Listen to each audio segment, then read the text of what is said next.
Have you heard the Whistler lately?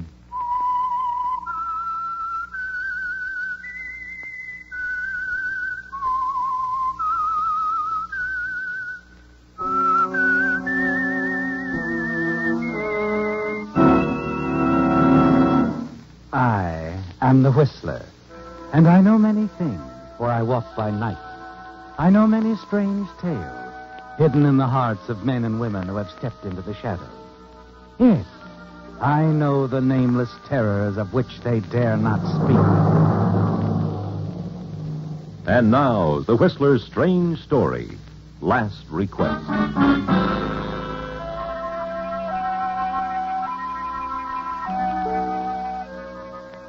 The group around Dr. Rourke's bed moved away as he beckoned with his last remaining strength, indicating that he wanted to be alone with his son. It was all right, the nurse decided, because his boy, James Rourke, was a doctor himself. He directed the others out, moved silently after them, and closed the door. James sat on the edge of the bed, listened at what his father had to say. It was an amazing story, something a dying man had to clear up. It wasn't really his own story, but that of one Tony Delgado, former public enemy number one.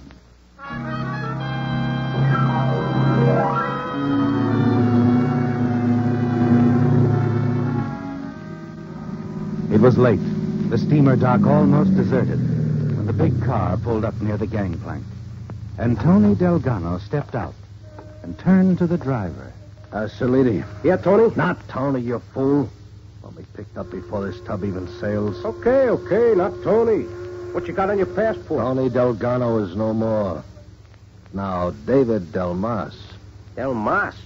Kind of close, ain't it? It's got to be close so I don't slip. Now, you see that you don't. You do any singing, Salidi. Even one little bit. Why you always think I'm going to be the opera star? I don't sing to nobody. You see that you don't. Hey, you better go aboard, huh? And a nice trip, Mr. Delmas. Yeah, sure.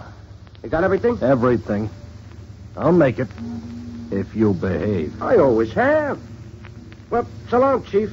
Don't take any lead slugs. So long. And you be careful.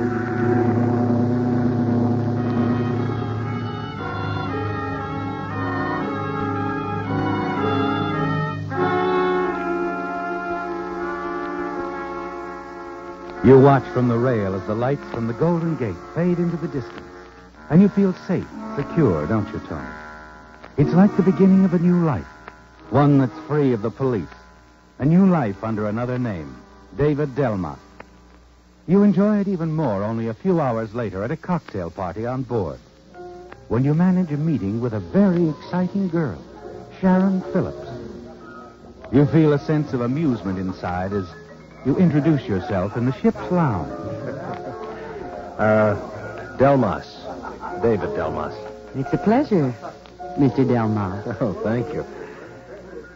You know, they say shipboard friendships sometimes lead to all kinds of things, so, so may I get you another cocktail? If you like. A Manhattan, please. Sure. Oh, just a minute. I want you to meet someone, an old friend. Oh? Doctor? Oh, Dr. Rourke. Dr. Rourke. Over here, Doctor. Oh, hello, Sharon. So you decided to take the trip after all. Dr. Rourke, Mr. Delmas. Happy How New do you Year. do? I'll get the drink for you, Sharon. Oh, hurry back, won't you? Yeah, sure. It's a shock, isn't it, Tony, seeing Dr. Rourke? And you know that it surprised him, too. It's been a long time, hasn't it? And you know that you must talk to him alone and soon. He's gone when you return with Sharon Phillips' drink. But later, out on the deck, you see him standing by the aft rail, quietly smoking his pipe. You saunter over.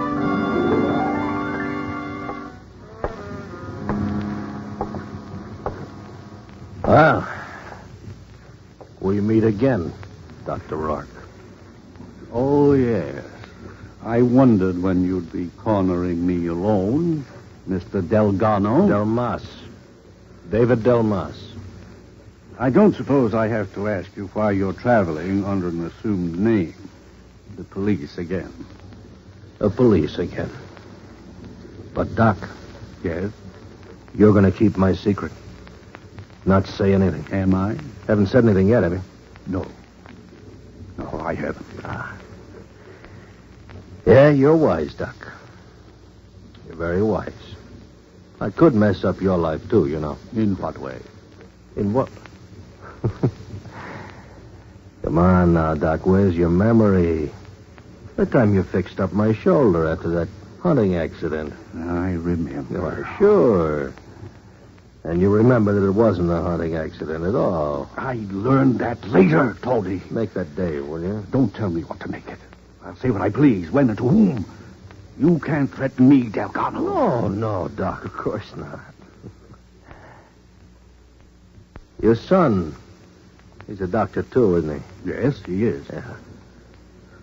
Wonder how his associates would feel if they heard that his old man, Dr. Rourke Sr., that once helped a criminal, never said anything about it. My son, you wouldn't... I wouldn't? I would. You just forget about Tony Delgado. Or your son, young Dr. Rourke, would have his life messed up because of something his father did. I see. Mm-hmm. You're running away, I suppose. Yeah, you suppose good, Doc. And what are you doing here? One of your own prescriptions, huh? Little sea voyage? I'm doing a favor for a friend. Oh? You on board? Yes. Well, don't go getting any ideas you can tell him about me. I don't want anyone to know, Doc, till I'm free and clear. And, of course, doesn't make any difference. I understand. You just skip mentioning anything to your friend. You understand that, too? It would scarcely matter if I did. Huh? My friend is making a last voyage. Oh? His body is in a casket in the hold. Oh. I'm escorting him to his final resting place. His last request. Well, okay, Doc. I guess you won't do any talking. So, I'll see you around. Not if I can avoid it. Oh, did I hurt your feelings, old man, huh? You forget about that, see? I'll call on you any time for anything. And you'll do whatever Tony Delgado says. Oh, I'm sorry, I forgot my new name, Delmas, David Delmas. He speaks a little differently from Delgado. Delmas is going to be a real gent. But he's the same guy, Doc. The same guy.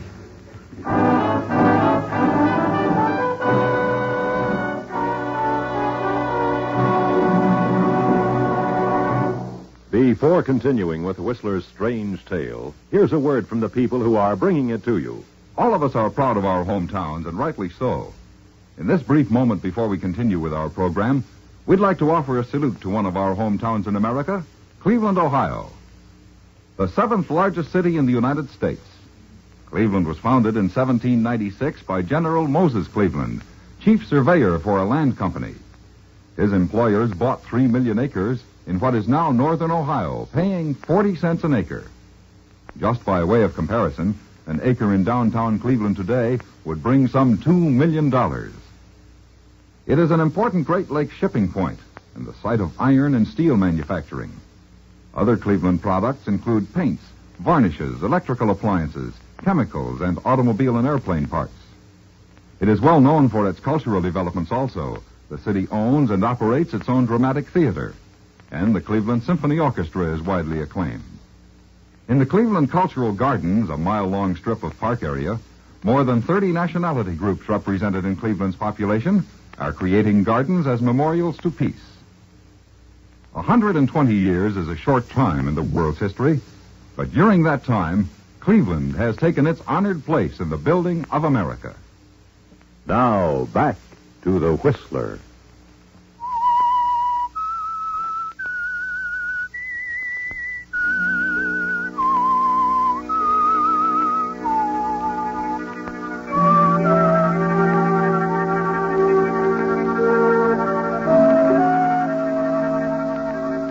It's clear sailing again, isn't it, Tony? As David Delmas, you're safe on the ship. Not a worry. Dr. Rourke will say nothing, because he's afraid that his son, a young doctor with a bright future, will be hurt by the knowledge that his father once helped a criminal. He took a bullet out of your shoulder, didn't he, Tony, after a bank job? He said nothing then.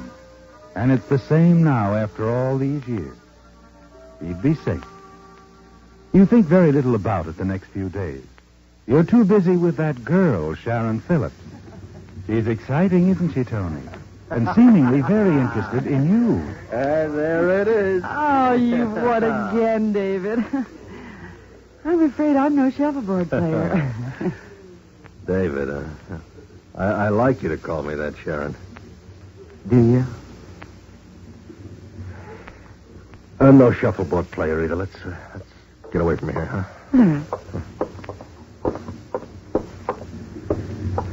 That's better. David. What do you do? Your work, I mean. Why do you ask? No reason, except that, well, we have been seeing a good deal of one another. I asked Dr. Rourke if he knew anything What about... did he say? Nothing. Nothing at all. That's why I asked you. Uh-huh.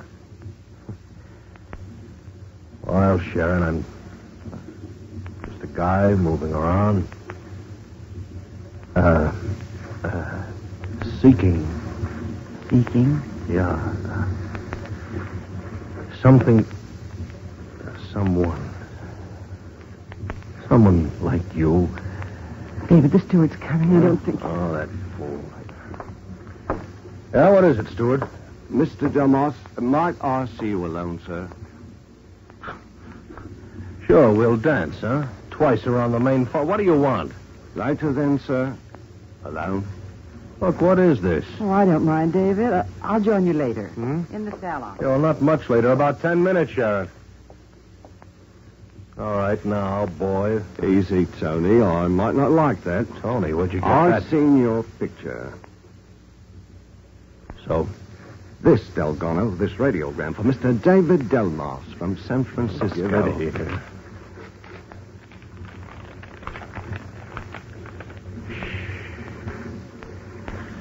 Salidi's singing received well here. Anticipate big reception for you in Australia.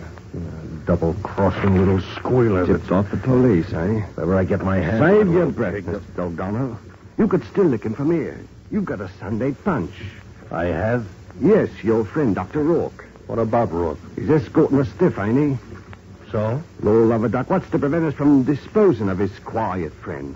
You take his place in the casket, go ashore as nice as you please, and nobody's the wiser. You're a bright boy.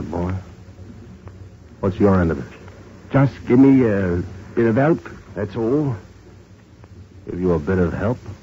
Yes, sir. Maybe you could get a little package ashore for me. What's in the package? $1 million in diamonds, Mr. Delgado. You just take it with you. I'll pick it up after you're safely ashore. What do you say? I'll think it over. I'll get in touch with you. All right, sir. But remember, it's your only chance.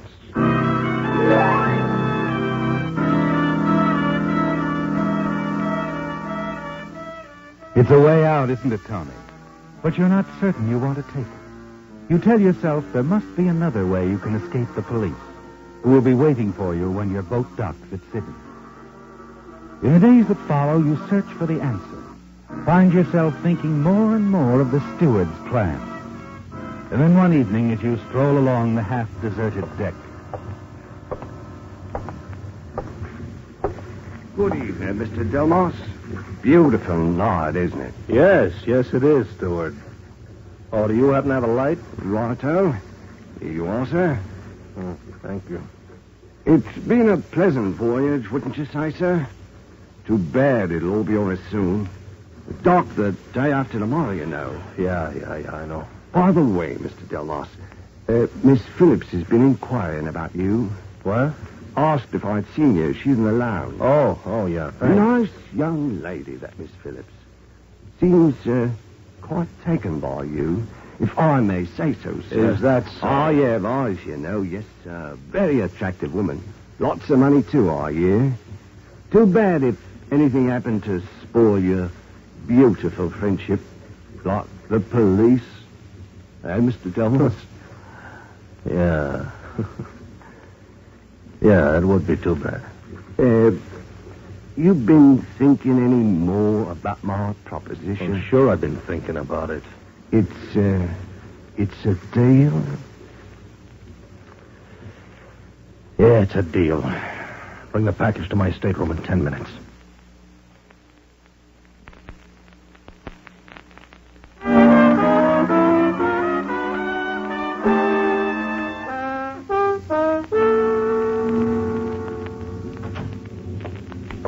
Here's the package, sir. All wrapped up nice and proper like. Yeah. Not a very big one, is it? Not very. It's worth $1 million. Hey, what's your cut of this? 20,000 on delivery. All right, beat it. I'll take care of things from now on. Is Dr. Rourke in on it? Not yet, but I can handle him. You understand, sir. That pot's between you and the doc. Yeah, sure. Well, gotta get topside. Hey, just a minute. Come here. Yes. How am I supposed to get this package to you after I'm ashore? Don't worry, Tony. I'll be close by. All the time.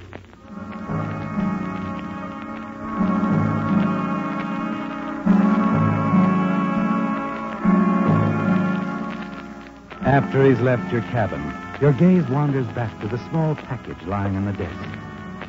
You stare at it for a moment, then quickly you walk over to it, rip it open. You're examining the contents of the package when quickly you close the box, slip it into the desk drawer. All right, come in.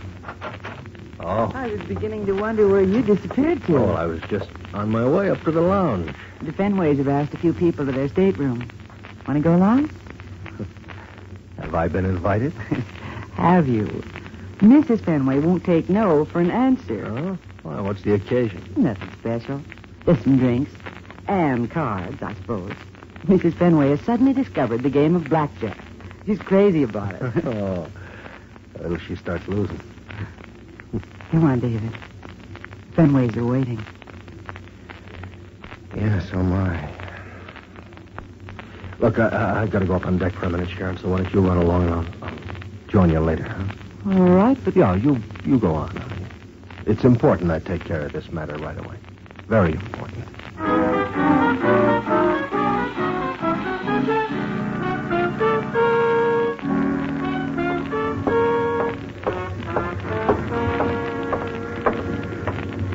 Steward. Huh? Oh, Mr. Delmas, I didn't see. It's rather dark here. Yeah, it's nice and dark. Out for a bit of a stroll? Yeah, I am. Join me. Well, Come on. It's business. You'd like to make 10 grand easily, wouldn't you, Steward? 10 grand, sir? 10 grand. When I left the States, there was a reward out on me. 10 grand. Is that so, sir? Yeah, that's so. Of course, you knew about that, didn't you? Why, no. No, I didn't, You sir. figured you'd kind of like to collect that, didn't you? I don't know what you're talking You about. wanted to hide me out where the cops couldn't find me, and then you would lead them to me, huh? How am I doing so far? Well, that's crazy, sir. Why would I turn you in for 10 grand when you're holding a package for me that's worth 20? I opened it, Buster. You open it? Yes. All I found was a handful of glass. No, how about that? Now, hold on, wait a minute. You got me all wrong, I don't think so. No, what are you going to do, sir? You're a smart little punk. No, sir, no, sir. Let's see if you ever learn how to swim.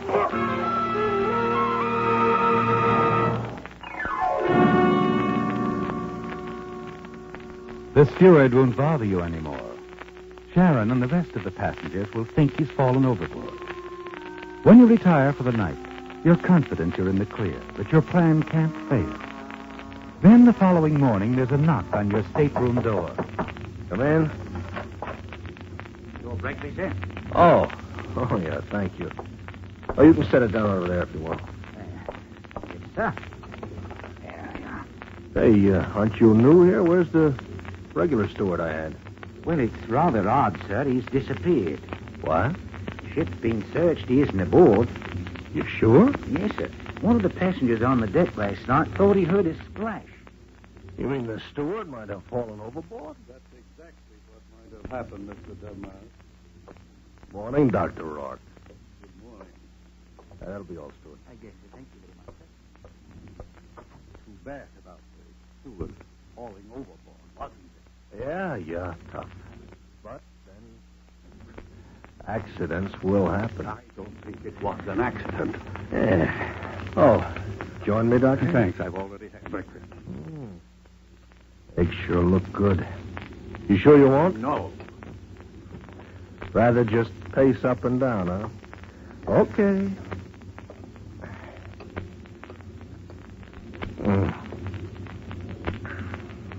You were saying, Doctor? It wasn't an accident, was it? Accident? Oh, you mean the steward? How did it feel to be a murderer? I've often wondered. Have some coffee, Doctor. He knew too much about you, didn't he? I noticed from the first day. When he saw us talking together, he was rather inquisitive in a guarded sort of way. Probably recognized you. Well, he was a smart little operator, Doc. But not smart enough. I tell you, I kind of hated to do it. Especially after he'd given me that bright idea. What bright idea? Yeah, how to keep a toast warm all the way to the cabin. What idea? Oh, way of getting off the boat. See, Doctor, police are going to be waiting for me when the boat docks in Sydney. What? Yeah. Doc, will you sit down? You're making me nervous. That's better. Now, it's going to be tough, you know, for both of us if they grab me. And kind of tough on your son, too. What are you going to do? Well, there's a way I can slip past him. If you'll help. And I'm pretty certain that you will, Doc. How can I help? Well, you told me you're accompanying an old friend to his final resting place. Huh? Yes, that's right. And that's how I'm going to slip off of this boat. They'd never think of looking there for me. Oh, you're not suggesting You're that... right that- again, Doc. We're going to make a switch. No, I can't do that. I won't. I'm not asking you, I'm telling you. You know something more? You're going to keep your mouth shut. Or you know what happens to your son, Now beat it, will you, while Listen I eat? to me. We're going to be docking tomorrow night. I'll let you know in plenty of time.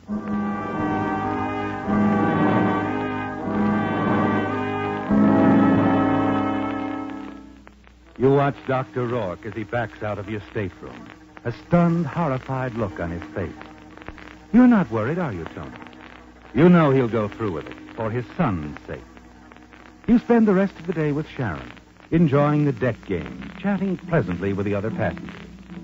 And then early that evening, when you've finished dressing for dinner, you pour yourself a drink. A knock on your stateroom door interrupts your first sip. One of the ship's officers steps into the room. Yeah, what is it? I shall have to ask you to come with me, sir. Oh? Captain wants to see you. Well, what about? Look, if you'll come quietly, Mr. Delgado. Delgado? Yes. We've just received a radiogram from the San Francisco police. Oh, yeah, I see. You don't mind if I finish my drink, do you? Oh, would you care for one? If you'll just come with me, sir. Oh, come on. Have a drink.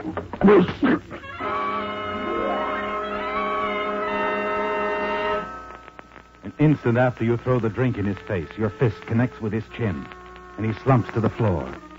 Quickly, you close the door, stand for a moment with your back to it, your mind spinning wildly. They've discovered you now, haven't they, Tony? And you've got to move fast. Leaving the unconscious officer sprawled out on the floor, you hurry to Dr. Rourke's stateroom. That's what I said now. It's got to be now. But we don't dock until tomorrow. But as soon as that officer wakes up, they're going to be tearing this boat inside out looking for me. Please, Delgado, don't ask me to... I haven't do got this. time to argue. Get going. I'm going to wait right here for you.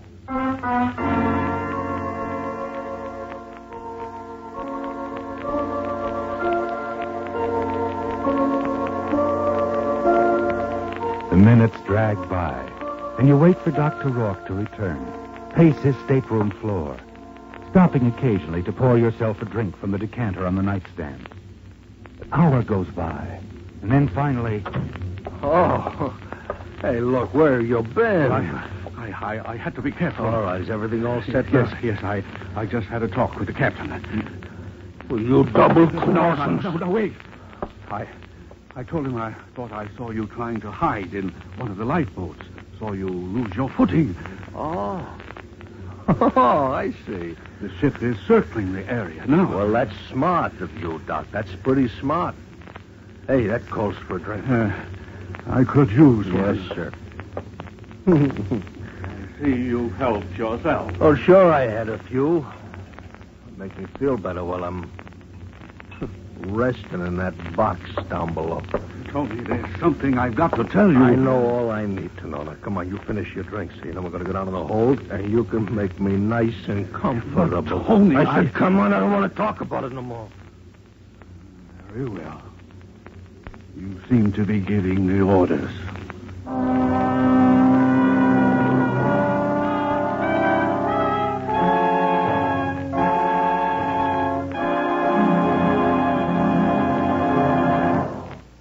Before continuing with the Whistler's strange story, here's something everybody's for. We're for the UN, we're for the United Nations. We want war to cease. We're for the UN, cause the UN stands for permanent peace. And now for the Whistler's ending to his story for tonight.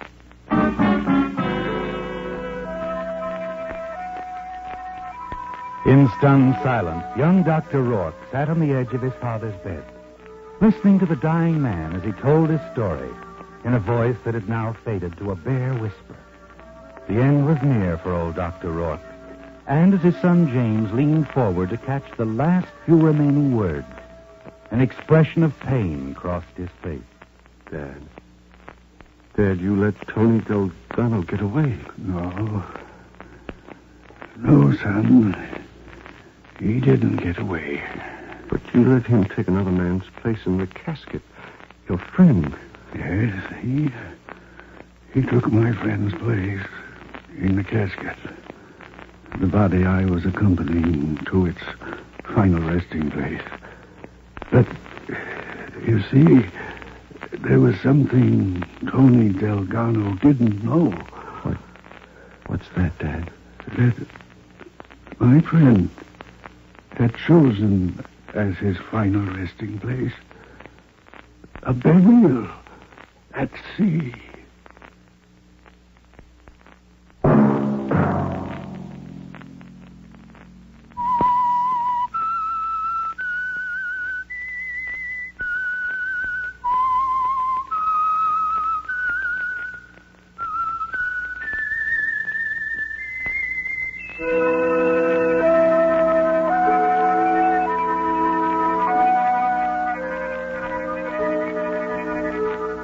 Featured in tonight's story were Bill Foreman as the Whistler, with Lawrence Dobkin, Herb Butterfield, Gene Tatum, Jack Moyles, and Paul Dubois. The Whistler, directed by Sterling Tracy, with music by Wilbur Hatch, is produced by Joel Malone and transmitted overseas by the Armed Forces Radio Service. This evening's story was by Brian Thorne. The Whistler was entirely fictional, and all characters portrayed on The Whistler are also fictional. Any similarities of names or resemblances to persons living or dead is purely coincidental.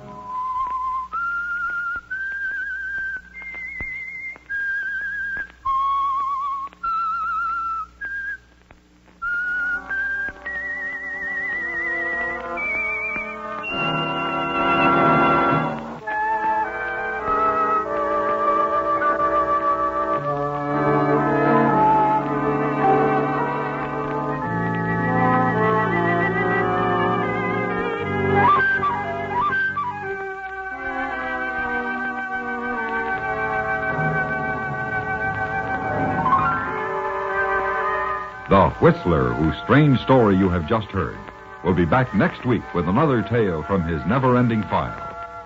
This is the United States Armed Forces Radio and Television Service.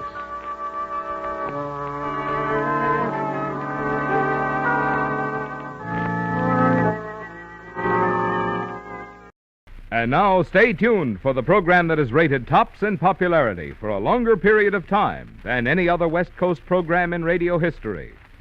The Signal Oil program, The Whistler.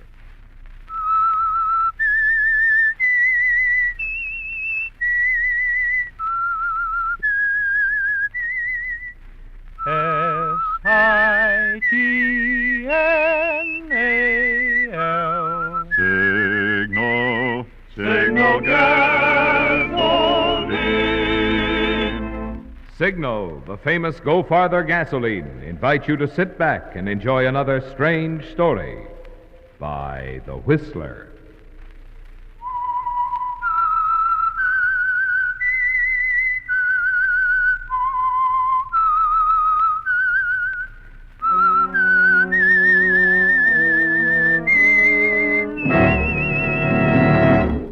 I am the Whistler, and I know many things, for I walk by night. I know many strange tales hidden in the hearts of men and women who have stepped into the shadows. Yes, I know the nameless terrors of which they dare not speak.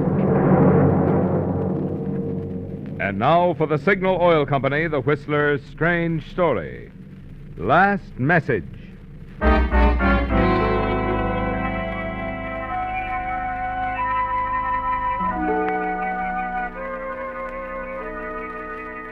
Only a few days before, Dave Leonard had told himself that there was no place quite like San Francisco. It was thrilling to be a part of it. The hills, the bay, the clanging cable cars. Only a few days before, Dave had been happy with his job, his surroundings, his home, and his wife. And now suddenly that was all changed, wiped away somehow. The city was a frightening place. His job, something that was threatened. His home, his wife, and things that he must give up be put behind him as rapidly as possible, lest they be threatened too. And that was why Dave walked down Geary Street and across Powell to the airline's office. Inside, he approached the ticket window and asked for space on the very next plane for Los Angeles. Here you are. 1346. Thank you. Is the flight on schedule? Will I be able to get away soon? The limousine for the airport will be loading in 20 minutes, Mr. Leonard. Oh. You'll be on your way by, 4:30. 4:30. Good. Hello, Dave. You going somewhere?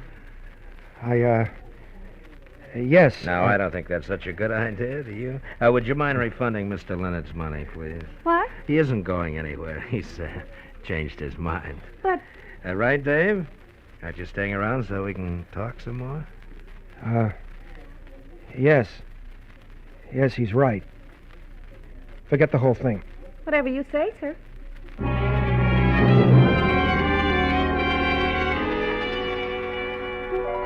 You scoop up your ticket money, Dave. Hurry outside.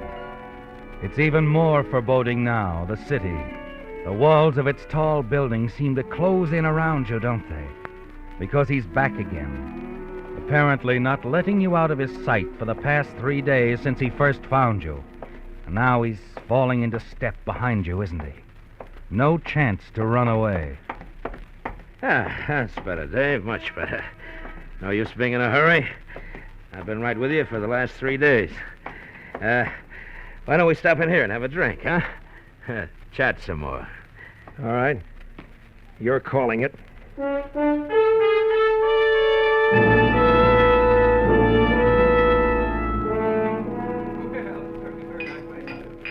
It's good bourbon, huh, Dave? Oh, you haven't touched yours. Get to it, will you, Tommy? What do you want from me? Why have you chased me all the way across the country? Who sent you? Easy, Dave, easy. None of the old bunch even knows you're alive. Honest, I ran onto you quite by accident. I don't believe it. It's true. Except for an accident, I'd have gone on like everybody else, believing exactly what it says on those New York police records. What the paper said at the time. Let's see, how did it go? Man leaps to death from River Bridge. Stop it. You didn't do it at all, did you? Just made it look that way. The note you left, into your coat, a fake. Couldn't get any places Marvin Knowles, Tommy. A man with a record isn't always welcome. You served your time. It didn't seem to make any difference. Okay, so you got away with it. Working out pretty nice here, I understand, huh? Good job, pretty wife. It's all over. Why? Because of you. No matter how you found me, Tommy, you have. That's all that's important. Nah, you don't have to change anything. I'll play ball. I'm trying to live decently, Tommy. Can't you understand? I've managed to these past 6 years. Almost 7, isn't it? Yeah, sure. Marvin Knowles will be legally dead soon. Nearly 7 years since you staged the big jump. Tommy, I'm not going to take this. I don't have to. Easy. Sit down. You know, you better think it over, Dave. The gang, they can play pretty rough. Maybe they think you talk too much. I didn't, you know that. Maybe not, but you know too much. Maybe they'd think you've already talked to your wife, that she knows too much. Well, if they could find Marv Knowles, they might like to silence him. Maybe his wife, too. Stop it. Yeah, of course you could go to the police, Dave. Cut your throat and mine and your wife's. I'm afraid it would cost you a lot more than your job. You see what I mean? Yes. I see what you mean. Then I think we understand one another. Well, I'll keep in touch, Dave. Let you know how and when you can help me, huh? Oh, and meanwhile, don't try to skip town anymore. You just might make me sore. And I, wouldn't want to have to take care of you, Ma. Dave.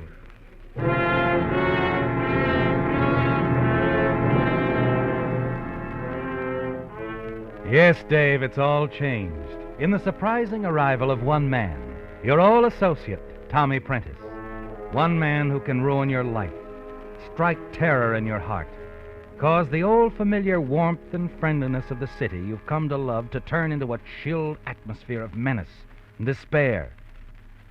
And back at home, you can't even bring yourself to talk about it to the one person who's brought you more comfort and understanding than you'd ever dream possible. Sue, if you don't mind, I don't want to talk anymore. Dave, there's something bothering you. I know it. Something's on your mind. No, there isn't. I'm just tired, that's all. This afternoon, you left the office early, didn't you? You called the office? At 3 o'clock. You hadn't come back from lunch, the girl said. You shouldn't have called. Where were you, Dave? I was detained, a customer. Talked to a customer from noon until after 3? Maybe. What of it? Dave, is that all you're going to say? Please, Sue, I was out on business. Isn't that enough? You have to cross-examine me? I'm sorry. Oh, forget it, Sue. I didn't mean to... Look, I don't know what's wrong with me. What do you say we go out tonight, huh? For a walk or to a movie. Get our minds off it. Off what, Dave? Okay, so I'll go out alone. There must be some way to stop these questions. I'll be back when you see me.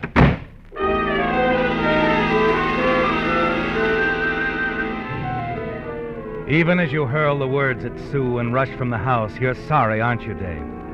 But your mind is spinning with confusion, question marks. The hours of walking the streets alone fail to provide an answer. Then as you start toward home again and the dismal sound of the foghorn moans in at you from the waters near Golden Gate Bridge, a thought does occur. A dread final thought, but something that could provide an answer. Another bridge gave you an answer almost 7 years ago, didn't it, Dave? And now with everything you've ever wanted and worked for being threatened, you find yourself thinking of staging another such act. Only this time it would be for Tommy Prentice. And what would appear to everyone as a simple suicide would actually be murder.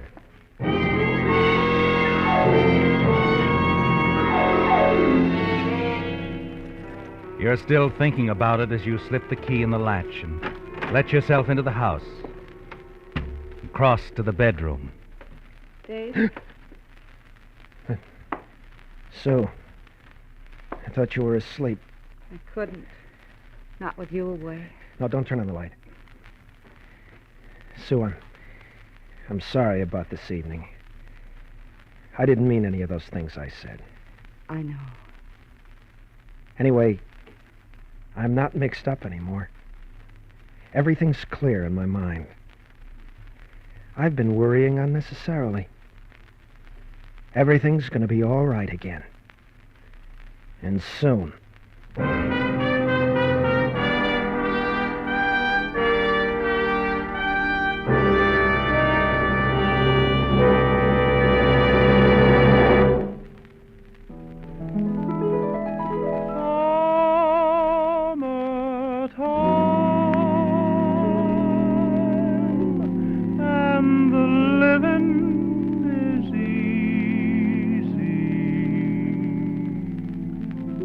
Summertime is vacation time, and long trips naturally make motorists think about gasoline mileage.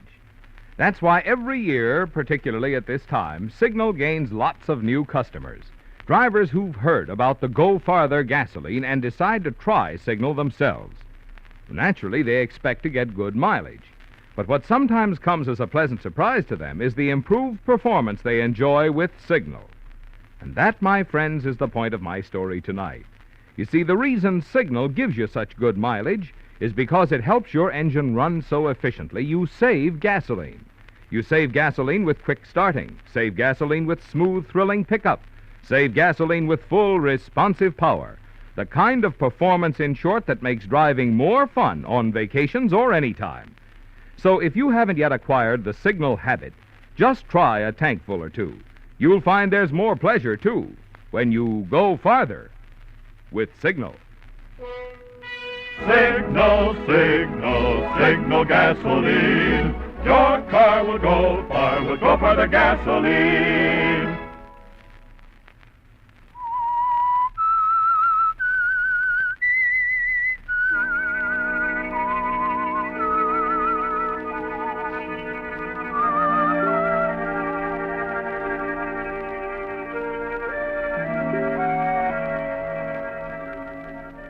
It changed everything, didn't it, Dave? Your plans with your wife, Sue, hopes for the future. Everything was changed when Tommy Prentice walked into your life from the past and recognized you as Marvin Knowles, a man he'd known in the East, a man who once served time in prison and was trying his best to live it down with a new life in San Francisco as David Leonard. Yes, it was all changed. Tommy is a threat.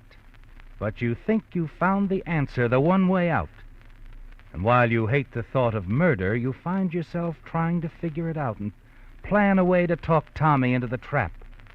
And finally you're rewarded with a remarkable bit of luck as Tommy admits his reasons for coming to the West Coast in the first place. I gotta tell you, Dave, there's no use hiding it. They're after me. The police? Yeah, them too, sure, but I'm not afraid of the police. It's the old gang. They think I double-crossed them. Of course you didn't. That's beside the point. Duke Watson and Frankie Dawson are here in town. I gotta get away from them, Dave. And you're gonna help me, see? Sure. I figured there'd be something I'd have to do. I haven't much money, Tommy. You have some and you have a car. I want you to drive me up north someplace. Seattle, maybe on into Canada. But I can't do that. You've got to. Or else I'll get word to Duke and Frankie that you and your wife are here. It's got to be this way. If you don't, it's my neck. I can't just drop out of sight like you did. And if I was to travel with a man and his wife, they'd have a rougher time tracing me. Wait a minute, Tommy. What? You just said something about dropping out of sight. Tommy. Yeah? Tommy, I faded out of the picture almost 7 years ago, remember? I made everybody think I jumped off a bridge, committed suicide. So you fooled everybody but me, so what? So why can't you do the same thing? I'd help you, Tommy, tell you what to do. You could write a note, say you were tired of running from Frankie Dawson and Duke Watson, who were trying to get you. Huh? Hey, wait a minute. You really think Didn't I make it, Tommy, didn't I? Yeah, sure you did. Yeah, but you had a different reason. You wanted to go straight and couldn't get a break. What do reasons matter, Tommy? The main thing is you'll throw them off your track. Yeah. You can travel alone. Go anywhere as somebody else. Yeah, sure I could. Hey, I think you've hit it, Dave. You've saved my life. All I gotta do is write a suicide note, leave it on a bridge with my coat, and disappear. Duke Watson and Frankie Dawson will think I killed myself on account of the gang, huh? That's right, Tommy. Yeah. That's all you have to do. Leave a suicide note. Yeah. You'll drive me north? Yeah. I'll drive you.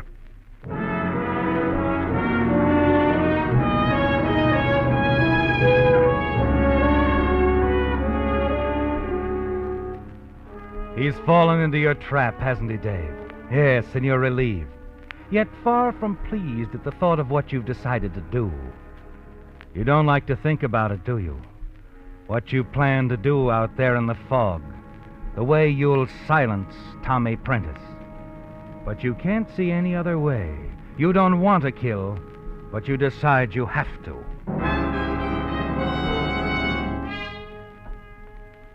That evening, you sit in the den, pretending to read the newspaper, struggling to conceal the panic and the terror mounting within you. Dave, Yes, Sue? I've been thinking, why don't we run down to Carmel for a few days? It would do us good to get away. I suppose so. We could stay at the inn again. Remember? When was it? 3 years ago? Dave, you're not listening. What's the matter? Matter? Nothing. Something's been on your mind. Something rather serious, I'm afraid. Won't you tell me what it is? Really, Sue, it's nothing at all. We used to be able to talk over our little problems. Sort of iron things out together. Yeah. Dave, I suppose I'm going to sound awfully silly, but... Well, is there someone else? Someone else? A woman. Oh, no, Sue, nothing like that. Darling, how could you ever think that? I didn't really. Sue, there'll never be anyone in my life but you. Never. Dave, darling. But you're right. There is something on my mind. And it is serious. I'm in trouble, Sue. Dave, you... Oh, you haven't done anything again? No, nothing like that. It's just... Well, it's the old routine again. The old gang won't leave me alone. Someone's found out, the old crowd? Yes, Tommy Prentice. I ran into him on the street one day. He found out I changed my name. He found out everything. I see. What's he going to do? He wants money. Well, then give it to him. Give him all we have, and it'll be finished. No, it's not as simple as that. He wouldn't stop there. But if we didn't have any more money He says he just wants me to help him get away, but he'll probably force me to work on a job with him before he gets through. No, Dave, you can't do that. I haven't any choice, Sue. Yes, you have. We'll go away, Dave, far away. They'll never find us. Tommy would find us. So might somebody else from the old gang. Then we'd have to run again. No, Sue, I can't run anymore. I started to the other day. I was going to take a plane and send for you later. That's where I was when you called the office. But it's no use. Please, Dave, we'll leave tonight, right now. I tell you, it's no use. You know what'll happen if we don't, Dave. One job with Tommy, and then there'll be another and another. Some night I'll be called down to the morgue to identify... Oh, Sue, darling. You mustn't ever go back, Dave. You can't go back. But running away, it's just no good. It wouldn't work. It's our best chance, darling. Going somewhere else. What else can we do? What else? Yes. How else can you be rid of this man? There is a way. I've thought it all out. A very simple way. What? Oh, no. No, Dave, you couldn't do anything like that. You couldn't. No, I guess not. I guess I couldn't kill him. Even if I could get away with it. All right, sure. We'll run again.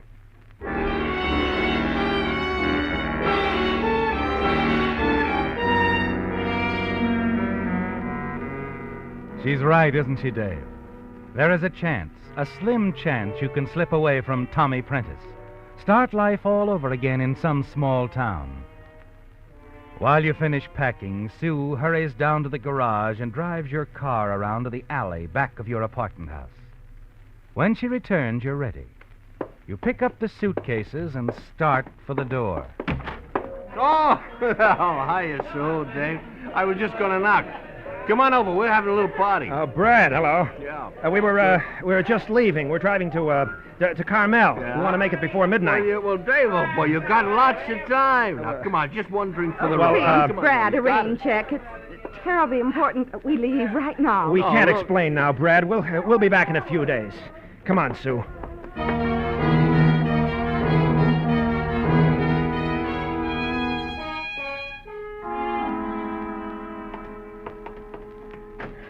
Get in the car, Sue. Up with the suitcase and the... Hello, Dave. Tommy. Evening, Mrs. Leonard. I'm sure you are, Mrs. Leonard. You folks going someplace? Yes, we, Running out on an old pal? Oh, no. You see, my boss called up, and he wants me to go upstate. Business. Is that so? Yeah. Uh-huh.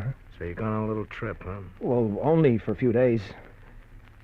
I'll be back in the middle of the week. You'll get in touch with me? That's right. As soon as I get back. I'm going with you, pal. Well, but Tommy... I said I'm going with you. Now get in, both of you. We'll drive by my place and pick up my stuff.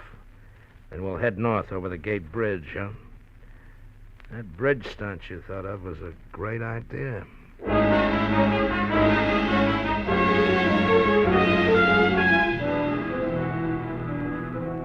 It's no use, Dave. You'll never be able to run away from Tommy Prentice. You're certain of that now.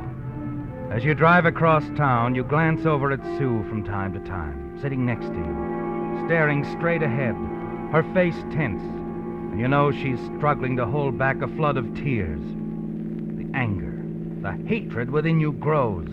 Hatred for the man in the back seat of your car, and hatred toward yourself for what you've done to Sue. Finally, you bring the car to a stop in front of Tommy's boarding house. Okay, folks, I'll get my stuff. Be right out. You'll wait, huh? Yeah. We'll wait. Just make sure you do. Hand over the car keys. I said we'd wait. I said the keys. All right. Here. Thanks, pal. Be right back, folks. Look, Sue, why don't you go back to the apartment? I'll handle this alone. No, Dave, I'm not going to leave you. Sue, I don't want you to get mixed up in this. Now, forget it. Forget me. Go back to the apartment. I won't, Dave. I can't leave you. Come on, darling, let's get away from here. Sue. I mean it, Dave. Right now. We can walk, talk it out, and decide what to do. Let him have the car, please, darling.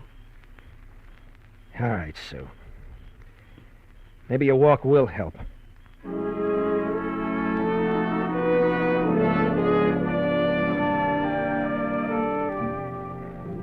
You wander along the streets. Sue clings tightly to your arm. And somehow the two of you talk it out, don't you, Dave? Yes, you walk for hours trying to make up your mind.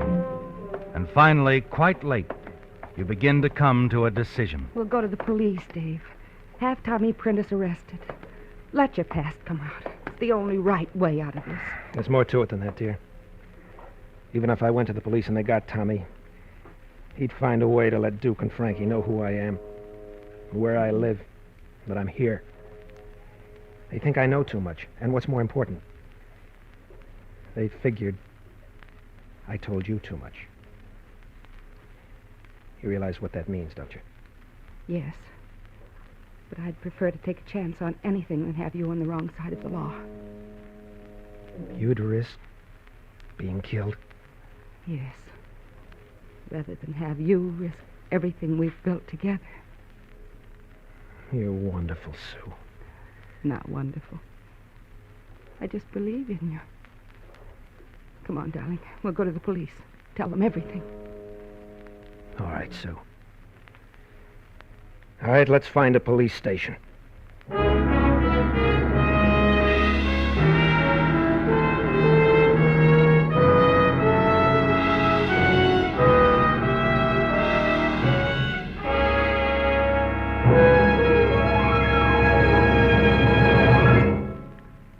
Before starting on any trip this summer, you'll want to have a new map.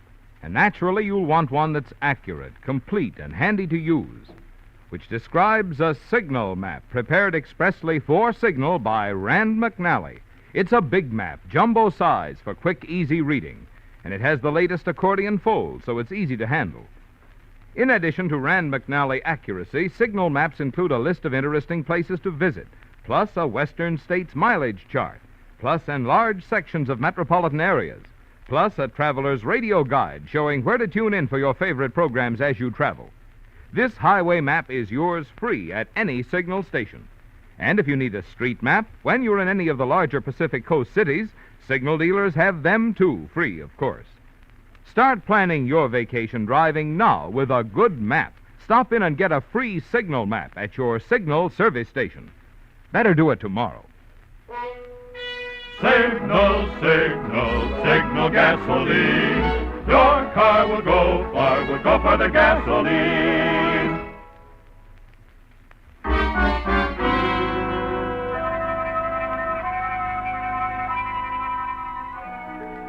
You've made your decision, haven't you, Dave? Yes, you can't run from the past, from Tommy Prentice. And you can't kill him either. So you're going to the police. You're going to tell them everything. Tell them about your fake suicide in New York 7 years ago, that you're not David Leonard, but an ex-convict named Marvin Knowles.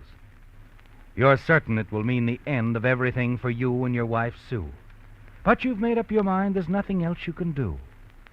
And now, after hours of walking along the city streets and talking things out, the two of you step into a police station and approach the officer at the desk.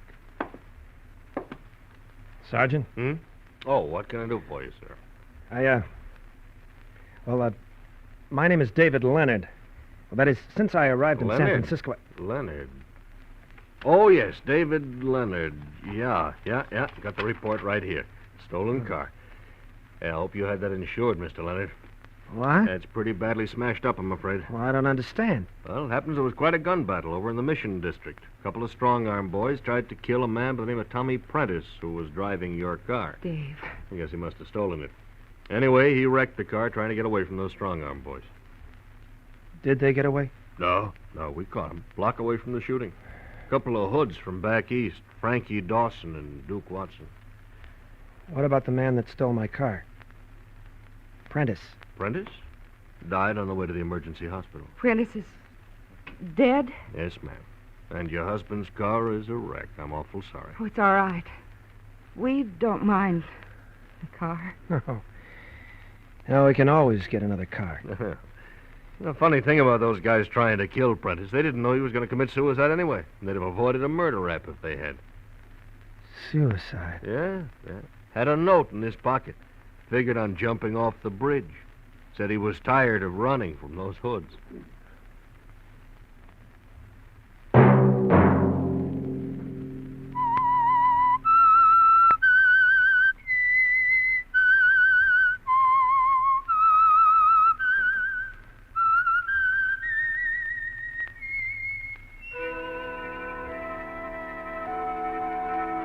Let that whistle be your signal for the Signal Oil program, The Whistler, each Sunday night at the same time. Meantime, Signal Oil Company and the friendly independent dealers who help you go farther with Signal gasoline hope you'll remember.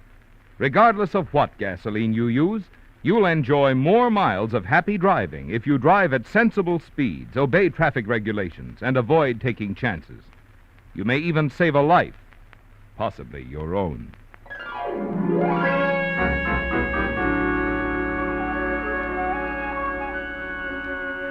Featured in tonight's story were Bill Foreman as the Whistler, David Ellis, Virginia Gregg, Bill Conrad, and Larry Dobkin. The Whistler was produced and directed by George W. Allen, with story by Joel Malone, music by Wilbur Hatch, and was transmitted overseas by the Armed Forces Radio Service. The Whistler was entirely fictional, and all characters portrayed on The Whistler are also fictional. Any similarity of names or resemblance to persons, living or dead, is purely coincidental. Remember to tune in at this same time next Sunday when the Signal Oil Company will bring you another strange story by The Whistler. Marvin Miller speaking for the Signal Oil Company.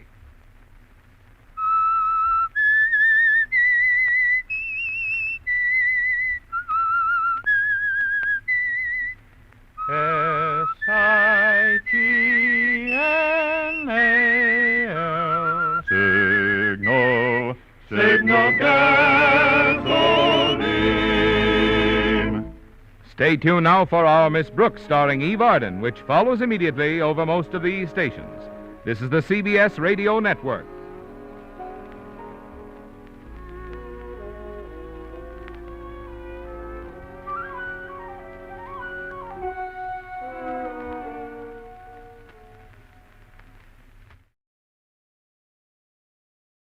And now, stay tuned for the program that is rated tops in popularity for a longer period of time than any other West Coast program in radio history. The Signal Oil program, The Whistler.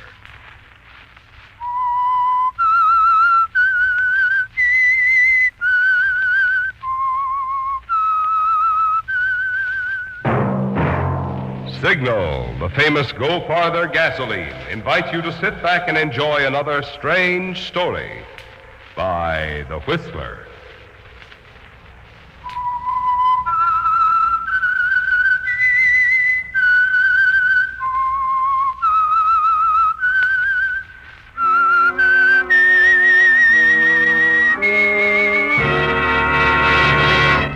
I am the Whistler. And I know many things, for I walk by night. I know many strange tales hidden in the hearts of men and women who have stepped into the shadows. Yes, I know the nameless terrors of which they dare not speak. And now for the Signal Oil Company, The Whistler's strange story. Just like a man.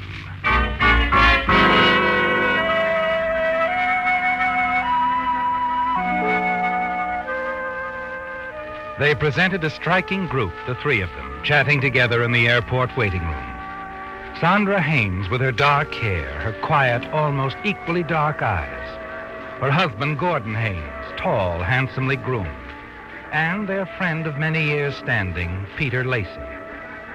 Peter had known Sandra first, and his attention to everything she said revealed an admiration that had grown stronger with the years.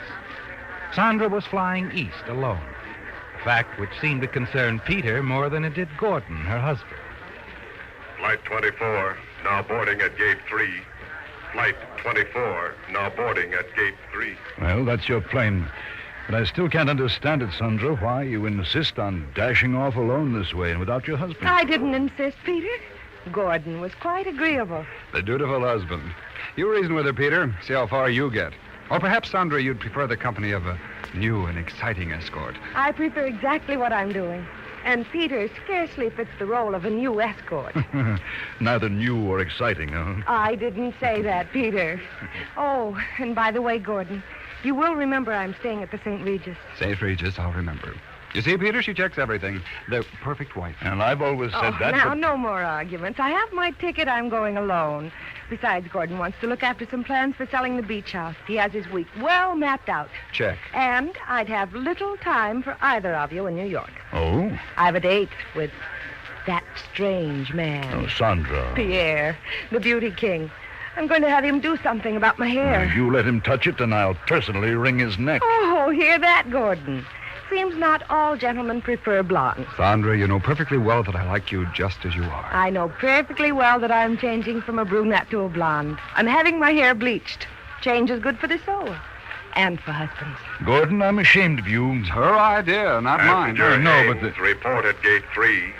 Passenger Haynes, report at gate 3. Bye, Gordon. Kiss me. Take good care of my husband for me, Peter. I will. And you take care of yourself. And stay away from Pierre. Oh, I'll no. make certain your bags have been checked aboard, dear. What do you mean? They're already on the ahead, plane. Peter. You check the bags. Check the bag. Oh, of course, right away. And you can kiss me goodbye again, Gordon. Kiss me. And tell me you're going to miss me very much. Sure, Sandra. You know I am. I'm going to miss you very much. Just like a husband. Can't say it himself. Has to be reminded. After all, Sandra, the important thing... I know, but you said it. Goodbye, dear. Goodbye, Sandra. Happy landings.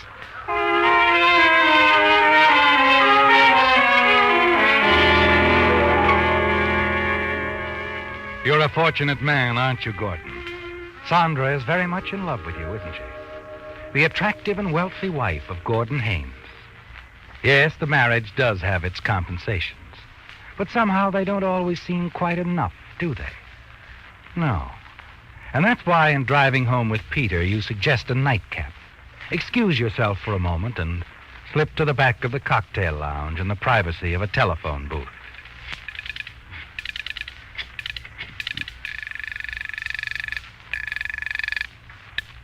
Hello? Vicky, Gordon. Oh, darling. I've been waiting. It seemed ages. Yeah, for me, too. Look, I can't talk long now, but she's gone. Be out of town for about a week. We'll be able to get together. Will you call me tomorrow? First thing? No need. We'll make it the usual place, around 2 o'clock, all right? Oh, I wish it could be sooner. 2 o'clock, Vicky. I'll see you then. I'll be waiting. Bye. Goodbye, darling. Sorry, Peter. You order for her? Mm-hmm. Double scotch and soda. Thought you might need it when I tell you what's on my mind. You look awfully serious, Pete. I am serious. About Sandra. Oh, not as you might think. I'm just the same old friend. But at least my loyalty hasn't shifted. What are you driving at? How about you, Gordon? Better check your directions, don't you think? I mean, when you're heading for trouble. And Vicky Leiden. Vicky? What do you know about her? Only everything. I know something else, Gordon.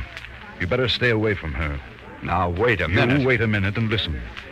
I know you married Sandra for her money. Oh, I don't see where that... It interests me because I don't happen to need her money, and you do. So? I also happen to be in love with her. I always have, though I'm sure she doesn't realize it. You don't love her. You're jumping at conclusions. Maybe. But whether you married her for just her money or not, I think enough of her to see that you give her money's worth or step out of the picture. That all? I mean it, Gordon. Stop seeing Vicky or get out of Sandra's life. From now on, I'm making this my business.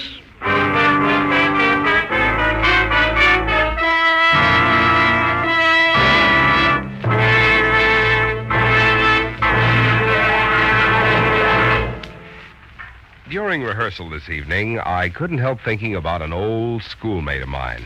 Tom was sort of a sluggish guy, never much pep or ambition, until he started going around with Mary.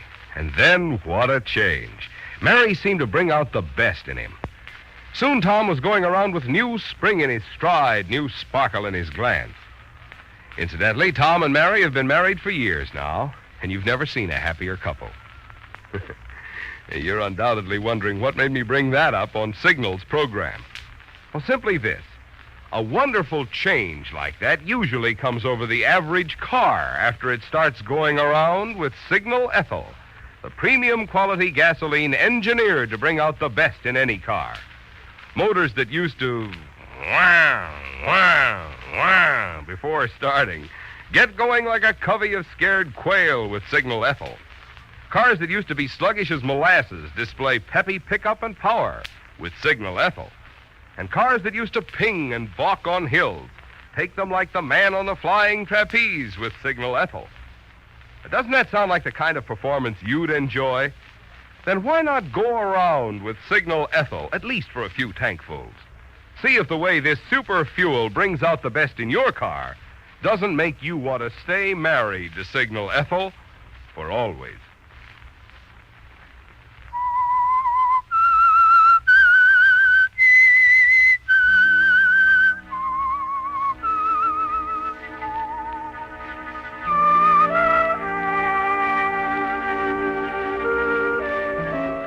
It came as a surprise, didn't it, Gordon? In a few quiet, direct words from Peter Lacey. He knows about Vicky Leiden and is certain to tell your wife, Sandra, everything unless you fall into line. And that's why you're nervous, on edge the next afternoon. Because you have to keep your rendezvous with Vicky and try to explain. You're thankful that you've made a habit of meeting her in an out-of-the-way place. A roadside inn some miles from Malibu Beach, in the summer home that you and Sandra recently purchased. But with the knowledge of Peter's watchdog tactics, you're not at all relaxed talking to Vicky. I tell you, Vicky, we can't see one another anymore. It's all off. I shouldn't even be here now. Only to tell me to get lost, is that it? You know it isn't that. Look, Vicky, after a while... After a while, or a month, or a year, it'll be the same. Hiding, secret meetings, wondering if every other person we see is watching us. What can I do about it? You could go to Sandra and tell her about us. Oh, sure. Yeah, all right, I know. You're not the guardian of the money bags. That's a crude way of putting it. Why bother putting it any other way? It's true. All right, Gordon. What are you going to do? Me? I don't know. I suppose I could run out and jump off a bridge. Instead, I'll just do the usual. I'll wait. You're okay, Vicky. You think so? Well, I don't. I think I'm all wrong. I think I might be lucky enough to get you out of my system someday. Think you're the heel that you are. But I don't think that yet. So I'll wait. I'll call you, Vicky, soon. Sure. Right now, I'd better get back to town. Can't tell who might walk in here. Yes, I know. Goodbye, Gordon. Wait a minute. What is it? That car outside, just pulling away. Lacey. It's Lacey's car. He saw us together. Well, so what? Isn't he the one who knows all about it? You don't understand. He won't wait now. Wait? He'll tell Sandra. He'll tell her everything. Oh, maybe not. Now, calm down, Gordon. And drive slow on your way back to town. Yeah, thanks, Vicky. I'll take care of myself. Don't worry.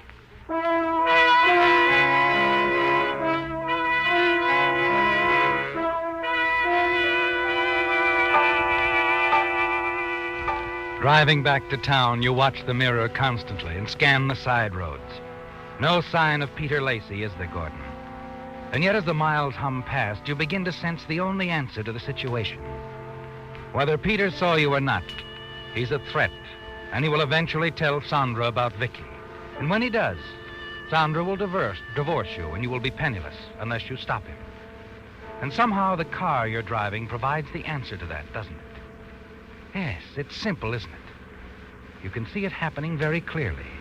Peter, a restaurateur, always arrives home late and alone. He always walks from his restaurant to his apartment. All you have to do is wait, your car motor idling.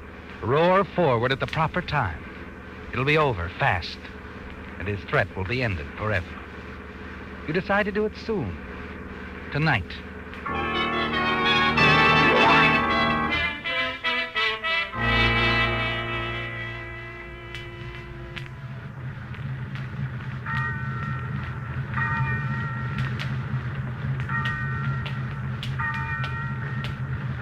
Now.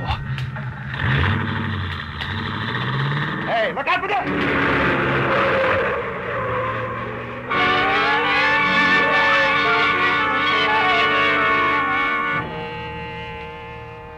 You're glad that it's over, aren't you, Gordon? You tell yourself that Peter probably doesn't know what hit him. And you almost wish he could have gotten a look at your face at the wheel of the car. But there's only time to hurry home now, and one more thing before you put the car away. Yes, you run one fender against the corner of the garage as you swing. The paint from the garage marks the dented area badly, doesn't it? No question how the car was damaged, just in case. Entering the apartment, you're certain that you're completely in the clear. And then... Hello? Hello, Gordon. Peter Lacey. Peter? I'm calling from the restaurant. Had to stay quite late. Why, yes, it's past 2. Gordon, my boy, I'm not going to play ball with you any longer. See, I went for a drive today down near Malibu. I see. I warned you, old man. You're going to tell Sandra, is that what you're trying to say? That's it, Gordon. She'll be back Friday, won't she? Yes. I thought I'd give you plenty of warning. A real pal, aren't you? You're certainly not thinking of Sandra's feelings in I this. think I am. Anyway, that's it. Do what you like. Oh, in case you do decide that you can't face her, well, I'll be at the airport to meet her. You don't have to bother. The sound of his voice on the telephone hit you like an electric shock, didn't it, Gordon? And then the realization swept over you. You'd killed the wrong man. Yes, Peter Lacey is still very much alive. And now you're certain he'll tell Sandra the truth about you and Vicky. That will end everything, won't it? Sandra will divorce you, and you can't bear the thought of being penniless again. No, somehow you've got to prevent that divorce. Find a way to hold on to Sandra's wealth. It's on your mind all that evening and the next day. And by nightfall, you've decided what you must do. Yes? May I speak with Mrs. Haynes, please? Oh, I'm sorry, Mrs. Haynes is away. This is Mr. Haynes. Help you? Oh, yes. This is Ralph Jameson. I have a real estate office in Santa Monica. Your wife spoke to me a couple of weeks ago about the beach house in Malibu. Oh, yes, I remember. She said if I found a buyer and the price was right, you might sell. That's right. Well, I do have a buyer, a man and his wife from the East. I'd like to show them the place if you don't mind. I see. If you're going to be home for a while, I could drive over and pick up the key. No, I was just going out, Mr. Jameson. But tell you what, I'd planned on going down to the cottage next day or so. Suppose I give you a call when I get there. You can bring the people over. Why, that'll be fine, Mr. Haynes. Fine. Thank you.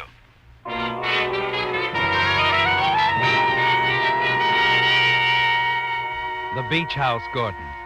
You hadn't thought of it before. A perfect place, lonely, quiet. Just the thing for what you have in mind. As you think about it, a plan begins to take shape.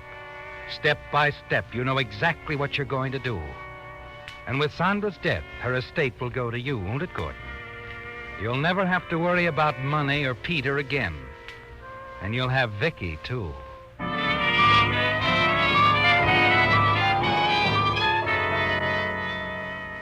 An hour later, you arrive at the Malibu beach house. Let yourself in.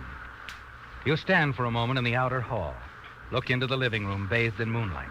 The furniture covered with white sheets, just as you left it when you closed the house. It's a weird, ghostly sight, isn't it, Gordon? Then as you snap on the hall light. Hello, Gordon. Sandra. I thought I heard a car pull up outside. What are you doing here? I wanted to do some thinking, Gordon. Alone, before talking to you. But, Sandra, I wasn't expecting you. How did you get here? Peter met me at the airport. Peter? You let Peter know you were coming back early? Why? You may as well know, Gordon. Peter called me in New York. Told me some things that made me want to cut my trip a little short. He called you. Why? He's a good friend, Gordon. He met me at the airport a few hours ago. Told me all about you and Vicky Leiden. Oh, now look, Sandra. Don't deny it, Gordon. I knew, without Peter ever saying a word, I knew I'd lost you to someone. All he supplied was the lady's name. Sandra, you haven't lost me. It's ridiculous. I'm the one who's ridiculous, Gordon. I took this trip because I thought it might help us. Well, absence, you know. I even got a full new beauty treatment for you. Had my hair bleached blonde. Thinking maybe a new Sandra might interest you. Or did you notice? Well, of course I noticed. You look very nice as a blonde. Thank you. Sandra, has it occurred to you Peter might be lying? He's been in love with you for years, you know. Has he? Well, of course. He'd do anything to break us up so he could marry you. Or maybe this is repetitious to you. Maybe Peter told you this himself when he drove you down here. He didn't drive me out here. I borrowed his car, drove out myself, alone. You have his car? That's right. You know, Gordon, what you've said about Peter's love for me interests me. I've always been very fond of him. And perhaps I shall marry him. After our divorce.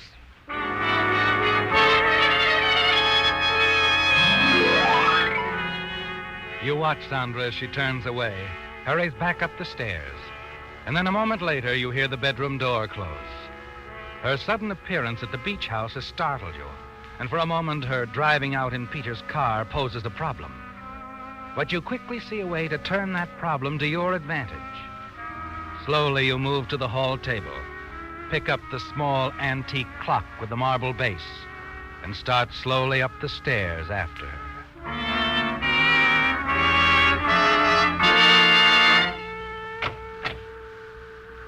Sandra is seated at the vanity table, brushing her newly bleached hair. For a moment, your eyes meet in the mirror, then she looks away.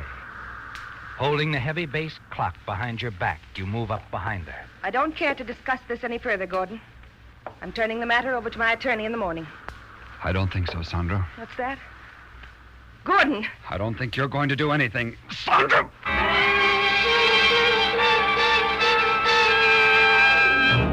You step back as she slumps over the vanity table. Then slowly she crumbles to the floor, her arm sweeping the tabletop clean.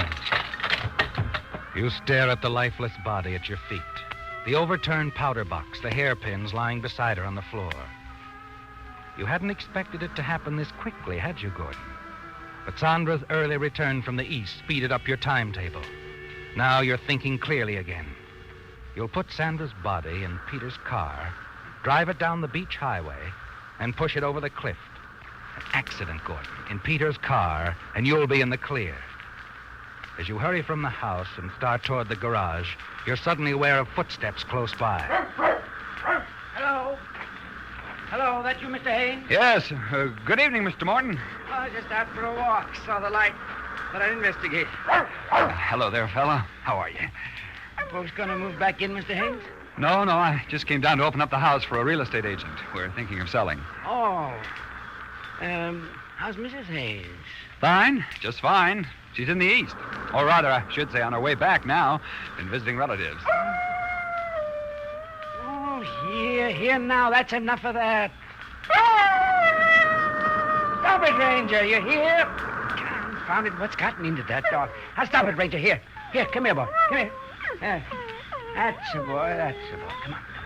Come on, we better be getting back home. Mother'll be wondering what's happened to us. Well, good night, Mr. Haynes. Good night. Oh, nice to have seen you again. Yeah. Come on, Ranger, come on.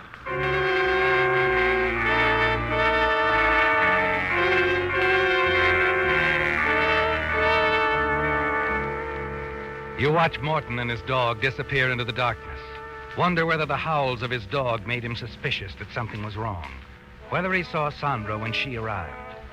Mr. Morton could ruin everything, couldn't he, Gordon? But after a few minutes, you decide you've nothing to fear. That Mr. Morton was quite sincere in his friendly questions. You've no choice anyway. You must carry out your plan for disposing of Sandra's body and making her death seem accidental. Quickly, you enter the house, stop at the hall closet, pick up the vacuum cleaner and some dust rags. You've got to go over the bedroom very carefully, Gordon, inch by inch. Make certain you don't leave any sign that would indicate Sandra was here at the beach house tonight.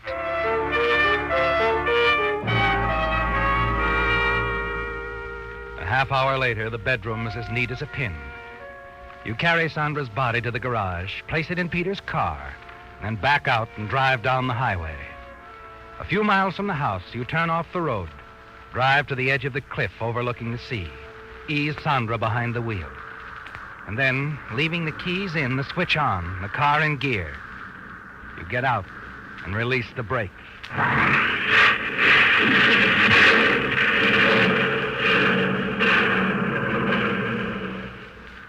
Standing at the edge of the road, you look down. Watch Peter's car sink slowly in the shallow water at the base of the cliff.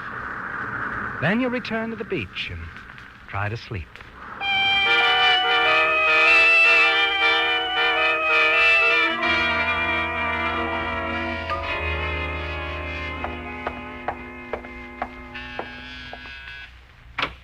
Good morning. You Gordon Haynes? Yes. What is it, officer? Name's Slade, Sheriff's Office. May I come in? Oh, of course. What's wrong? Afraid I have some bad news, Mr. Haynes. It's about your wife. My wife? What's happened? There was an accident last night. The car she was driving went off the cliff a few miles down the road. Oh, no. She's dead, Mr. Haynes. Killed instantly. Sandra? Dead? Yes. When did you see her last, Mr. Haynes? About a week ago at the airport. She went east for a visit. You mean she wasn't here last night? Oh, no, I didn't even know she was in town. I wasn't expecting her plane until this evening. I see. Tell me, Mr. Haynes, how well do you know a man named Peter Lacey? Fairly well. He's really a friend of Sandra's. Known her for years. Why do you ask? She was driving his car when the accident happened. Peter's car? I don't According understand. to his story, he picked her up at the airport around 7 o'clock last night. They had a drink, and then she asked to borrow his car. Said she wanted to drive down here to the beach house. Well, I wonder why. Lacey didn't seem to know. Well, that's strange. She had no way of knowing I'd be here. You hadn't told anyone? Well, no, I didn't decide to come down here until late last night after I got a phone call from the real estate agent in Santa Monica. Mm-hmm. He wanted to show the house to a client. I see. Mr. Haynes, how long does it generally take to drive out here from town? Oh, an hour, I'd say. Lacey says your wife left him a few minutes before 8. She said she was driving directly out here to the beach house. That means she should have arrived around 9 or so. That's right. Yet you say she didn't arrive at all, and the accident occurred sometime after 10. Well, she could have stopped for a bite to eat somewhere along the way, I suppose. See here, what are you driving at? Your wife's death, Mr. Haynes. We're calling it accidental for now. I don't understand. I mean the car might have been deliberately pushed off the cliff. Pushed? You mean... You said this Peter Lacey was a friend of your wife's. How, good a friend? Well, as I told you, they'd known each other for years. Matter of fact, at one time, she was thinking of marrying Peter, and I came along and, well... I see. Good Lord, you're You're not suggesting that Peter had anything I'm to not do with... suggesting anything, Mr. Haynes. But I certainly want to have another talk with Mr. Lacey. A nice, long talk.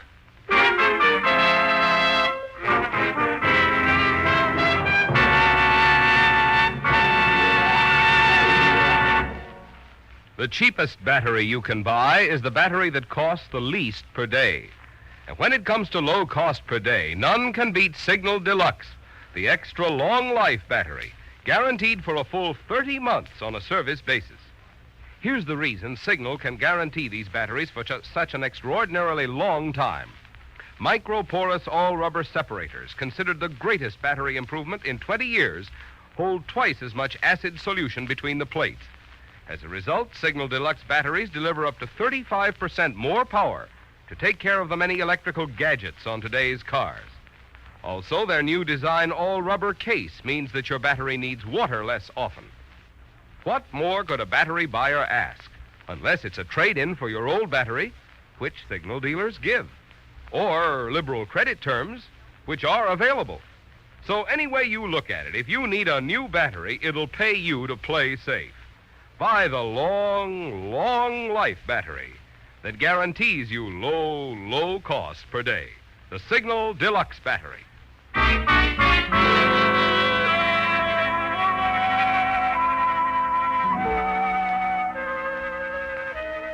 It's turned out better than you expected, hasn't it, Gordon? Now that the police have turned their attention to Peter Lacey and suspect him of the murder of your wife, Sandra. Even if the police learn about Vicky Lydon, as they will after they talk with Peter, you can deny his accusations. It's your word against his now. And you're sure his accusations will sound like a desperate attempt to cover his own guilt. You return to your apartment, wait in town for some further word. Then finally that evening, you have another visit from Slade of the sheriff's office. Tell me, Slade, have you had your talk with Peter Lacey? Yes. Persistent fellow, that Lacey. He's been saying all along that your wife did show up at the beach house last night. And I tell you she didn't. Surely you can take my word for it. We'll let the test decide, Mr. Haynes. Test? Mm-hmm. We found some interesting things at the beach house, including a picture of your wife. What's that got to do with it? Mr. Lacey says it's quite a recent picture of her. Shows her as a brunette. Well? Mr. Lacey says your wife had her hair bleached blonde before she came back from New York yesterday. Well, I still don't see what that proves. It proves that your wife was at the beach house last night, Mr. Haynes. You see, we found a few strands of hair, bleached blonde hair, and several hairpins. You know, you did a pretty good job of cleaning up that beach house. But you forgot one little thing. Forgot? Uh-huh. You forgot the vacuum cleaner. That's where we found the bleached blonde hair and hairpins. Yeah, just like a man. When you got through using it, you didn't think to empty the dust bag.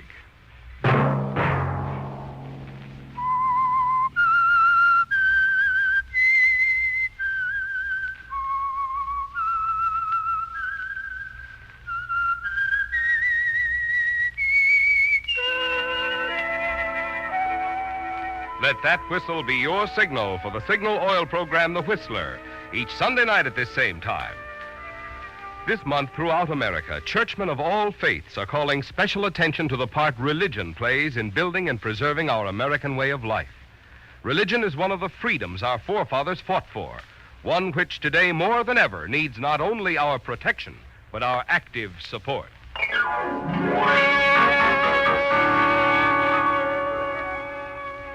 Featured in tonight's story were Bill Foreman, George Neese, Virginia Gregg, and John Daner. The Whistler was produced and directed by George W. Allen, with story by Joel Malone, music by Wilbur Hatch, and was transmitted to our troops overseas by the Armed Forces Radio Service. The Whistler is entirely fictional, and all characters portrayed on The Whistler are also fictional. Any similarity of names or resemblance to persons living or dead is purely coincidental. Remember, at the same time next Sunday, another strange tale by The Whistler. Marvin Miller speaking for the Signal Oil Company. This is CBS, the Columbia Broadcasting System.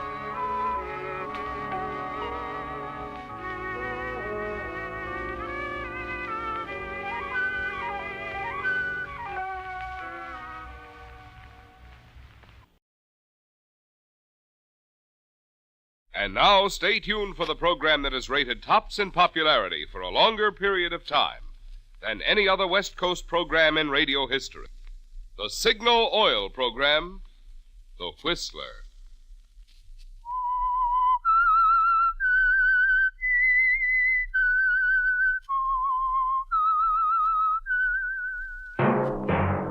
Signal, the famous Go Farther gasoline, invite you to sit back and enjoy another strange story by The Whistler.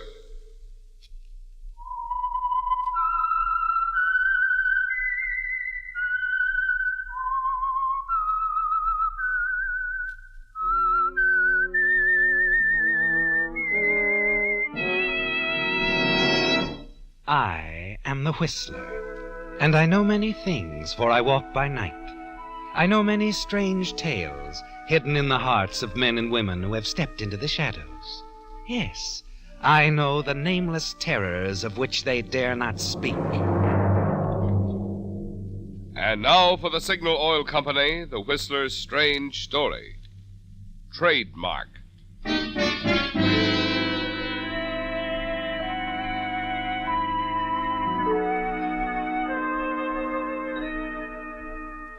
The car, speeding up the rain-swept mountain road, rounded a final curve, then swung in sharply until its headlights pierced through the night to pick up the cabin set well back from the road.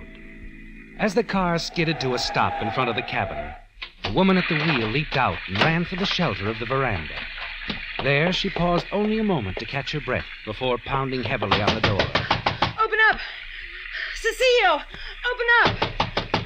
Cecile, I'm not going away. You're going to talk to me. Cecile! Oh, Cecile. Hello, Martha. You've got to talk to me. You've got to listen. Oh?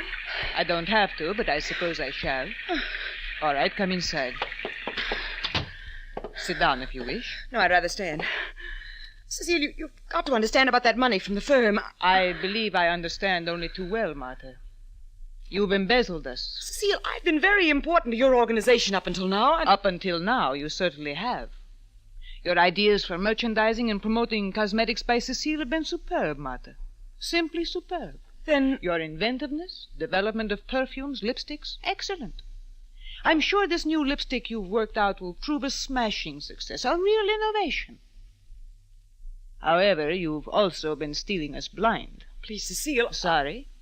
I'm going to discuss the whole thing with Jason in the morning.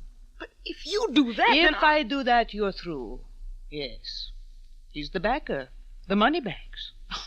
Why, I'd be a confederate, a fellow conspirator if I failed to tell him of your, indiscretion with company funds. You've always hated me, haven't you? Because you've always hated being just a figurehead, a name Cosmetics by Cecile. My ideas have put you on top, and now it's crowded there. A little. Yes. They can probably accommodate you at the inn in the village, Martha. I can't permit you to stay here. So that's the way it's going to be. I'm being kind. You could go to prison. I'll try to talk Jason out of that.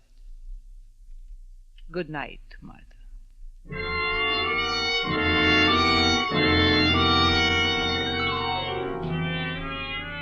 Walking out of the cabin, you want to whirl and tear her to bits, don't you, Martha? Yes, but you don't. You know when you've been defeated. And you know, too, as you drive back toward the inn at the village, that you might as well forget it. Might as well drive on back to Los Angeles in your apartment. But somehow you want to think it through, and you decide to stay on the scene. Besides, there's the storm, the rain, and the inn looks warm and inviting as you run your car into the shed garage, pick up your overnight bag, and go inside. The desk clerk is friendly, and they do have a room. 207, Miss Collins. Just sign here. Yes, thank you. I'm sorry, the room is at the back of the building, overlooks the alleyway, but That's then... all right. It's all right. The trip was unexpected. See, you have a bar. Oh, yes, and still open. Well, I'm cold from the drive. I think I'll have a nightcap. Go right in, Miss Collins. I'll have the boy take your bags up to the room. You just take your time. Thank you. Boy! Oh, boy!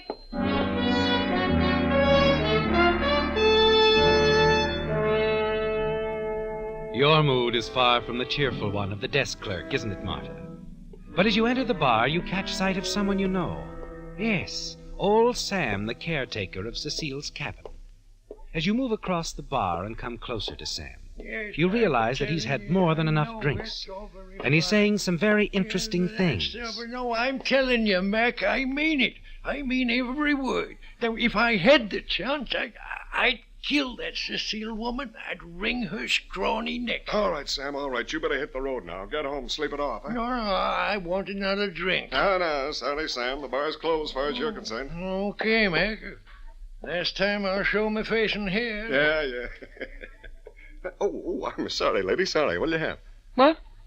Oh, never mind. I guess I don't want a drink after all.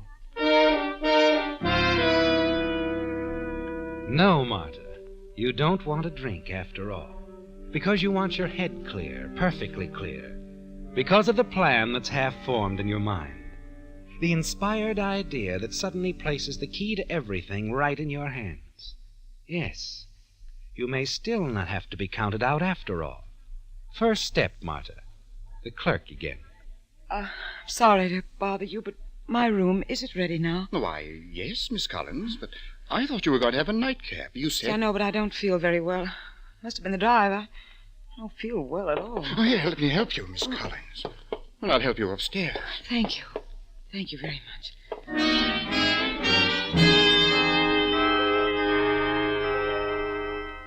He helps you to your room, doesn't he, Marta? Very concerned. And then he calls the maid, has her stay with you as you get ready to go to bed. And then, to make it all just right. Maid. Yes, sir? Could you tell me, would it be too much trouble for them to bring me some hot broth or toddy or something? Oh, not at all, miss. I'll tend to it myself right away. Mr. Hensel's very worried about you. You watch her go, Marta. Smile to yourself. And then ask the obliging woman to sit with you as you drink the warm broth she brings. Then you're ready for the next step. Oh, it's so much better. I think I can sleep comfortably now. Of course you can, and you won't be disturbed, ma'am. Mr. Hensel was so sorry he had to give you a back room, but I think they're much quieter. Oh, I don't mind, but you will remind him I don't want to be disturbed, won't you? No, you just leave it to me, ma'am. And if there's a thing you want, just anything at all, will you just call the desk? I will, yes. Thank you. Good night, ma'am. Sleep comfortable. You've arranged your alibi, haven't you, Marta?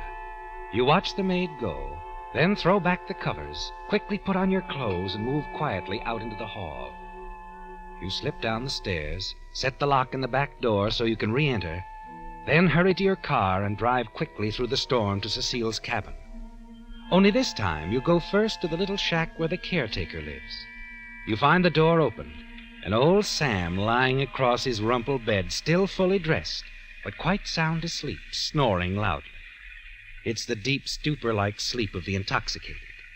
And then you congratulate yourself on a real stroke of fortune. A rifle, Marta, mounted on pegs on the wall. Quickly, you take a pair of gloves from your coat pocket, put them on, and you take the gun down, slip a cartridge into the chamber, step past old Sam, and hurry to the cabin 100 yards away. It's a long chance, Marta, but luck has been with you so far. You hesitate, summoning your nerve for what's ahead. You light a cigarette, move onto the veranda. Yes. You Yes, freeze it's at the very sound of important Cecile's that I voice, see you. stand terror-stricken as you realize who she is talking to. All right, Jason. I'll be expecting you. 10 o'clock sharp. You breathe a sigh of relief, realizing that Jason Weatherby is not with Cecile, but only talking to her on the telephone. You find yourself praying that she doesn't say anything about you. And then, I have something to tell you, Jason, about Martha Collins. Something surprising. We'll talk about it tomorrow. Goodbye. you lift the rifle, lay it on the sill of the open French window. At the slight sound, Cecile turns quickly. Who's there? Goodbye, Cecile. Martha. I suppose we could say you counted me out too soon.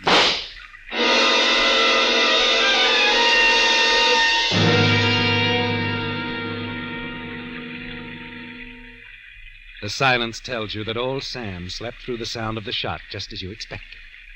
You climb through the French window, enter the room.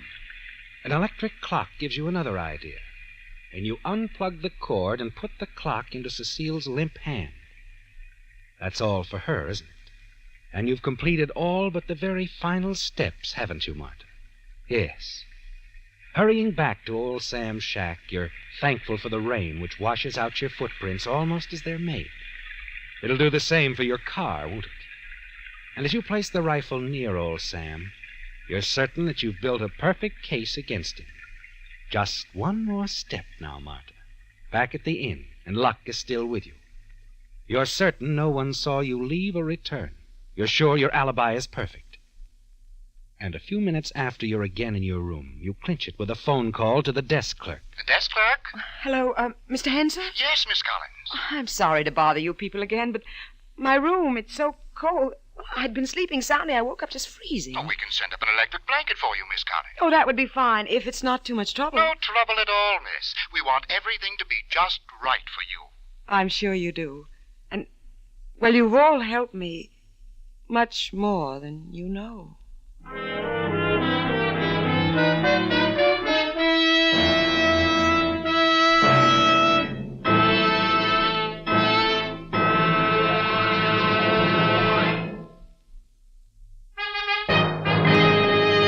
When you hear a fanfare, you expect an announcement, something new, something important. Well, tonight, Signal announces something excitingly new, something of major importance to every car owner. A new motor oil, so completely different, so vastly improved, it actually reduces by 50% engine wear due to lubrication. New Signal Premium Motor Oil. It's true. New Signal Premium Motor Oil is the result of years of research involving new scientific techniques never before available to the petroleum industry.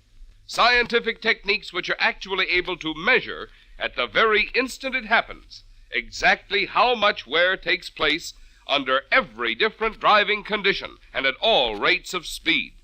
Then engineers set out to develop new compounds, new lubricating qualities to reduce wear under not just one, not just two, but under all driving conditions and speeds. Now this amazing new product is ready for you at Signal service stations. The new Signal Motor Oil that reduces by 50% engine wear due to lubrication. New Signal Premium Motor Oil.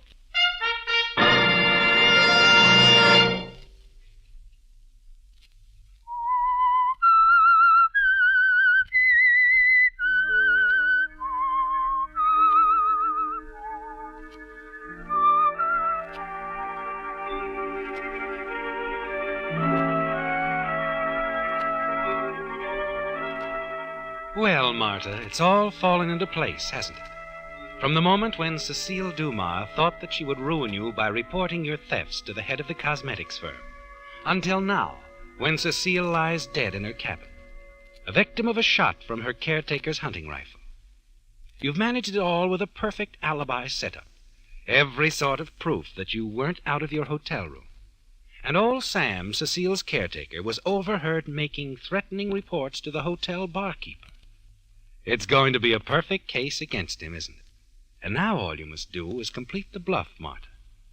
The next day is sunny, and you begin the morning by hurrying down to the village train depot, waiting for Jason Weatherby's train to come chugging into view. Jace! Oh, Jace, over here! Well, Martha, my girl, how are you? I'm just fine, Jace. And you? Oh, not too lively. Train always tires me out, you know. Nice of you to come down and meet me. You needn't have bothered. It's a long way to Cecile's cabin. Come along. My car's right over there. Right. Martha. Uh-huh? Tell me, what's this all about? Do you know? I mean, Cecile, what's on her mind? You don't know? Haven't been able to pry a thing out of her. I was talking to her last night. Oh? Oh, she said it was something important. We had to get together right away. You know, don't you, Martha? Uh-huh. It's a secret.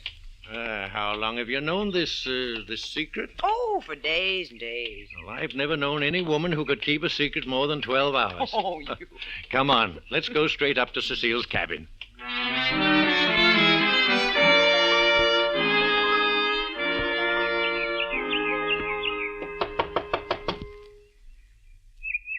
on, eh? She doesn't answer. Suppose she's still asleep? Well, could be. You know how Cecile loves to sleep late. Come on, let's go around to the patio. The French windows might be open. Oh, we're in luck. They are open. Good. I'll see you, Martha. Thank you. What you say we raid the kitchen, eh? I could use some breakfast. Good idea. Come on, let's... Martha, what's the matter? What? Oh, good Lord. Cecile. Cecile. Jace, what happened to her? Martha, she's dead. Dead? Oh, Jace. Now, easy, my girl, easy. Better sit down. I'll be all right. Jace, how horrible. She's been shot. Shot? An accident? Well, I don't see the gun around anywhere. You mean it was... Well, she must have been standing right here when it happened. You see, when she fell, she knocked these things off the desk. The clock, too, pulled the cord out of the wall plug. Yes. Stopped a few minutes after 10. Wait a minute. Must have happened right after I got through talking to her on the phone. I called her at 10. Oh, was she alone at the time? I don't know. Oh, what did she say? I mean, was she expecting anyone? Oh, not that I know of. We just talked about my coming up here and about you and that surprise. Oh, well, it's only a new lipstick I've perfected, that's all. Oh, Cecile just went on to complain about things in general. You know, the plant and the place here, Sam, the caretaker. Jace. And... What? Sam, where do you suppose he is? Strange he didn't hear the shot. Let's investigate. Say, that's right. Come on, let's see if we can find him. This way, Jace. His cabin's around back. Uh-huh. Of course, he might not have been around last night when it happened. That's possible. According to Cecile, he spent a lot of time in the village, nearly every evening, visiting the bar. Oh, Jace, look, his cabin door's wide open. So it is. Sam! Oh, Sam! Sam, are you... Jace, he's not. No. Oh. No, just asleep. Whew. Sound asleep. Look on the floor at the foot of the bed. A gun. Yes. I wonder... Jace, what are you going to do? I'm going to wake him up. We'll get to the bottom of this. Oh, no, wait a minute. He might be dangerous. I think we better call the sheriff. Yeah, you're right, Martha. Yes, we'd better call the sheriff.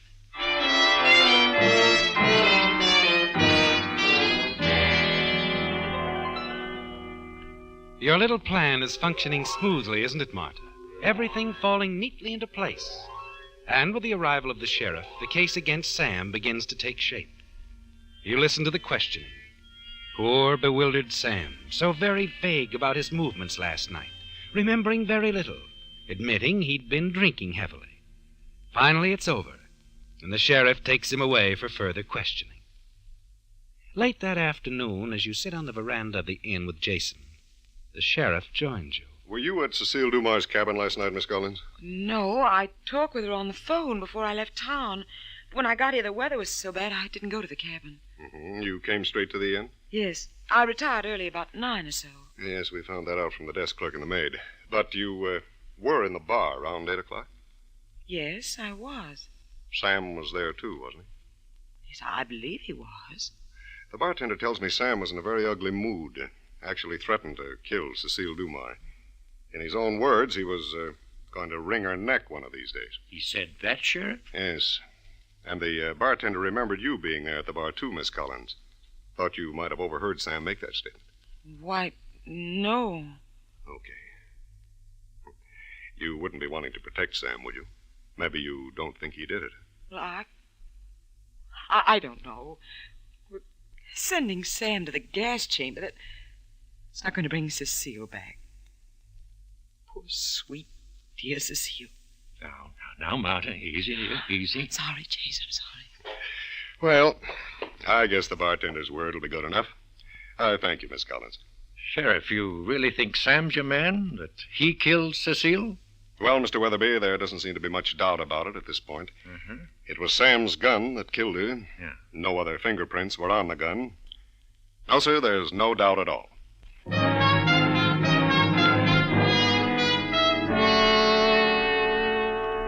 You spend the rest of the day in the quiet of your room, in seclusion, don't you, Martha? Grieving over the loss of your dear friend, Cecile Dumas. And you're confident that you're in the clear, that Sam, the old caretaker, will be convicted of the murder. Then that evening, shortly before you're to meet Jason for dinner, you stroll into the cocktail lounge, and you're sitting there sipping a martini when someone slides into the booth. Hello. Hello. Mind if I join you? My name's Fuller, Ned Fuller. Well, I don't seem to remember. No, we've never met before. Miss Collins? Oh, you know me. Do I? Yes, I know you very well. Very, very well. What does that mean? Well, it so happens I'm a private detective. How nice. And I know a lot of things about you. Such as? Oh, you're 28. You've been married and divorced once. You've been with Cecile's Cosmetics for 5 years. Now a partner in the firm. And you've been dipping into the till. Ah, you spilled your drink. See here, what do you mean Don't I've been look dipping so into the... shocked. And don't try to deny it. You see, I'm the guy who found out you were copying the company dough. You? Uh-huh. Cecile Dumar hired me. I see. Don't you think we should continue this discussion elsewhere? In private? All right. Let's go upstairs.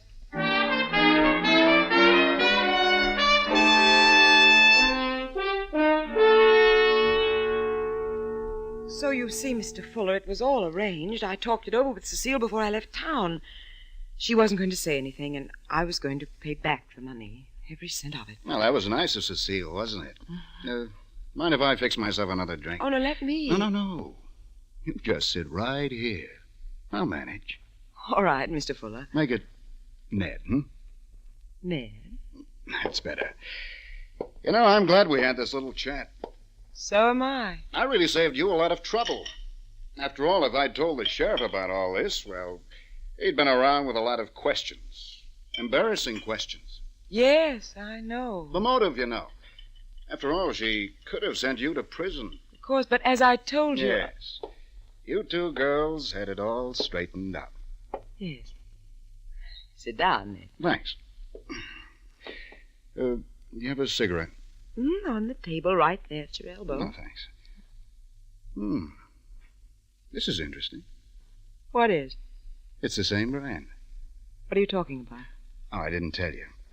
You see, I found a cigarette stub on the porch of Cecile's cabin.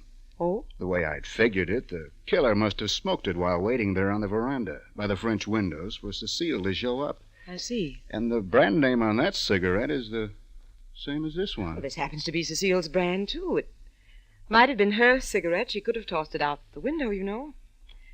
It's the standard brand. Anyone might have smoked it. Say, that's right, isn't it? Yeah. Yeah, that figures. Besides, I wasn't near the cabin last night. I went to bed here about 9 o'clock. The desk clerk and the maid can tell you that. You know, I'm glad I didn't go to the sheriff. So am I, Ned. And I won't be unappreciative. That... Of course, it'll be a while yet before I'm able to get my hands on some cash. Sure it will. Time will take care of that, huh? I was worried about money now.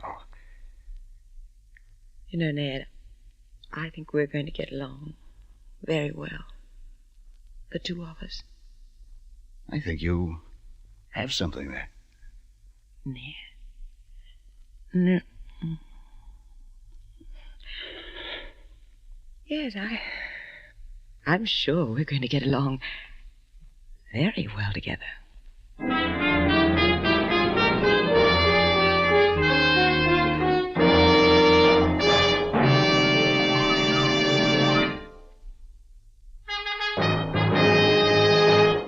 When I told you that Signal's amazing new motor oil actually cuts in half engine wear due to lubrication, that was only half the story. Here's what half as much engine wear means to your car's performance, to your budget. By reducing engine wear 50%, new Signal Premium Motor Oil will keep that like-new pep and power in your motor twice as long. 50% reduction in engine wear means that if your car is not already an oil eater, new Signal Premium will double the period during which you'll continue to enjoy low oil consumption. 50% reduction in engine wear means that new Signal Premium will keep gasoline mileage up, maintenance costs down. Yet this wonderful new Signal lubricant gives you all these extra benefits at no increase in price. good reason to get your next oil change at a Signal service station. Change to Signal's amazing new motor oil that reduces engine wear 50%. New Signal Premium Motor Oil.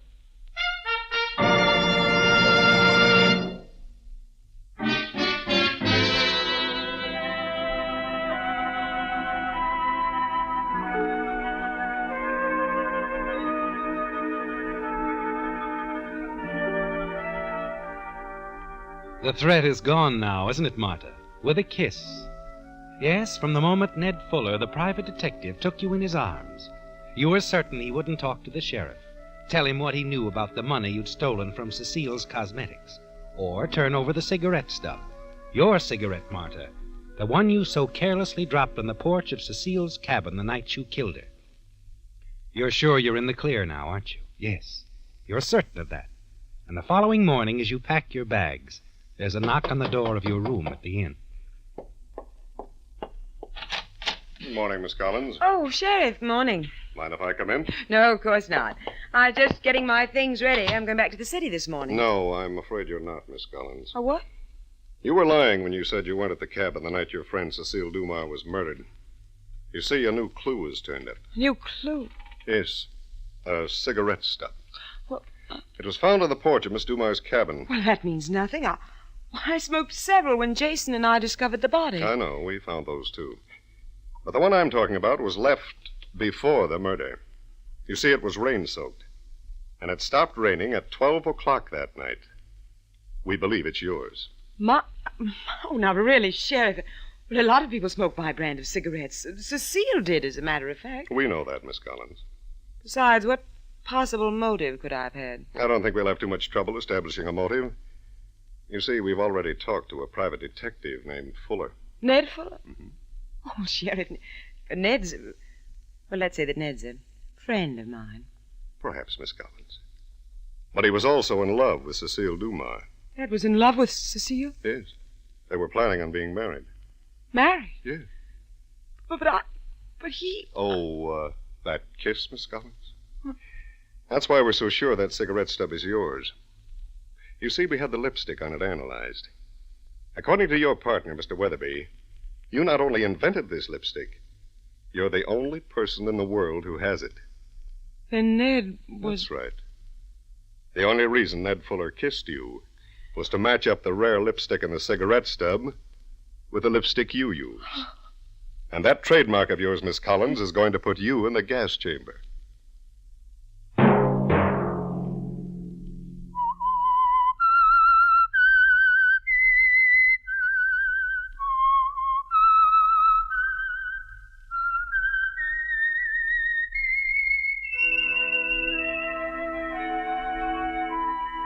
Let that whistle be your signal for the Signal Oil program, The Whistler, each Sunday night at this same time. Signal Oil Company has asked me to remind you this about the amazing new Signal Premium Motor Oil, which reduces by 50% engine wear due to lubrication. It's available only at independent Signal service stations from the same friendly dealers who help you go farther with Signal gasoline.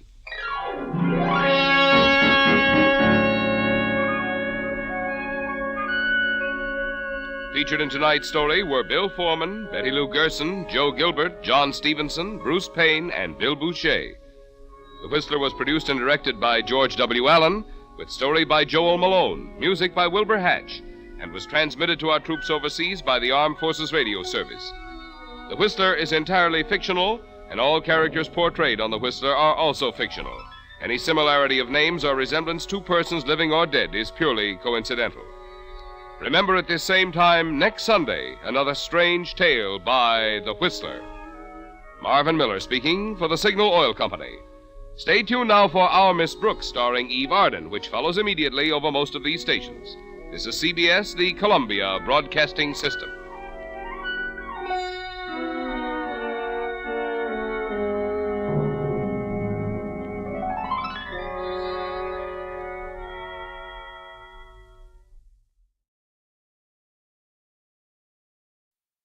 And now stay tuned for the program that is rated tops in popularity for a longer period of time than any other West Coast program in radio history. The Signal Oil program, The Whistler.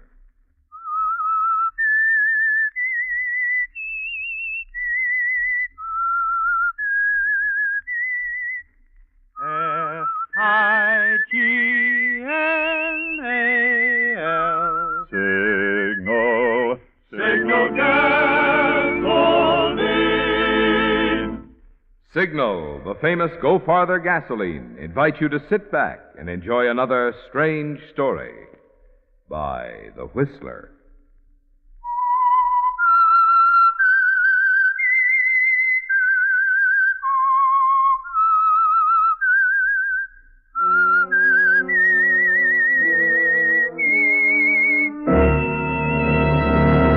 I am the Whistler, and I know many things, for I walk by night.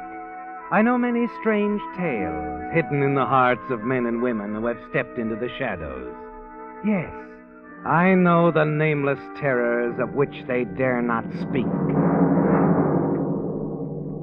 And now for the Signal Oil Company, The Whistler's strange story, Night Flight.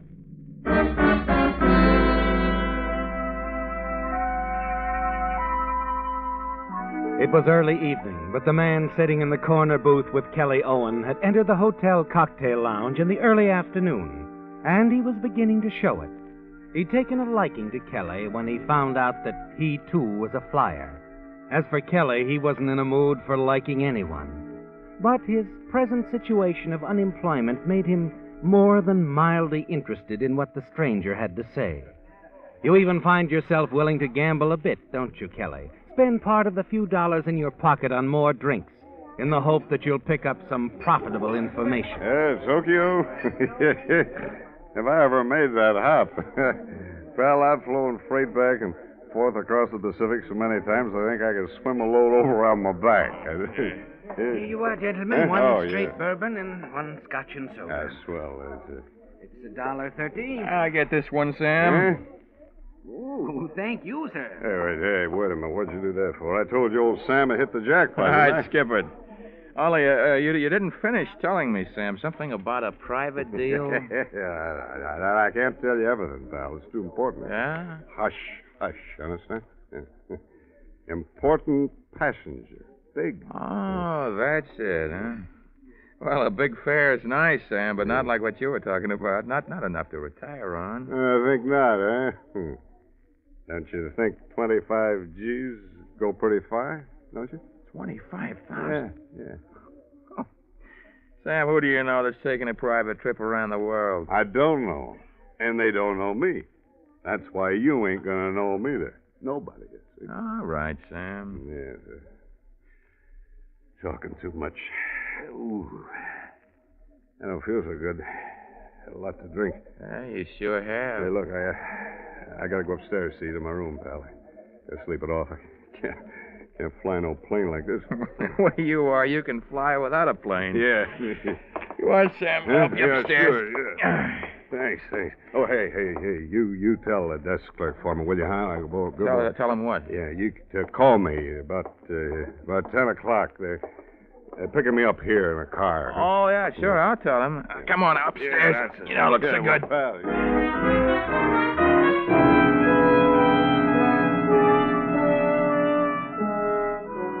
It sounded interesting, didn't it, Kelly? $25,000, Sam said. And something about it being his payment for flying an important passenger somewhere. But all too vague to be of any use to a man in your position. By the time you help Sam upstairs to his room, lay him on the bed, he's fallen into a deep sleep.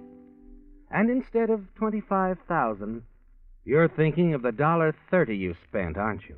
$1.30 that might have gone towards a better hotel room for the night. And then you think of something else. Yes. You're helping yourself to the contents of Sam's wallet as the phone near the bed rings. Sam stirs restlessly, and you lift the receiver quickly to prevent waking him. Mr. Ledford? Hello? Mr. Ledford, there's someone here to see you. Mr. Ledford? Someone here to see you. The words flash across your mind, don't they, Kelly? And you recall something that Sam said downstairs in the bar. I don't know him, he said. They don't know me. But it wasn't until 10 o'clock that the somebody was to meet Sam in the lobby. Was it, Kelly? Mr. Ledford? Mr. Ledford? Why don't you answer? Hello? Oh, Mr. Ledford, there's someone waiting for you in the lobby. Should I tell the lady to come up? No. Tell the lady that Sam Ledford will be right down. Yes, sir.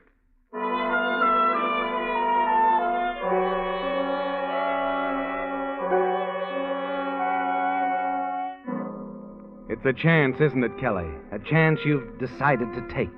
And with Sam Ledford's wallet, identification, and pilot's license in your coat pocket, you let yourself out of his room and go downstairs. There's a girl in the lobby, a dark-haired, very attractive girl. She's alone, waiting impatiently. Miss Martin? Yes, You wanted Sam Ledford? and supposing I did. Well, you don't have to look any further. Oh, well, I didn't realize. That's okay.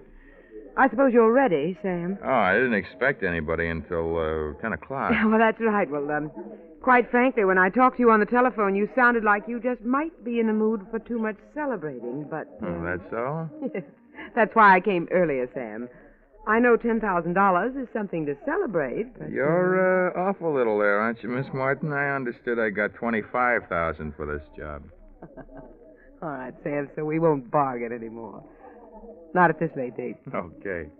You won't mind leaving now, though. Anything you say, Miss Martin. Now, later, you're running it. Mm-hmm. Well, I'm glad we understand each other. All right, Sam, there's a cab outside. Wait for me. I've got one quick call to make. Wait in the cab. Okay, Miss Martin. You won't be long, will you? No, Sam, I won't be long.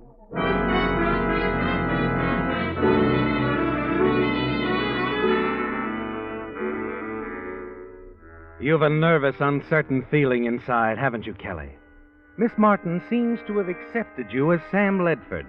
But walking out to the taxicab parked in front of the hotel, you wonder about her reference to a quick call. Wonder if perhaps the call is in some sort of a checkup with whoever made the original arrangements with the real Sam Ledford. But there's nothing to do but sweat it out, is there, Kelly? Play it close and careful for the biggest payoff you've ever gambled on.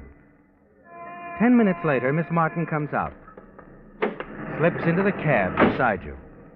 Everything all right? Yes, Sam, everything's fine. Know where we're heading now?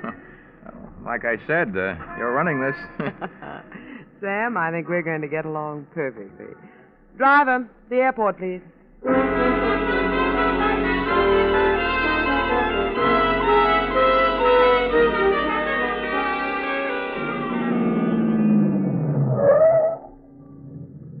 You understand everything now, Sam? I think so. Be sure you rent at least a 3-place ship and make certain of the fuel. You haven't told me yet exactly how far we're... Never mind. I'll tell you that part after we're in the air. Check. You're not coming with me? I'll wait here till you get the plane. Tell them you want it for a sightseeing hop over the city. Tell them I'm the girlfriend. The girlfriend, huh? Okay.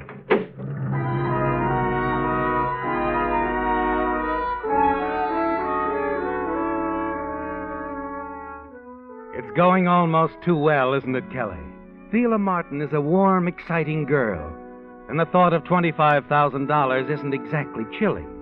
But you are nervous over what's just ahead, aren't you? The renting of the plane in Sam Ledford's name. It has to be done that way, just in case Thela should check at the last minute. You cross toward one of the rental hangars, hoping whoever's in charge doesn't know you or Sam Ledford. But nothing goes wrong.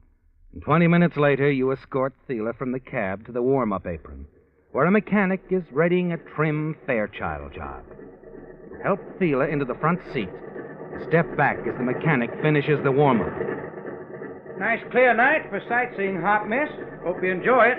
Thanks, I'm sure I will. You're in good hands, all right. Understand Sam Ledford's taking you up. Yes, that's You right. freeze at the mechanic's words, leap back toward the tail of the ship, trying to avoid him. Thela can't see either of you, can she, Kelly? But the mechanic is waiting between you and the door to the ship. Then, in absolute desperation... Hey! Yeah? Isn't there something wrong with this tail assembly? Wrong? I don't think so, Mr. Ledford. We just... Hey, what is this? You're not Mr. Sorry, pal, but I got a date with $25,000. And nobody's getting in my way.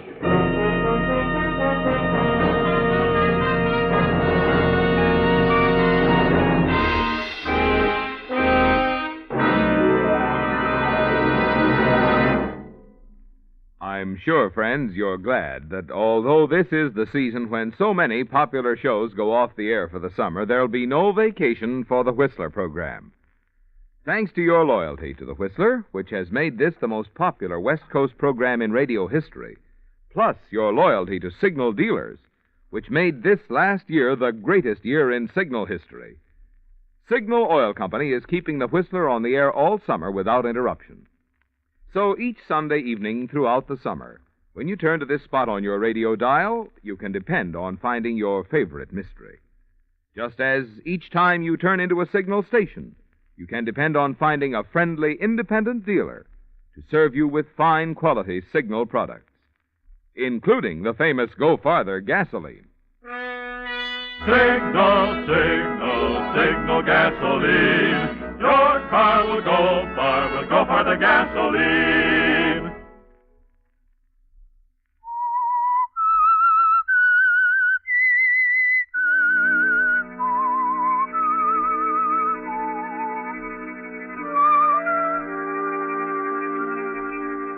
You've managed every step, haven't you, Kelly? Every one since the telephone rang in the sleeping Sam Ledford's room. The moment when you decided to take his place with the unknown air passenger who would pay $25,000 for a single mysterious flight in a rented plane. The last step was a dangerous one, wasn't it? Knocking out the mechanic at the airport, a man who realized that you weren't Sam Ledford. But it's going to be all right, isn't it, Kelly? And as you level out high above the twinkling lights of the city, you glance over at Thela in the seat beside you. Well, Thela, you said once we were in the air. Yes, I know. All right, Sam, we fly almost due south to a spot near Rosarito Beach. Across the border? Yes. There's a landing strip there. We'll sit down, wait. It's been a lot of waiting. You're getting a lot of money. Yes, I am. All right, Thela, settle back. Grab a few winks if you like. I'll wake you up at Rosarito Beach.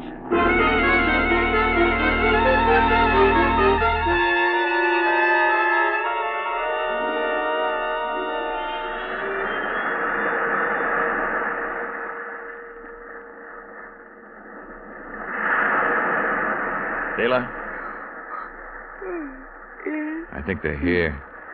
Car just pulled off the highway. All right.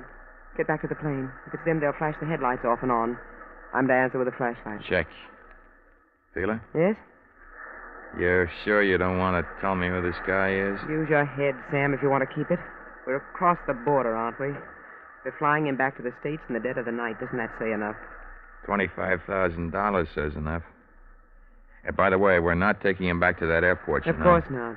We've got a spot all picked out on the desert. There's a car waiting, everything. Yeah, everything. Even you. Skip it, man. And remember, not a word to him during the flight. Just keep your mind on your flying. Oh, sure. Oh, there go the car lights over there. Yes. Go on, Sam. Back to the plane. I'll answer them.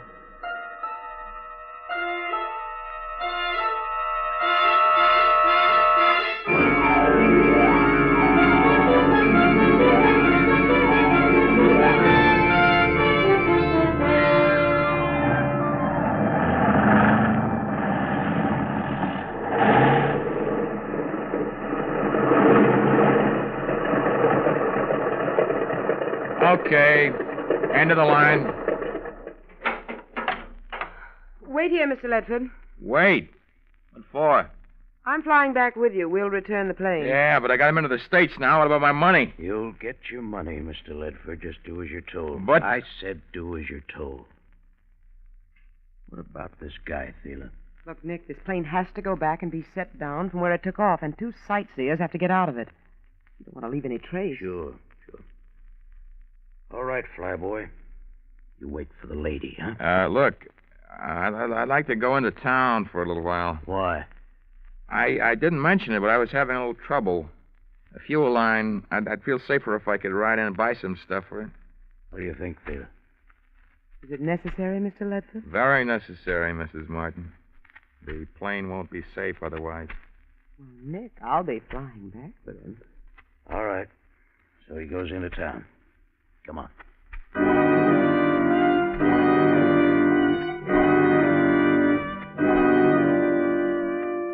You had to think fast, didn't you, Kelly? You know you can't take the plane back to the airport where you picked it up, posing as Sam Ledford.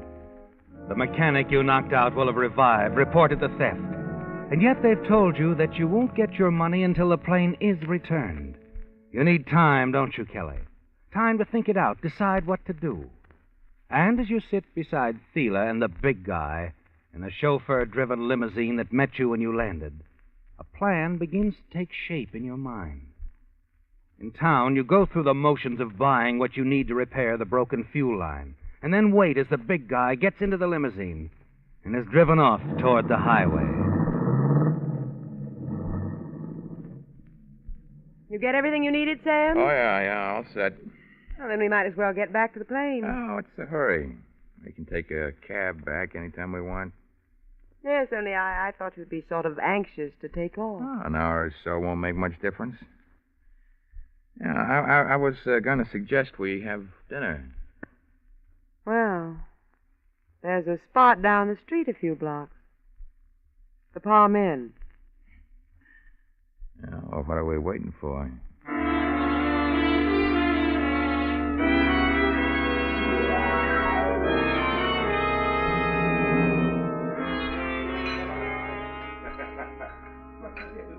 Sam. Yep. I've been wondering. If I was going to buy another brandy? Sure. No, I was wondering about that $25,000. What are you going to do with it? Oh, I don't know. Got a girl? Nope. Why? Oh, I don't know. Don't you ever think of the cottage small, white picket fence, roses around the door? Quit kidding, Thela. Anyway, I'm not in the market for real estate.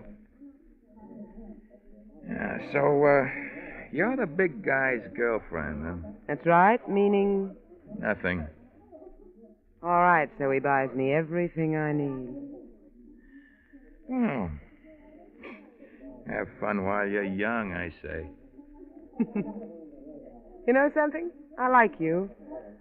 I like you a lot, Eddie. Eddie? You're a little mixed up, aren't you? Eddie, Frank, Harry, Sam. What's the difference? What are you driving at, sweetheart? What is your name, really? Sam Ledford. You see, I closed this deal with Sam Ledford in person long before you showed up. Okay. So where does that put us? It's up to you. You went along with the deal even though you knew I wasn't Ledford. I was in the market for a new pilot. Sam was too talkative. Besides, I like you. I like your nerves. Something for a girl to fall back on. Well, you're pretty okay in my book. Kelly. First to last. Kelly Owen. Kelly Owen. I like that, too. Yeah, so let's get down to business now. Let's start with my $25,000. So I'm not Ledford, but I pull the job. I'm entitled to dough. Of course you are. And more. Oh? How would you like to split $100,000, darling? $100,000. Sound interesting? Very, very. Tell me more. Let's get back to the plane. You have work to do. Work? The fuel line, remember? Oh, sure, yeah. Kelly. Yeah. Was that fuel line really giving trouble? What do you think?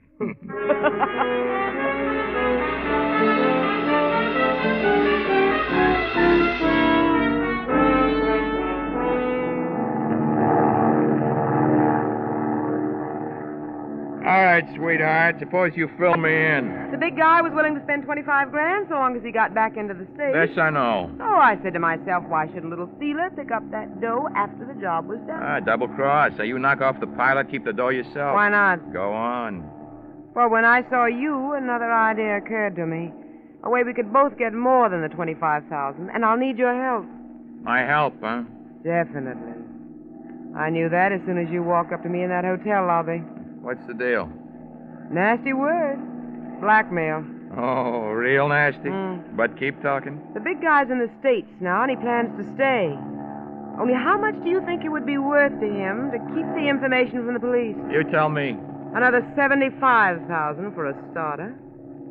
So, how do we set this up? First, a little trip to South America for you. I always wanted to go there, too. I'll go on to join the big guy in New Orleans. He's rented a house there, 21 Rue Saint Germain. And? And in about a month, he gets a letter from South America. Well, the blackmail pitch, he pays off or else. I like blackmail by long distance. Much healthier. Well, Kelly, is it a deal? Yep. One more thing. How do I get to South America? Oh, that. Yeah, that. My 25 grand. I have it. You'll need, let's say, 5,000 to get settled. You'll want a few thousand to spend, so I'll give you half now. 12,500. What about the other half? I'll hold on to it for the time being, just to be sure you don't double-cross me in South America. After you've clipped the big guy, we'll meet down there, and then... Well, you think you could stand to have me around, partner? Oh, give me time, sweetheart. I just might go to love you.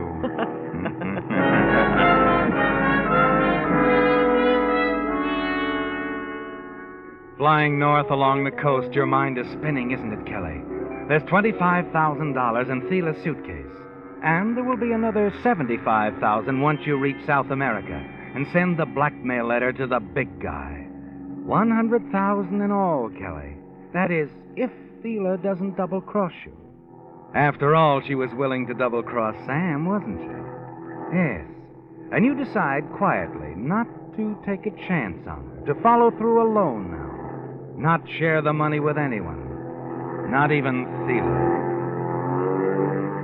Darling, do me a favor. Sure. Do you have to fly over the water? It makes me nervous. Oh, what's the diff? Fly underwater. If you fall hard. Oh, please. Relax, Thiela. Say, how do we address the big guy in New Orleans again? Nick Hughes, 21 Rue Saint Germain. You won't forget it, will you, darling? No, I won't. Nick Hughes, 21 Rue Saint Germain. No, I won't. Forget it. Your fist lashes out, catches Thiela on the point of the chin, and she slumps down in the seat. You reach over, open the door beside her. So long, sweetheart!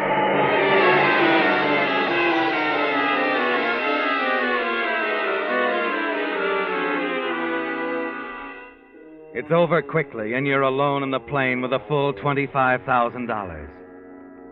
You swing the nose around, head inland, and soon ease into a landing in an empty pasture not far from the highway. A truck driver gives you a lift into Los Angeles, where you spend the rest of the night in a quiet hotel. The following morning, you're downtown. First stop, a fashionable men's store. May I help you, sir? Yeah, shoot the works. I beg your pardon. I tried out the best you got. Suits, sport outfits. I'm in the market for a complete wardrobe. Oh, yes, sir. This way. I'll need some luggage, too. That, light airplane stuff. Of course. You're planning a trip? Yeah, South America. By the way, where's the nearest airline office? Down the street, 3 blocks. However, if we may be of assistance, that is to say, if you should care to use our telephone... No, thanks. I'll walk down after I finish here. Oh, Mr. Knowles, this way, please. Best man in the store. He'll take care of you. Thanks. I hope you have a pleasant trip and a most enjoyable stay in South America, sir. Thanks again. I'm sure I'll have a great time. Yeah, a great time.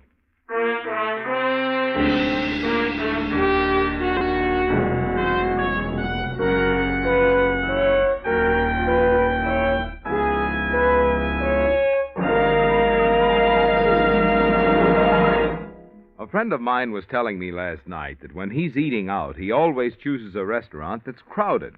They must have something, he says, to be so popular.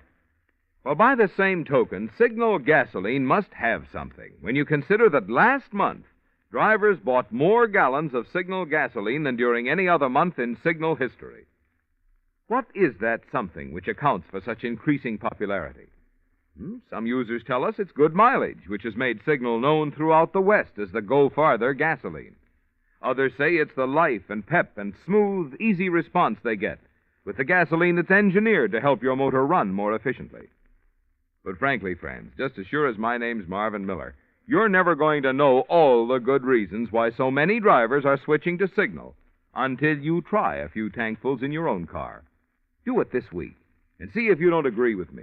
You get a full measure of all the things that make driving more pleasure when you fill up with Signal, the famous Go Farther gasoline. Signal, signal, signal gasoline. Your car will go far with Go Farther gasoline.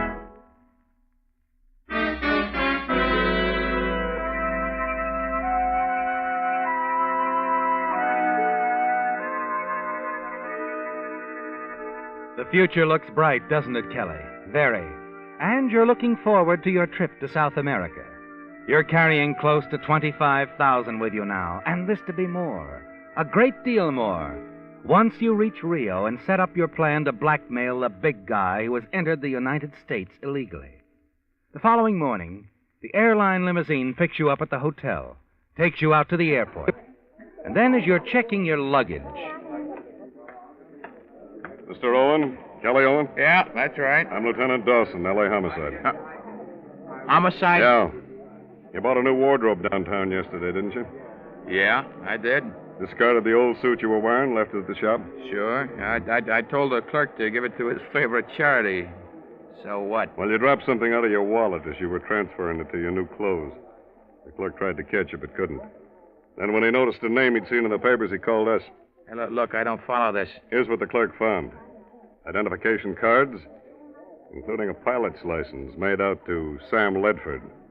Ledford? Yeah. Better turn in your plane ticket, Mr. Owen. You ain't going anywhere. Oh, wait a minute. What's this all about? That's what we want to know. You see, Sam Ledford was found in a hotel room late last night. Dead. He'd been murdered. Murdered? Sheila must have got him when she went back to make that call. You were carrying Sam Ledford's pilot's license around. I'm afraid that's one you'll never be able to explain, Mr. Owen.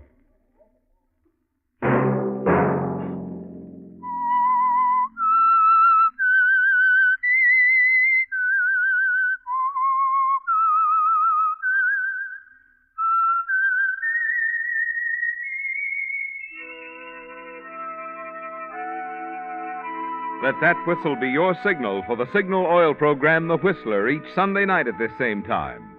Meantime, Signal Oil Company and the friendly independent dealers who help you go farther with Signal gasoline hope you'll remember, regardless of what gasoline you use, you'll enjoy more miles of happy driving if you drive at sensible speeds, obey traffic regulations, and avoid taking chances. You may even save a life, possibly your own. Featured in tonight's story were Bill Foreman as the Whistler, Lamont Johnson, Betty Lou Gerson, Bill Boucher, Byron Kane, and Jack Moyles. The Whistler was produced and directed by George W. Allen with story by Joel Malone, music by Wilbur Hatch, and was transmitted overseas by the Armed Forces Radio Service. The Whistler was entirely fictional, and all characters portrayed on The Whistler are also fictional. Any similarity of names or resemblance to persons living or dead is purely coincidental. Remember to tune in at the same time next Sunday when the Signal Oil Company will bring you another strange story by The Whistler. Marvin Miller speaking for the Signal Oil Company.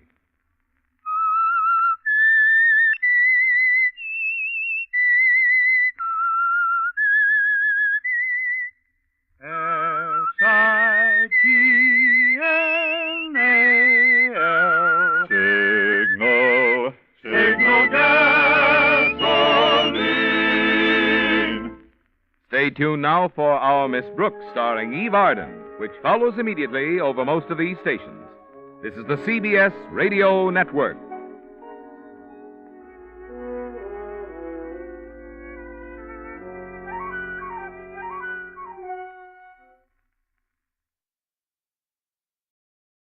And now, stay tuned for the program that has rated tops in popularity for a longer period of time. than any other West Coast program in radio history. The Signal Oil program, The Whistler.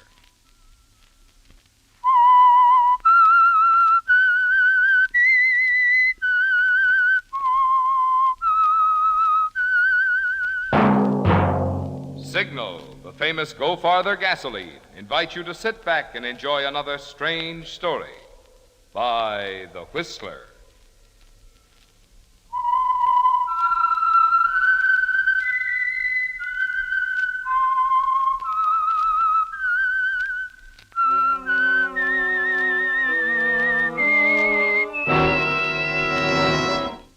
I am the Whistler, and I know many things, for I walk by night. I know many strange tales hidden in the hearts of men and women who have stepped into the shadows. Yes, I know the nameless terrors of which they dare not speak. And now for the Signal Oil Company, The Whistler's strange story. Attorney for the defense.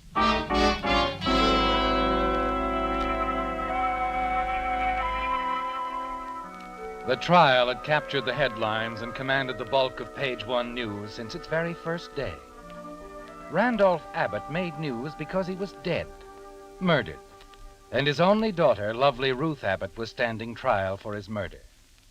Defending her was her father's own attorney, Joseph Herman. Now the court stood recessed, and Joseph Herman walked confidently from the crowded courtroom. Think you've got the DA on the run, Mr. Herman? Well, the district attorney has his job to do, and I have mine. But you may quote me as saying that Ruth Abbott is innocent, entirely innocent of her father's murder. And I propose to prove her innocence. Let's get to the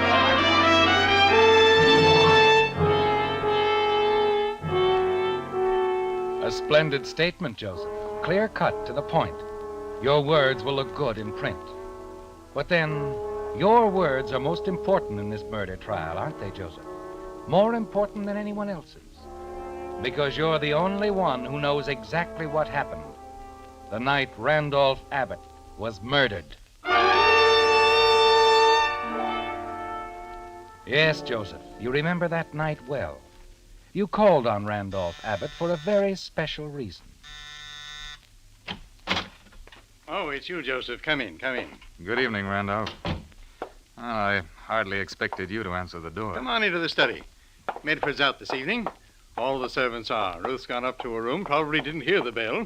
Well, sit down, Joseph. Sit down. Now, this won't take long, Randolph. This is a business call. Business? Oh, yes, the payment on your note, I imagine. The last payment on my note, Randolph. 10 years. That's a long time, Randolph. I'm glad it's over, Joseph. I should think you would be. Glad? That's a small word for 10 years of effort. 10 years of crawling to you with the payment, Randolph. I don't understand you, Joseph. You act as if I've done a villainous thing, saving you from prison, disbarment. The courts don't look kindly on embezzlement, Joseph. You should know that. You're a lawyer. Randolph Abbott's attorney, if you please. All right, Joseph.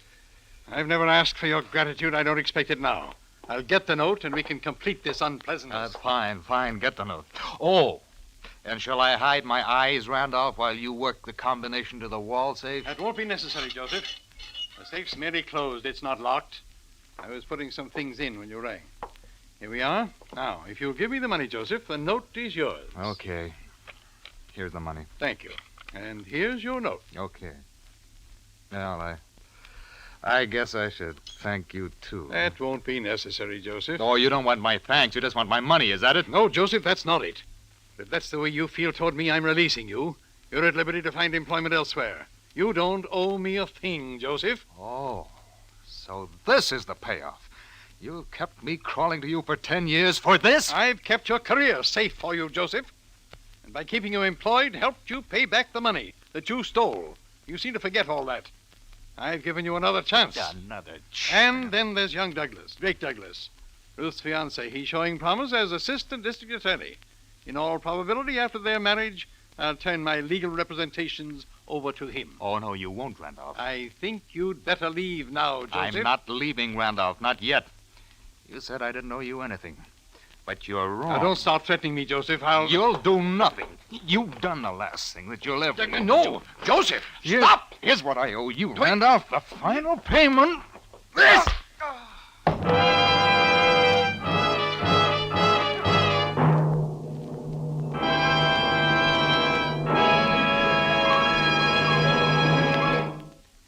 Since this is vacation time, I'd like to say a word tonight about an item that will have a lot to do with your driving pleasure: gasoline.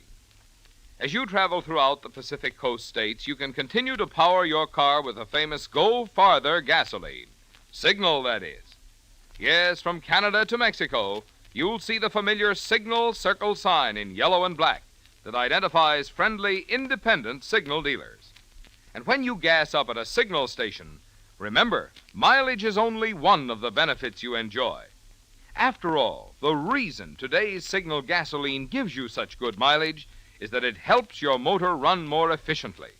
And when your motor runs more efficiently, naturally you also notice quicker starting, proud pickup, and smooth, responsive power. That's why we say mileage and performance are like birds of a feather. They go together. So on your vacation trip or any time, remember, you get all the things that make driving more fun when you get Signal, the famous Go Farther gasoline.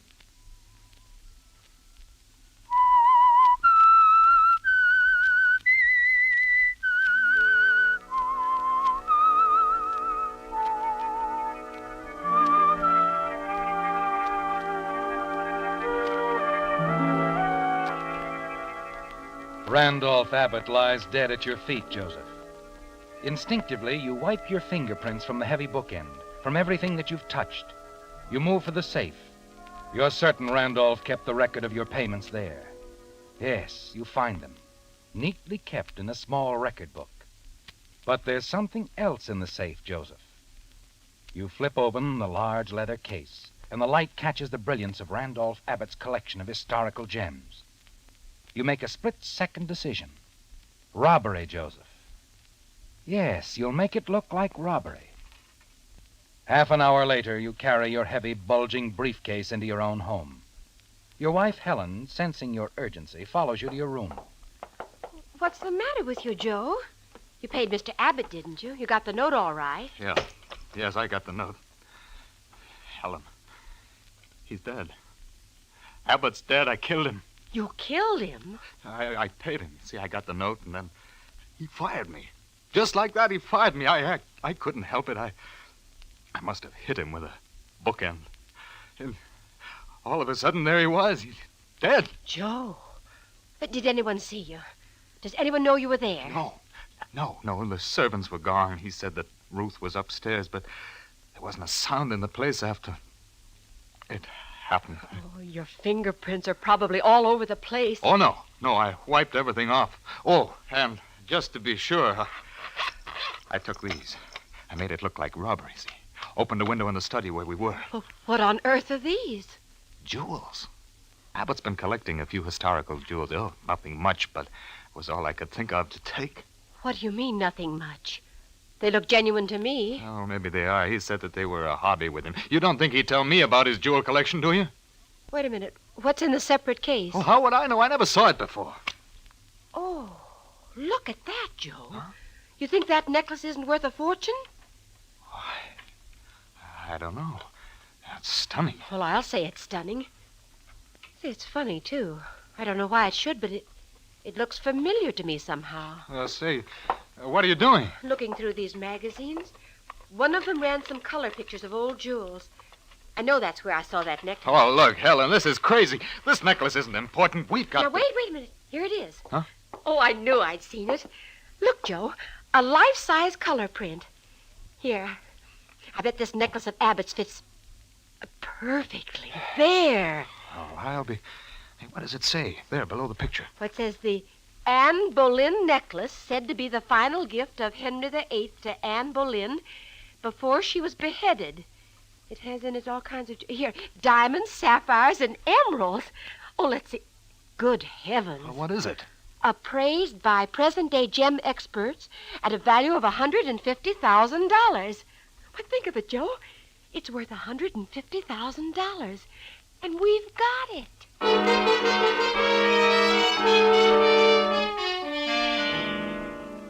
Well, Joseph, the brilliance and value of the Anne Boleyn necklace blinds both you and Helen for the moment.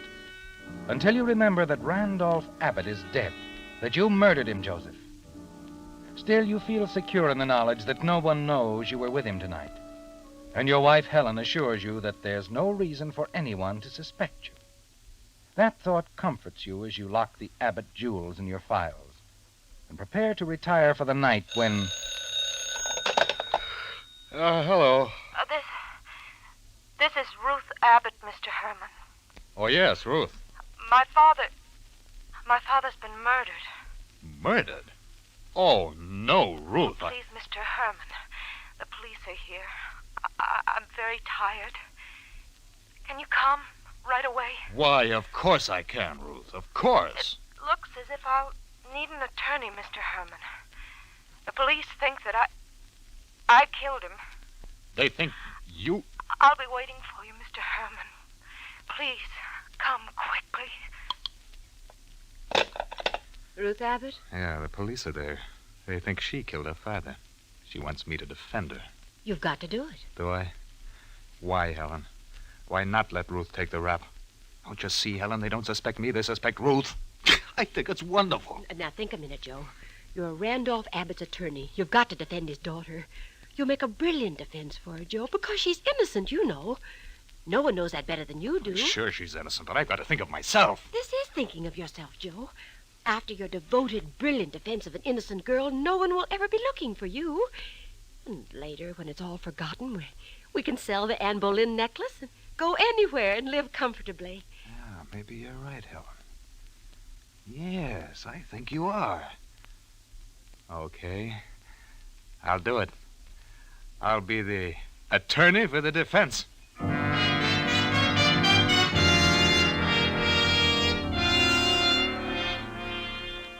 As you reach the Abbott home, you manage an expression of grave concern as Medford, the Abbott butler, ushers you into the study where Ruth Abbott and Police Lieutenant Simpson are waiting for you. Ruth stoically accepts your expressions of sympathy, and the lieutenant begins to fill you in on the details of Randolph Abbott's murder. There aren't too many facts, Mr. Herman. I can give them to you quickly. Then you can talk with Miss Abbott here. Very well, Lieutenant. Mr. Abbott was killed earlier tonight at approximately 8:30, between 8:30 and 9 o'clock. There was no one at home at the time except Miss Abbott. The servants? The servants had been dismissed for the evening immediately after dinner. Before they left, the butler, Medford, and a maid overheard a violent quarrel which took place at dinner between Miss Abbott, her father, and Miss Abbott's fiancé, Drake Douglas. It was not a violent quarrel. It was merely a misunderstanding. Miss Abbott and the servants don't seem to agree on that, Mr. Herman. At any rate, at the height of the quarrel or misunderstanding, Mr. Douglas left. In anger, I understand. He was upset, that's all. Father disagreed with us about the date of our wedding, Drake's and mine. He wanted us to wait and have a large wedding. We wanted to get married right away, a small family wedding. That's all we were discussing. Mr. Douglas went directly home. There are witnesses to testify he was there the rest of the evening. When the servants left at 8 o'clock, Miss Abbott was alone here. She claims she went to her room, where she stayed until 11 o'clock. When she came down here, found her father. That's the truth. Now, please, Ruth. Her fingerprints are on the bookend, Mr. Herman. That's the murder weapon. We also found the safe open, and her prints are on that, too. How many times do I have to tell you, Lieutenant? The bookend was lying beside Father. I don't know why, but I picked it up. The safe was open. I just closed it, that's all. The safe, Lieutenant. Was anything taken from the safe? Miss Abbott says her father kept a jewel collection there. Historical jewels. They're missing, but that's all. Why, then, don't you think the motive could have been robbery and murder from the outside? The doors were all locked, Mr. Herman. One window in this study here was open. But there were no footprints outside the window. Now, Mr. Herman, this was an inside job. And we're holding Miss Abbott for the murder of her father.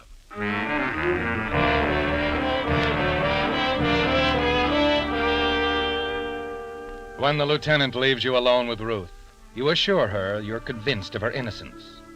that even though the web of circumstantial evidence encircles her, you're sure that you'll find the weak link in the chain. The next morning, you go to your office to plan your defense for her. Late that afternoon, you receive a caller at your office. Well, Mr. Douglas, I'm happy to see you. Thank you. Sit down. Mr. Herman, I'll come right to the point. I don't have very much respect for you as an attorney. So? I happen to know that you handled only small, routine things for Mr. Abbott for the past few years. Just why he apparently lost faith in you, I'm not sure. Mr. Douglas, do you think that perhaps your own desire to handle legal matters for Randolph Abbott has anything to do with your appraisal of me as an attorney? I'm sure it hasn't, Mr. Herman. And if I'm wrong about you, as I hope I am, I'll be the first to admit it. You see, if I were anything but assistant district attorney, I'd defend Ruth myself. Obviously, I'm not assisting the prosecution in any way. I've disqualified myself. Ruth wants you to defend her. She insists on it. Well, I'm glad to hear that. Mr. Herman, I'm very much in love with Ruth Abbott. She's innocent. That's a pretty good defense right there.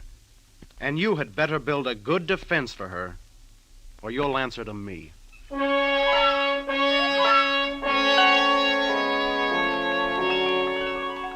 Drake Douglas's words echo through the next few days as you prepare Ruth Abbott's defense. There can be no slip-ups now, Joseph. Douglas is always around, isn't he? When you and the district attorney select the jury, through all the preliminaries to the trial, he's there watching you, weighing every word you say.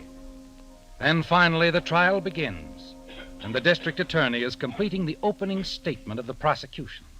In summary, ladies and gentlemen of the jury, the prosecution will prove that the defendant, Ruth Abbott, had both a primary and secondary motive for murdering her father.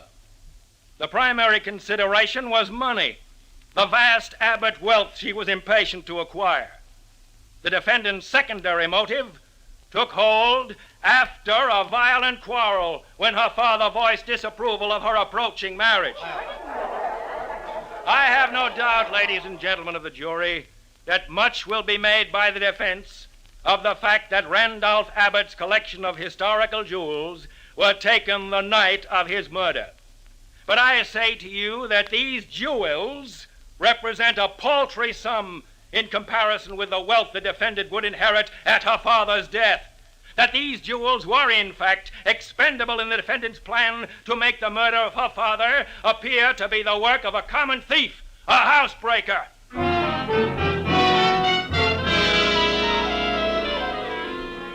You watch the jury for reaction, Joseph. Sense the temper of the crowded courtroom. Yes, the district attorney has made his points well. And he continues to build his case against Ruth with the testimony of the Abbott maid and Medford the butler. I distinctly heard them quarreling. Miss Ruth, Drake Douglas, and Mr. Abbott during dinner. They were shouting at one another. And finally, I heard Miss Ruth say, "I won't have it. I won't have it. You're not going to interfere with my wedding."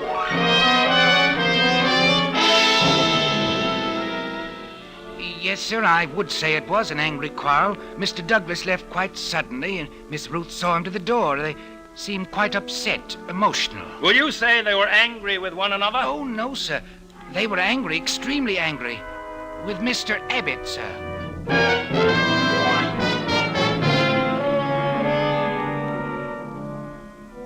Well, Joseph, you need only see the expression on Helen's face when you go home that night to confirm what you already know.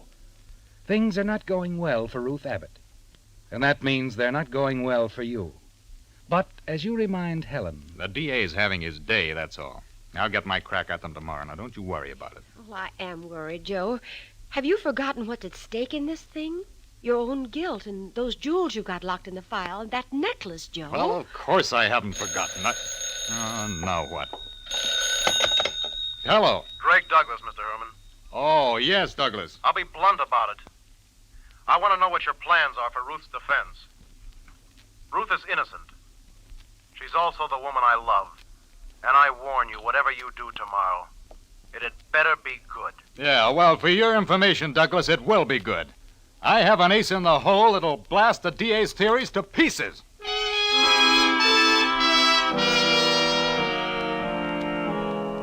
The next morning in court, you set the stage for playing your ace in the hole. You dwell on the close, happy association of Ruth Abbott and her father, on Randolph Abbott's sincere affection for Drake Douglas, his faith in him. Yes, Joseph, your defense of Ruth Abbott is building nicely. The angry quarrel of which the prosecution and its witnesses have made so much, ladies and gentlemen of the jury, the defense shall prove to be merely a family squabble concerning the date and size of the defendant's wedding. Spirited, perhaps, but nonetheless the kind of lively discussion in which all families indulge. I dare say even my esteemed colleague, the district attorney, has raised his voice in such a minor disagreement with his own family. But far more important and far more conclusively shall the defense rip through the single flimsy thread on which the prosecution hangs its full and highly vulnerable case against Ruth Abbott. They refer to the Abbott jewel collection as paltry in value and dismiss it with that. Why? Because it is far from paltry in value, and that is the one big flaw in their case, and they know it. Therefore, I shall call but one witness, ladies and gentlemen of the jury. One witness. The defendant, Miss Ruth Abbott.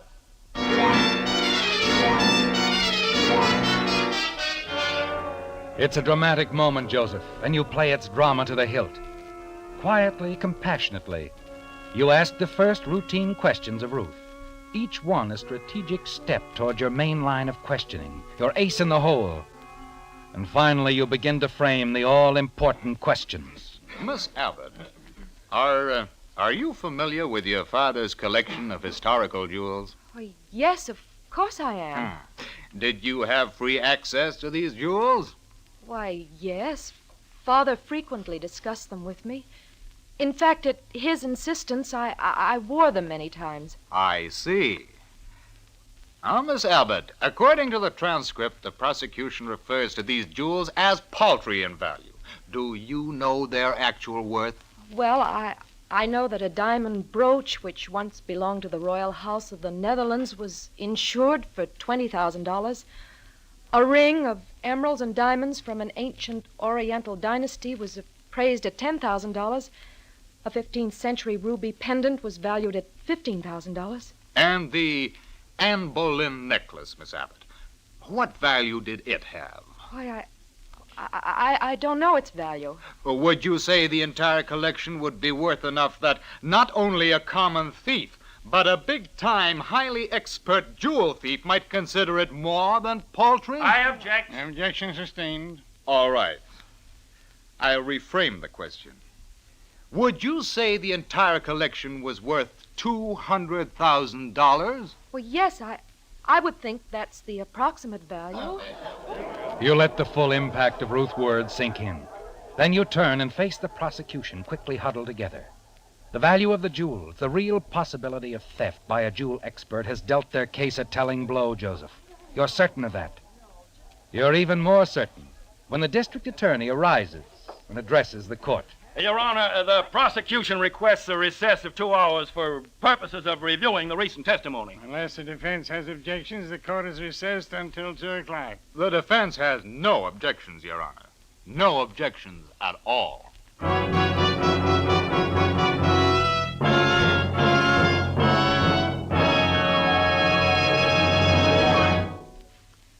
Now, I'm going to predict a sight you're going to see oftener and oftener as the days grow warmer. Overheated cars parked at the side of the road to let their steaming radiators cool off. To make sure this annoying occurrence doesn't mar your summer driving fun, Signal service stations have 3 little items to rejuvenate your cooling system. The first is Radiator Cleaner, to remove clogging scales, sludge, and rust. The second is Rust Preventive, to protect radiators of old cars or new ones from further corrosion. And the third is Radiator Sealer, that stops small leaks in a jiffy. These, incidentally, are just 3 items from your signal dealer's complete line of recognized quality accessories that include Lee tires, Champion spark plugs, Rainmaster windshield wiper blades, and Purolator oil filters. So when you see the familiar signal circle sign in yellow and black, remember, there you'll find not only the famous Go Farther gasoline and Signal Premium compounded motor oil, but also a complete line of fine accessories and services to help your car run better, look better, and last longer.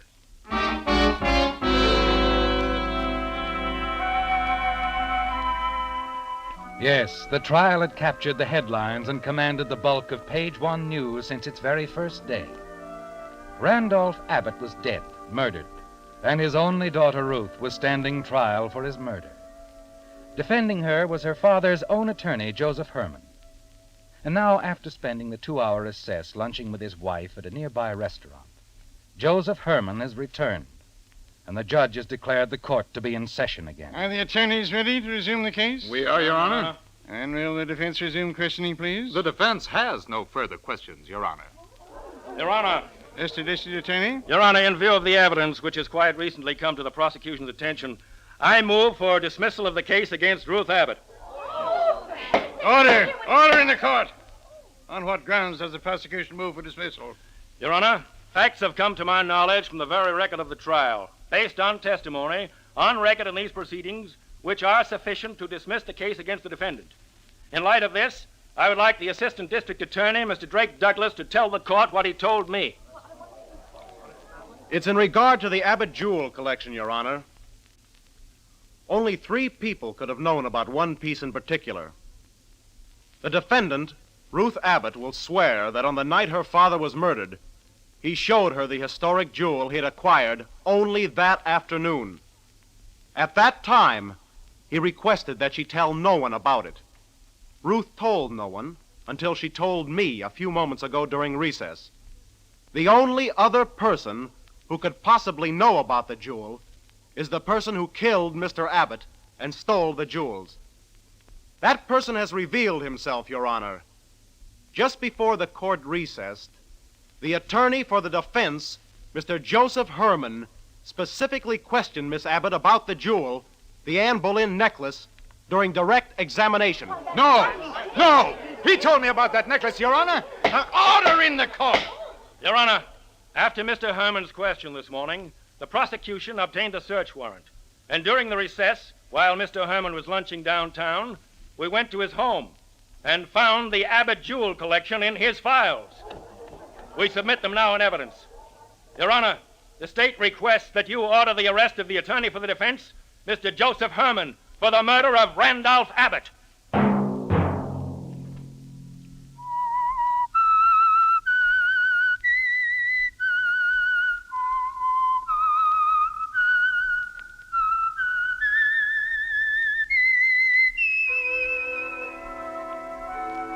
Let that whistle be your signal for the Signal Oil program, The Whistler, each Sunday night at this same time. Brought to you by the Signal Oil Company, marketers of Signal gasoline and motor oil and fine quality automotive accessories. Many drivers, when buying gasoline, forget what a big part of the price goes for tax. In fact, every time a driver in the average western city buys $1's worth of gasoline, tax adds 33 cents to his bill. In other words, the tax you pay on 3 would give you a 4th gallon free. Featured in tonight's story were Bill Foreman, Ben Wright, Sarah Selby, Don Orick, and Gene Bates. The Whistler was produced and directed by George W. Allen, with story by Stephen Abbey, music by Wilbur Hatch, and was transmitted to our troops overseas by the Armed Forces Radio Service. The Whistler is entirely fictional, and all characters portrayed on The Whistler are also fictional. Any similarity of names or resemblance to persons living or dead is purely coincidental. Remember at this same time next Sunday, another strange tale by The Whistler. Marvin Miller speaking for the Signal Oil Company. This is CBS, the Columbia Broadcasting System.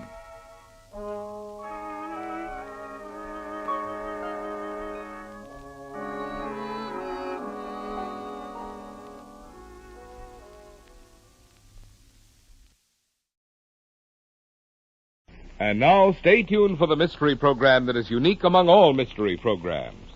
Because even when you know who is guilty, you always receive a startling surprise at the final curtain.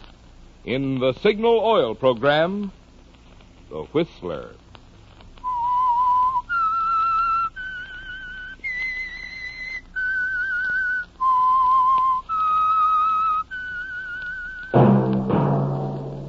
Signal, the famous Go Farther gasoline, invite you to sit back and enjoy another strange story by The Whistler.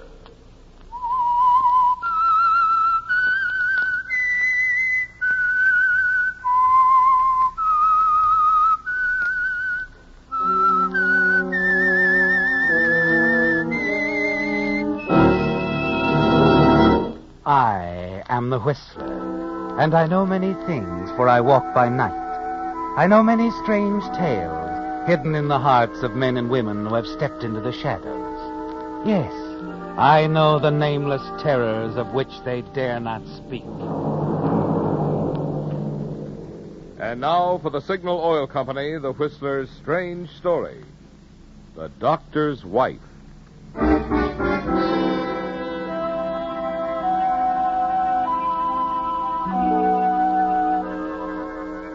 The Boston firm of Beneke and Woodruff, dealers in antiques, art objects, and rare books, has welcomed scholars and collectors into its long, narrow, and dimly lit showrooms for over 100 years. And since 1850, the same motto in neat gold letters on the plate glass window reads, "A firm of integrity." But Charles Beneke, one of the present owners of Beneke and Woodruff, is too restless a man to follow in the traditional footsteps of his forebears. Even now, though his policies have brought the firm to the brink of disaster, Charles remains self-assured and unruffled as he enters the showrooms late in the afternoon and walks back to the office of his partner, Paul Woodruff. Oh, there you are, Paul. Yes, here I am. Well, I did some good. did you forge another letter by Keats, or was it Shakespeare this time? Lower your voice. What for? Because if I have to spend the next 10 years in jail, I assure you, you will be in an adjoining cell. Thanks. Okay, what happened? They proved the Keats letter was a forgery. But they couldn't prove we, or should I say, I did it. But inasmuch as we guaranteed the letter in the bill of sale... Never mind the fine print. How much? Well, the judge awarded them $100,000. $100,000? You know what that means? We're through. Now, look, I told you 5 years ago when you started working in this dirty racket that I didn't want any part of it. But you never objected to sharing the profit. That's a lie. I objected then, I object now. I never wanted to get rich quick. Forget it.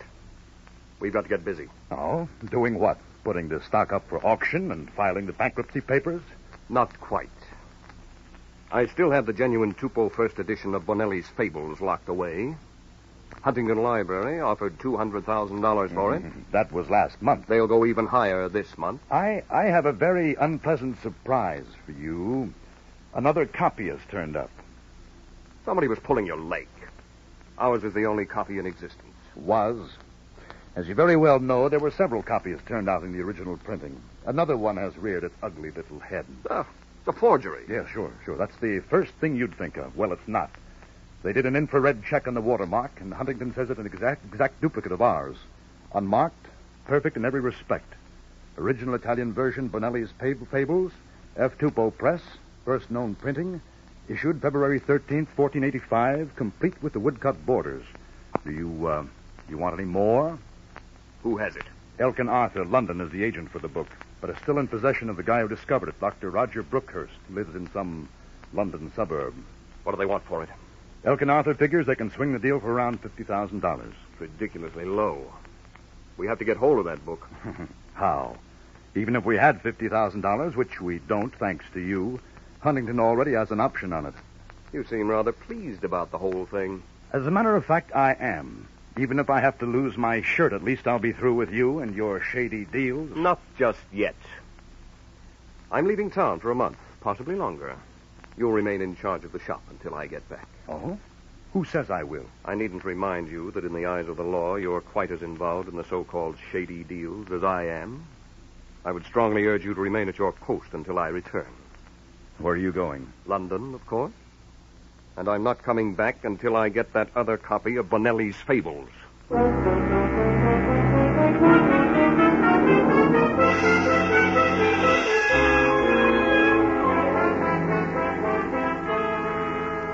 3 days later, you're aboard a World Airline Clipper, completing your trip across the Atlantic, aren't you, Charles? You lose no time sightseeing in London, do you? And after finding yourself in a quiet, fashionable apartment, you immediately put through a call to Dr. Roger Brookhurst. Hello? Dr. Brookhurst's office? It's Dr. Brookhurst, resident. I'd like to make an appointment to see him. The doctor's no longer receiving patients. Oh, well, I'm not sick. I wish to see the doctor on a business matter of extreme urgency. I'm afraid Dr. Brookhurst will be unable Oh, please. I've come all the way from America to see him. I'll do my best. I can't promise anything, but you may call at the house tomorrow at 4.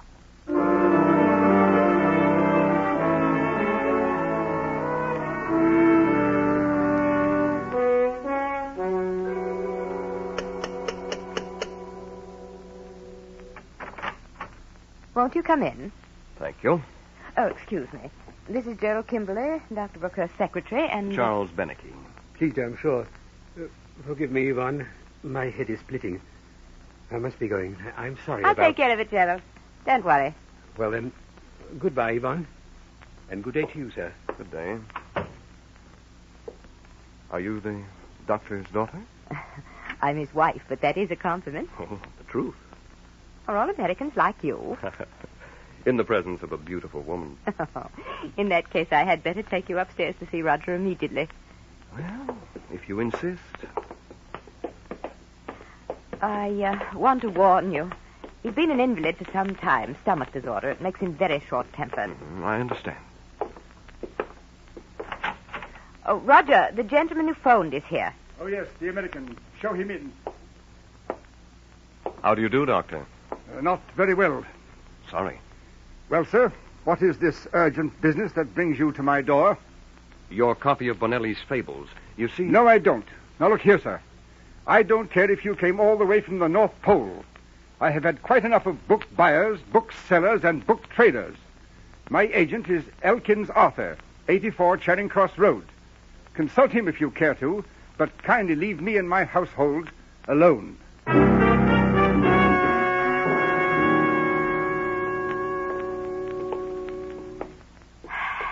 Well, I did tell you. Oh, no fault of yours. I try not to judge him, but cooped up with him day in and day out, well, it's just... Can't you ever get away? Oh, I can occasionally, but it's no fun by yourself. Well, why don't you let me... Oh, no. I didn't mean to hint. After all, you're a complete stranger. All the more reason. Someone has to show me around London. I couldn't. Oh, nonsense. You can and you will. Let me take you out dancing somewhere after dinner tomorrow night. And you can get away, can't you? Easily. But do you really want to? Oh, very much. Well, all right, I'll do it. Thank you. But I'm certain that neither of us will regret your decision. Yvonne.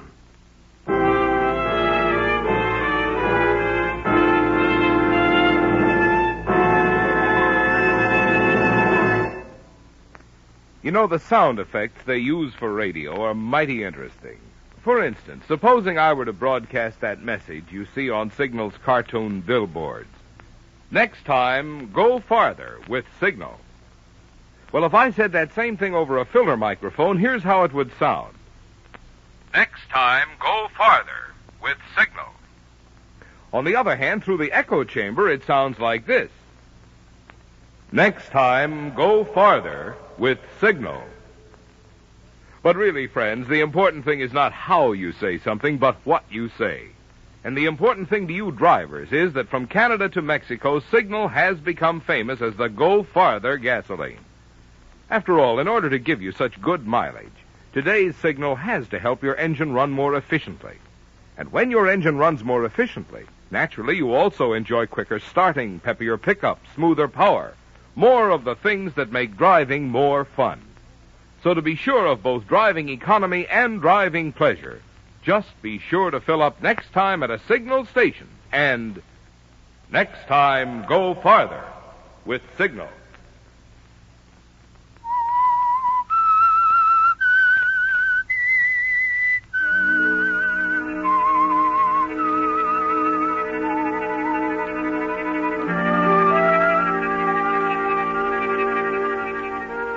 Well, Charles. Charles, it looked very bad when you first arrived in London. With Dr. Roger Brookhurst, the owner of the only other first edition of Bonelli's Fables, in very ill health and equally ill nature. It seemed as if you'd be completely unable to talk him out of his copy of the book, which you must have to ensure the value of the one which you and your partner in America now possess. But the doctor's wife is going to make a difference, isn't she? You two get along beautifully the first night that you take her out, don't you? Dining in a secluded restaurant, dancing afterwards, and then a romantic stroll along the Thames. You don't even mention the precious book until you're riding home together in a cab. I don't know when I've enjoyed myself so much. Oh, it has been a splendid evening. You know, I can't see how a woman of your beauty endures Oh, don't say it. I am married to Roger, and it's not his fault. Well, all the same, I don't want to think about it. Very well. This evening has been very strange. I feel as though I'd known you for years. And I've missed you for years. Charles, I... What are you trying to say? Nothing. Let's keep it light and gay. All right. Let's discuss the subject you've avoided all evening. I can't think of any. Remember, I came to London to get my hands on a rare book? Oh, that. Yeah? How do you know I haven't taken you out for a purpose? I have had fun just the same. Oh, you little idiot. Tell me, has your husband told you anything about the value of his Bonelli's Fables? No, he never discusses business affairs with me. It's worth quite a lot of money, you know. Really? Yes. As much as 10,000 American dollars. That much? Honestly? That's right.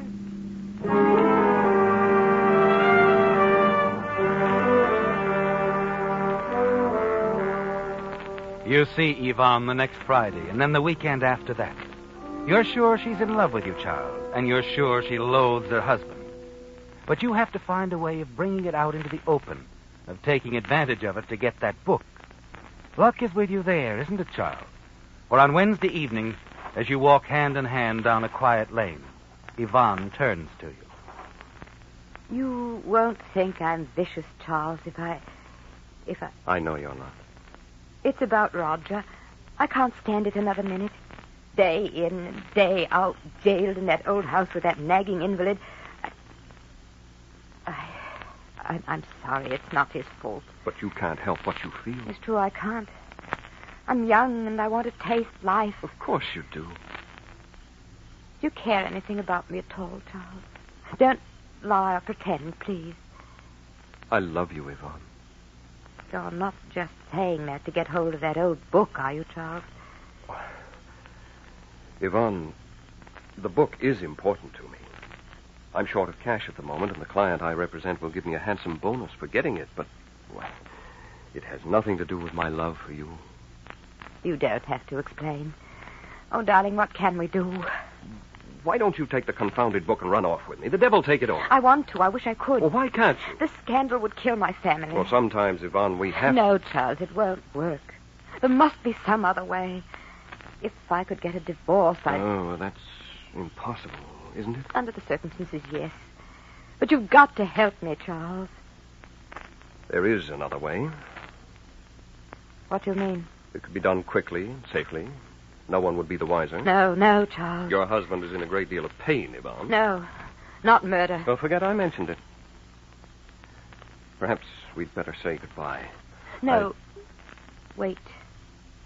How would we do it if we decided to do it? I assume Roger uses sleeping pills. Yes. A few extra in his glass of milk or tea. And it would be all over. Yes. Roger could leave a short note behind, explaining why he did it. Oh, but his handwriting. I've spent a good part of my life studying original manuscripts and letters. I'm something of an expert on handwriting. I see. Oh, but I'm afraid, Charles. I'm very afraid. Come here, darling. Please hold me close, Charles. Hold me tight.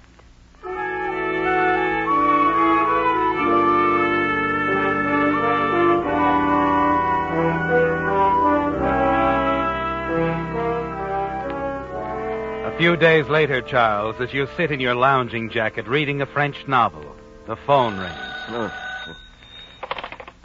Hello? Charles, Yes. can you come tonight?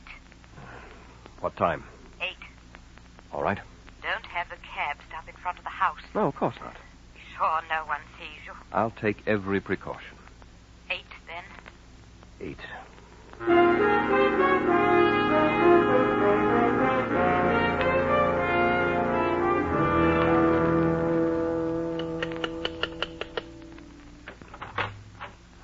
I was afraid you wouldn't come. You know I wouldn't let you down.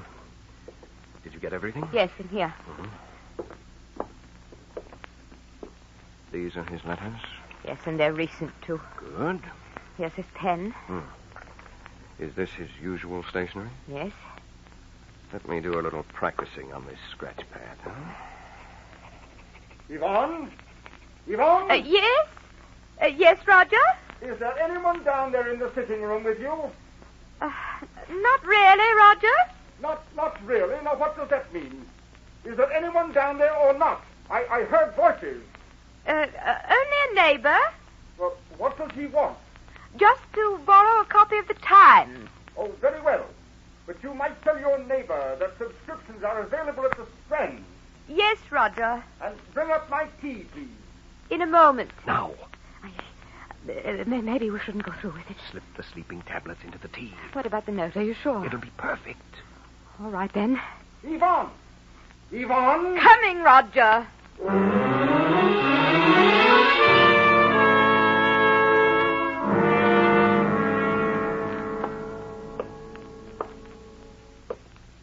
Well? He's drinking the tea now. The note? Jim, how's this?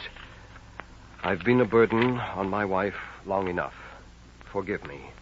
Roger Brookhurst, M.D. Good.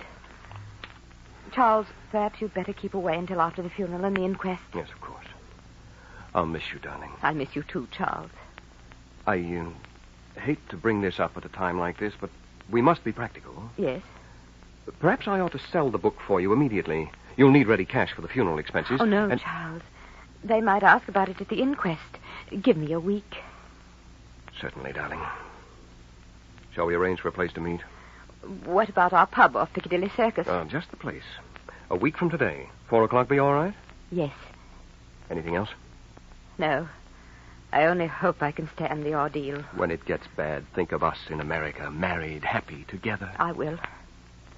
And now, upstairs. Do you suppose he's... Yes.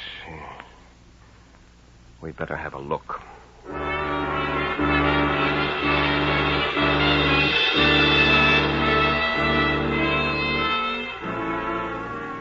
The days that follow seem endless, don't they, Charles?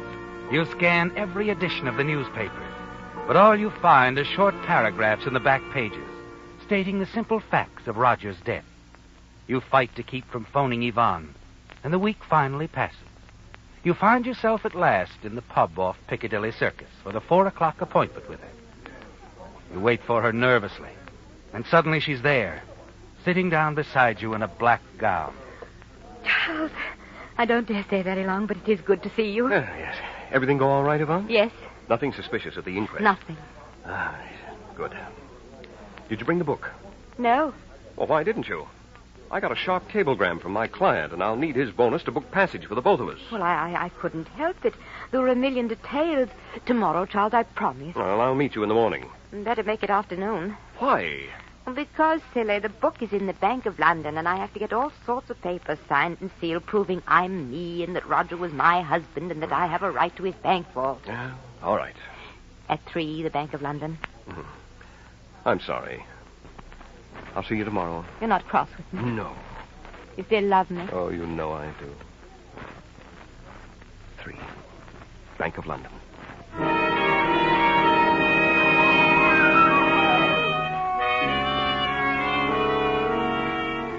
You feel much better, don't you, Charles?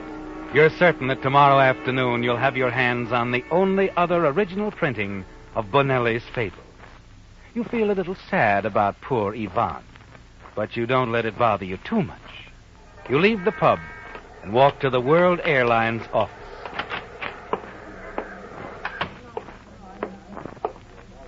can I be of service, sir? I wish to book passage back to America. Boston. Oh, yes, sir. We have a flight leaving tomorrow night at 9. I'll take it. How many in your party? One.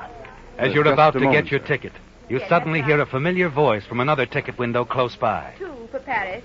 Yes, they'll do. I'm in a hurry. Here. You can only catch a glimpse of her back, but you're sure it's Yvonne. Your ticket, sir? Hold it for me. But, sir, I'll be back. You rush out after her, but she disappears into a waiting car and drives off. Desperately, you look up and down the street. Cabby! Cabby!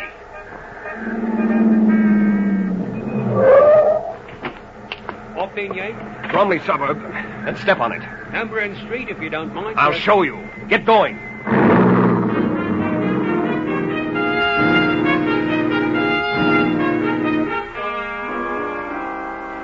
You have the driver let you off a block before Yvonne's house and walk the rest of the way. As you approach, you see Gerald Kimberly, the late Dr. Brookhurst's secretary, drive off in a roadster loaded with suitcases. You're afraid you're too late, aren't you, Charles, as you rush inside the Brookhurst residence. Gerald, darling, is that you? I'm in here. The rest of the bags are packed. I'm getting the book out of the safe. Hello, Yvonne. Charles. Surprised? Yes. I didn't think you could do a thing like this after all we went through. Didn't you know? I thought the lady loved me. No crocodile tears, Charles. I was on to your game from the first. What do you mean, game? Oh, come off it, Charles. Imagine trying to tell me the book was worth $10,000 when poor Roger was giving it away at $50,000. You knew. All the time, you knew. What did you take me for anyway, an innocent little fool? Well, now you know much better. I'll take that book. Oh, no, you won't. You'll get out of here. Gerald and I are going away together. And if I have any more difficulties from you, I shall call the police. You wouldn't dare. Why not? As I remember it, you forged a suicide note. Listen, Yvonne. This is wrong. I love you, Yvonne. Don't lie. Besides, if it were true, it would do you little good. Gerald and I have been in love for years, but he couldn't bring himself to do away with Roger. So that's why you let me. You used me. That's right. I'll take that book, Yvonne. No, you won't. Let go of me. Too bad, Yvonne. You could at least have had your life. And Gerald.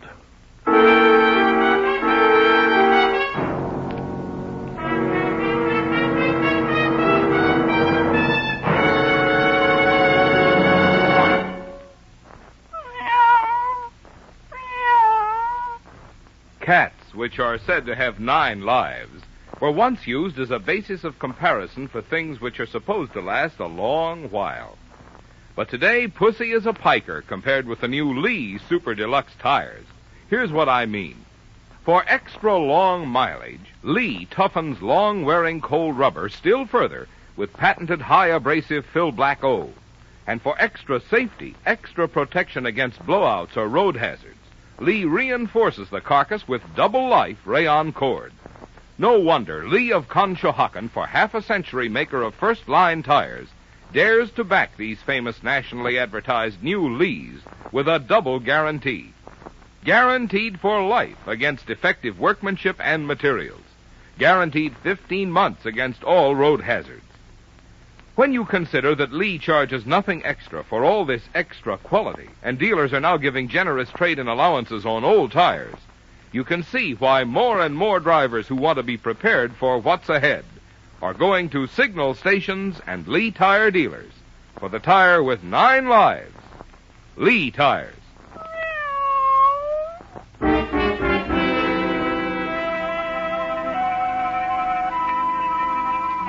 It was over quickly, wasn't it, Charles?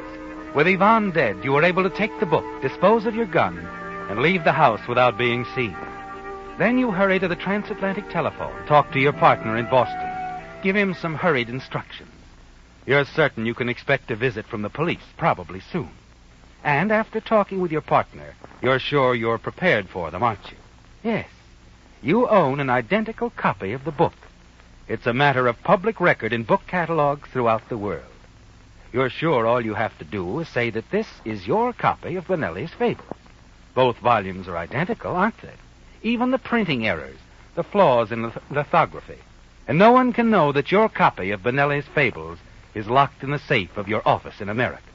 It's a risk, but only a slight one which you will have to take. You jump at the sound of a knock on the door. You wonder if it can be the police so soon. Quickly, you slip the stolen book from your briefcase and put it in a desk drawer and lock it. Coming. Yes? Who are you? I'm Inspector Kramer of Scotland Yard. May we come in? Oh, please do. Sorry for the delay. It's quite all right. And, sir, I am here about a murder. Murder? Yvonne Brookhurst was found shot to death 2 hours ago. Why? This is a shock. Rare volume was stolen by the murderer. Bonelli's Fables? Yes. We understand from Mr. Gerald Kimberly that you were most anxious to get the book. I certainly was. Oh? It's an original edition. I have the only other copy. I have it with me, as a matter of fact. Our ownership is a matter of official record, if you care to investigate. How do you happen to bring your copy with you, as valuable as it is? Well, with both copies in my possession, I could ask and get any price for either. Or both. I'd hope to sell them, either here or at home. Yes, and it still seems strange. You're more than welcome to communicate with my partner in the States, Inspector. He'll verify everything I've told you. The fact that this is our copy, the reasons why I brought it with me. Yes, we may get around to that. Meantime, may I see your copy? Yes, of course.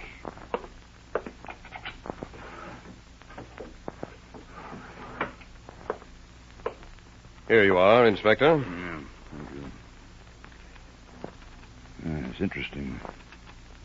Tell me, are you familiar with the book at all? Oh, certainly. Mm-hmm. I read it twice a year. It gives me a chance to brush up on my Italian. Good. Are there any identifying marks in the book? Let's see. Yes, turn to page 32, last line. A capital letter is missing on the first word. Any others? Mm-hmm. The donkey, beautiful woodcut on the margin of page 50. Yes? The donkey's eye is missing. Mm-hmm. Mr. Beneke, I shall have to arrest you for the murder of Yvonne Brookhurst. This is not your copy of the book. It's the Brookhurst copy. What do you mean, Inspector? What I said. You've never read this book, nor has anyone else. The 2 pages you mentioned are still uncut.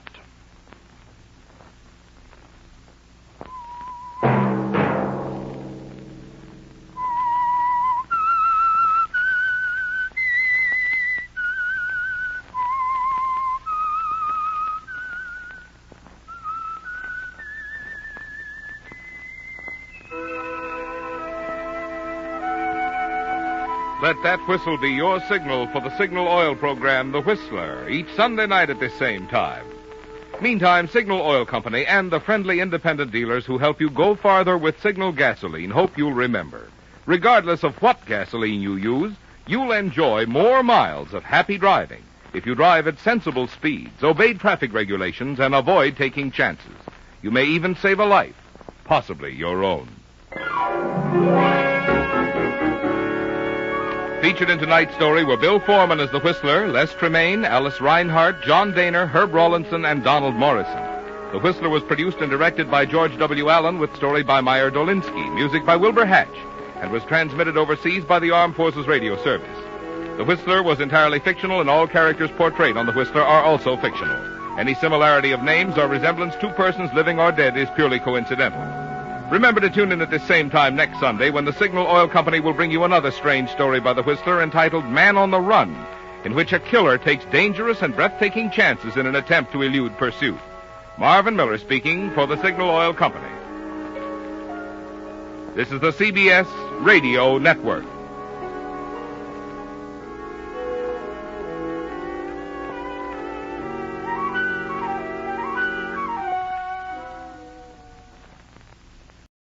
And now, stay tuned for the program that is rated tops in popularity for a longer period of time than any other West Coast program in radio history. The Signal Oil program, The Whistler.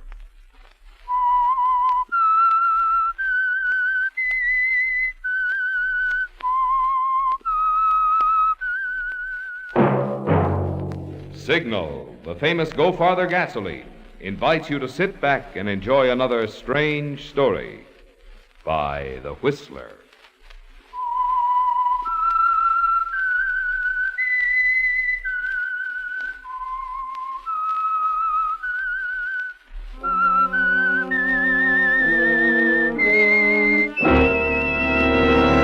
I am the Whistler, and I know many things, for I walk by night. I know many strange tales hidden in the hearts of men and women who have stepped into the shadows. Yes, I know the nameless terrors of which they dare not speak. And now for the Signal Oil Company, The Whistler's strange story. She never would be missed.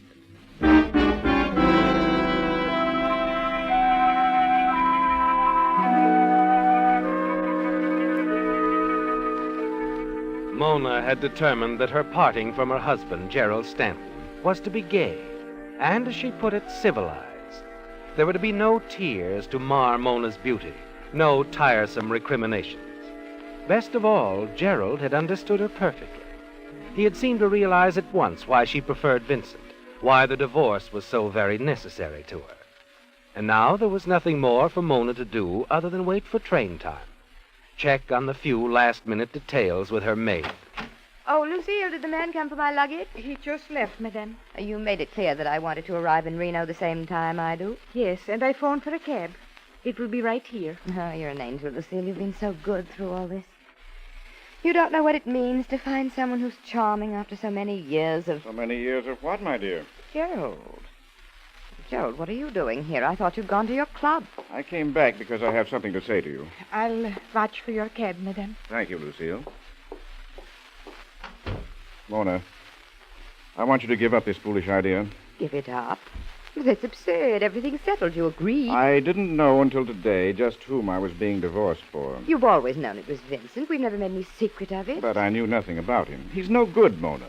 I can understand your thinking so. It isn't just me. Do you realize he's been thrown out of every decent club in San Francisco? Why, no respectable society will tolerate him. You think you'll be happy married to that? I've never been able to understand your reverence for what you call respectability. He's a bounder, Mona, a cheat.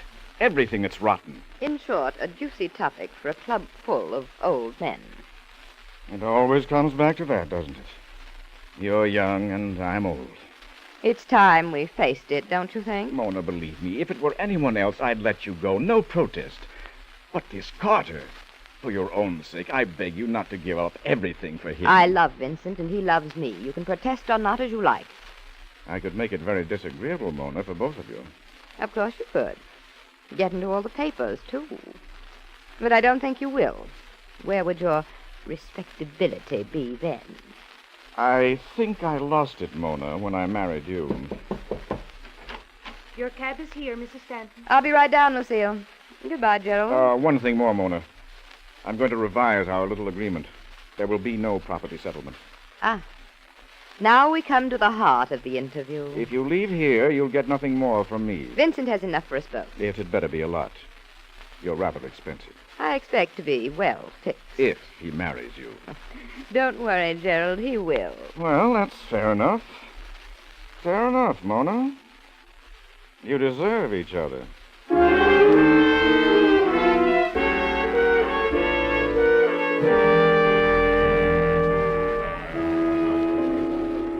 Car number 32, right here. Thank you. Say goodbye to me now, Vincent. I can't bear these prolonged farewells. Darling, here's something to remember me by. What is it? Open it and see.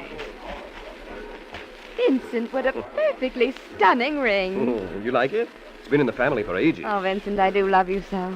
Wire me when it's over, and I'll meet you here at the station. Oh, no, darling, not at the station. I want to look my very best when I see you. Can't we make How about where we always meet? Pietro's for lunch. 1 o'clock the day you get back. Wonderful. And you'd better be wearing that ring. You'll see me flashing blocks away. Oh, there it is, darling. I've got to run. Goodbye, Angel. I'll be living for our lunch at Pietro's, darling.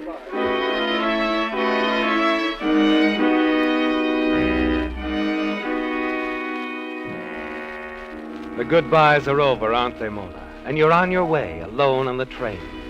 Only the memory of Vincent's flashing smile to comfort you, to help you fight down any doubts any misgivings that Gerald tried to plant in your mind. It's going to be all right, isn't it, Mona? Yes. You tell yourself that over and over again. But in the weeks you spend at Reno, you get few letters from Vincent, and then none at all.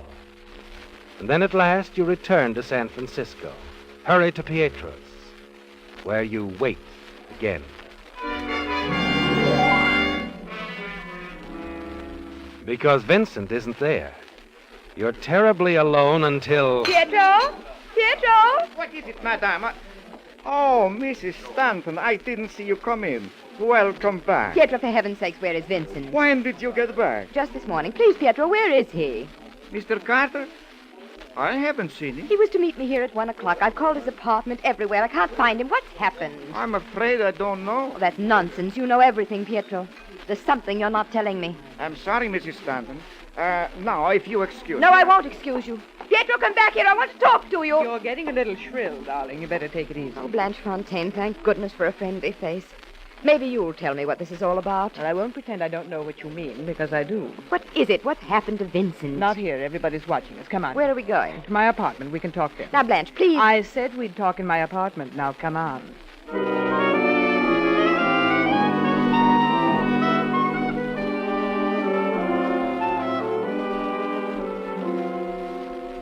I know how you feel, Mona, but a lot can happen in 6 weeks, and... well, it has. Oh, I can't believe it, Blanche. Who is this other woman? Alice Phillips. Alice? Do you mean Vincent has thrown me over for that washed-out society bud? I'll admit she is a pale one, but her family, my dear. Main line, old guard, and oh, so respectable. Respectable? Oh, this is too much. Well, it shouldn't surprise you. Vincent's always been a perfect sucker for that sort of thing. But he can't. He's going to marry me. I have his ring. Darling, what's a ring when he can marry a Phillips? This is the top for him. Big stuff. He'll never let that go. I think you're cruel to say things like that. I face facts, Mona, and so must you. Now forget it. Go away for a while. Pull yourself together. Exit gracefully, you mean? You can go up to my lodge if you like. You'll be alone there, miles from everywhere. It'll give you time to get hold of yourself. Vincent loves me. I've given up everything for him. Husband, money, everything. I'll find him and talk to him. He'll say it isn't true. All right, darling. Have it your way. I will. You'll see.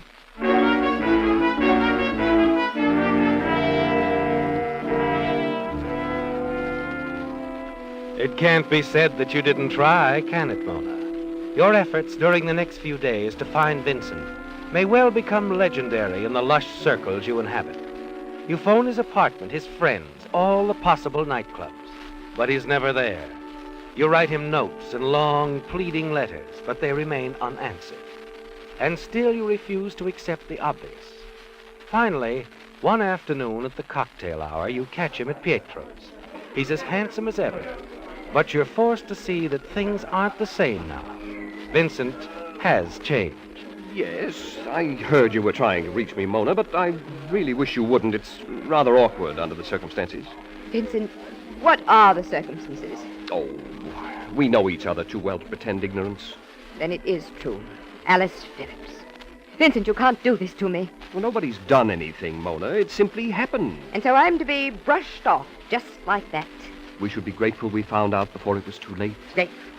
Do you realize what I've lost on your account? Well, that was your doing, Mona, not mine. Oh, you're contemptible. Just honest. Vincent, you don't love her. You couldn't. You love me. And it's all right, darling. I know these things happen sometimes, and I'm willing to forget it. Perhaps you haven't understood me, Mona. This isn't just a temporary romance. I'm going to marry Alice. Vincent! Which reminds me, darling, I'd like to have my ring back if you don't mind. It's a rather good one, you know, sort of heirloom. And I think Alice Your would... ring, indeed. Oh, you just try and get it. All right, Mona. But you can get out of my life and stay out. Mrs. Stanton, please, I'll have to ask Oh, you get away, Pietro. Would you like me to call you a cab? Get away, I said. Take your hands off of me. Mona, for heaven's sake, control yourself. You're making a spectacle. Control yourself, he says. Oh, that's good. That's very good. And quit hounding me, or you'll force me to do something unpleasant. Come, Mrs. Stanton. Let go of me. This way, please. You'll never marry her, Vincent Carter. Not while I live. I'll kill you. First, I swear it, I'll kill you.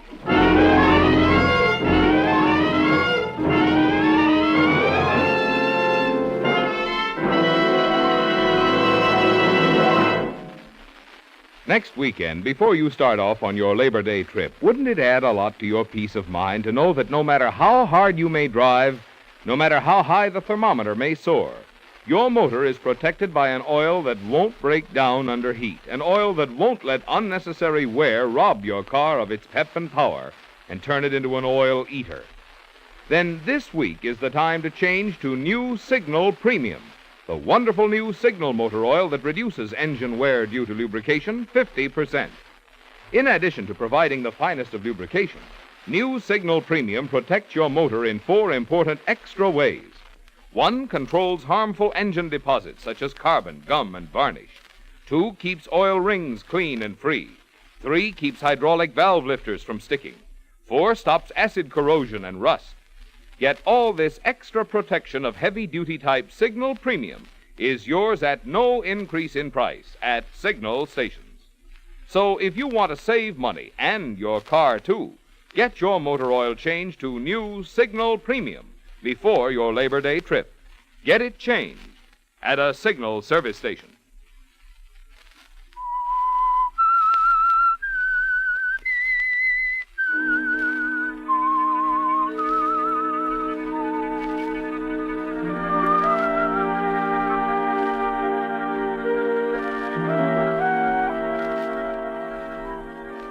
Well, Mona, you sensed it for weeks, that something was wrong. That Vincent Carter had changed his mind about you after you've divorced your husband to marry him. And now, meeting him face to face, you've heard from his own lips that he intended to marry someone else, Alice Phillips. And your own words, angry, excited words, run through your mind to mock and torture you. Your threat to kill him. Yet you've been able to do nothing, nothing at all, except run to your friend, Blanche Fontaine, and pour out your heart. Oh, Blanche, it was so humiliating. And on top of that, to be thrown out. What am I going to do? I've told you, Mona. Go away somewhere by yourself and get over it. Go up to my lodge, darling. I'm running over to London for a few weeks. I shan't be using it. I've lost everything because of him. How could he do this to me? Why not? He's done it to every woman he's ever known. I wish I could hurt him as he's hurt me. You can't. It doesn't work that way with Vincent. When he's through, he's through. And like the old song, they never would be missed. They never would be missed. Here now. In case you decide to be sensible, here are my keys to the lodge. You'll be alone there. It's miles from everywhere. Nobody has to know anything about it. Oh, you're very kind, Blanche. No phone, nothing. It'll be good for you. The larder's well stocked, you'll make out. I'll make out better right here. I'm leaving tomorrow, so if you decide to use the lodge, go on up. Just stay as long as you like. Blanche, if you think I'm just going to leave town quietly and sneak up to your lodge and let Vincent Carter That's the sensible thing to do, and you should begin to use your head. I'll use my head, but I won't use your lodge. Suit yourself. But in case you change your mind, I'll leave you the keys. Goodbye, darling. I'll call you as soon as I'm back. Have a nice trip, Blanche. Oh, Vincent, you fool. Well, here's one who's going to be missed.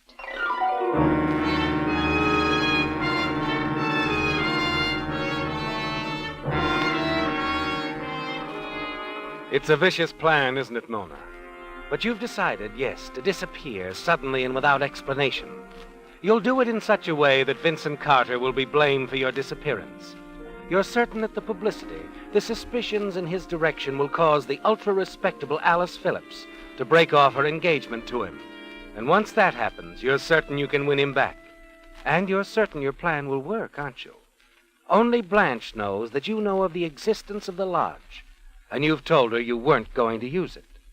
You're sure she'll be on the high seas bound for London and will learn nothing until her return. The next day, a phone call to Vincent is your first move in working him into your little scheme. I don't know what possessed me, Vincent. I was dreadful, and I'm terribly sorry. Oh, it's all right, Mona. Alice is a lovely girl, and I think she ought to have the ring. But you mean you'll give it back? Of course. Come over and have a drink with me. Show me there are no hard feelings. I'll give it to you then. Well, all right, Mona. I'll come by. Just for a minute. Done and done, darling. See you. Lucille? Yes, madame? I'll be dining out, Lucille. Fetch me something to wear and hurry. Mr. Carter's coming right away. Mr. Carter? Yes, he just called, asked me to have dinner. But you think you should? Why not? If he wants me back, I'm quite willing. But, Mrs. Stanton, how do you know that's what he wants? How do you know it isn't... What do you mean, Lucille? Well, he called here yesterday when you were out, and... Oh, he said dreadful things. He said that if you didn't quit bothering him, he would do something drastic. I didn't tell you that because that was yesterday, Lucille. Oh, don't worry, I can handle him. Oh, I hope so, madame. But, Lucille, please don't tell anyone who I'm with. I promised Vincent. He doesn't want it known yet. Oh, I don't like it, madame. I don't like it at all. Nonsense. Come on, help me get ready. He'll be here.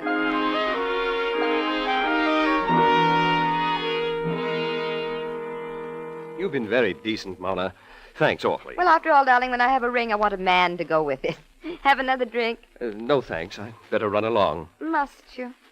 I was rather hoping you'd let me take you to dinner, a sort of farewell.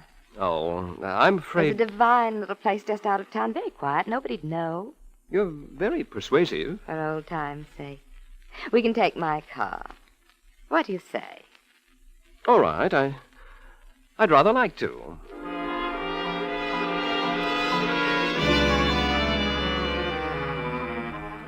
It's all so easy, isn't it, Mona? You go downstairs with him.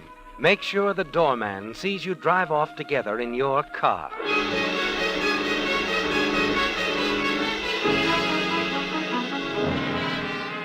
The dinner at the obscure country inn goes pleasantly, with Vincent obviously relieved at your show of goodwill. By the time you drop him off at his apartment, he's forgotten the past unpleasantness between you. Here you are, darling, right to your door. Go straight to bed now. Oh, I will.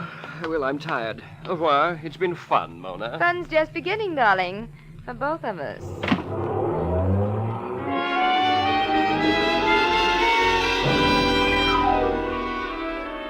And now, Mona, the easy 4-hour drive to the lodge, where you run your car out of sight behind some trees. Then settle down amid the comforting simplicity of oil lamps and wood fires, certain that the mechanics of your scheme are going successfully. Yes, you were last seen with Vincent, and your disappearance is complete. The news breaks even sooner than you expected, and you walk down behind the clump of trees to listen to your car radio and the news reports. San Francisco police were still continuing their questioning today concerning the sudden and unusual disappearance of Mrs. Mona Stanton. The maid stated emphatically that her employer had no intention of taking a trip and expressed the possibility of foul play. Police are dissatisfied with the explanations of one Vincent Carter, former fiancé of the missing woman.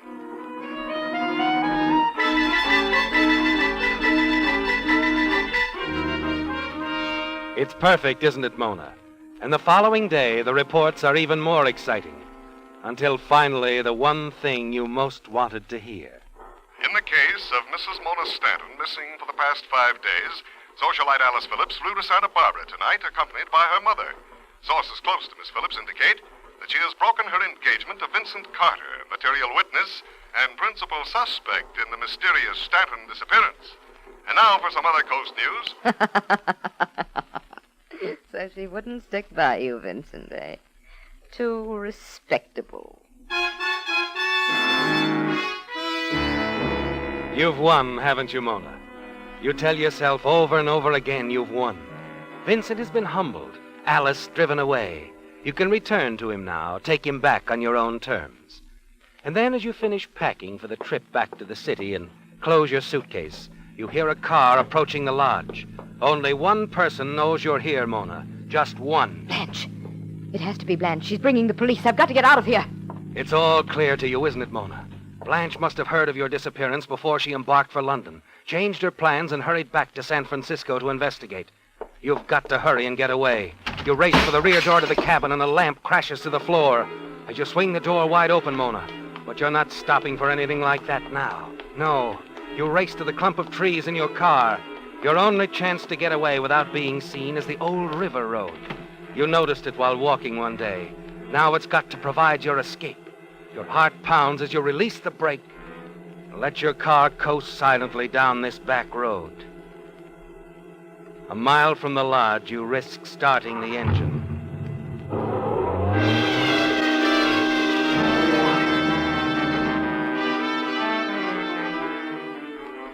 It's all right, isn't it, Mona? You got away. And exactly 4 hours later, you're walking in on Vincent at his apartment. Mona. Had enough, Vincent, darling. I could disappear again, you know. Come in. Come in, Mona. Ready to listen to reason, I take it. It's close in here, darling. Untidy, too. But you don't look too dapper yourself. What do you mean, Mona? What do I mean? You asked me up, didn't you? You've had your fun. Why bother to come back at all? I want a husband, darling, and security. I want you. Security? You don't have to lock the door. I shan't run away so long as you're reasonable. That's right, Mona. You won't run away. Ever. Vincent, what are you doing? You had your little joke. Now I'll have mine. Oh, come now, darling. Put it down. You don't deserve to live. I said put the gun down, Vincent. Keep away. Come on, give it to me. Let go, Mona. Let go, I say. Boy, you little... High heels can be rather painful, can't they, Vincent? Now our places are reversed. You're the one who doesn't deserve to live. Well, I was only trying to scare you, Mona. I wouldn't have killed Then you. you shouldn't have let go of the gun when I kicked you, because I am going to kill you. No, please, Mona. Wait a minute. Why should I? After wrecking my life and tossing me aside as if I were a casual pickup, you were going to kill me. I'm just turning the tables on you, that's all.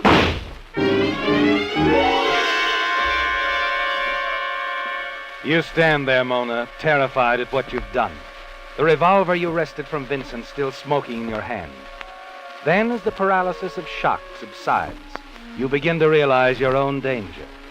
You've killed a man, Mona, and your feelings about him are well known. It comes back to you in your own words, shouted publicly that day at Pietro's. You'll never marry her, Vincent Carter. I'll kill you first. And now you have killed him, haven't you, Mona? And who's going to believe that you didn't intend to? Suddenly you lean down, quickly press the gun into Vincent's hand, smooth over the evidence of the struggle, and slip out of the apartment. Within a half hour, you're at police headquarters, telling a plausible story to the lieutenant in charge. You see, Lieutenant, I'd gone up to the lodge for a complete rest, so I hadn't even heard a radio until a few hours ago. I happened to turn on the 6 o'clock news, and when his appearance, well, naturally, I came back at once. I see. I'm afraid it's been a pretty serious mistake all around. Oh, it's dreadful. We'll have to let Vincent know immediately. I'm afraid it's too late, Mrs. Stamp. What?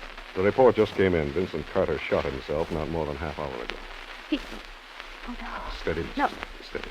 It's all my fault. If I hadn't gone away... Oh, I wouldn't say that. You didn't know. Oh, what shall I do if only I hadn't Best let... thing is to go home and try to get some rest. Oh, I couldn't. Not now. Not when... Try, though, will you? It's too bad, but you're not to blame. All right, Lieutenant. I'll try.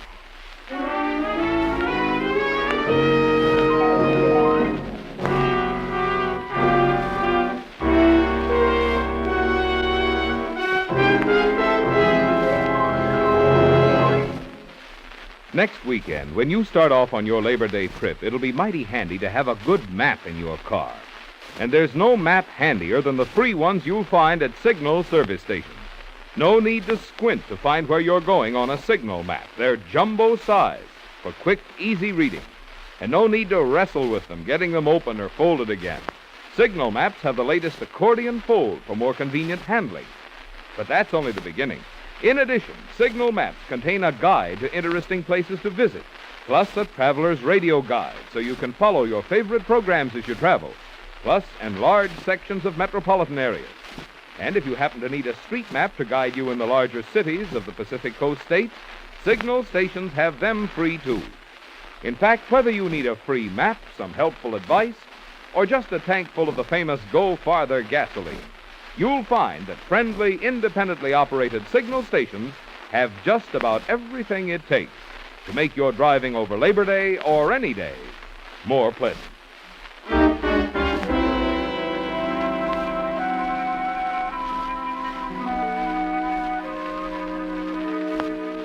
It's a shock, isn't it, Mona? Your disappearing act had unexpected results. Vincent is dead now. Dead, the police believe, by his own hand. It appears that you had nothing to do with it because of your story that you were in your car at the time, driving back from the lodge to save Vincent from the suspicion that he had done away with you. And they can only think of you as an innocent figure in a comedy of misinterpretation. The next day, the police lieutenant comes to your apartment. Confidently, you answer his questions with your usual inventiveness. I told you all I can, Lieutenant. I left the lodge right after the 6 o'clock news broadcast. When I heard on the newscast that Vincent was being blamed for my disappearance, I went back to town. But what difference does it make now? Because, Mrs. Stanton, Vincent Carter's death wasn't suicide. Wasn't suicide? You mean Vincent was... Murdered, Mrs. Stanton. The angle of the bullet proves the shot couldn't have been fired by Mr. Carter. I see. But surely you don't suspect me. Yes, I'm afraid I do. You had the strongest motive in the world. I've learned a great deal about you since I last saw you, Mrs. Stanton. Mr. Carter broke up your marriage, then tossed you aside for another woman. But that was some time ago. Since then... At least 2 different people heard you threaten to kill him. But I told you that was... We've got a pretty strong case against you, Mrs. Stanton.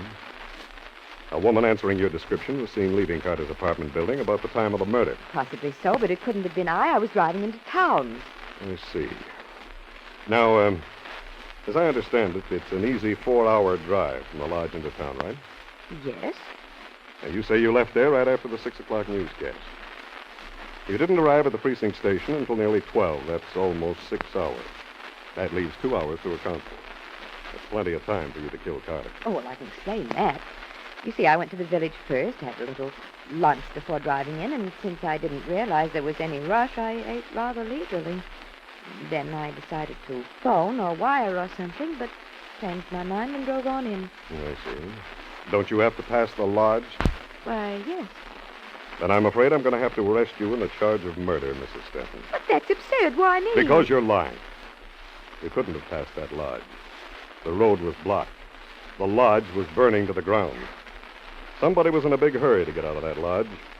In the rush, they knocked over an oil lamp. Oh, if only Blanche Fontaine hadn't driven up. Miss Fontaine's still in London. That car you heard was a couple of forest rangers. Lucky thing they were in that neighborhood. We might have had a bad forest fire. Come along, Mrs. Stanton. Let's go down to headquarters.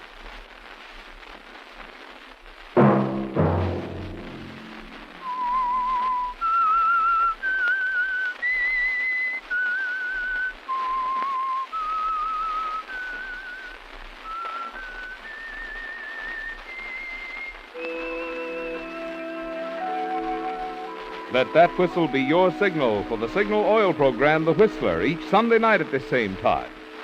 Signal Oil Company has asked me to remind you that starting next Friday, heavy holiday-bound Labor Day traffic will make it even more important to drive at sensible speeds, be courteous, and obey traffic regulations. It may save a life, possibly your own.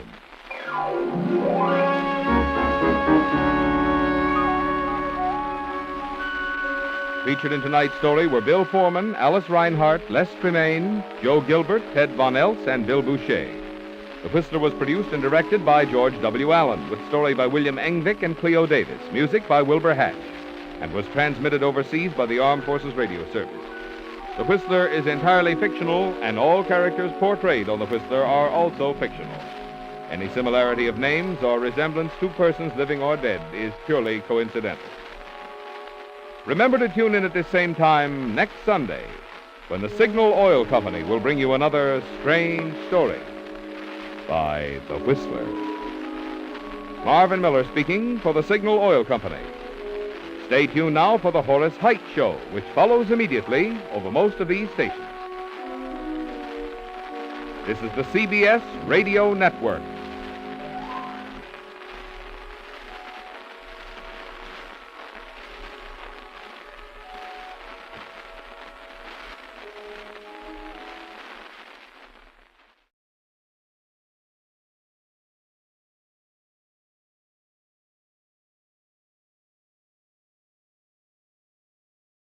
And now, stay tuned for the program that has rated tops in popularity for a longer period of time than any other West Coast program in radio history.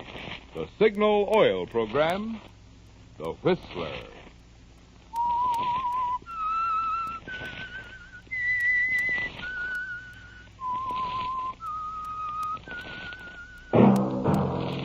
Signal, the famous Go Farther gasoline, invites you to sit back and enjoy another strange story by The Whistler.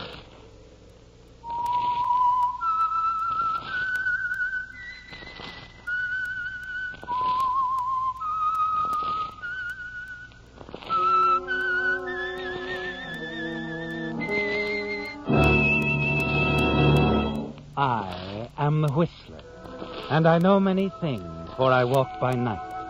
I know many strange tales hidden in the hearts of men and women who have stepped into the shadows. Yes, I know the nameless terrors of which they dare not speak. And now for the Signal Oil Company, The Whistler's strange story. Man on the Run.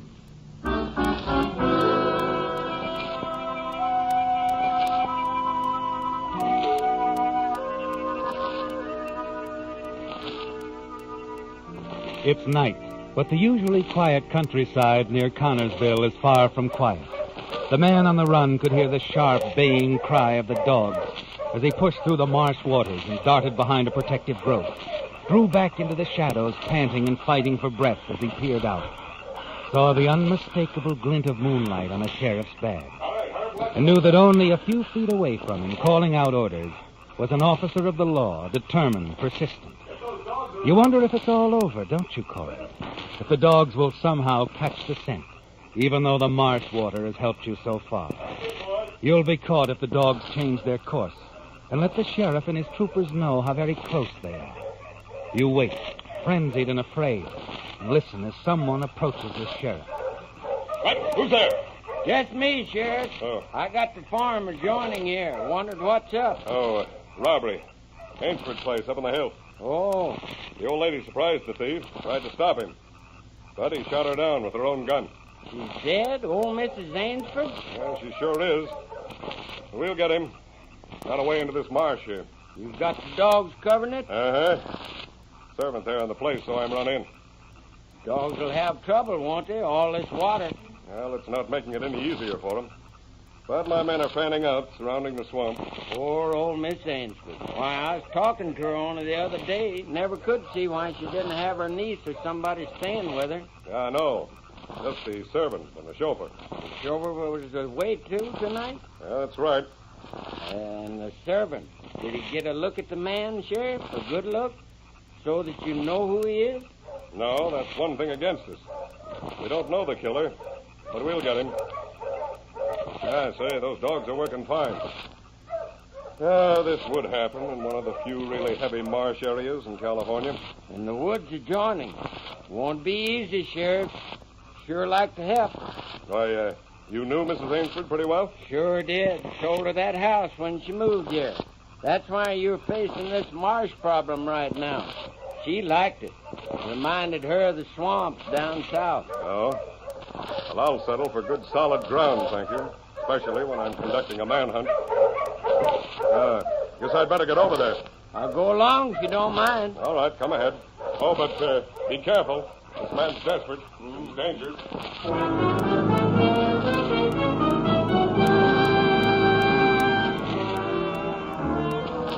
Yes, Corey, you are desperate, aren't you? With the only relief you can feel resting in the sheriff's remark that they don't know who the killer is. They will know, won't they? And soon, you're certain of that. Yes. Just as soon as they begin to wonder where the chauffeur is. Search his room. Your room, Corey. They'll find the packed suitcase. Realize that you had to run when old Mrs. Ainsford interrupted your planned theft. They'll be able to put two and two together very quickly. And it will add up to Corey Evans, wanted for murder.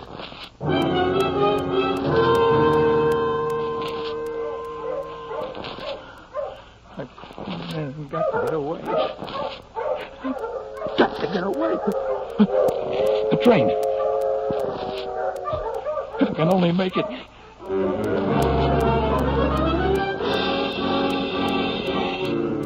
Yes, Corey, it's a chance, your only chance. And you start off toward the railroad tracks, running, half stumbling through the trees and the brush. And then you break into the clear and hurry alongside of the tracks, praying that it's a freight train and it's moving slowly enough. And then... Hey, stop in the name of the law. Put your hands up, you. I'll put him up all right. Oh, you don't. All right, come on, get up. Get up, on your feet. Sure. Come on. What's this all about? Never mind, Doc. You ran out of the marsh, didn't you? I thought I saw somebody looking for a killer, you know. Sure are. You. Well, wait a minute. I suppose you weren't running, but you didn't try to knock me out. Come on, you might as well tell you're explaining to the sheriff. Oh, you get away. I tell you, I did see somebody. Listen, I wasn't born yesterday. You got any identification? Sure. Oh, wait a minute. This has slipped out of my pocket. Probably around the ground here. You didn't drop anything, buddy. Come on, let's get going. You look up at him, Corey. See the glaring light of the approaching southbound train. It is a freight. And the deputy looking toward it momentarily is blinded a little by the light. Quickly, your hand clutches at some sand and gravel, and you hurl it full into his face. The train starts past. You leap for the open door of a boxcar. I made it. I made it.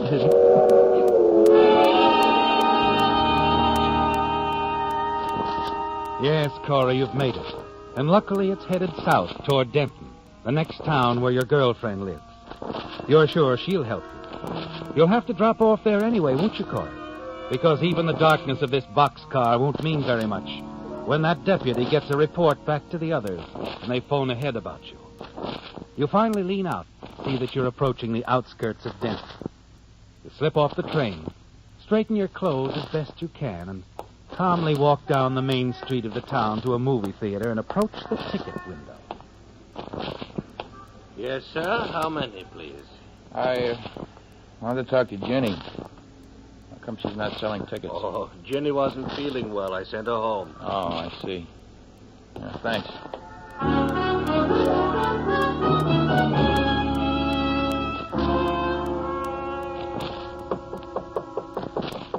Jenny.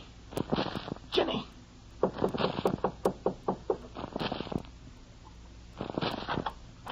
Yes? Jenny, it's me. It's Corey. Corey, what do you want? Please, Jenny, let me in. I gotta talk to you. Go away. You shouldn't have come here. I said now let me in. I don't want to talk to you. I've heard all about it.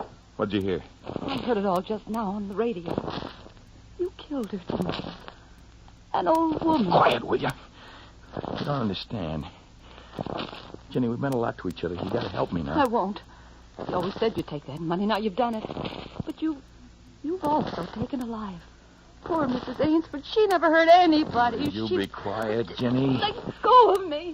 Let go. I'm sick. I didn't get any money, Jenny. She surprised me. I had to run. So they said on the radio. You're a fugitive. I need some money. Where's your purse? I'm not giving you anything. I won't help a fugitive. Give me that purse. No. Give it to me, I said. Keep quiet or you get worse. Nothing in here, huh?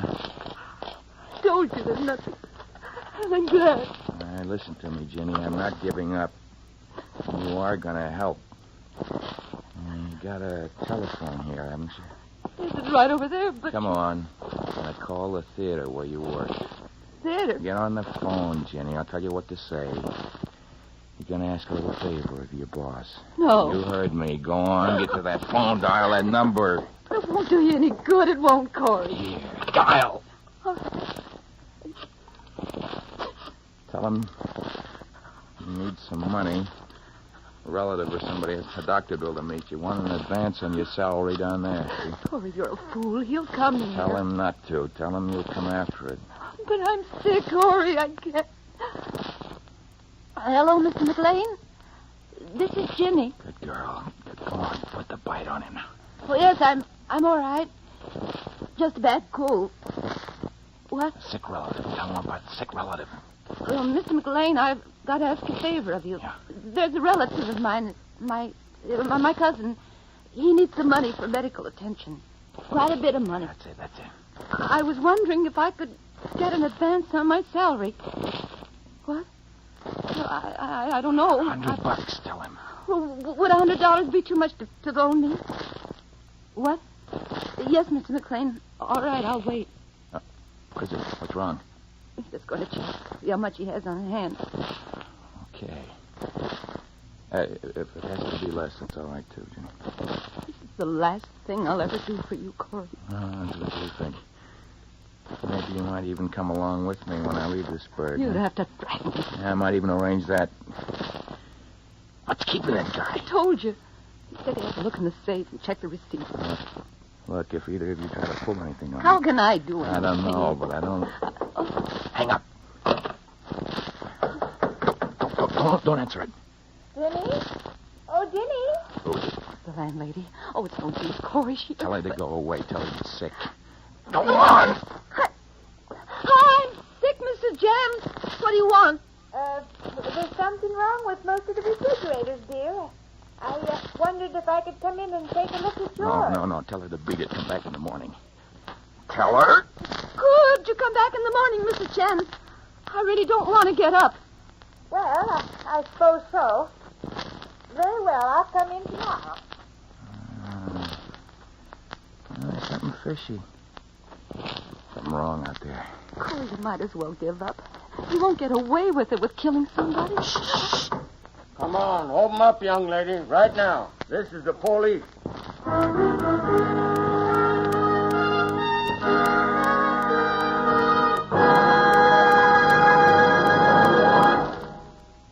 Announcers are always giving you good reasons for buying this or trying that.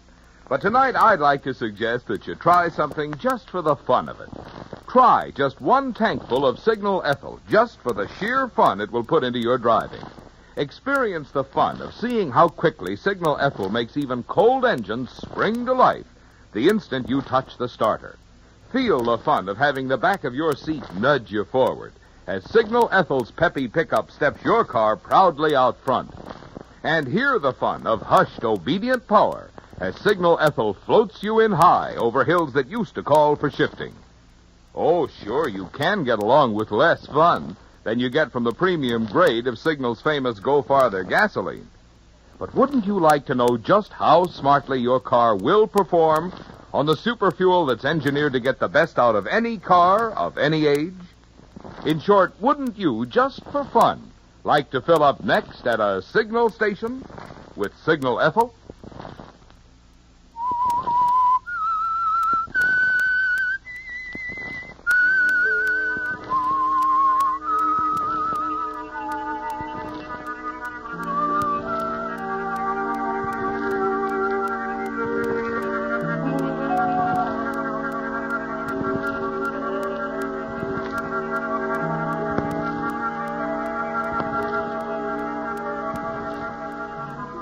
It's a dread, frightening moment, isn't it, Corey?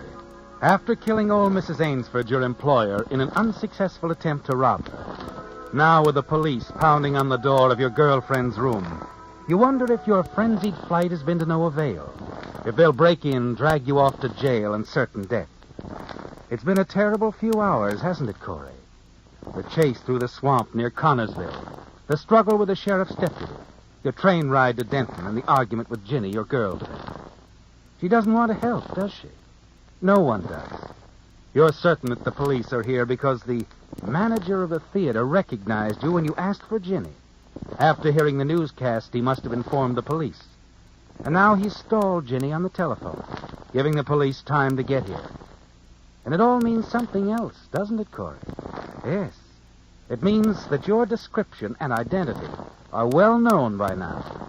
Corey Evans, the man wanted for murder.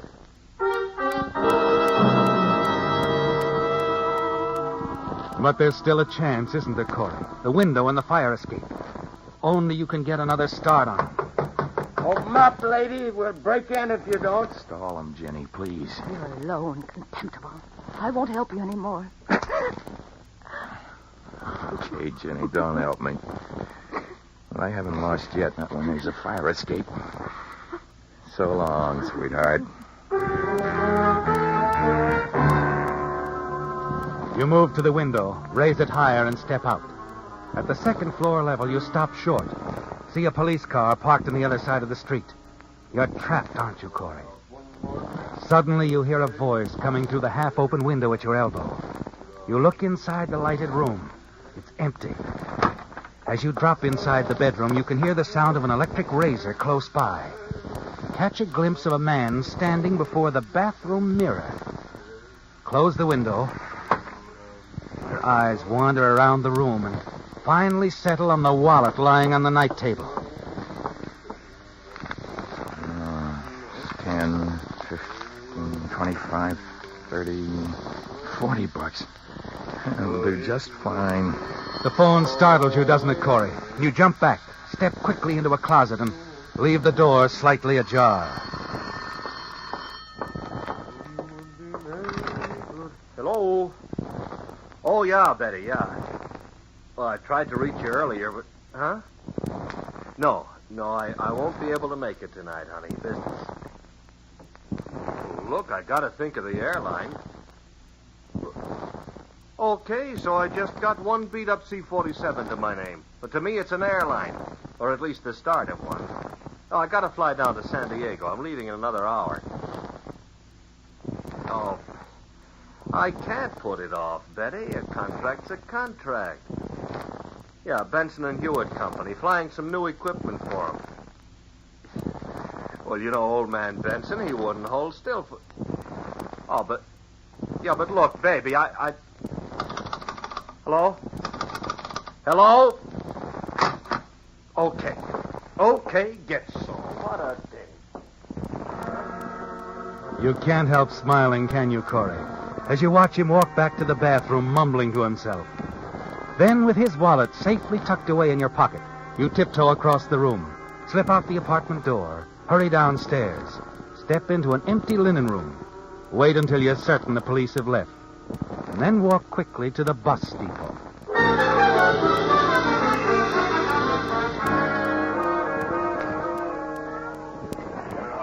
When's the next bus due in? Well, that depends on which way you're heading, mister. South. Well, let me see. There's a bus due in 10 minutes. Farmington, Delhaven. Delhaven, yeah. Okay. Yep, here you are. That'll be $1.20.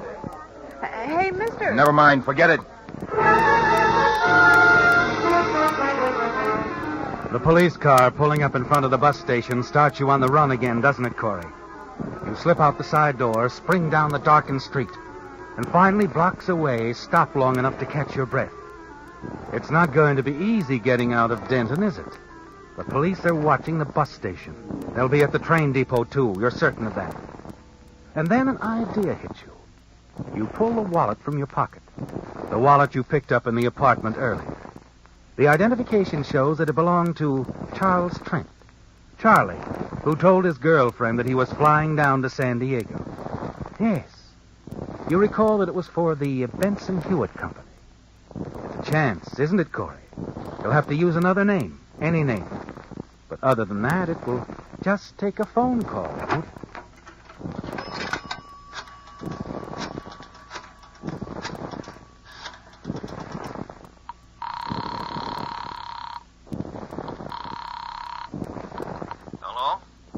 Charles Trent? Yeah, that's right. This is Mr. Cartwright, J.B. Cartwright. I'm with the Benson Hewitt Company. Oh, yes, Mr. Cartwright. Cartwright, yeah.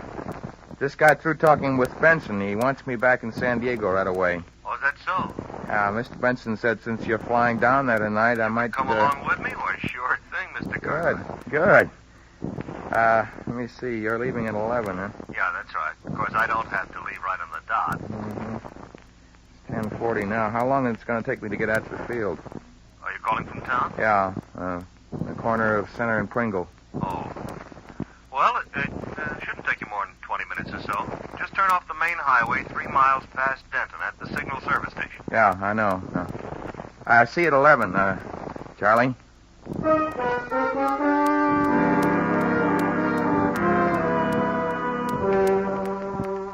You know the place, don't you, Corey? Yes, Groves Field. A small private airport just a few miles away. Perfect, isn't it? And you're sure the police won't be watching there. You enter a sandwich shop, order. And as you sip your coffee, you can't help overhearing the conversation of the waitress and the truck driver sitting next to you. Yeah, well, that's what Gus said. I don't know.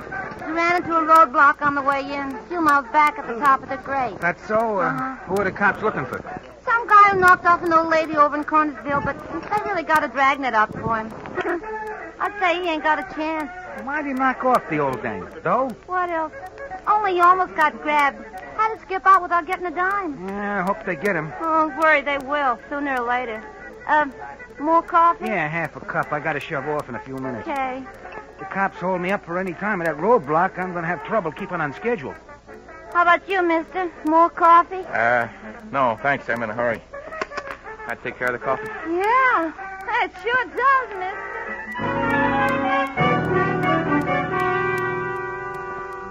A roadblock, Corey. It complicates things, doesn't it? But you've got to get through somehow and reach the airfield. Then a solution hits you. A truck driver. You hurry out to his truck, unfasten the rear canvas, slip inside, and wait. In a minute, the truck is racing south along the highway. And then as it starts up the grade, you know the roadblock is not far ahead. As the truck slows down for the climb, you let yourself off. Start running across the open field to avoid the patrolman.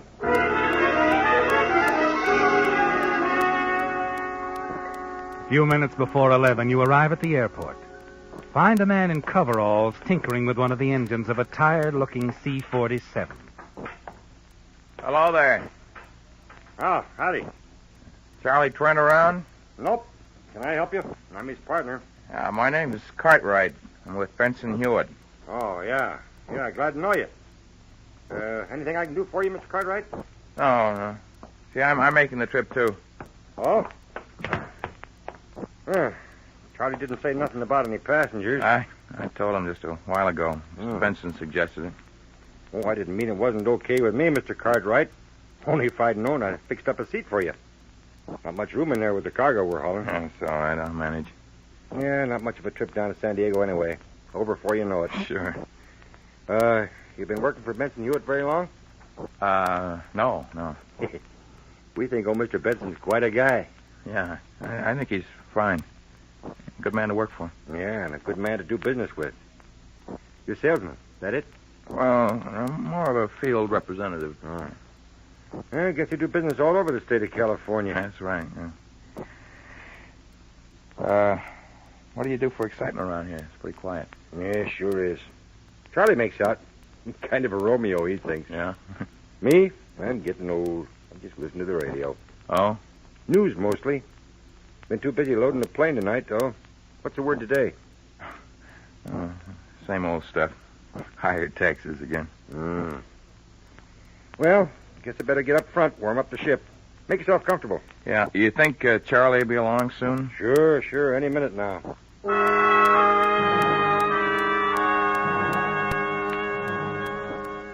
You stand by, watch the mechanic as he climbs aboard the plane, warms up the engines. The minutes drag by, and the nervousness within you mounts. You're anxious to get away, aren't you, Corey? Yes.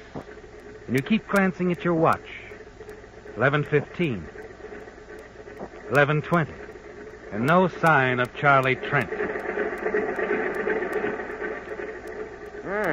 Can't understand what's holding him up, Mr. Cartwright. He's generally right on time. Maybe if you phoned his apartment. Nah, he wouldn't be there now. I got a hunch. Yeah? Maybe I do know what's keeping him. Oh? Dame, his girlfriend. Oh, I see. Yeah, Charlie had a date with her tonight. I know he was kind of worried about breaking it. Oh, here he comes now. What? That convertible coming across the strip. That's Charlie's car. Oh, at last, huh? Okay, Mr. Cartwright, let's hop aboard. We'll be airborne before you know it. Fine. That's just fine.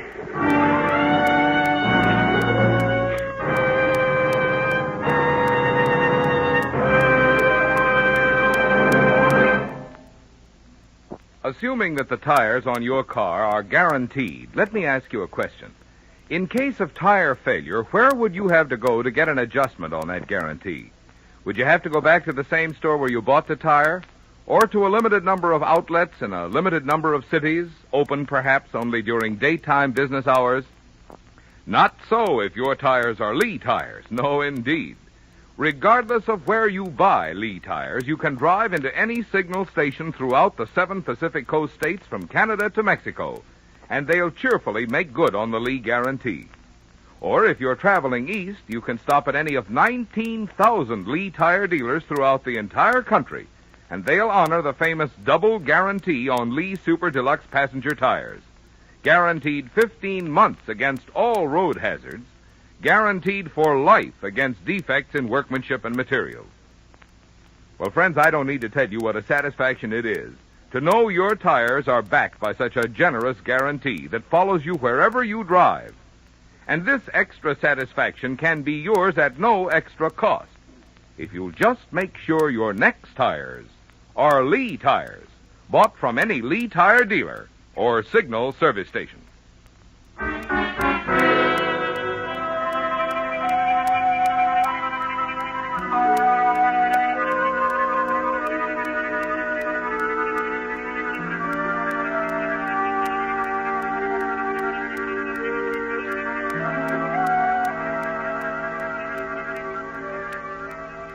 You congratulate yourself, don't you, Corey, as you follow the mechanic aboard the plane. Settle yourself as comfortably as you can. In almost no time, you're certain you'll be in San Diego, where you can use the wallet you stole from Charlie Trent to establish a new identification. You can use the money, too, after you've escaped the police dragnet. Suddenly, the plane's engines are turned off. A few moments later, Charlie Trent comes aboard, followed by an officer in uniform. Hello, Mr. Cartwright. Hello. You must be Charlie Trent. That's right. And this is Sergeant Stratton, Highway Patrol. Now, Sergeant, this man fits the description of that killer Corey Evans pretty well, doesn't he? May I see your identification, Mr. Cartwright? Identification? Maybe you don't have any, huh? Oh, now, see here. What's the meaning of all right, hold it, you two. Your identification, Mr. Cartwright. Well, you see, officer, Oh, save it, Evans. We just talked to Mr. Benson on the phone in the airport office. He never heard of Mr. Cartwright. You called Benson? I had to get him to identify me. Identify you? Yeah.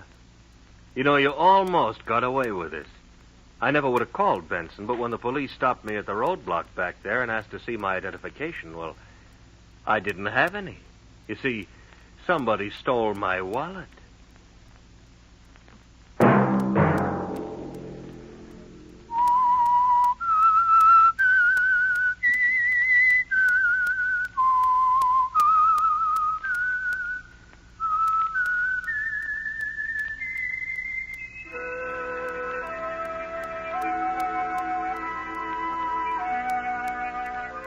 Let that whistle be your signal for the Signal Oil program, The Whistler, each Sunday night at this same time.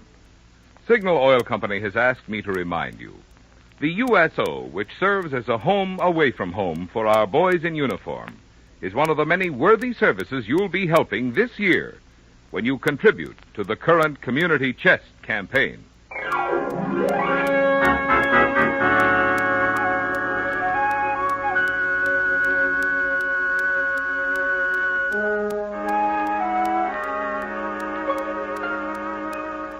Featured in tonight's story were Bill Foreman as the Whistler, Lamont Johnson, Gigi Pearson, Bill Boucher, Larry Dobkin, Joe Gilbert, Herbert Litton, and Britt Wood.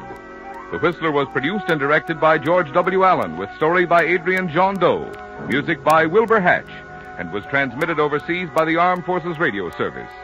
The Whistler is entirely fictional, and all characters portrayed on The Whistler are also fictional. Any similarity of names or resemblance to persons living or dead is purely coincidental. Remember to tune in at this same time next Sunday, when the Signal Oil Company will bring you another strange story by The Whistler, entitled 3 - 1 = Murder, in which an excitingly beautiful young woman turns an accidental meeting into the prelude for a bold murder scheme. Marvin Miller speaking for the Signal Oil Company. Stay tuned now for our Miss Brooks starring Eve Arden, which follows immediately over most of these stations. This is the CBS Radio Network.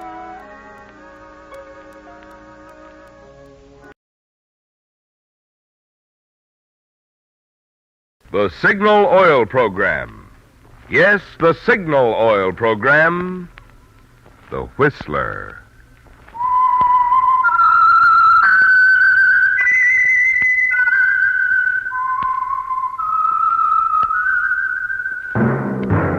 That whistle is your signal for the Signal Oil program, The Whistler.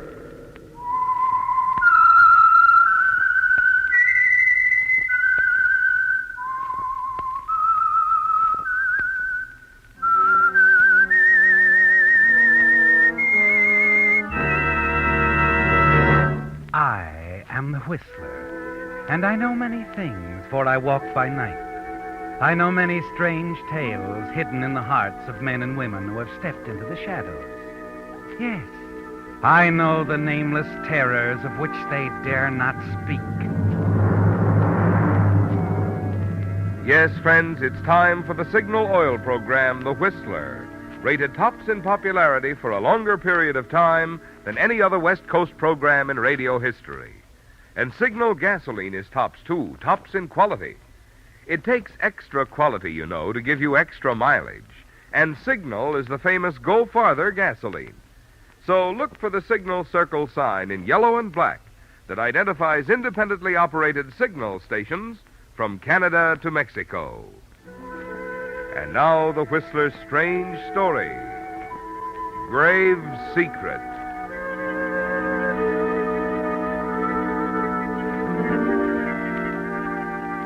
From the parlor window, Harriet Eldridge watched the postman wheel his bicycle down the tree-shaded street, saw him turn into the driveway and approach the house.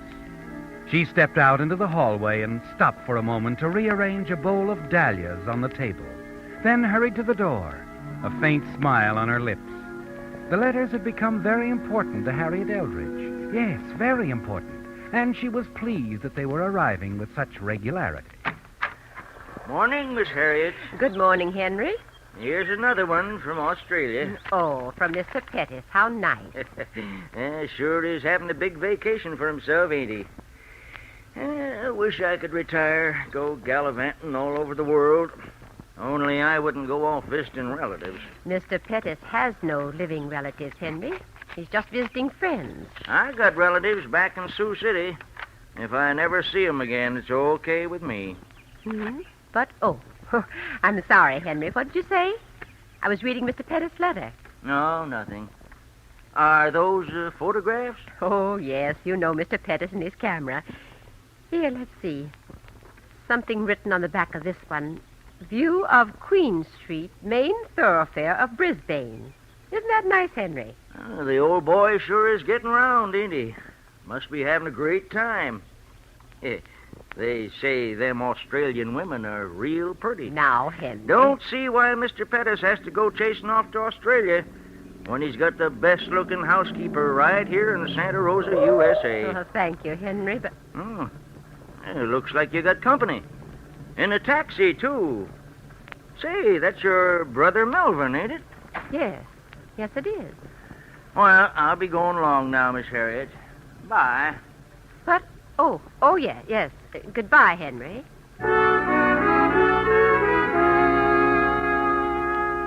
You smile at Henry, watch him for a moment as he turns and walks away.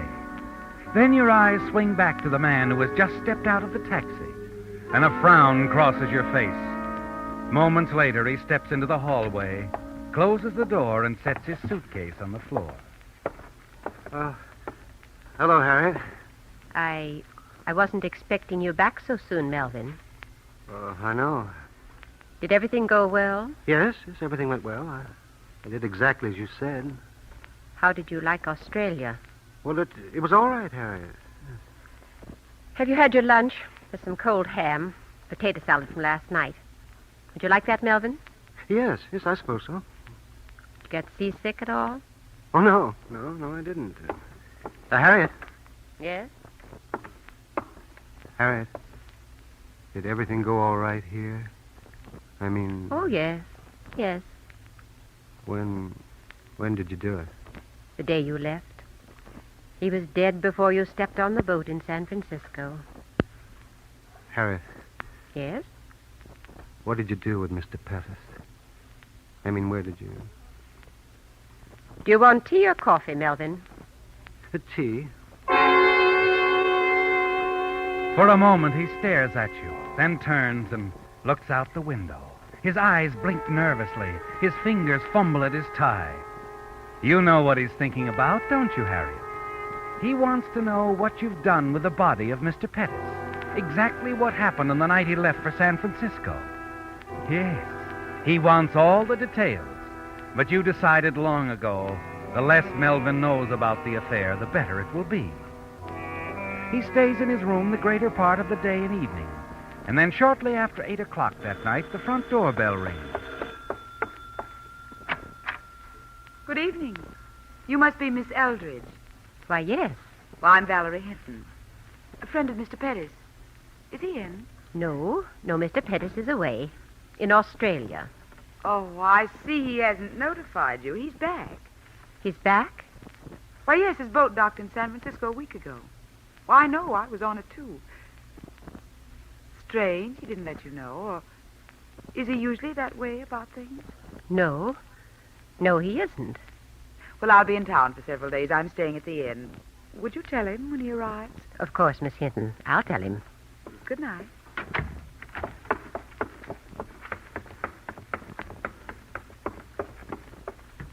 Melvin. Oh, yes, come in, Harriet. Melvin, why didn't you tell me you'd arrived in San Francisco a week ago? Oh, well, And who is this Valerie Hinton? Valerie? How did you know? She was here a moment ago asking for you. Here? Why did you have to tell her you were Albert Pettis? Harriet, I was only doing what you said. You told me to use the name to establish his presence in Australia. You met this woman in Australia? Yes, I did.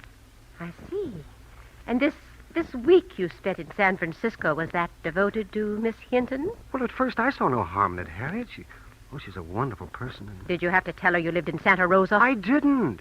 Oh, she must have seen the Santa Rosa postmark on the letters you sent me in Australia. Oh, believe me, Harriet, when I ran out on her in San Francisco, I never thought I'd see her again. You ran out on her? Yes, I realized it would be dangerous. What with everything that's happened here. So she followed you. Oh, Melvin, don't tell me she's in love with you. Oh, I don't know. Are you in love with her? Yes. I'm sorry, Melvin. You'll have to get rid of her. Get rid of her? First thing in the morning, you're going down to the inn to see her. Tell her this great love of yours is no more. Tell her you're already married, or tell her anything, but I want her to leave town. Do you understand? Oh, I heard there must be some way. Get rid of her. She's dangerous. She can upset our entire plan. But Harriet, it's... What was that? Did you hear that? Oh, yes, it's the shutters downstairs. A wind's come up. But are you sure? Well, what else could it be? Well, I don't know. Did you think it was Mr. Pettis back from the dead? Oh, really now, Melvin? Harriet? Yes? Where is Mr. Pettis? What did you do with his body? Why won't you tell me? You needn't concern yourself about that, Melvin. I've taken care of everything. Now, good night. And don't forget what I said. I don't want the Hinton woman hanging around town.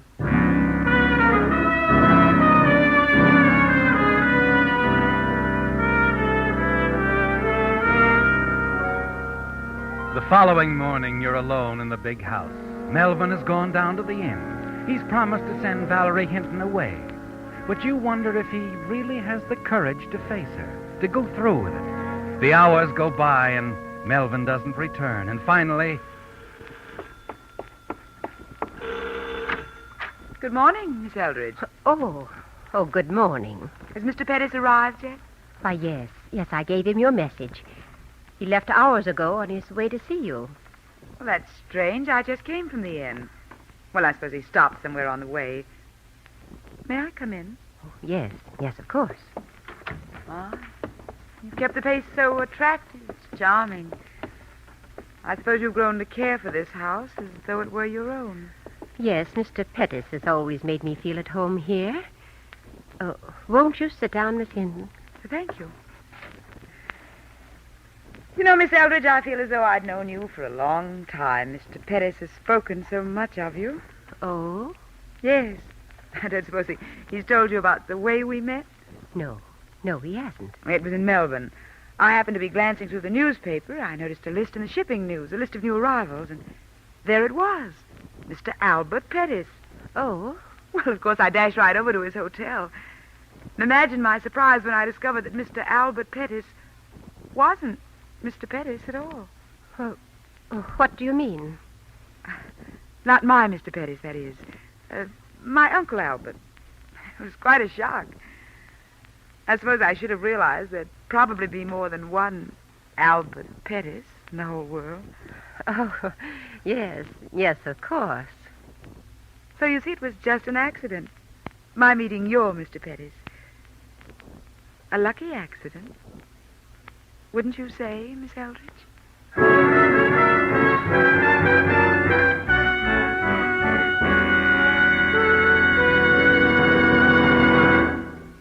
With the prologue of Grave Secret, the Signal Oil Company brings you another strange story by The Whistler.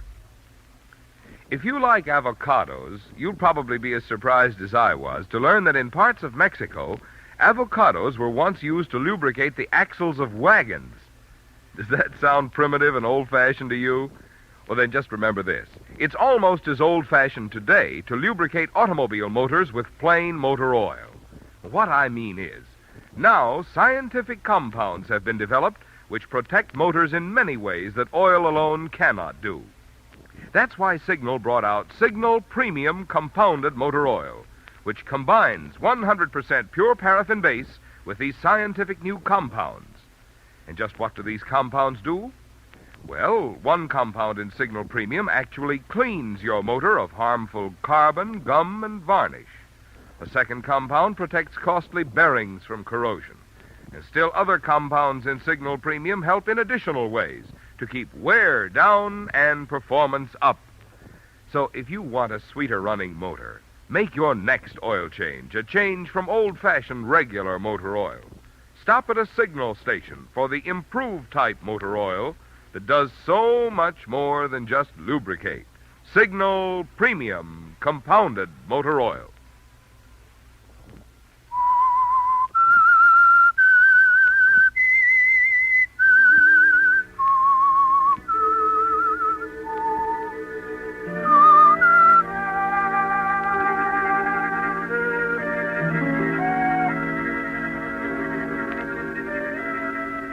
It frightens you, doesn't it, Harriet? The knowledge that Valerie Hinton, the woman your brother Melvin met in Australia while he was posing as Albert Pettis, is actually the niece of the man you murdered.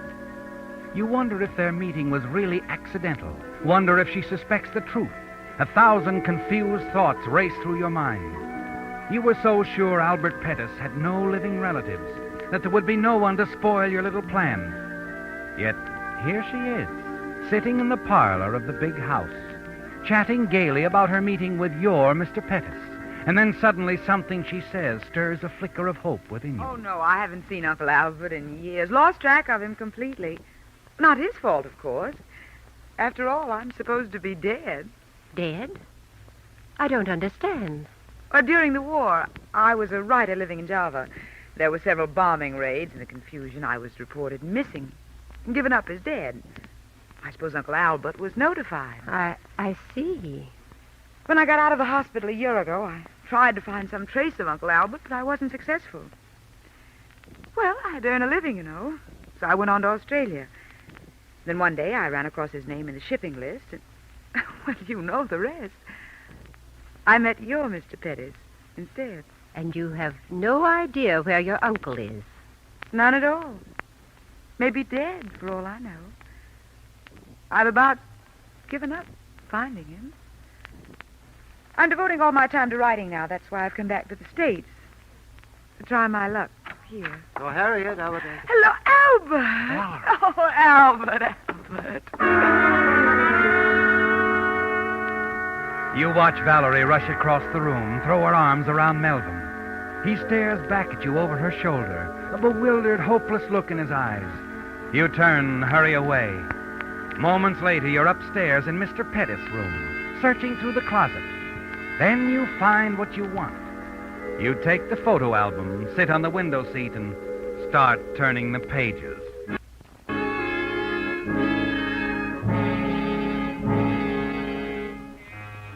A half hour later, you hear the front door close, and then Melvin's footsteps approaching your door. Harriet? Yes? Is she gone? Yes. She won't be back. What'd you tell her? What difference does it make what I told her? She won't be back. What are you doing?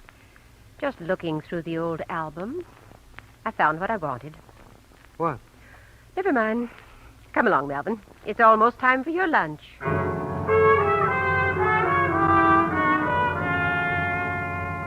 Yes. You found what you were looking for, haven't you, Harry?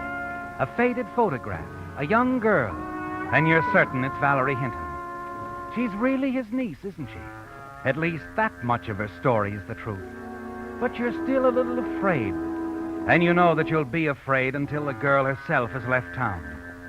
Late that afternoon, you step out on the front porch and wait while Melvin drives the car out of the garage. Then a taxi pulls into the driveway. And then, despite the recent assurances of your weakling brother Melvin that she wouldn't be back, Valerie Hinton steps out. The shopping list drops from your hand and your eyes are fixed on the suitcase she carries.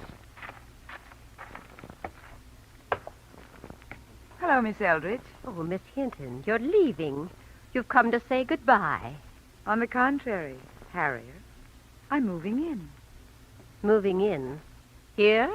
Why not? I've a perfect right to, you know. After all, it's my uncle's house, isn't it?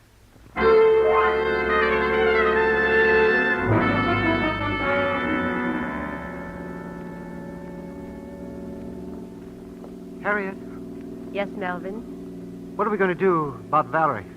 There's only one thing to do. We're not going to stand by and let her ruin everything. If we Are we? send her away, she'll go to the police. We're not going to send her away. But, Harriet, we... Harriet, no. You can't do that again. Have you another solution? Well, I'll have to think about it, but you must forget what you're thinking, Harriet. I won't have it that way. Do you understand? I won't have it. Watch the road, Melvin. You hear me, Harriet? One murder is enough.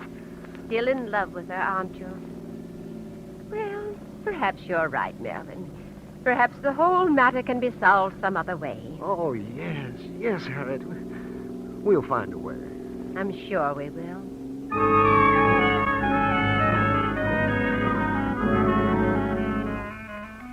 The whole plan is in danger, isn't it, Harriet?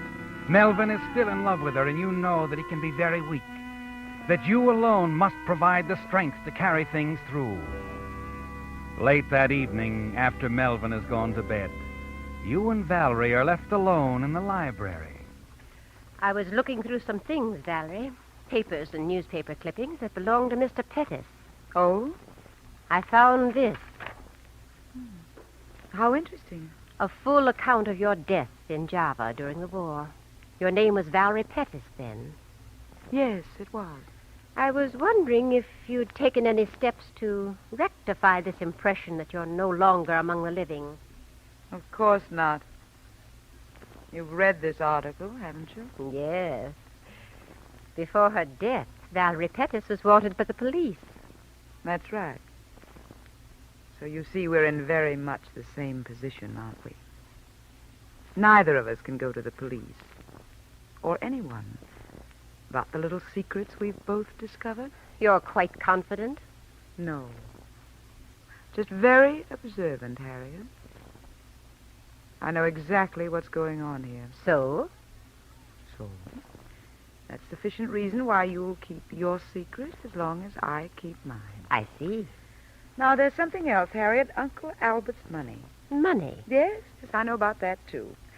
Uncle Albert received a lot of money in jewels several years ago in inheritance. And if I know dear Uncle Albert, he's kept it right here in this house.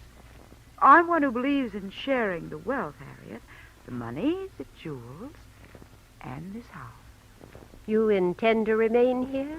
Yes. I like Santa Rosa. It's charming, quiet, and safe.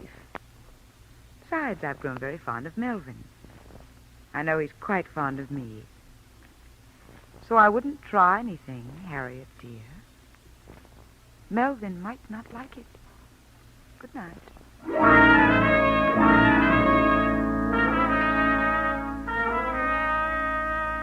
Well, Harriet, it's out in the open, isn't it? The contest between you and Valerie. And it's a contest you can't afford to lose. You must get Valerie out of your way. And you know how to begin, don't you? With Melvin.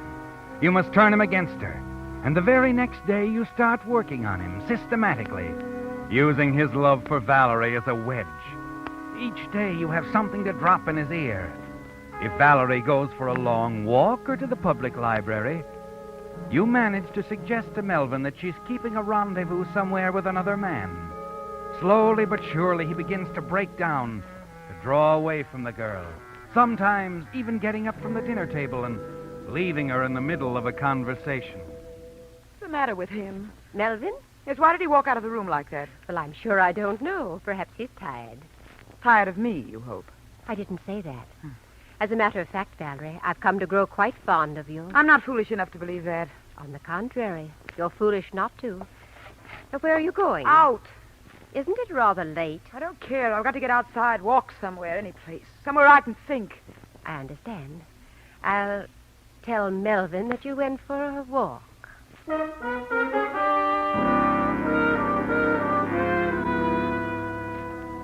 And you do tell Melvin, don't you, Harriet?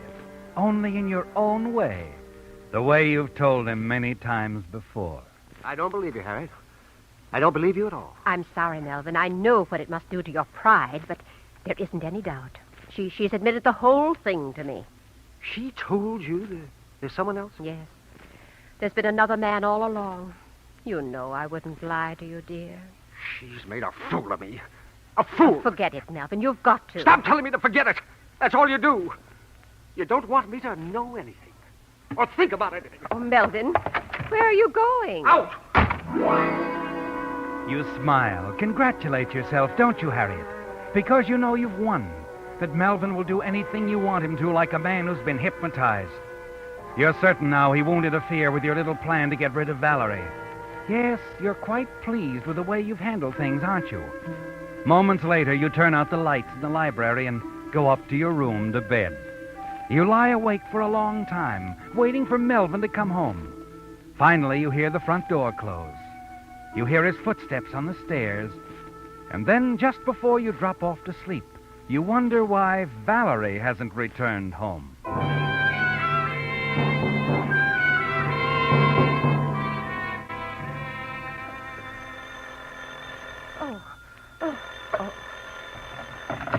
Yes? Good morning, Miss Eldridge. This is Sheriff McQuaid. Sorry to be calling at this early hour. Something wrong? There's been a young woman staying at your house. Miss Hinton, yes. Yes, what about her? We found her in the woods beyond your place half hour ago. You found her? She was dead, strangled to death, apparently with a rope. Oh, no, the poor child. She'd gone out for a walk last night, Sheriff. You haven't any idea who Oh, sorry, we haven't. Could you come down to make the identification? Oh, yes. Yes, of course. There isn't any doubt, actually. It will only be routine, just routine. I understand. We'll be right down, Sheriff. Oh, my slippers. Now, where did I... Oh, Melvin. Hello. Who was it, Harry? The sheriff. They found her, Valerie. You won't be bothering us anymore. You're not angry with me, are you, Harry? Did anyone see you? No. Are you certain? There was a bright moon last night. No one saw me. What about the rope or whatever you used? No one will ever find it. I hid it. All right.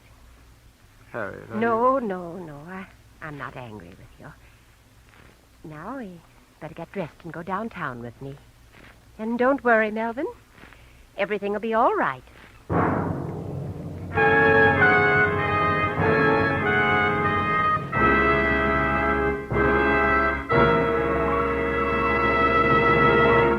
The Whistler will return in just a moment with a strange ending to tonight's story. Meantime, a question. Have you ever had the experience of coming upon a lot of people who were all staring in the same direction? Well, let's face it, it's only human nature to want to stop and see what's attracting them. Well, by the same token, I should think that most anyone with a car would want to see what it is that has attracted so many drivers to Signal gasoline. In the beginning, you know, Signal gasoline was sold by only a handful of stations in Southern California. Today, however, you'll find Signal dealers throughout 6 western states, from Canada to Mexico. Such growth must mean that more and more drivers are finding they prefer Signal gasoline. And what is it they prefer about Signal? Well, for one thing, mileage that has made Signal famous as the Go Farther gasoline. And for another thing, performance, which puts more pleasure into driving. But for the complete story, you've got to let a full tankfuls of Signal speak for itself. I promise you the performance of your own car will tell you much better than any words of mine why more and more drivers are switching to Signal, the famous Go Farther gasoline.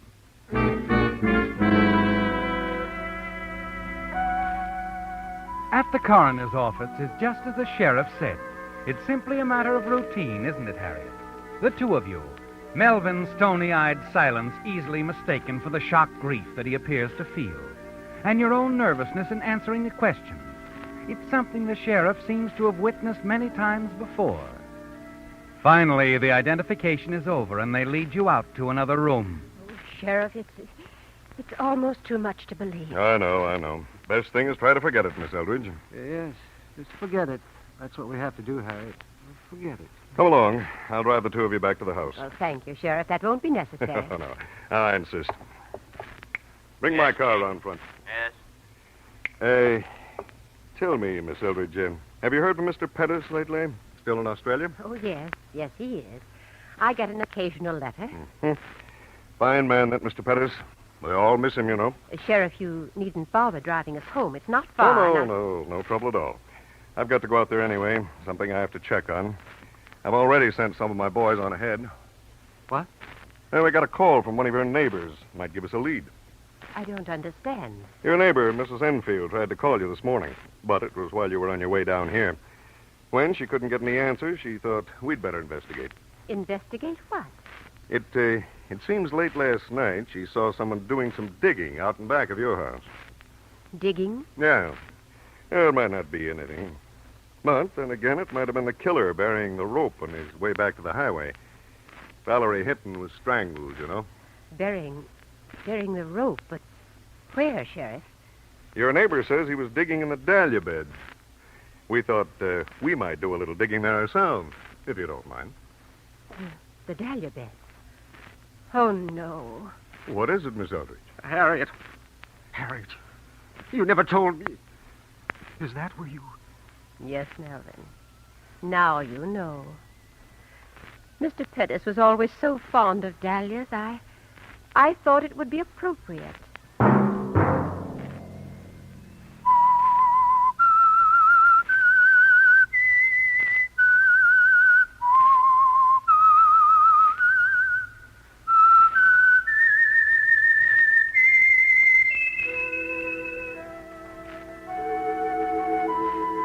Let that whistle be your signal for the Signal Oil program, The Whistler, each Sunday night at this same time.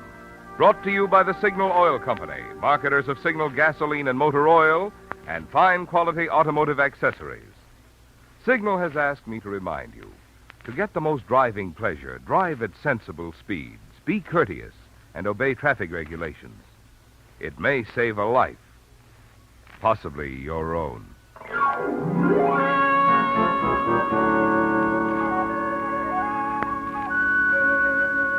Featured in tonight's story were Sarah Selby, Howard McNair, and Betty Lou Gerson.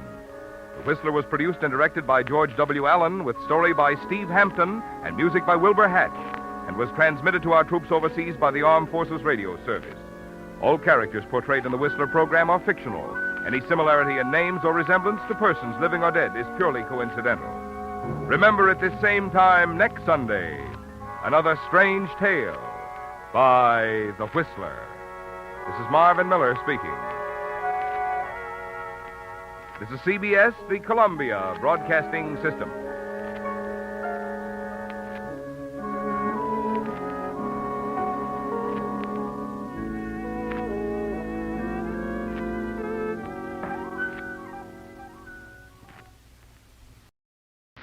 The Signal Oil program, The Whistler.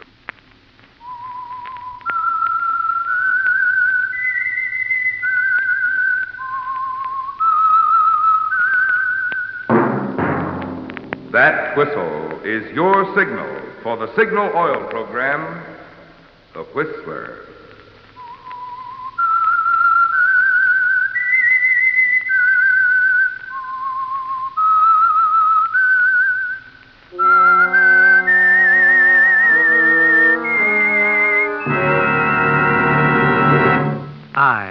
am the Whistler, and I know many things, for I walk by night. I know many strange tales hidden in the hearts of men and women who have stepped into the shadows. Yes, I know the nameless terrors of which they dare not speak. Yes, friends, it's time for the Signal Oil program, The Whistler, rated tops in popularity for a longer period of time than any other West Coast program in radio history. And Signal gasoline is tops, too, tops in quality. It takes extra quality, you know, to give you extra mileage. And Signal is the famous Go Farther gasoline. So look for the Signal circle sign in yellow and black that identifies independently operated Signal stations from Canada to Mexico. And now the Whistler's strange story. All damage covered.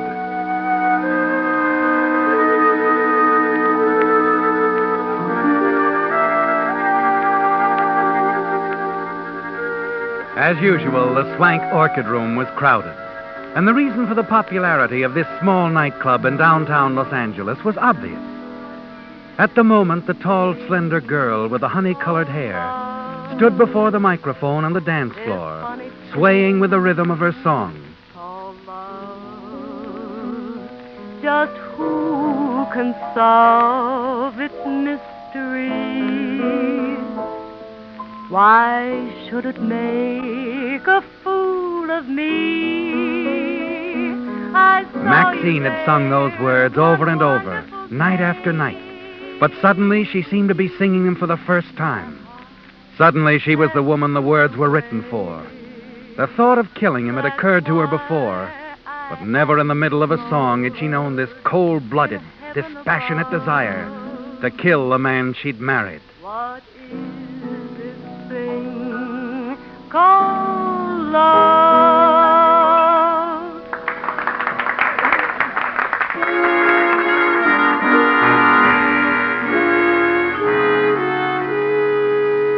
Later, in her dressing room, Maxine had changed into her street clothes when she heard a knock on the door. And she didn't have to guess who it was. This wasn't just her boss. This was Jim McCoy, a guy as real as his name. Hiya, Songbird. Hello, Jim. Oh, you were great tonight. Real great. Sounded like you meant every word of it, baby. Maybe I did. Well, keep it up. I can always add a few more chairs for the customers. Well, I got to get back to the lounge. What's your hurry? Hurry. And we usually say goodnight about this time? That's what I mean. Do we have to? Now, look, baby.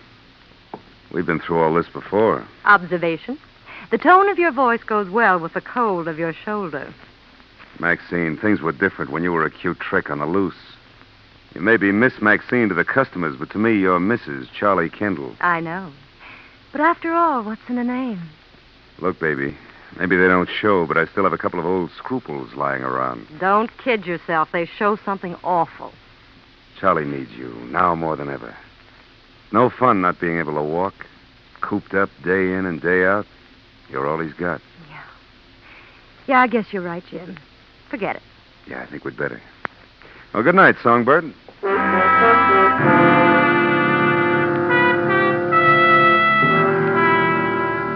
And so, Maxine, a half hour later, you're driving over the freeway, going home to Charlie, your husband. You can't help but admire Jim for turning you down, can you? Because of the way things stand. Because you're married to Charlie. You drive on through the night thinking about it. And by the time you reach the outskirts of Ellenville, you've decided that there must be a showdown with Charlie. As you start to plan the things you'll say. Sorry, lady, roadblock. Oh, but I live in Carpencita. I've got to get home. There's been a landslide. Won't be able to get through for a couple hours yet. Oh, I see. Train coming through in about 10 minutes from L.A. Or if you'd rather, you can go back to the main road, take a 10-mile detour. No, thanks. I'll take the train. You turn your car around, and minutes later park it on a quiet side street near the depot and hurry to catch the train.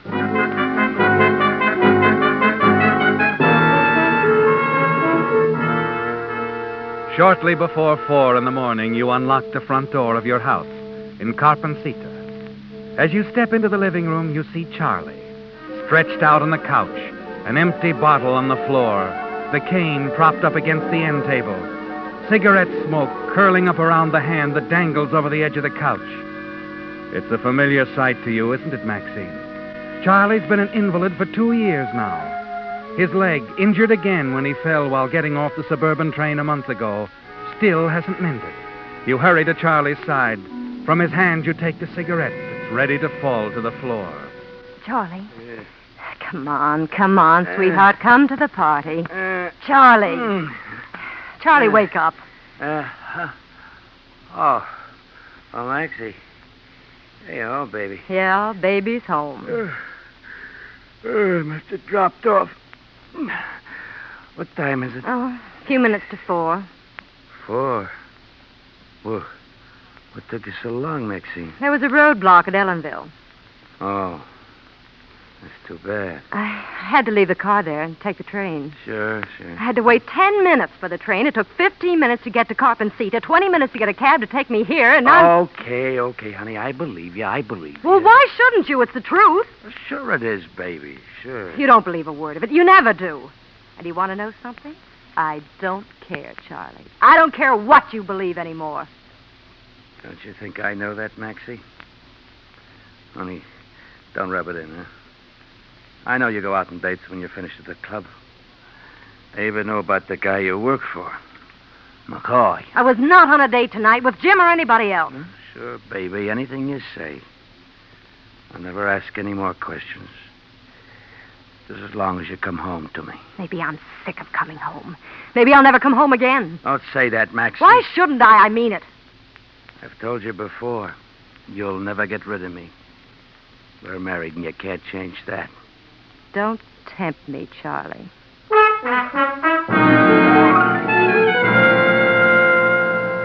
You struggle to control the rage that's sweeping over you. Turn away from Charlie and hurry into the bedroom. You stand there in the darkness by the open window while the frost of night bites the anger in your cheeks. The train, Maxine. Yes. Why couldn't it have been late tonight? 10 minutes late. 10 minutes. The cigarette would have slipped out of Charlie's hand. The straw rug would have caught on fire. It would have solved all your problems. Suddenly an idea flickers through your mind. It could happen again. Charlie could fall asleep with a cigarette in his hand. There'd be a fire. But you'd be somewhere else when that happened, Maxine. An alibi. All you need is an alibi. And in an instant it becomes crystal clear to you how you can get one. Maxie. Huh? Oh, what is it, Charlie? Oh. All by yourself in the dark, baby? What's on your mind? The train, Charlie. I was just thinking about the train.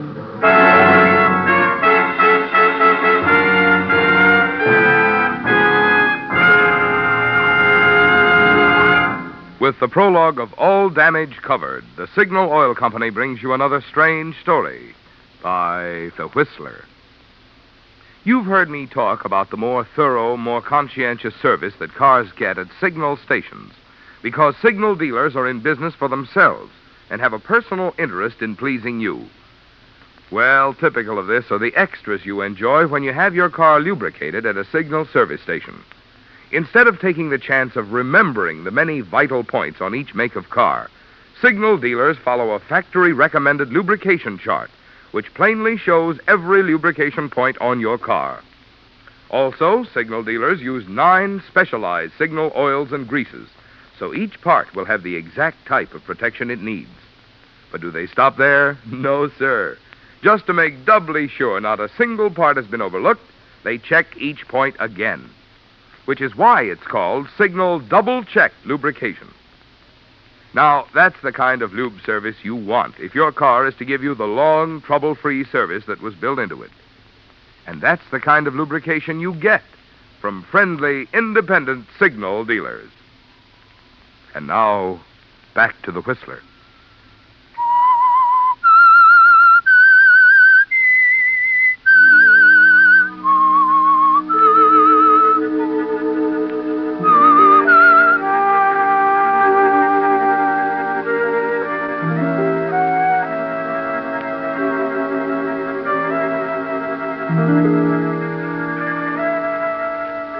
You've reached a decision, haven't you, Maxine? You're going to rid yourself of your husband, Charlie, once and for all. And you know exactly how you're going to do it. You can see it all now, the way it's going to happen. The official version of the accident. Charlie asleep on the couch. The empty bottle of liquor on the floor. A lighted cigarette dropping from his hand to the straw rug, and then the fire. And you weren't around to prevent it. It's late afternoon of the following day when you awaken. And as you recall your plan, your heart throbs with a sick, dizzy excitement. After a reassuring cup of coffee, you call the train depot. Check the schedule of the evening train to Los Angeles. Then you take your time dressing. Fight to remain calm. Shortly before 5:30. Maxie. Hey, Maxie, your cab's here. Coming. Well, what's in the suitcase, honey? Oh, it's just a dress I'll need at the club. Bye now. Bye. Maxie, Yes? try to make it home early tonight, will you? Gets kind of lonesome around here. Don't worry, Charlie. I'll be back before you know it.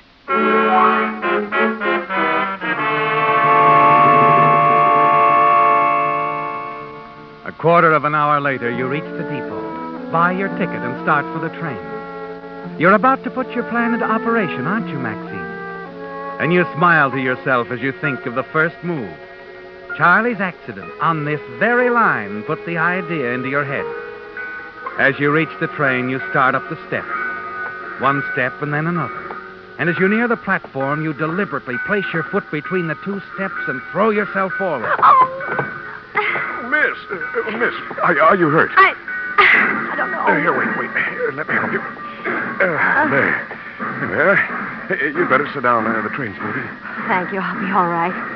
It's terribly clumsy of me. Well, accidents do happen. They seem to run in the family. A month ago, my husband had a similar fall. Oh, Your ankle? yes. It'll be all right now, I'm sure. Well, is there anything I can do, Miss? No, thank you. Well, I'm sorry. I'll have to have your name, Miss. My report, you know. It's just routine. Oh, of course. Mm-hmm. Mrs. Charles Kendall. Mrs. Charles Kendall. Address, please. 752 Mapleton Drive. You smile, lean forward, continue to rub your ankle as you watch the conductor fill in the report. Everything's there, isn't it, Maxine? Your name, the date, time of accident. Yes, everything working according to plan. You've established your presence on the train to Los Angeles. As soon as the conductor is out of sight, you pick up your suitcase, hurry into the ladies' room. A few minutes later, you emerge wearing a dull, faded coat, a drab hat pulled down over your eyes. All traces of your original makeup have been removed. And in your new makeup, you've suddenly become a different woman. A plain, older-looking, unattractive woman. Bill. Next stop, Bill. As the train stops, you get off without delay and hurry away from the depot. You find your car where you'd parked it the night before, on the quiet side street, and minutes later you're racing a good 70 miles an hour along the road back to Carpencita. Luckily, your train is a slow train, because you must make up a good 35 minutes before it arrives in Los Angeles. It's dark now, and no one sees you as you arrive in Carpencita. You quietly park in an alley and then walk quickly to the rear entrance at your home and slip inside. And then you're standing in the living room looking down on Charlie, sprawled out on the couch. The sleeping powder you slipped into his drink before you left has taken effect, hasn't it, Maxine? Charlie? Charlie? He doesn't stir. Quickly, you light a cigarette. Drop it on the straw rug. In a few seconds, it begins to smolder. In strange fascination, you watch the flames begin to creep along the floor. And then you turn and run from the house.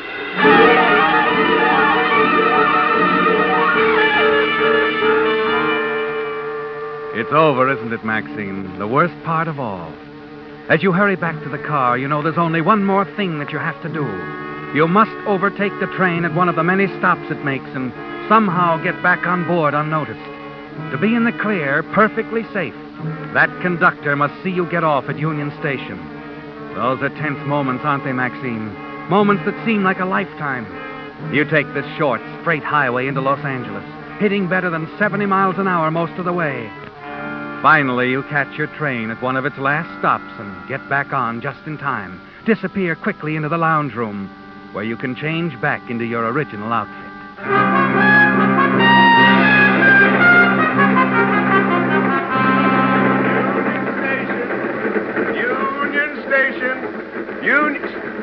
Oh, Mrs. Kendall.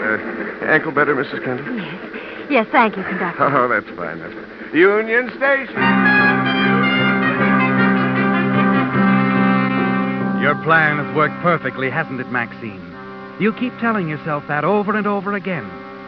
And then, as the train stops and you walk back to step off, you freeze suddenly and stare in terror at a man standing on the crowded station platform. Oh, no. You recognize him, don't you, Maxine? This man in the pinstripe suit. Instantly, your mind goes back to that night a few weeks ago when you came home late just as this same man was leaving, and you heard him say to Charlie, Now, don't worry, Kendall. I'll take care of everything. It's all clear to you now, isn't it, Maxine? Now you know why this man in the pinstripe suit was talking to Charlie a couple of weeks ago. Charlie was hiring him to follow you. Perhaps he was following you tonight. You step back into the train, hurry through the cars, and get off further down the platform. It isn't until you climb into a taxi and try to settle back that you realize you're trembling all over, shaking uncontrollably. Somehow you manage to compose yourself, regain your confidence by the time you reach the club and go inside to greet Jim at the bar. Hiya, Songbird. Hello, Jim. Say, your feathers look a little ruffled. You're limping. Oh, I fell and scraped my knee while I was getting on the train tonight. Train?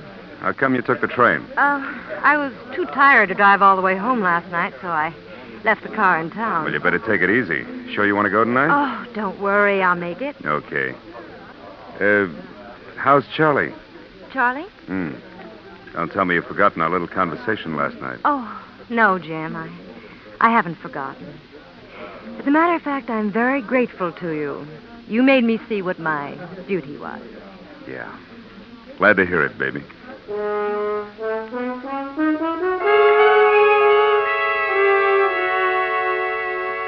That night, you deliver the songs mechanically, don't you, Maxine? Because your mind is on something else. It's been 4 hours since the fire started, and you still haven't had any word.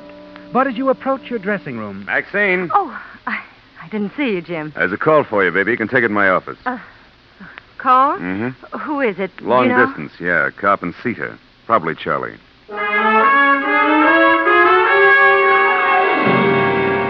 Your mind is blank for the next few moments until you find yourself alone in Jim's office, your fingers tightly gripping the telephone receiver as you slowly raise it to your lips. Hello? Mrs. Kendall? Yes, this is Mrs. Kendall. This is Captain Craig, Carpenter City Fire Department. Oh? I'm sorry, Mrs. Kendall. I have some bad news about your husband.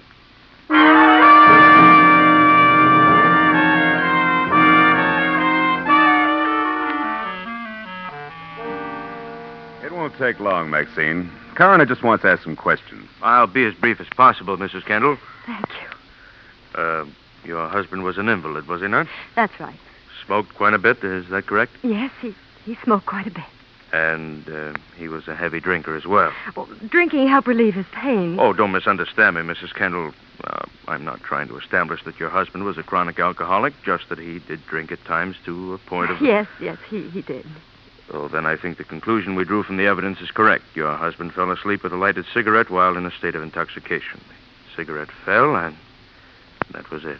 I was afraid that would happen someday. I warned him so many times. Easy, Maxine. Mrs. Kendall, if you'll please sign this. What? Yes. Honey, you're trembling. Here, I'll hold it. What is it, Mrs. Kendall? Oh, nothing. I'm just upset, that's all. Oh, I'm sorry, Mrs. Kendall. Thank you for your cooperation.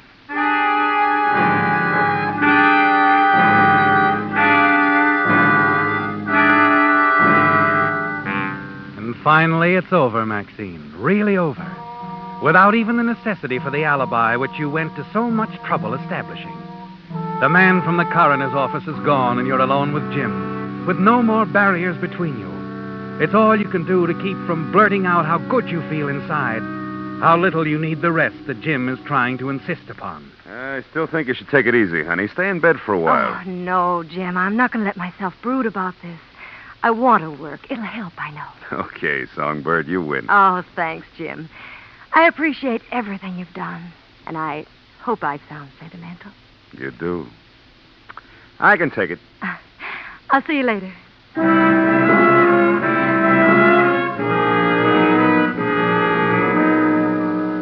What is this thing called love?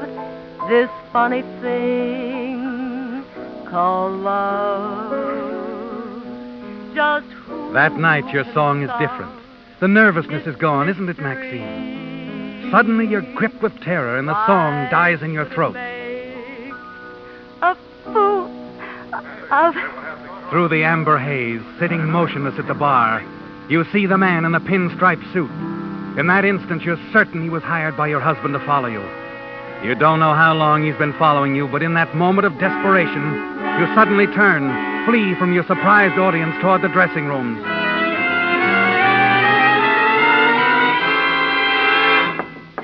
Who is it? It's me. Now, look, Maxine, what's this all about? What did that man say to you, Jim? Oh, it's got you worried, hasn't it? No, I'm not worried. It's just a nervous reaction. Now, listen to that's me, all. baby. This isn't a relapse. This is something else. How about you kicking in with a few more details? I'm unstrung. that's Answer me all. one question. What question? What do you know about that fire? Nothing, Jim. How could I know? Answer me. There's nothing to answer, Jim. What's wrong? Why do you keep looking at me that way? Look, Maxine, I thought something was phony last night when you got that call from the fire department. When I told you I thought it was Charlie, you almost keeled over. And I think I know why, baby. You already knew about that fire. No, Jim, And if no. you knew about it, you started I it. swear I didn't. Oh, Jim, please don't tell that to him. He knows too much already, Jim. And I thought so. And to think I was in love with you. Oh, please, Jim. Please, you're all I've got. Take your hands off me. Jim. Go on and cry to that guy out front. He wants to see you. Oh, don't go, Jim. Don't leave me alone. Not now. You gotta help me. You gotta help me figure this out. Jim, you mustn't leave me. Not now. Jim! Frantically, you slip into your coat, hurry out the side door after him. But Jim's nowhere in sight, and you leap into a waiting cab. Yeah, where to, lady? Would you mind cruising around a bit? I'm looking for someone. A man. Sure, lady.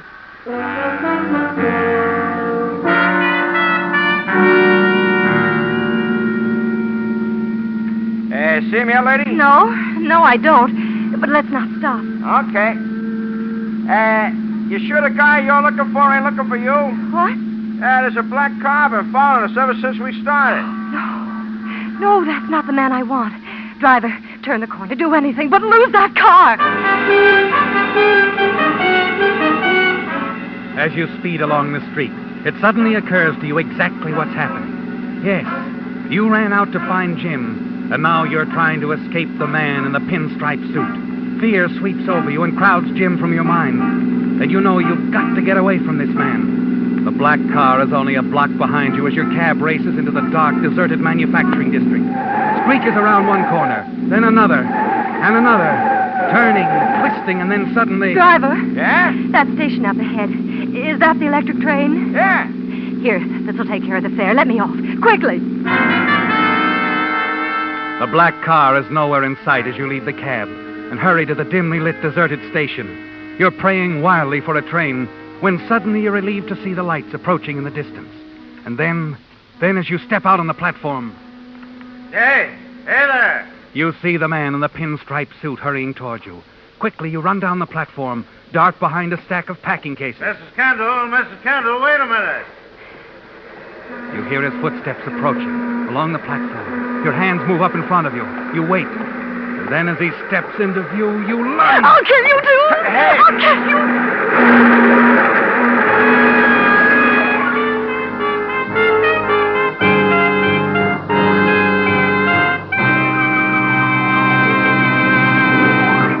The Whistler will return in just a moment with a strange ending to tonight's story. Meantime, a word about these chilly nights and mornings we've been having. To be sure your car will start pronto the instant you touch the starter, You naturally want to be sure you're choosing the gasoline that's tops in quality.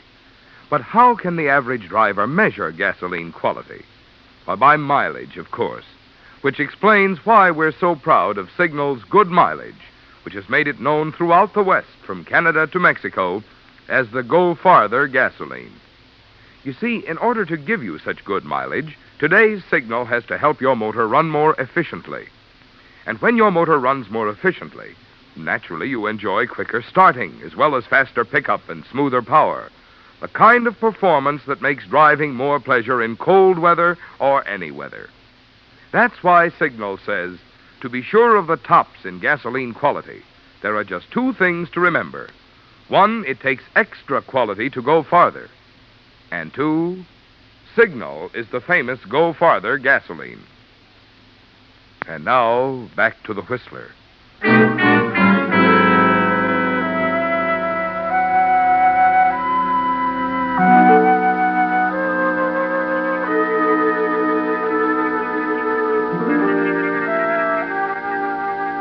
The small group of passengers had gathered on the station platform. Standing around in shocked silence, they'd waited until the ambulance arrived and the police.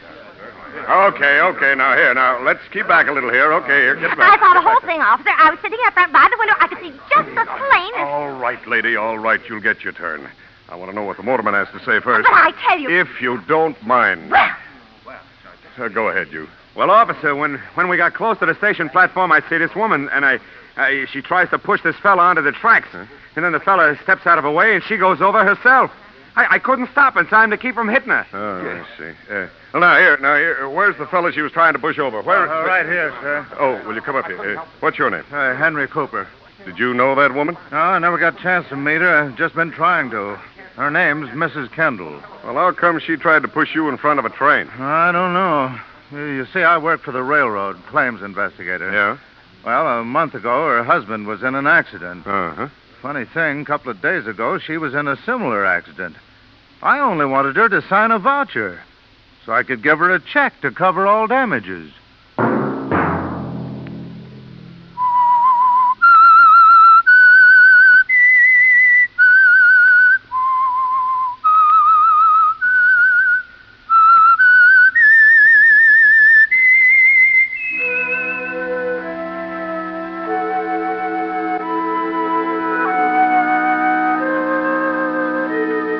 Let that whistle be your signal for the Signal Oil program, The Whistler, each Sunday night at this same time. Brought to you by the Signal Oil Company, marketers of Signal gasoline and motor oil, and fine quality automotive accessories. Signal has asked me to remind you, to get the most driving pleasure, drive at sensible speeds, be courteous, and obey traffic regulations. It may save a life, possibly your own.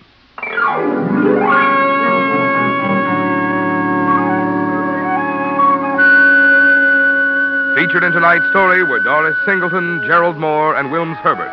The Whistler was produced by George W. Allen and directed by Sterling Tracy, with story by Robert Stephen Brody, music by Wilbur Hatch, and was transmitted to our troops overseas by the Armed Forces Radio Service.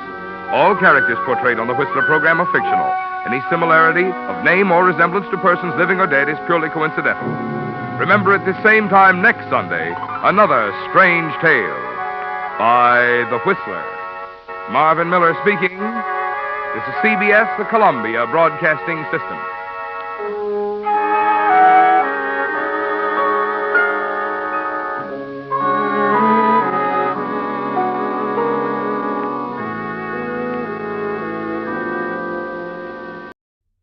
And now stay tuned for the program that is rated tops in popularity for a longer period of time than any other West Coast program in radio history. The Signal Oil program, The Whistler.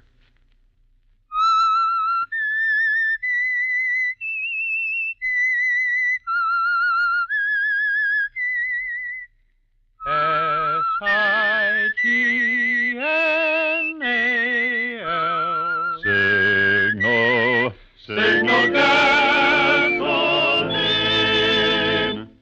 Signal, the famous Go Farther gasoline, invites you to sit back and enjoy another strange story by The Whistler.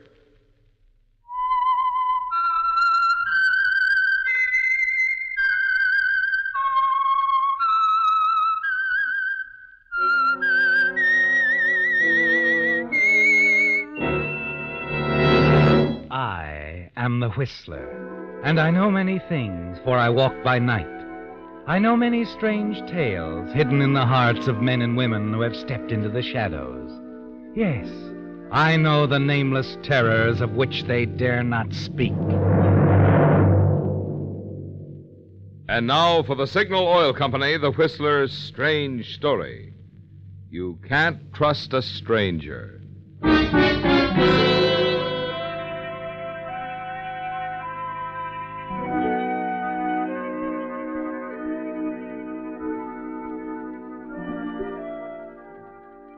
As you walk down the crowded corridor from the district attorney's office, you can feel the stares and hear the whispers. There's Frank Malloy. He's getting out, but not for long. It's costing you $10,000 to walk out that front door, but it's worth it, isn't it, Frank? Because you have a plan, at least part of one. Yes. You reach the front entrance, push open the heavy door, and go out into the street. There at the curb, you recognize the long yellow convertible and the attractive blonde sitting inside. She slides over as you slip in behind the wheel.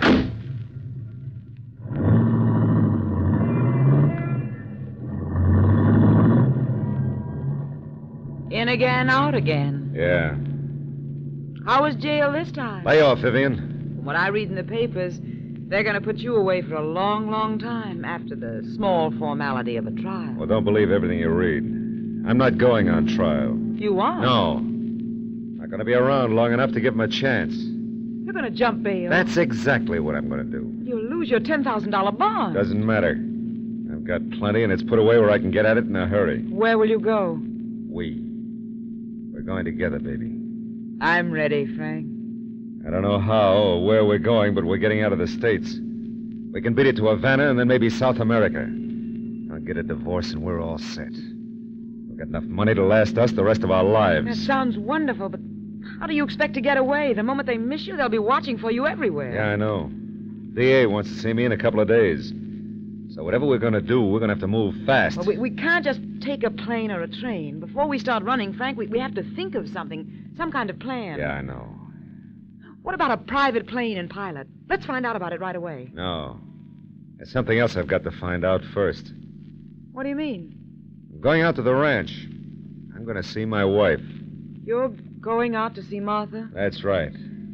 Why? Vivian, didn't you ever wonder how the district attorney got hold of all my records and books that I kept? You think I sent them to him? You think I wanted the smoothest gambling syndicate in the state to come crashing down around my neck? No, but somebody else did. It had to be somebody I trusted, somebody close to me. I want to be sure it wasn't Martha. But, Frank, don't And you... they have enough on me to put me away for 20 years. I want to know where they got it. Oh, Frank, what difference does it make now? All that matters now is getting away. We'll get away, baby. Don't worry. But first I want to see Martha. I just want to know.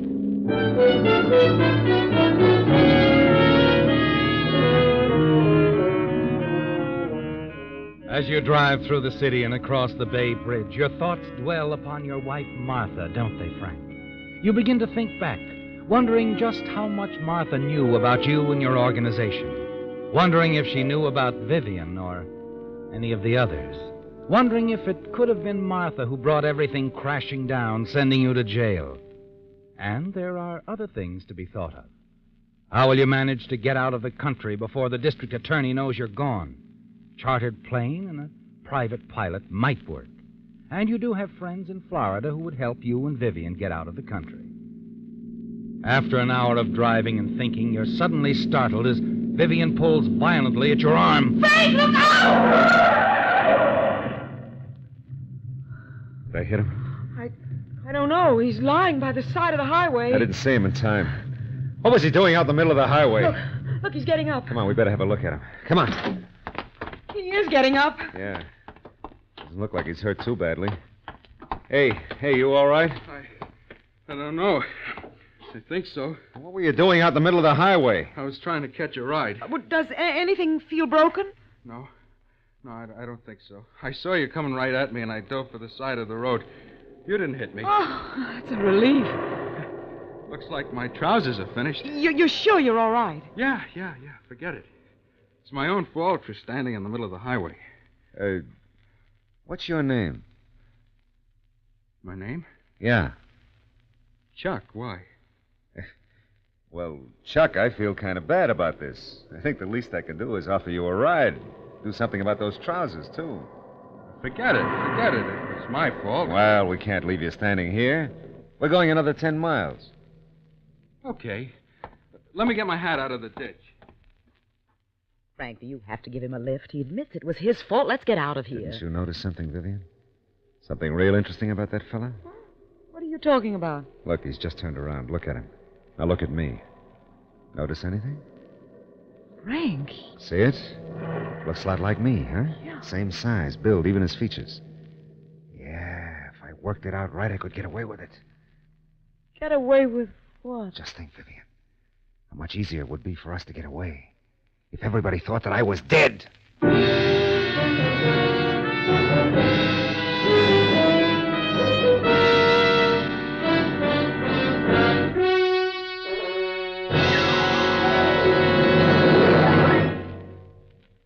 If you really want to protect the money invested in your car, then the motor oil for you is Signal's amazing new heavy-duty oil that reduces engine wear 50%. Signal Premium, heavy-duty Signal Premium. Now, there's the oil that really protects your car. This proved and improved heavy-duty Signal oil does more, much more than just lubricate. In addition, Signal Premium motor oil cools, cleans, cushions, seals, and protects. Result? Tests under all types of driving conditions prove. New Signal Premium motor oil reduces engine wear 50%. Your engine keeps its like-new pep and power twice as long. So if you're still using lazy, old-fashioned oil that merely lubricates, it's high time to make a change for the better. Change oil next time at a Signal service station. Change to new, harder-working Signal Premium motor oil that reduces engine wear 50%. Signal, signal, signal gasoline. Your car will go far, will go for the gasoline.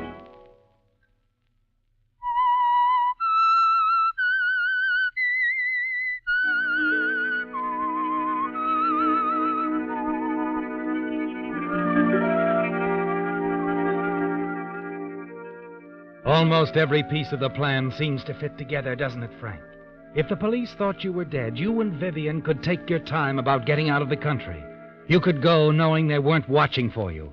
You study the man whom you almost hit on the highway, and already you're planning the last few hours of his life. I'll be real nice to him, Vivian, and get him to talk about himself.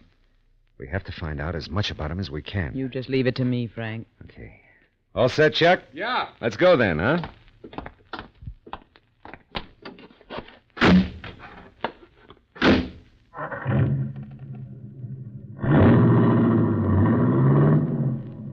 Some buggy. Yeah.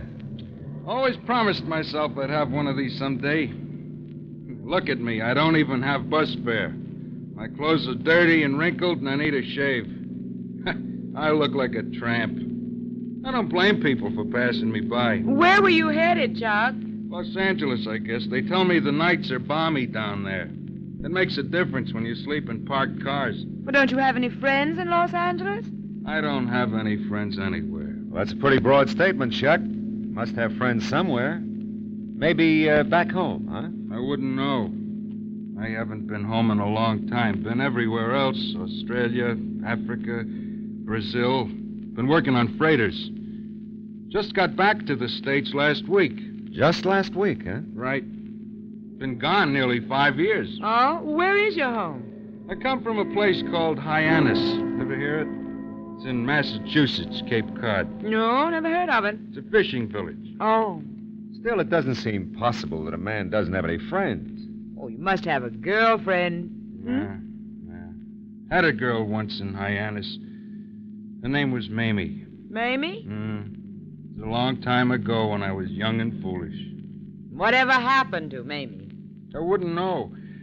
I wrote her for a while, but when I didn't get any answer to my letters, I just forgot about Mamie. Say, Chuck, tell me, what kind of work do you do? I'm one of those guys who can do anything until you pin me down, and then it turns out I can't do much of anything. Well, I'm sure you'll fit in somewhere, someday. Just haven't run into it yet. Maybe. In the meantime, I like drifting around the world. I'm not talking too much. I don't get the chance to talk to people very often, especially about myself. Everybody likes to talk about themselves. What are you going to do when you get back to L.A.? Look for work, I guess. I'm broke. Well, if you really want a job, Chuck, maybe I can do something for you.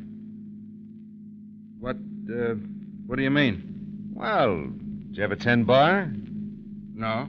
Well, I own a string of bars throughout the valley. If you're willing to learn, maybe I can put you to work as a bartender. Me, a bartender? A guy's on his feet a lot in that kind of work. You can make good money. Yeah, I can believe that. But, tell me something. Why all the interest in me? Well, we might have run over you, maybe killed you. I think the least Frank can do is try and help you out a little. Do you think I could learn to tend bar? Oh, I'm sure you could, Chuck. It's an interesting proposition, Mr. Malloy. Just call me Frank. I'm Vivian, Chuck. Hi. How do you like that? Yesterday I was bumming around. Today I'm going to be a bartender. Who knows what'll happen tomorrow?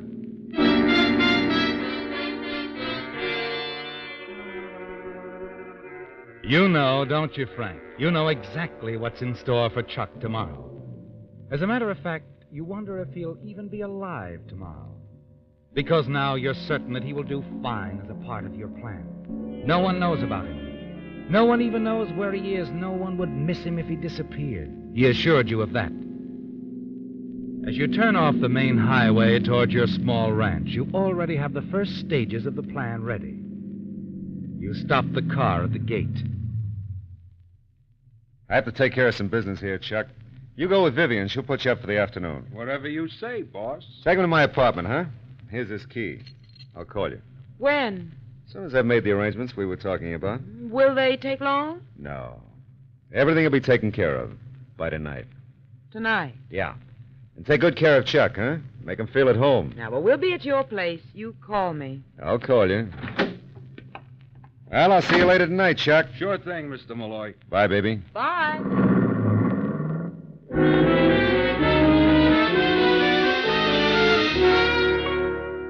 You watch them disappear down the road, Frank, and then you turn toward the house.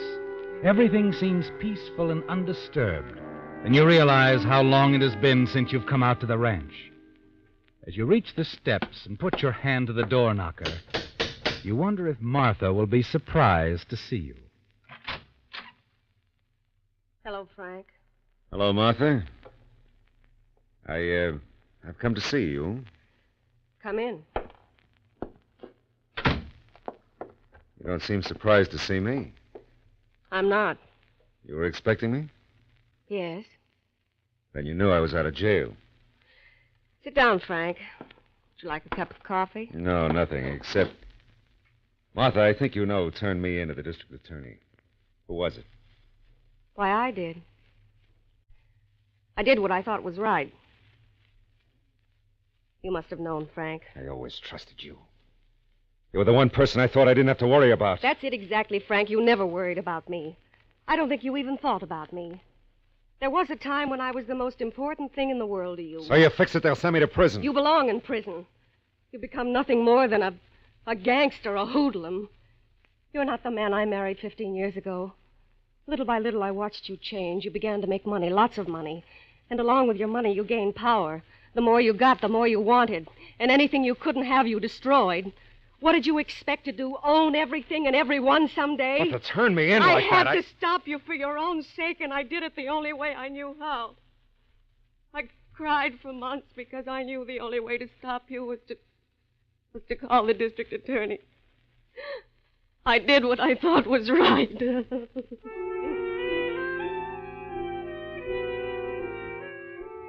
Now you know, Frank. You know who betrayed you and why it was done.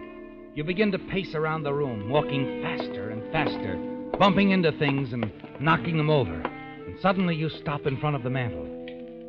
You see the clock and the feeling of rage subsides. You realize that by 9 o'clock tonight, things will be all right. And Martha, conscientious Martha will have a strange punishment, won't she, Frank? She'll always believe she sent you to your death. After a long silence, Martha throws a shawl over her shoulders and walks outside.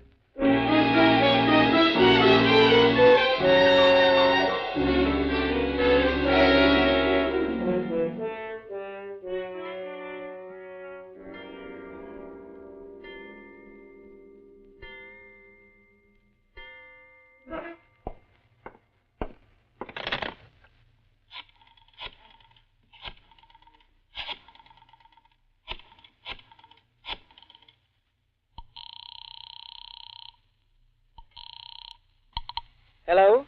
Frank, Vivian. Everything all right? Yes, I've been listening to the story of Chuck's life.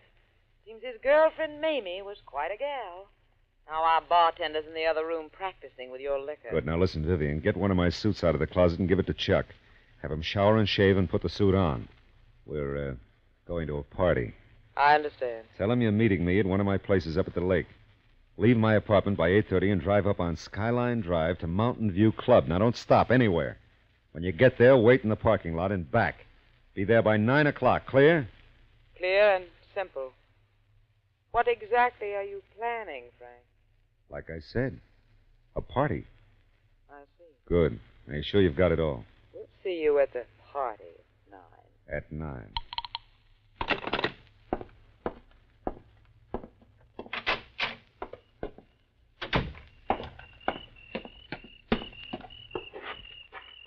What are you doing out here, Martha? Listening to the crickets. It's a nice night. Yeah. I used to go riding on nights like this. You remember that? Of course. I'm surprised, Frank. Are you? Well, here's another surprise for you, Martha. I'm not going to do anything about the fact that you turned against me. Oh? Matter of fact, when I leave here, I'm going for a little ride. One we often used to take together. Along Skyline Drive. Frank, what have you got on your mind? Just you, Martha. I'll be thinking of you. I'll get my coat, Oh, Frank. no, Martha. Wouldn't be right for you to go anywhere with a hoodlum, a criminal. Frank. Goodbye, Martha. Remember, I'll be thinking of you.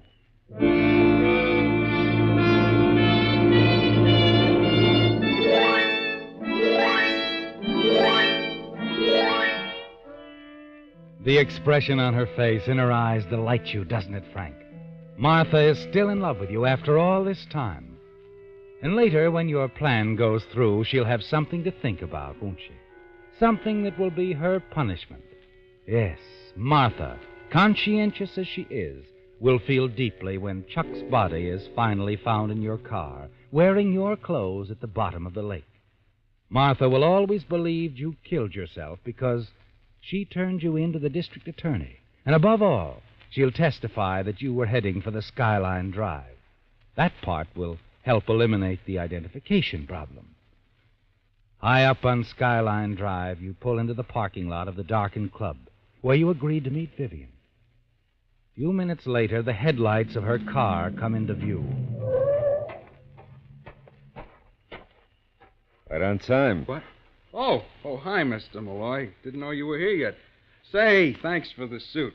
How do I look? Just fine, Chuck. Are we on time for the party, Frank? Oh, right on time. Oh, say, Chuck, would you give me a hand with some stuff in my car? It's right over here. Sure. Vivian said we were going to a party. Is it in that place up there? No, not there. I didn't think so. Joint looks closed down. It's sure dark out here. What are we going to This, Chuck, this! Yeah. Party's almost over for you, Chuck. What happened? I hit him. He'll be easier to handle this way. Pull that door open so I can put him in the car. Right. What are we going to do now? You stay here about 5 minutes and then drive up the highway about 1 mile. The road makes that sharp bend around the lake. Yeah, I know where it I'll is. be waiting. I'll be waiting there, off the highway. Blink your lights as you approach, and I'll come out and wave you down. Yeah, there. I thought you were going to bring Martha with you. No. I've taken care of Martha. Another way.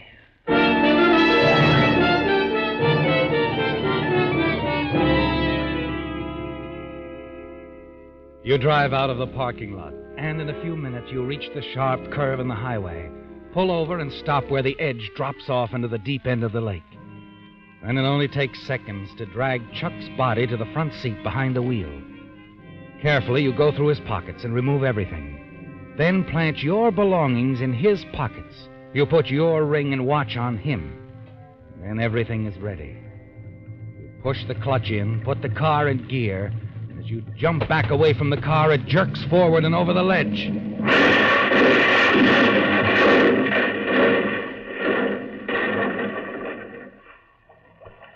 To disappear in the deep black water of the lake.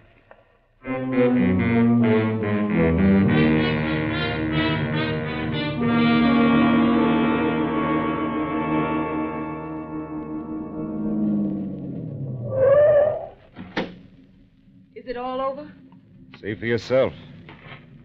By the time they pull the car out of the water, it'll look like Frank Malloy was drowned when his car skidded off the road and crashed into the lake. Let's hope so. It'll be weeks before they find the body, and the water will make positive identification pretty difficult. But they'll find enough there to think it's me.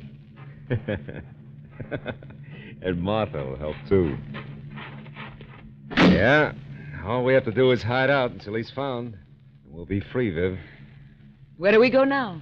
Well, first we have to stop at a couple of places down the valley and pick up the money I put away. Well, that's a must. And we'll drive on to Los Angeles where we can hide out. Then we'll see. Whatever you say, Frank. Now let's get out of here.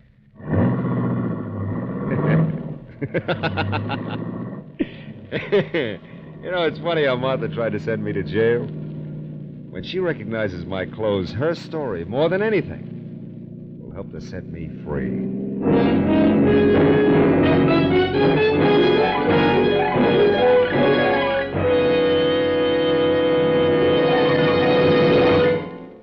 Throughout the western states, from Canada to Mexico, one gasoline is famous as the Go Farther gasoline. It's Signal gasoline. Now, naturally, we're mighty proud of Signal's good mileage, which has built that reputation. But equally important to you as a motorist is the way Signal gives you such good mileage. You see, today's Signal helps your engine run so efficiently, you save gasoline 3 ways. 1, you save gasoline with Signal's quick starting. 2, you save gasoline with Signal's smooth, obedient pickup, free from balking and hesitation. 3, you save gasoline with Signal's lively power that gets you into high gear fast, helps you stay there with a minimum of shifting on hills or in traffic. So you see, considering the number of times a day you start your car, accelerate, and shift gears, even a little gasoline saved each time soon adds up to a big saving. So there, in a nutshell, friends, is why motorists call Signal the Go Farther gasoline. Why not treat your car to a tank full tomorrow and go farther with Signal? Signal, signal, signal gasoline. Your car will go far with Go Farther gasoline.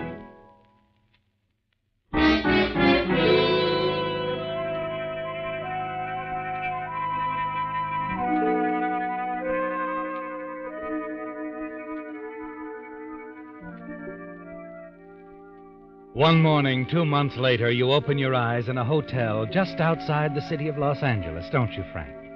Yes, you've been here 2 months, waiting for someone to find the body of Chuck and identify him as you, the missing Frank Malloy. And last night's paper carried the story you've been waiting for, the story of your death. Now it'll be safe to change your name and leave the country with Vivian. Everything has gone perfectly, hasn't it, Frank?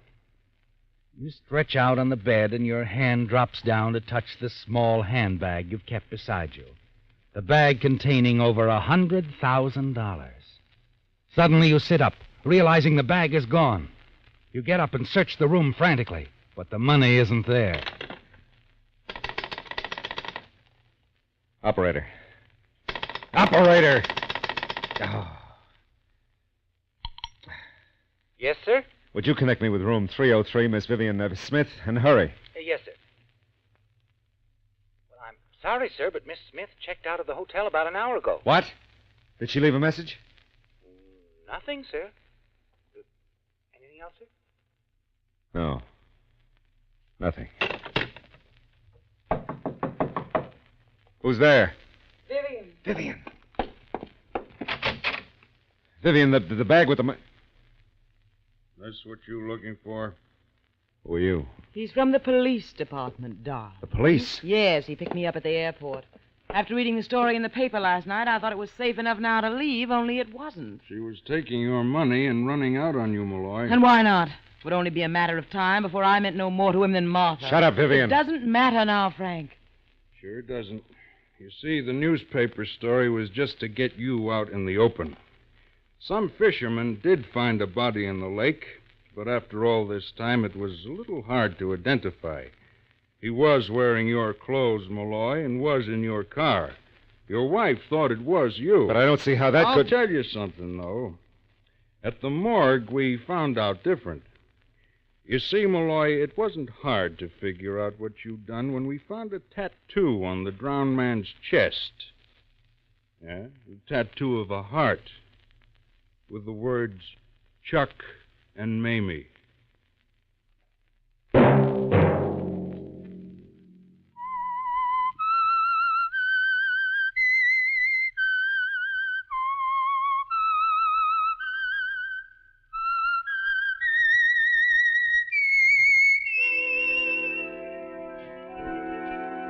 Let that whistle be your signal for the Signal Oil program, The Whistler, each Sunday night at this same time. Meantime, Signal Oil Company and the friendly independent dealers who help you go farther with Signal gasoline hope you'll remember, regardless of what gasoline you use, you'll enjoy more miles of happy driving if you drive at sensible speeds, obey traffic regulations, and avoid taking chances. When you take a chance to save a moment, you take a chance on that moment's being your last.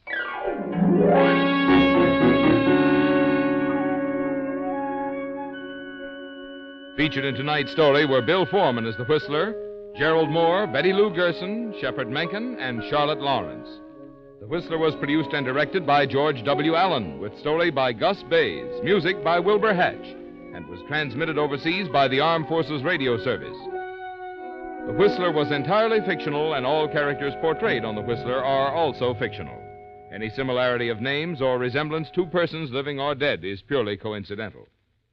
Remember to tune in at this same time next Sunday, when the Signal Oil Company will bring you another strange story by The Whistler. Marvin Miller speaking for the Signal Oil Company.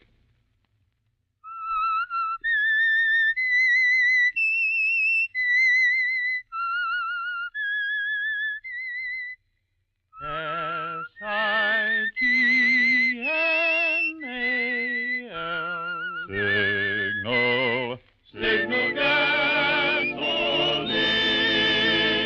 Stay tuned now for Horatio Hornblower, which follows immediately over most of these stations. This is the CBS Radio Network.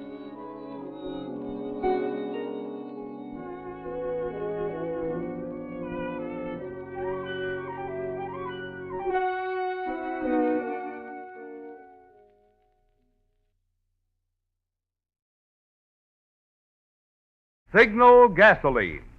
Let every traffic signal remind you, you do go farther with Signal gasoline.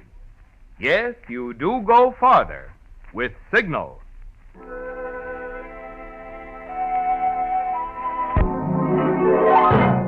The Signal Oil Company and your neighborhood signal dealer bring you another curious story by The Whistler. Tonight, what makes a murderer?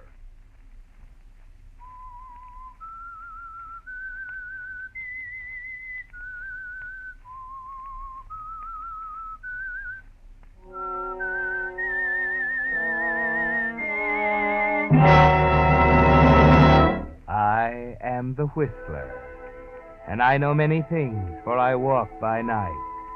I know many strange tales hidden in the hearts of men and women who have stepped into the shadows.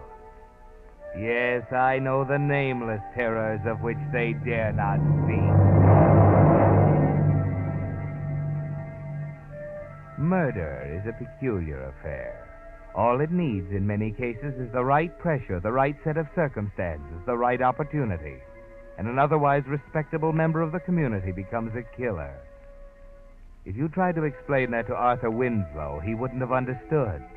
If you told him he was in a fair way to become a murderer in a few months, he would have looked at you strangely. For Arthur was respectable, solid, exactly like 100,000 other respectable, solid Jersey commuters. His life was a pretty drab affair. Part of it was the office, J. Simmons and Company, investment broker. Light 7 1/8, no change. 7 1/8, no change. American Tell and Tell 179 1/8, off an 8. AT&T 179 1/8, off an 8. American Tobacco 77, up 1. 77, up 1. Better leave it there, Arthur. 5 o'clock. Got to make that 5:19. Why? Why do we have to make the 5:19, Stanley? Why, Arthur, because we always do. Why is that a good reason? What? I mean, do you think because we've always made the 5:19 that we ought to keep on making it the rest of our lives? Is something wrong, Arthur? Maybe, I don't know. I've been thinking, Stanley. Huh? For 10 years now, you and I have been analyzing investment securities 8 hours a day, catching the 5:19 every night, arriving home in East Orange promptly at 6:22, kissing our wives at approximately 6:50, eating dinner at exactly 7, reading the evening paper, and then going to bed. Well, it's a little like death, isn't it, Stanley? What in the world's gotten into you, Arthur? I've got a book here. Hey, take a look. Book? Huh. It's a novel. Got me to thinking. Moon and Sixpence. It's about a man like us, Stanley. Mm-hmm. A man who got fed up with the 5:19 and dished the whole works. Well, what did he do? Took a chance. He walked out, just picked up his hat, and went off to the South Sea. You mean he just left his family? They preferred the 5:19. Huh. Well, I can't say that I approve. No, I didn't think you would. Well, you better hurry along, Stanley. You'll miss your train. Yes, but what about you? Well, tonight, just for a change, I believe I'll catch the 5:55.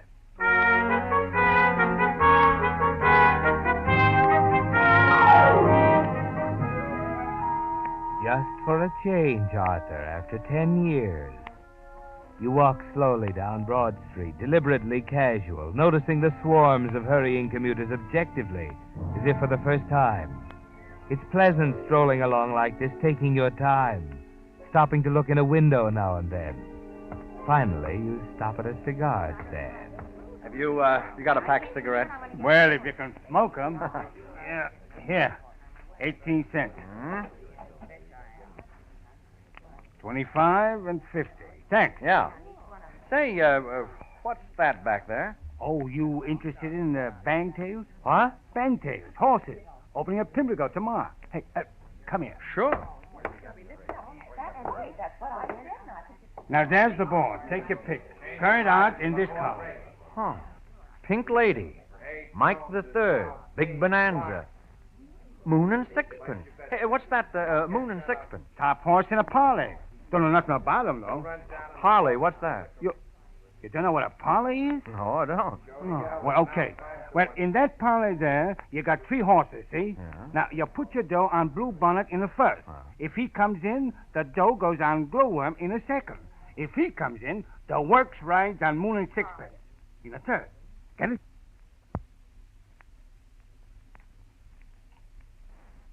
We interrupt this program.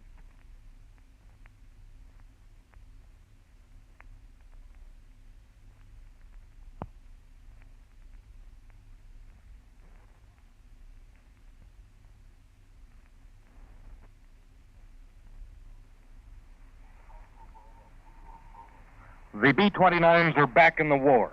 The super fortresses, which have been the major factor in bringing Japan to her knees these past few weeks, have dropped high explosive and incendiary bombs on the Marifu Railroad Yard, the first purely rail target to be hit in Japan. There was no Jap fighter or flak opposition. It was the first heavy bombing Japan has received since last Saturday, the 11th. And during the 3 days that the very heavy bombers have rested at their bases, the diplomats have taken over to consider Japan's reluctant offer to surrender. However, the diplomats haven't done so well.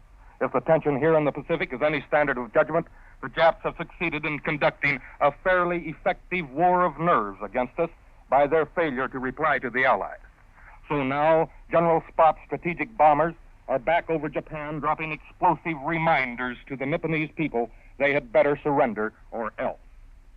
It is a feeling here that the superforts were sent to Japan as an allied prod for Hirohito and his ministers to make up their minds. If they don't, Japan can expect more of the same treatment. As a matter of fact, today's bombing is continuing right now. More and more bombers are over the Jap homeland, and the bombs away signal will come back to Guam many more times today. The Marifel rail yards and shops were hit by the 313th Wing of the 20th Air Force based on Tinian.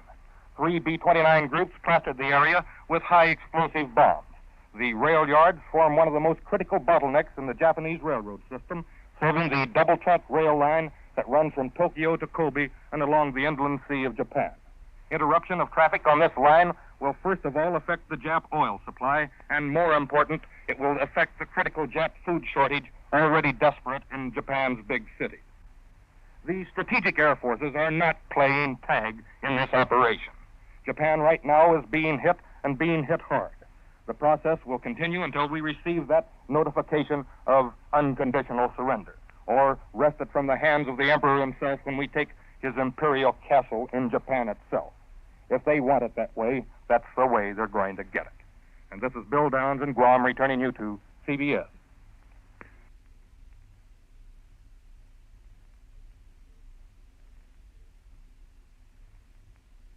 But that's almost a year's salary, and you're holding it right in your hand. You just walk the streets for an hour or two thinking, gradually realizing what happened. It can mean a new car, new dresses for Ethel, and more of the same. Or it can mean, yes, Arthur, if you took a chance. It's crazy, it's wild, but if you act before you think. You walk into a phone booth in the financial center lobby.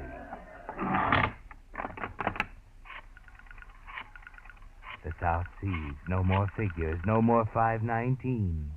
Hello? Brighton Travel Agency? I'd like to inquire about a reservation to, let's see, to Florida. Yeah. The name? Oh, yes, the name is Charles White.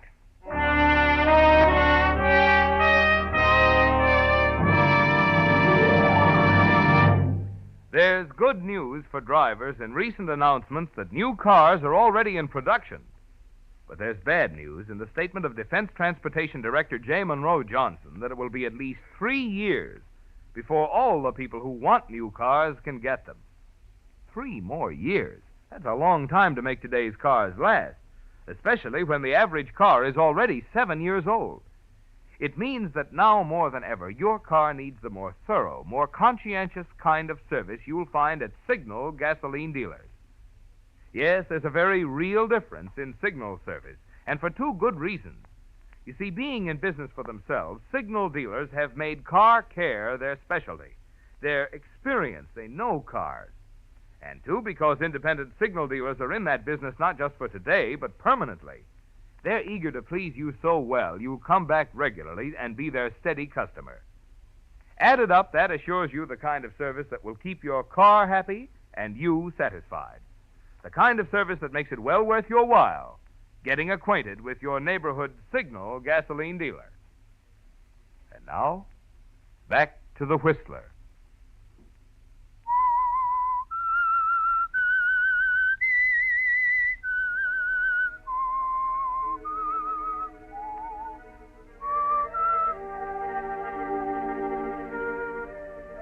Yes, murder can strike anywhere, even among quiet, drab little people like Arthur Winslow. He has no way of knowing it, of course, as he buys a first-class reservation on the train to Florida. His only thought now is that this will be escape at last. New clothes, new luggage, a new name, and a new life. No 5:19 tonight, Arthur. It's the 7:30 to Florida and Waypoint.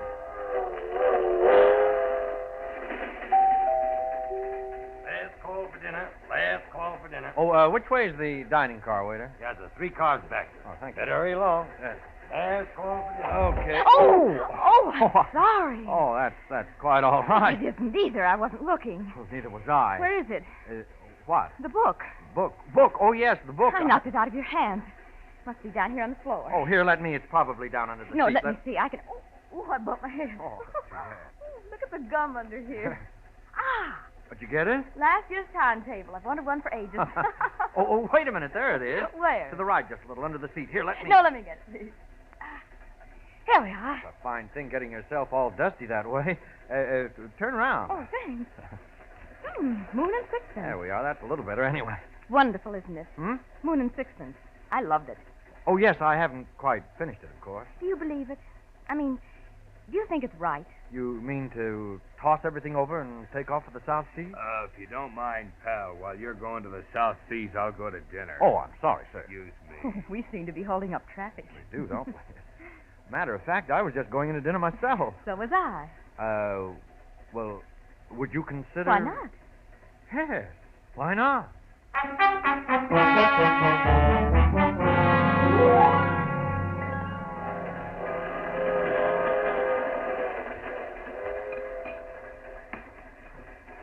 You know, I think Moon and Sixpence was a wonderful story. Of course, I can't say it was very realistic. Oh, what do you mean?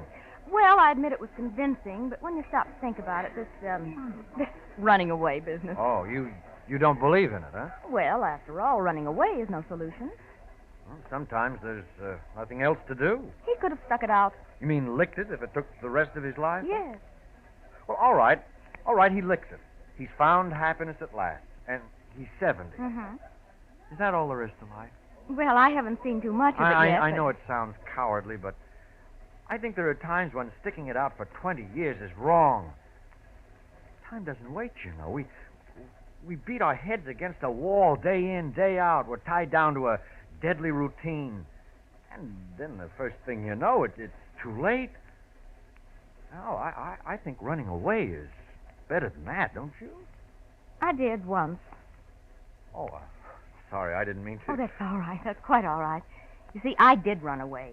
It was just as you said. It was routine, a deadly routine. And when I couldn't stand it any longer, I ran away. Well, what kind of routine was it?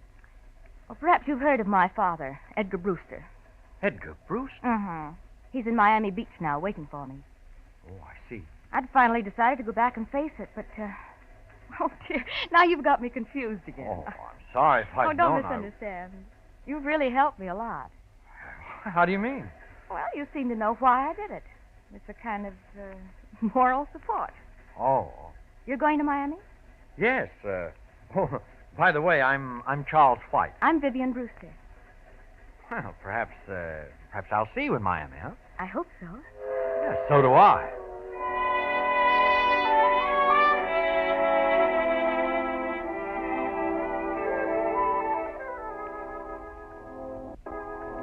The daughter of Edgar Brewster. It's fantastic, isn't it, Arthur? You talked with her, had dinner with her.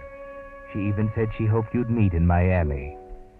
But the first week goes by in the hotel, set on the shore looking across Biscayne Bay. It's beautiful. But you aren't conscious of anything except Vivian. You wait for a call, but it doesn't come. You begin to realize how ridiculous it is. Of course, she's forgotten about you. You were just someone to talk to, a traveling companion. You can't hide the Jersey commuter under that Palm Beach suit. And then...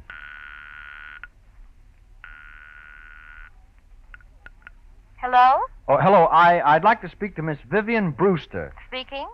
Oh, this is Charles White. Well, hello, Mr. White. I thought you'd forgotten me by this time. Oh, no, not at all. I thought we might have a drink together or something. Well, why don't you come out? Mean to your house? Of course. Father would love to meet you. Your father? Yes. What about it? When? Oh, tonight. All right, tonight.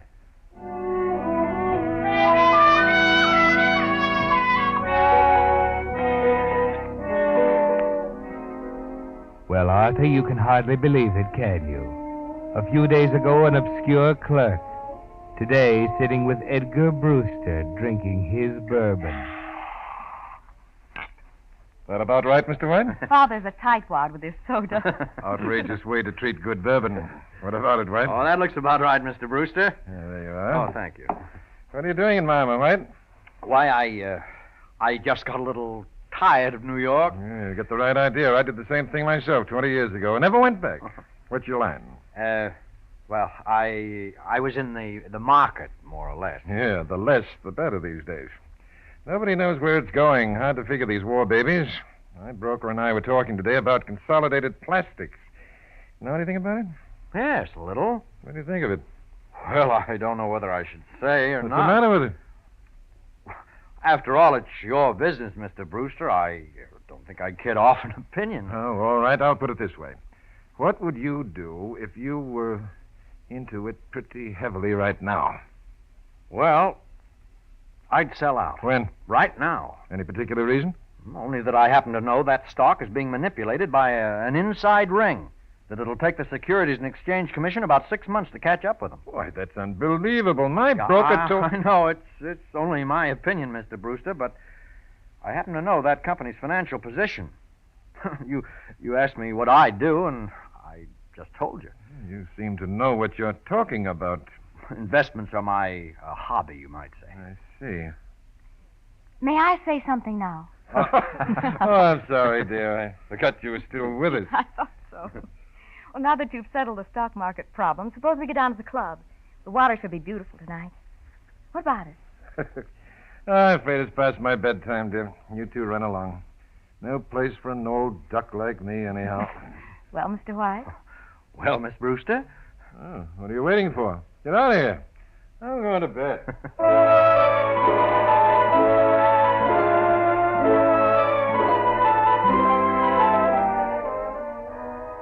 And that was the beginning, wasn't it, Arthur? That $1,800 was a magic door opening up a thrilling new life for you. And incidentally, bringing you closer to murder. The next 3 weeks passed like a dream. More nights at the beach club, dancing in the open under the stars, with Vivian in your arms. Vivian. Yes? Vivian, why is it you've never asked me about myself, my background, where I came from? Oh, I don't know. Maybe because it doesn't matter. You know, I wasn't going to tell you, but I think perhaps I'd better. Will it make any difference? About us? Yes. Uh-huh. Yes, it will make a difference. It'll make a lot of difference. Well, then don't tell me. I really don't want to know. No, but Vivian, you... Please. Oh, darling. Darling, did I ever tell you I like you very much? I'm glad, Charles. I'm so glad.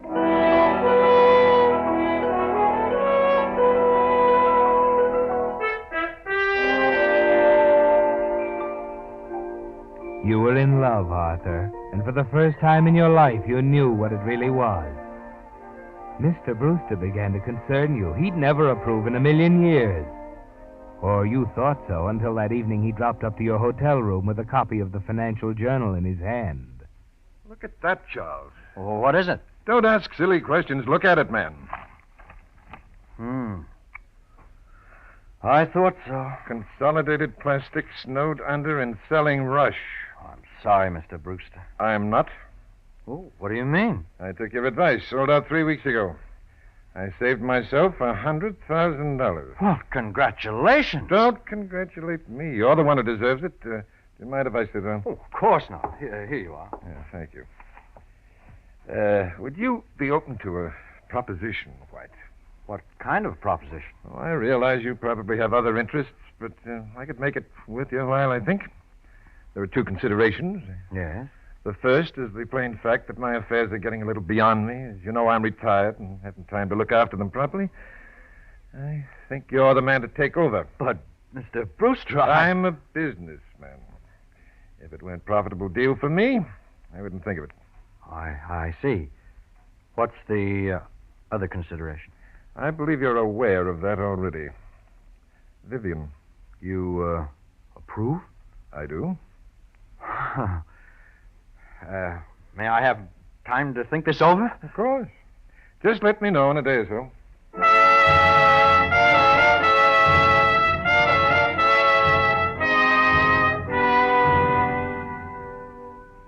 There it is, Arthur, brief and to the point. Everything you ever wanted right in the palm of your hand. Open sesame, he said, and there it was. You go into the bar downstairs to think. There's only one thing in your way now, Ethel. You can't run away from that. You've got to make her see your side of it. You've got to go back to her and face it. Make her give you a divorce. You walk out of the bar, through the door, into the hotel lobby. And just as you're rounding the corner by the desk, something stops you in your tracks. Mrs. Ethel Winslow, 5769 Laurel Road, East Orange, New Jersey. Is that all you want? Thank you, madam. Could I see the register, please? Oh, I'm sorry, madam, but we don't... Well, I understand there's a Charles White registered here. Charles? Oh, yes, madam. Room 132. Is he a friend? Yes. Will this help? Oh, well, in that case, I could give you room 131 next door. The windows open onto the same balcony. Oh, very well. 131.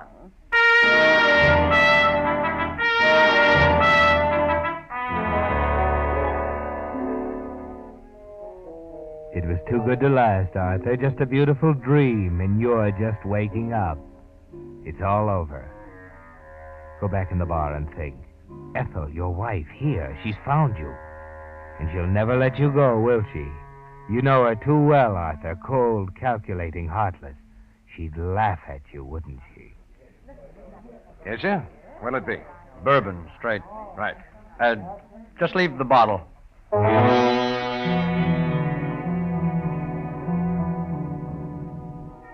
You're beginning to see now, Arthur, what makes a murderer. You couldn't get away from her. Just as Vivian said, you can't solve anything by running away. All you get is a build-up to nothing. Whatever made you think you could talk her into a divorce? There's no other way out, is there, Arthur?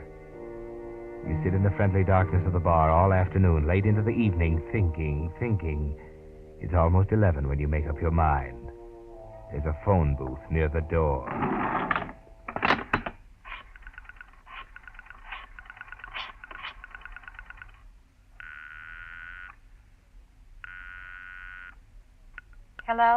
Hello? Hello, Vivian. Vivian, I have to talk to you. It's important. Why, Charles, what's the matter? Never mind. Just listen to me, Vivian. Just listen. I'm a phony. My name is Arthur Winslow. I was running away when you met me on the train. I'm just an investment clerk. I have no money. I have nothing. Just $1,800 I won in a horse race. Listen, Vivian, I got a wife in East Orange, New Jersey. I've hated her for 10 years. I'd rather be dead than go back to her. I'm not going back to her. I'm telling you this, Vivian, because I love you more than I ever dreamed I could love anyone. And I probably won't ever see you again. Goodbye, Vivian.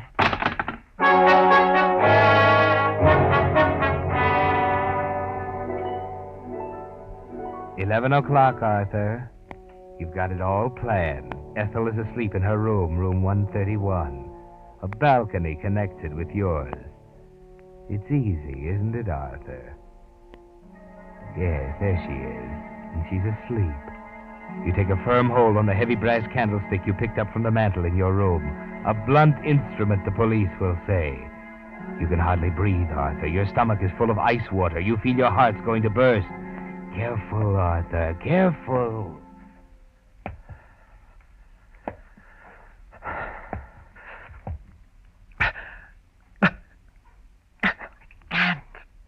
I can't do it. I can't do it.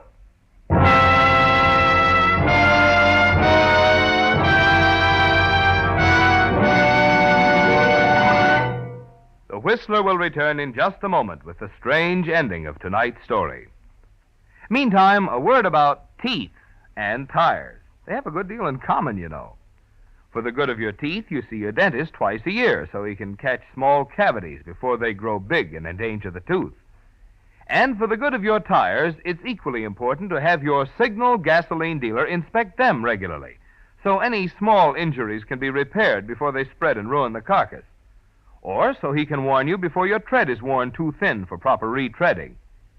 You'll find your Signal gasoline dealer is completely equipped to give you the finest in modern tire repair, whether it's a small patch or a full recap. For those friendly dealers displaying Signal's yellow and black circle sign are much more than just a place to get Signal Go Farther gasoline and fine Signal double-check lubrication. Each Signal dealer offers a complete line of automotive services and fine accessories to help your car run better, look better, and last longer. And now, back to the Whistler.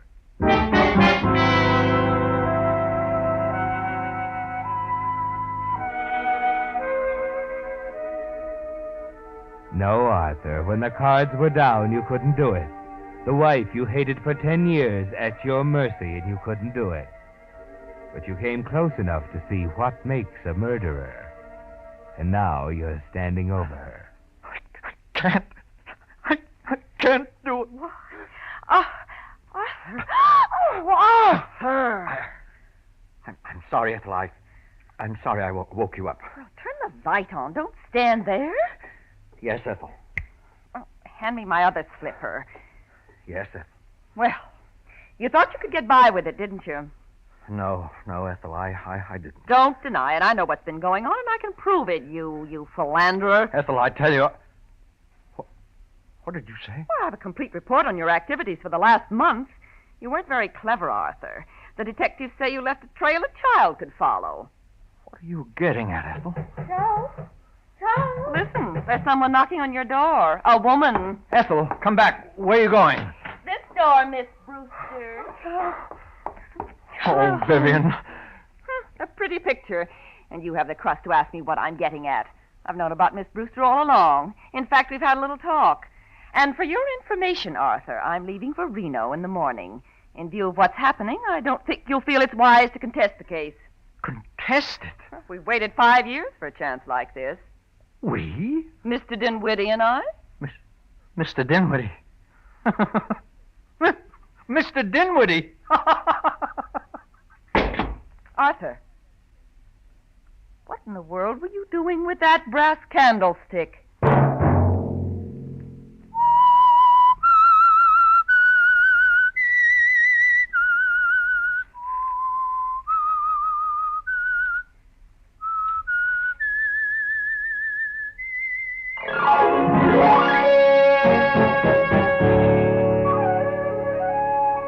Next Monday at 9 o'clock, The Whistler will bring you another strange tale.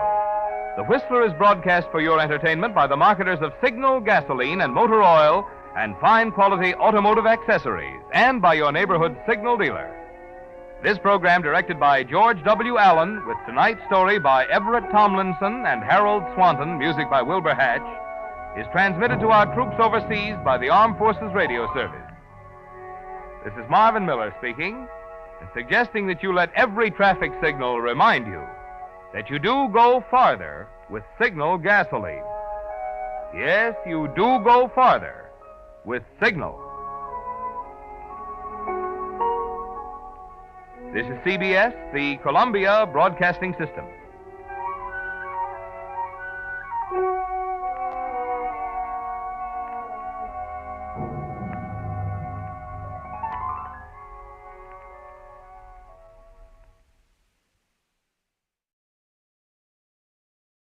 And now stay tuned for the mystery program that is unique among all mystery programs.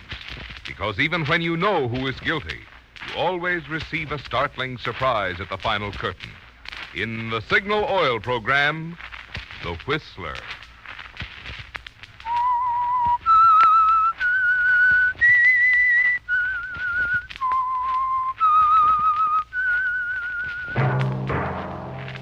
Signal, the famous Go Farther gasoline, invite you to sit back and enjoy another strange story by The Whistler.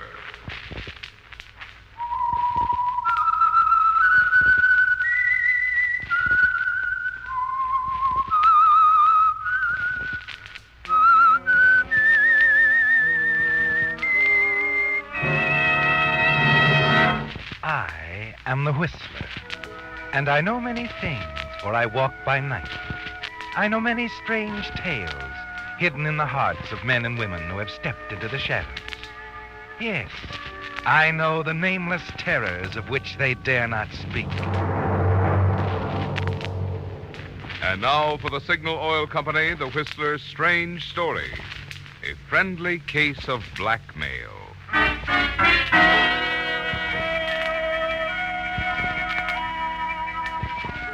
In this world, there are two kinds of people. those who do things and those who dream about doing them.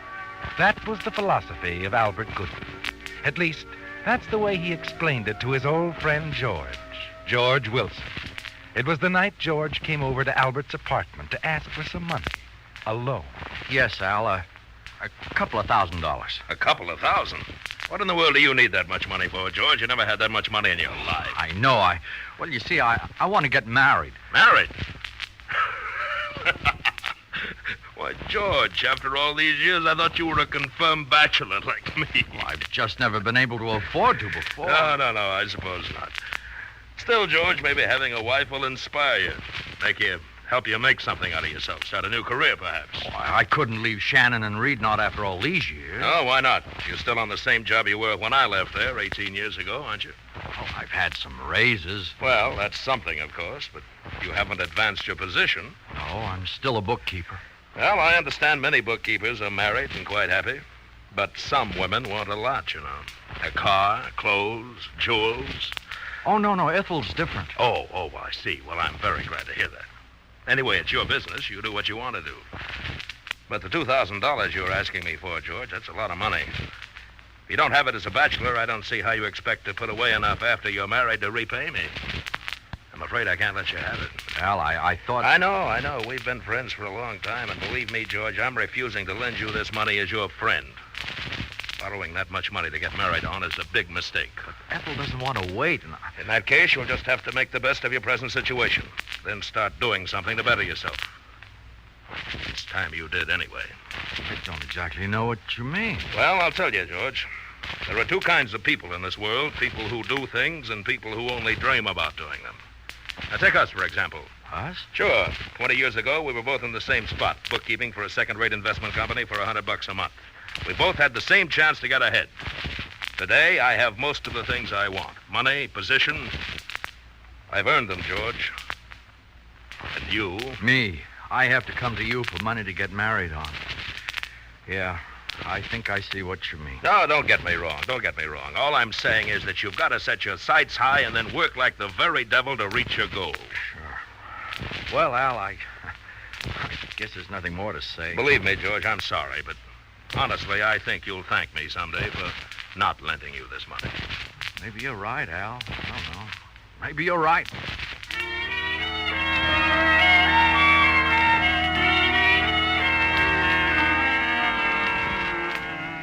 Well, George, your old friend Al doesn't think you're a good financial risk, does he? And in the name of friendship, he's given a very unflattering description of yourself as a person.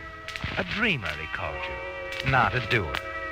And you know how right he is. You're afraid right now, afraid that Ethel won't wait. That all the dreams you've dreamed will fade into ashes just as they've always done. You have to do something, don't you, George? Especially after you talk to Ethel that evening. Well, of course I love you, George, but we have to have money to live. We want a home at least. I just talked with Al. Al? Oh, he's your friend with lots of money, isn't he? Say, maybe he could help us out at the start. That's what I talked to him about. Oh, did he say he'd help you? He said he'd do me the biggest favor a guy could do. Well, then what are we worrying about, honey? He didn't give me any money. Huh? Oh, well, why not? Oh, it doesn't matter. But he did do me a big favor. He gave me an idea. An idea about what to do. Yeah, what? Ethel, do you love me? Oh, you know I do, honey. And you don't care too much where our money comes from? I mean, as long as we have plenty? Well... Enough to buy you everything you want? Oh, gee, honey, what you do is your own business. As long as you don't get into trouble. Okay. Well, Al reminded me of something today. You see, Al left Shannon and Reed about 18 years ago, and no one heard of him for several years. Al doesn't know it, but I know where he spent those years. Where was he?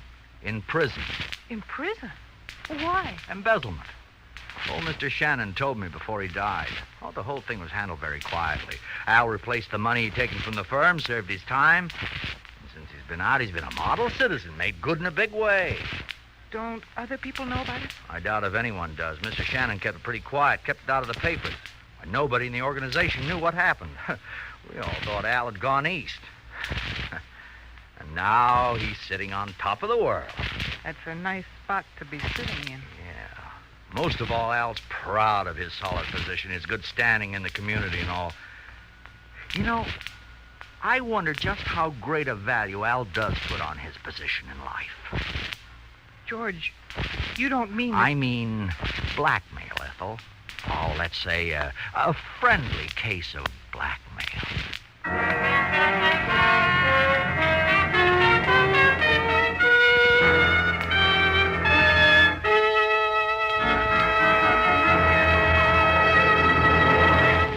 Are you the kind of motorist who gets fun out of driving? Then just for the fun of it, here's an experiment I'd like for you to make.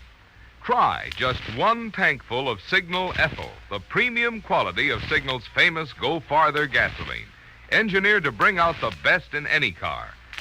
Yes, if you like fun, you'll get sweet satisfaction out of the prompt obedience with which Signal Ethyl makes your motor respond to the starter. If it's fun you like, it's fun you'll have when the traffic light goes green and your Signal Ethyl pep makes other drivers turn green. And if it's fun you like, you'll still be having it, as Signal's Ethyl's power whisks you effortlessly down highways and up hills, with the hushed purr of your motor echoing your own feelings of relaxed contentment. Yes, driving can be fun, and you'll be sure you're having all the fun your motor has to offer if you just fill up next time at a Signal service station. Fill up with Signal Ethyl.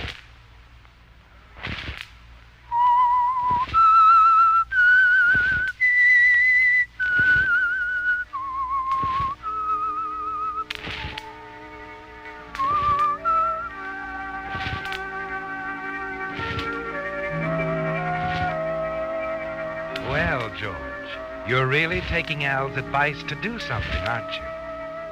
The next day, you carefully print a note to Al on a plain piece of paper demanding $5,000. There'll be no telltale marks to identify you. Then you send Ethel down to Phoenix for the weekend with explicit instructions about how to mail it from there. Then you wait. Al will get it when he gets home Monday evening. Then the fireworks will start. After all, George, you're his best friend. If he talks to anyone, it'll be to you. So you sit around your drab little apartment and wait. Finally...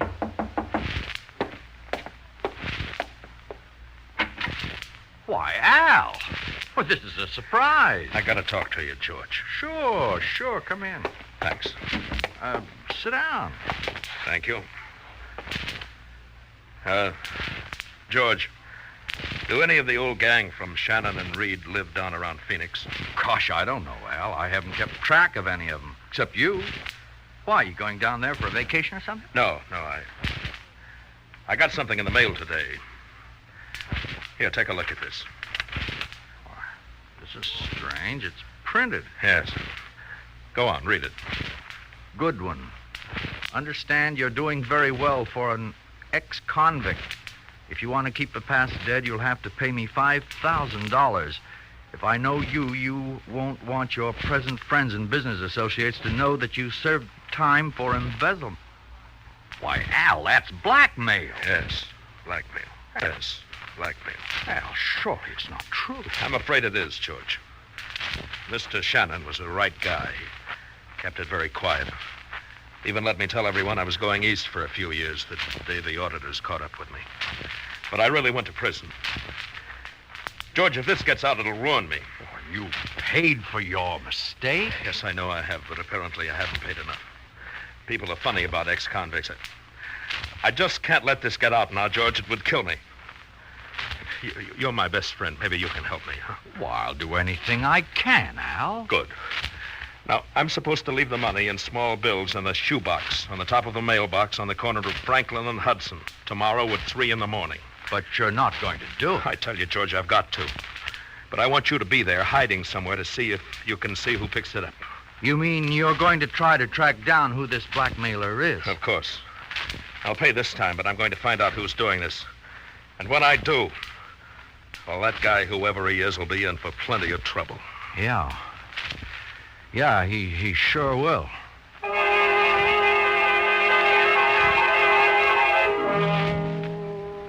You're frightened, aren't you, George? Al was right about you, wasn't he? Inside, you're a weakling. Still, you're determined to go through with it. And Al's making it easier for you, isn't he? He wants you to watch the blackmailer's pickup.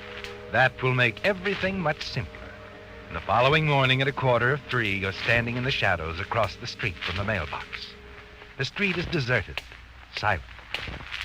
Soon Al walks past you, nodding silently. Then he crosses the street, places the shoebox on top of the mailbox, and goes on. A minute before 3, the lights of a car swing into the street. Ethel's right on time. As she pulls to a quick stop, rush across the street, pick up the shoebox and toss it into the open car window. Then Ethel steps on the gas. She's out of sight in 10 seconds. Everything's perfect. You slip out of the shadows and head for your rendezvous with Al. Halfway down the block, you pass an alley and... George. Al.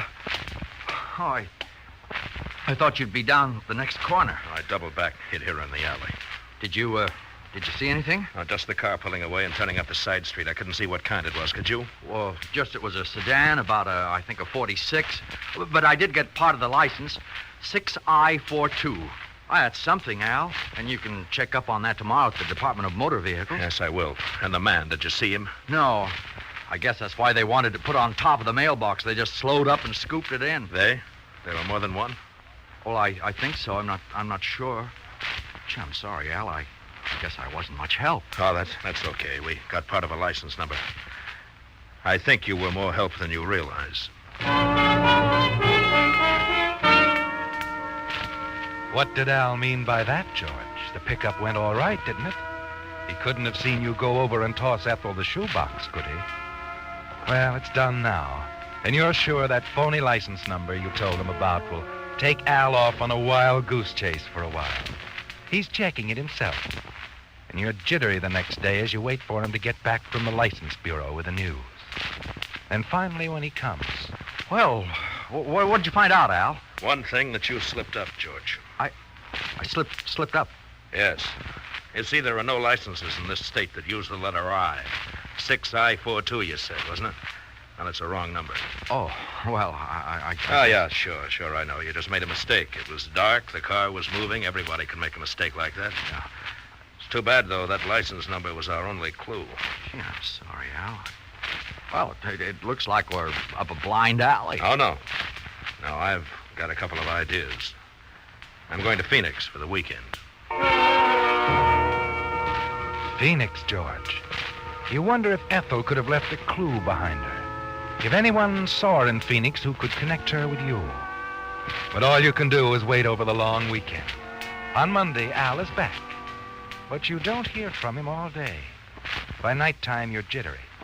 And when Ethel stops by and wants you to take her out, you tell her you have to wait for Al's phone call. Both of you wait nervously until it comes.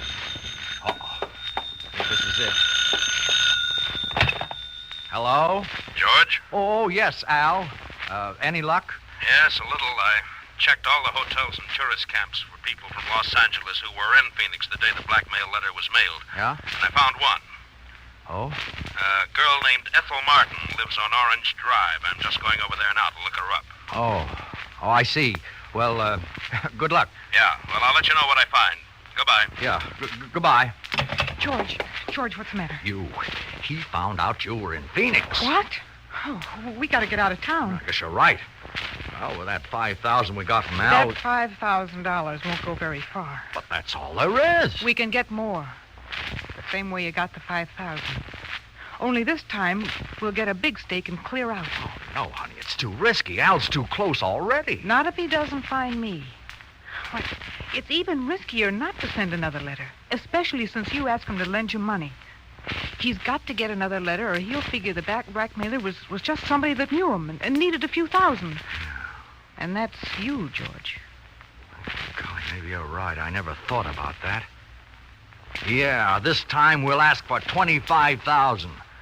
I don't know just how we'll do it, but I'll figure something out.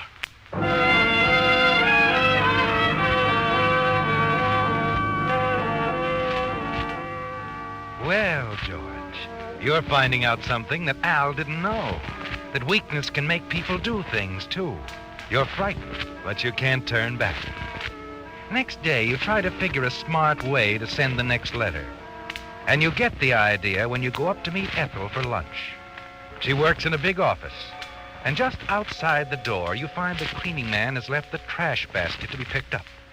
Right on top, George, staring you in the face, is an open envelope, postmarked San Francisco. It's just what you need, isn't it, George? You reach down and pick it up. Oh, pardon me. Oh, nearly knocked you over. That's all right. I shouldn't have been standing in front of the door. Looking for something? No. I just wanted to write a note. I was just picking up a piece of waste paper. I see. Well, I guess nobody will miss a piece of waste paper. No, I guess not. Still a weakling, aren't you, George? Frightened because a man sees you take that envelope out of the trash barrel. And he'll probably forget it in a matter of minutes. But everything frightens you now, doesn't it? That afternoon, you take some ink remover and carefully remove the address from the back of the envelope and the return address from the back. Then you print Al's name and address carefully, slip a new blackmail note into it, and place it securely in your pocket. You'll take no more chances with Ethel. This job you'll do yourself. Early that evening, you walk to Al's apartment, and after making sure there's no one in sight, you hastily slip it into his mailbox and return quickly to your apartment, certain you'll hear from Al as quickly as he finds the letter. Al, what's up? Why all the noise? George, it's another blackmail note. Look. Look. Well, I'll be. This time they want $25,000. Pick up in the same place Friday night. It gives me 3 days to raise the money. Well, are you going to pay it? Oh, I don't know. Also gives me 3 days to track down the blackmailer. Yeah. Any ideas? Yeah. This envelope's postmarked San Francisco, but that doesn't mean anything. Oh, no. Why not? Because this wasn't delivered by mail. I picked up all of my mail when I got home this evening, then I went out to have dinner, and while I was gone, somebody slipped this in my box. Oh, what makes you think so? There's no special delivery stamp on it. This envelope's been used before. Oh, no. How do you know that? The original address was removed with ink remover. You can see the yellow stain, you see? Now watch while I hold it in front of the light.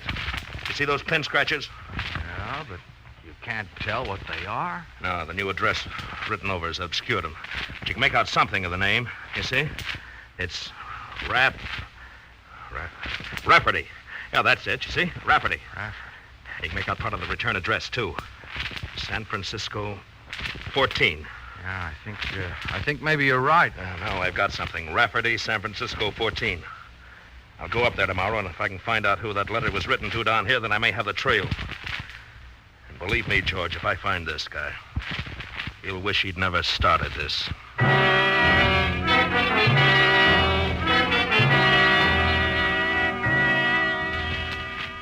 You already wish you hadn't started it, don't you, George? And all the time Albert is in San Francisco, you're jittery. Even though you tell yourself that no matter what he finds out, he can't connect his findings with you. But as one day passes and then another, your fears grow. Finally, the next day, you can stand it no longer. You decide to leave town immediately. Hurry to Ethel's office, and you walk in the door. Oh, hello, darling. How nice. Just in time to take me to lunch. Yeah, come on, hurry. What? George, what's the matter? That man in your office in the brown topcoat, that was Al. Al? You mean... Yes. What's he doing here?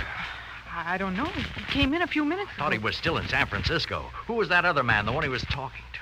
The man he asked for? Or Jim Rafferty. Jim Rafferty? Yes. Oh, what's the matter, George? That man Rafferty. He's the one who saw me pick up the envelope in the trash barrel, the one I put the blackmail letter in. It was his envelope. Come on, honey. We've got to get out of here fast.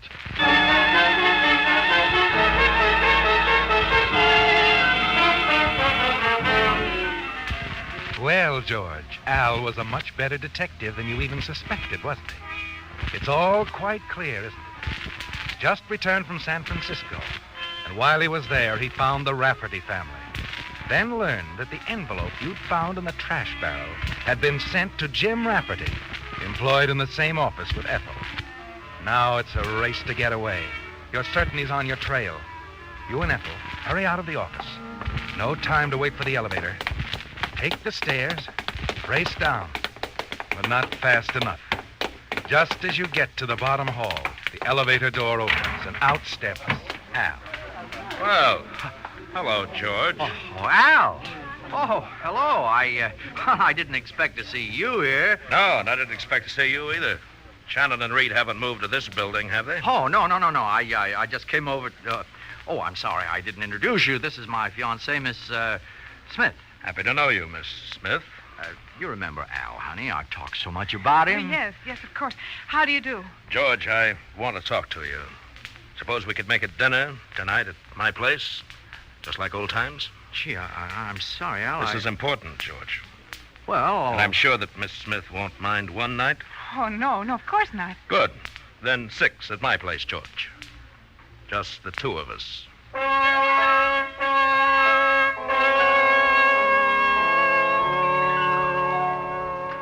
Well, George, you have to face him, don't you? Flight now would mean confession. And wherever you went, especially with Ethel, you'd be found. So at 6 o'clock, you're at Al's apartment. Al is jovial, friendly as you eat dinner.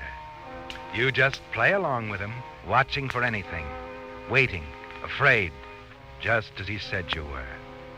Then after dinner, he fixes 2 drinks and places them on the table, one at your place and one at his.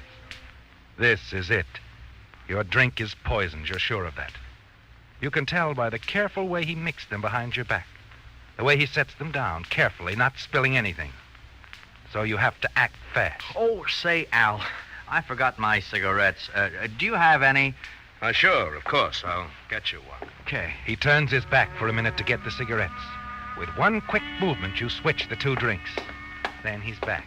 Ah, there you are. Oh, thanks. Now, how about a toast, George? Sure. To friendship.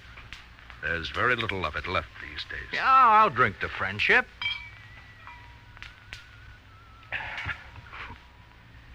Yes, there are very few friendships like ours, George. That's why I wanted you here tonight. You see, George, one of those drinks we just had was poisoned. Yes, I know that, Al. You know? I'm not as stupid as you think. I know that you found out I was blackmailing you. And I knew you'd planned to kill me. It was the only way you could keep your past covered up. If you'd had me arrested, everything would have come out. But I fooled you, Al. I fooled you because while you got the cigarettes, I switched the drinks. No. No, George. Yes, Al. That's right. Turn white. Now it's your turn to be afraid. Go on, Al. You said you were different. A strong man, a doer. All right, now let's see how strong you are.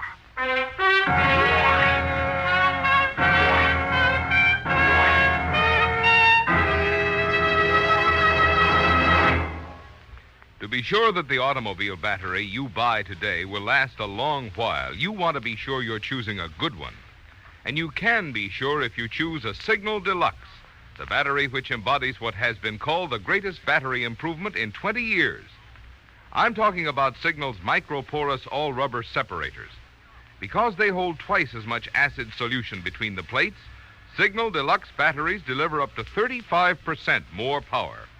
Plenty for extra quick starting, plus the many electrical gadgets on today's cars. As a result, these super-powered batteries stand up so well, Signal guarantees them a full 30 months on a service basis.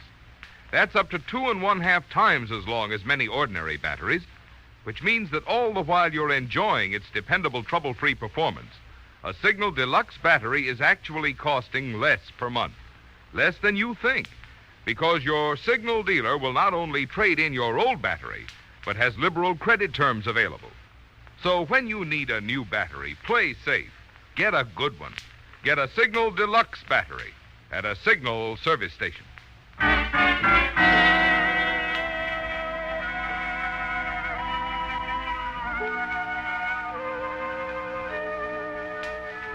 So, George, you've outwitted Al at last. You didn't get the $25,000, but you're certain you'll be free, and no one will ever know about your blackmailing your friend.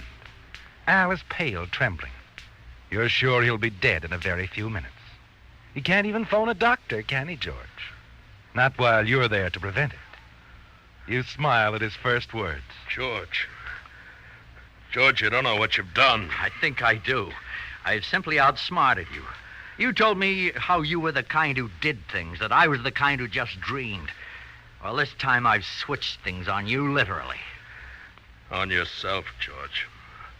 What do you mean? I mean, you'll be dead in a few minutes. I? Yes, I didn't intend to kill you. It was my drink that was poisoned. Your drink? Yes. I told you I was the kind who did things. Well, I simply followed out my own philosophy. I've spent too many years building myself to lose everything, so I decided to end things deliberately, rather than have my life ruined by a blackmailer I couldn't trace. You couldn't trace? That's right. That man Rafferty was my last chance, and when he told me how the trash barrel was accessible to anyone, that he'd seen a man pick an envelope out of it but didn't remember what he looked like, I figured my situation was hopeless. There wasn't any use going on. You mean you didn't know about me? I didn't even suspect you.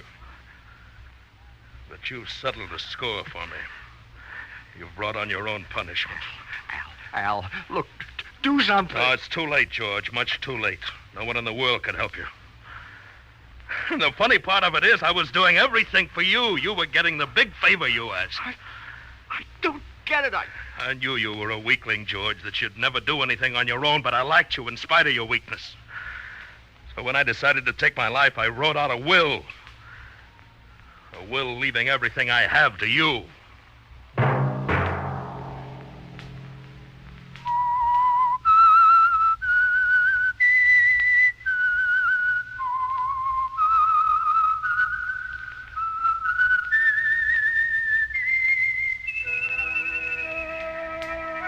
Let that whistle be your signal for the Signal Oil program, The Whistler, each Sunday night at this same time. This month, throughout America, churchmen of all faiths are calling special attention to the part religion plays in building and preserving our American way of life. Religion is one of the freedoms our forefathers fought for, one which today, more than ever, needs not only our protection, but our active support.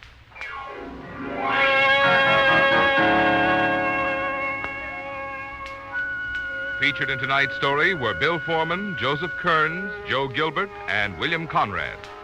The Whistler was produced and directed by George W. Allen, with story by John Everett, music by Wilbur Hatch, and was transmitted to our troops overseas by the Armed Forces Radio Service. The Whistler is entirely fictional, and all characters portrayed on The Whistler are also fictional. Any similarity of names or resemblance to persons living or dead is purely coincidental. Remember at this same time next Sunday, another strange tale by The Whistler. Marvin Miller speaking for the Signal Oil Company. This is CBS, the Columbia Broadcasting System.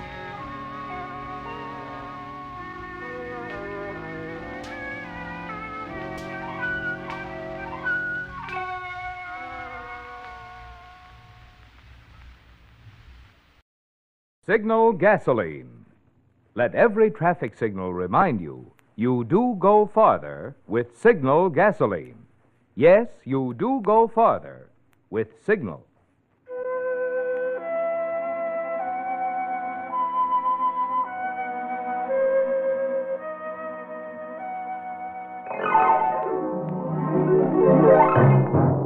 The Signal Oil Company and your neighborhood Signal dealer bring you another curious story by The Whistler. Tonight, To Rent Danger.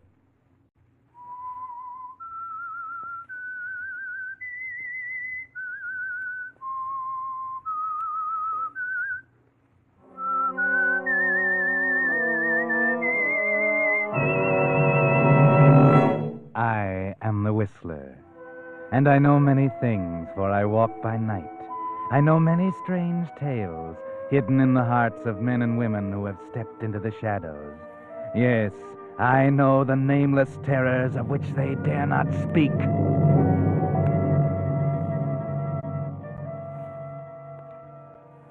When in the editorial offices of the Cincinnati Gazette, the news was received that Killer Carter, the gang murderer, had escaped from the penitentiary in Columbus, and that he had been at large for 24 hours, it was decided that Danny Pearson, star reporter, was to be sent up to the Capitol to cover the manhunt that was sure to follow. Danny borrowed a car from Clem Tracy, the rewrite man, and headed north late on Friday afternoon. car trouble held him up, and at 1 o'clock he was still far from his destination. He was getting too sleepy to drive. So when he saw the tourist sign in front of the lonely farmhouse, he made his decision. He'd stop, get a few hours of sleep, and continue into Columbus in the early hours of morning.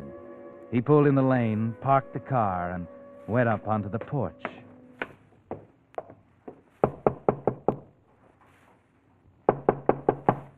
It took a few moments to rouse anyone, but finally the door opened, and there stood a woman. What do you want? Good evening.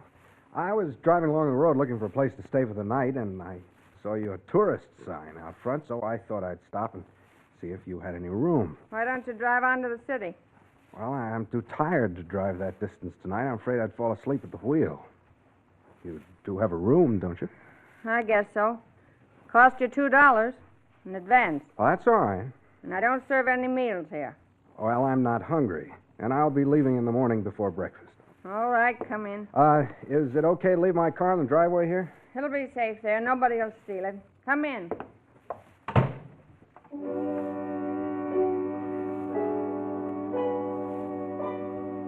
She certainly isn't very friendly, Danny, is she?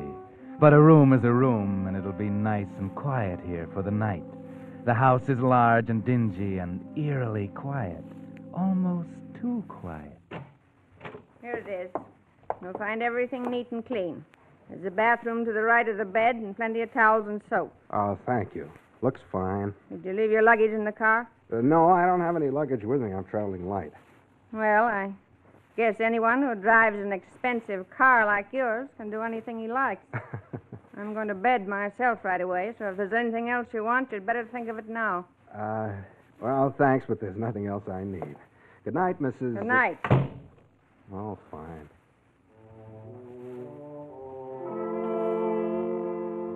Your hostess is hospitable, isn't she? But don't worry about it. People are sometimes like that on the farm, not used to talking much. They prefer action because actions speak louder and longer than words. And the bed is soft and comfortable. That's the main thing. Just made for your night's rest. Who's there? I said, who's there? Just me. Oh, hello. Who are you? My name is Claire Monroe. Well, Claire, do you make a habit of walking into strange men's rooms in the middle of the night? I want to talk to you. Huh? What are you so nervous about? I'm afraid she'll find me in here. She? The lady who showed you the room. Well, why don't you leave? Because I have to talk with you. Okay, go ahead, talk. I don't know where to start. Just tell me that you're lonesome. You don't have any excitement on the farm. You're looking for something to do. It's an old routine. Oh, it's nothing like that. I know you're going to think I'm crazy, but I've got to ask you. Will you take me away with you when you go? Me? Why should I? Because I have to get away from here. I never want to see this house again as long as I live. Why don't you just run away? You don't need me. Because I don't have a car and I don't have any money. My mother would have me picked up by the police. She'd tell them I wasn't of age. Well, are you? I'm 23 years old, but I can't prove it. Why not? Because I'm an adopted child, and I don't know where I was born. And my mother... Call that lady my mother. She'd lie about my age just to keep me from going away. Well, how do I know you're of age? Look at me. Do I look 17? No, I'll have to admit you don't. I know I'm 23 years old, but she won't let me go. Well, why do you want to run away? Because that lady, my foster mother, last night, she murdered my foster father.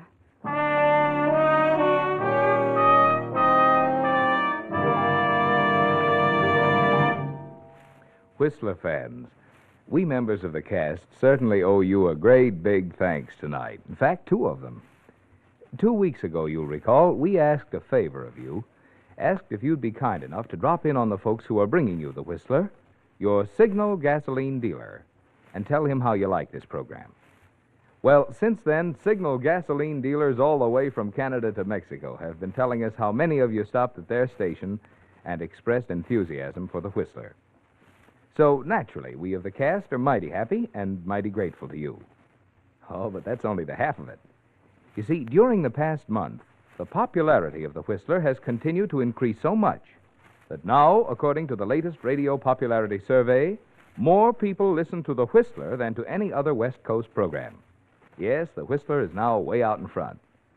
So, for your loyalty, thanks again to all of you from all of us. And now, back to The Whistler.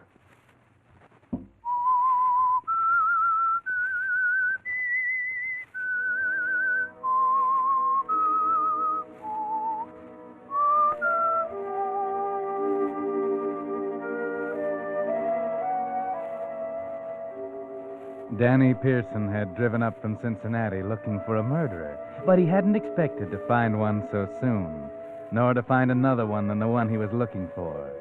But you never know what you'll find when you stop at a lonely farmhouse where they take in tourists, Danny. You lie there in your bed as a good-looking young girl asks your protection from her murdering foster mother. If this is a gag, it's a pretty rugged one. Look, baby, let's break this up. I don't feel like playing games. I gotta get some sleep. You don't believe me, but I'm telling you the truth.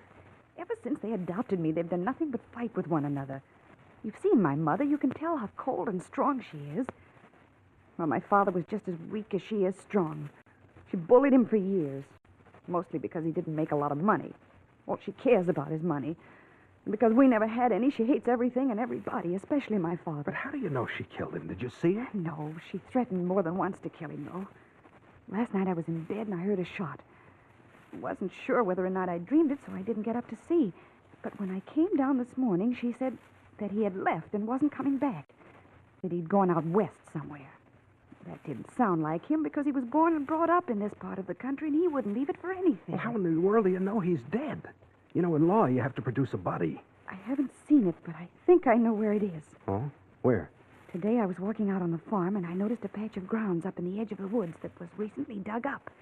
And when she saw me out there, she got very angry. Ordered me into the house. I'm positive she killed him and buried him there. Oh. What are you doing in this man's room? I was just talking to him, that's all. Up to your father's tricks, weren't you? You're just like She was just talking to stealing from the guests, sneaking in to rob them or worse. No, I only wanted to talk. He was just telling me about the shows and things in the city. Get back to your room and stay there. Get. If I catch you in here again, you'll wish your head stayed there. And as for you, young man, you'd better watch your step or you'll be in trouble. Oh, now, look. Wait, Justice.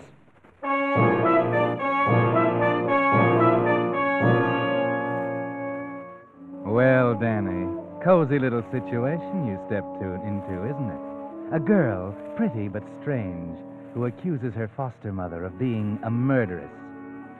Mrs. Monroe, in turn, accuses the daughter of being like her father, who evidently made a habit of robbing his tourist guests in their sleep. And how about that, Danny? She did sneak into your room. Did she come to talk, as she said? Or to rob you? And what's it all about, anyway? Who can you believe? But there is one thing, you know. You're going to get up, get dressed, and get out of this place as fast as you can. That drive into town doesn't look half as far now. But just as you're about to leave, you see something slip under your door. A piece of paper, a note. Go on, Danny. Pick it up and read it. Please, you've got to believe me. I need your help. My room's across the hall. Claire. Oh, no. That's right. Crumple it up and throw it away, Danny. But wait a minute.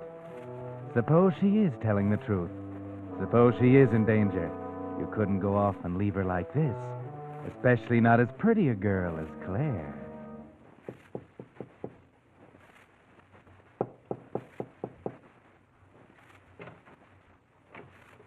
Claire? Claire? Yes? It's me, Danny Pearson. Don't put on a light. Get dressed and come on with me. I am dressed. Oh, come on.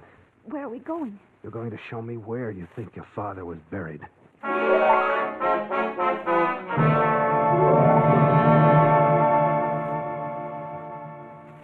So the two of you move cautiously out of the house into the darkness of the outside night. You pick up a shovel at the barn and start up the path through a field of sharp, tough hay.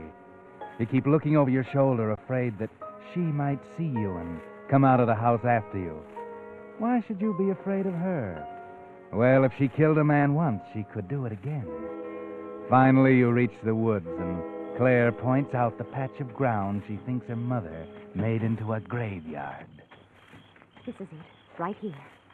I wish we could see a little better. We'll see too well, I'm afraid. This ground isn't very hard. The shovel sinks right into it. I told you it would. If the boss could see me now. Why I'm doing it, I'll never know. Maybe it's because you like me. Well, what makes you think that? Because you'd have run away or gone back to sleep after she took me away. Back to sleep. Hey, tell me, is what she said about your foster father true? You mean about him stealing from the guests? Yes. She hounded him about money so that he finally took to that to satisfy her. When tourists came, he'd wait till they were asleep and then slip in and rob them. Yeah, but didn't anybody ever catch him? Not that we ever knew of. He only took part of their money, not all of it. So they didn't miss it until they'd left.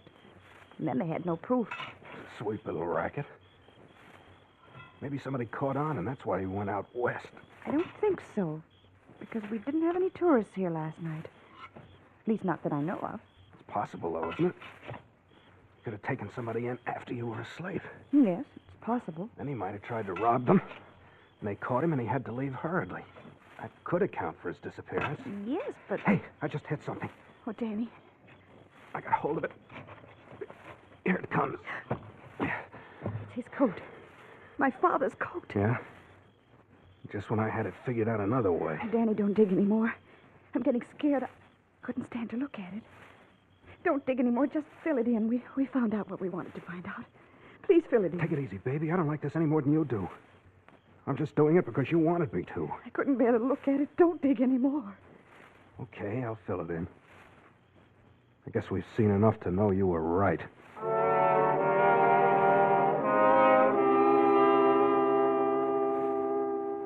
So you put the coat back where you found it, Danny, and fill in the hole again. You pat the dirt down again, just as you found it, and start back for the house. On the way back to the house, Claire holds your arm tightly, and you notice for the first time how soft and warm she is. Of course, she's trembling a little bit, but who wouldn't? Danny, will you promise to take me away tomorrow? I couldn't stand another night here. Where would I take you? What would I do with you when I got you there? I got enough to do without taking care of somebody else. Take me to some place far away, some city. I'll get a job and take care of myself. Don't worry about that. Just get me away from here. Your mother might accuse me of kidnapping. Once she knew I wasn't ever coming back, I don't think she'd even care. Please, Danny, don't make me stay here. I'm afraid. She might even do something to me if she finds out I know what happened.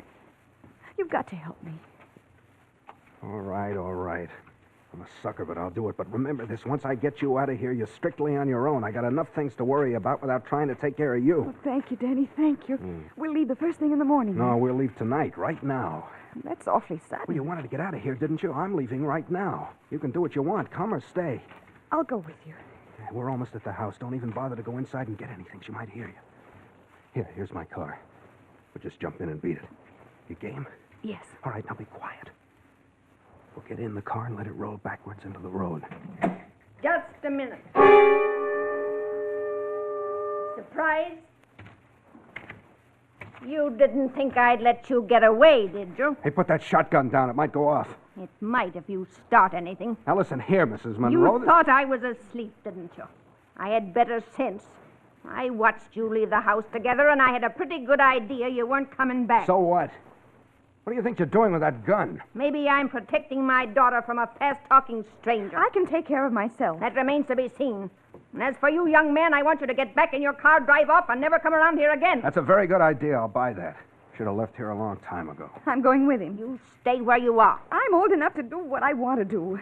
I'm going to leave, and you can't stop me. You don't think so? You wouldn't dare pull that trigger. Put your foot on that running board and try me. Hey, now look, girls. You keep out of this. Maybe I'm doing this as much to protect you from her. I don't need any protection. Wait. Listen, somebody's coming. It's a car. Yeah. Hey, looks like they're turning into your lane. Both of you get in the car, quick. Keep your lights out. Drive it in the barn. Show him where it is, Claire, and shut the door after you.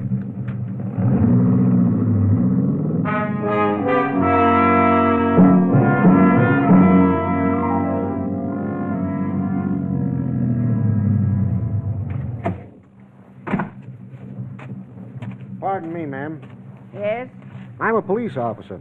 What can I do for you? We're chasing a man. We think he came up this way. You seen any strangers around lately? What did he do? He escaped from the state penitentiary. Is he dangerous? He's a cold-blooded murderer. He escaped yesterday, and we've tracked him down to this vicinity. He's been driving stolen cars. Last we heard, he was driving a big, rich-looking convertible he'd picked up in Columbus. Have you seen him? No. Nobody stopped here. Didn't even see anybody passing the road. No. Well, he's in this neighborhood somewhere. But, say, didn't you know about this before? I mean, I thought you did when I saw you with your shotgun here. Oh, no, I just saw you coming up the lane, and I like to be prepared for strangers this time of night. Yeah, sure. It is pretty late. You ought to be in bed. I don't let this keep you up. You needn't worry about Carter. We'll get him. I won't worry. Oh, that's fine. Say, what are those tire tracks on the ground? Where? There, where my flashlight's pointing. They go toward the barn. Those are tractor tire marks. Oh. Well, I'm sorry that I bothered you, ma'am, but, well, we've got a job to do. That's all right, mister. Wish I could have helped you some. We'll keep looking. Good night, ma'am. Okay, Al, let's go.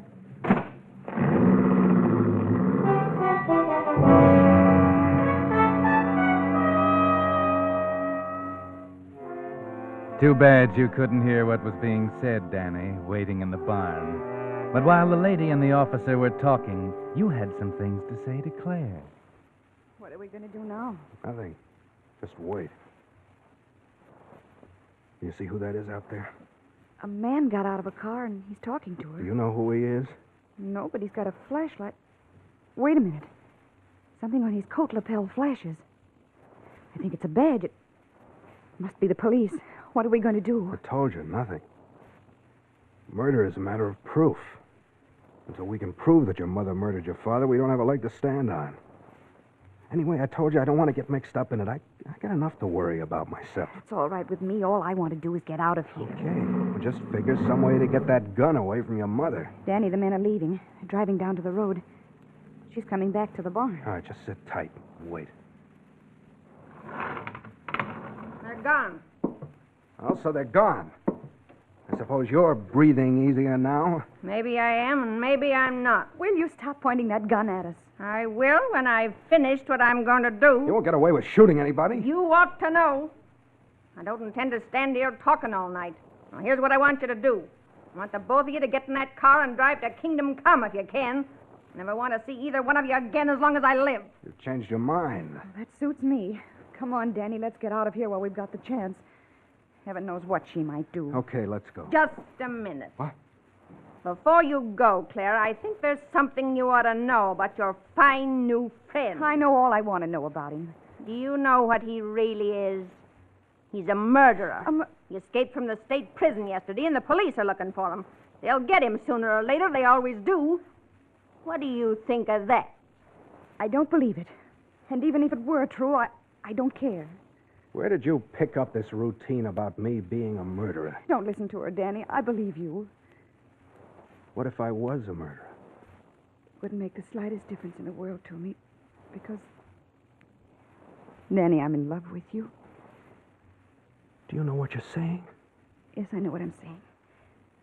Come on, let's get out of here. She gives me the jitters. Don't I, though? Okay, if that's the way everybody wants it, we'll go. I don't know what we'll do, but we'll figure out something. You better think hard. Hurry up, Danny. Yes, hurry up.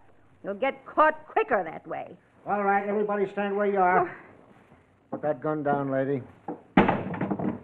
Andy? Yes? You and Al go around the other side of the barn. All three of you stand over there. Dave, see if they have any guns.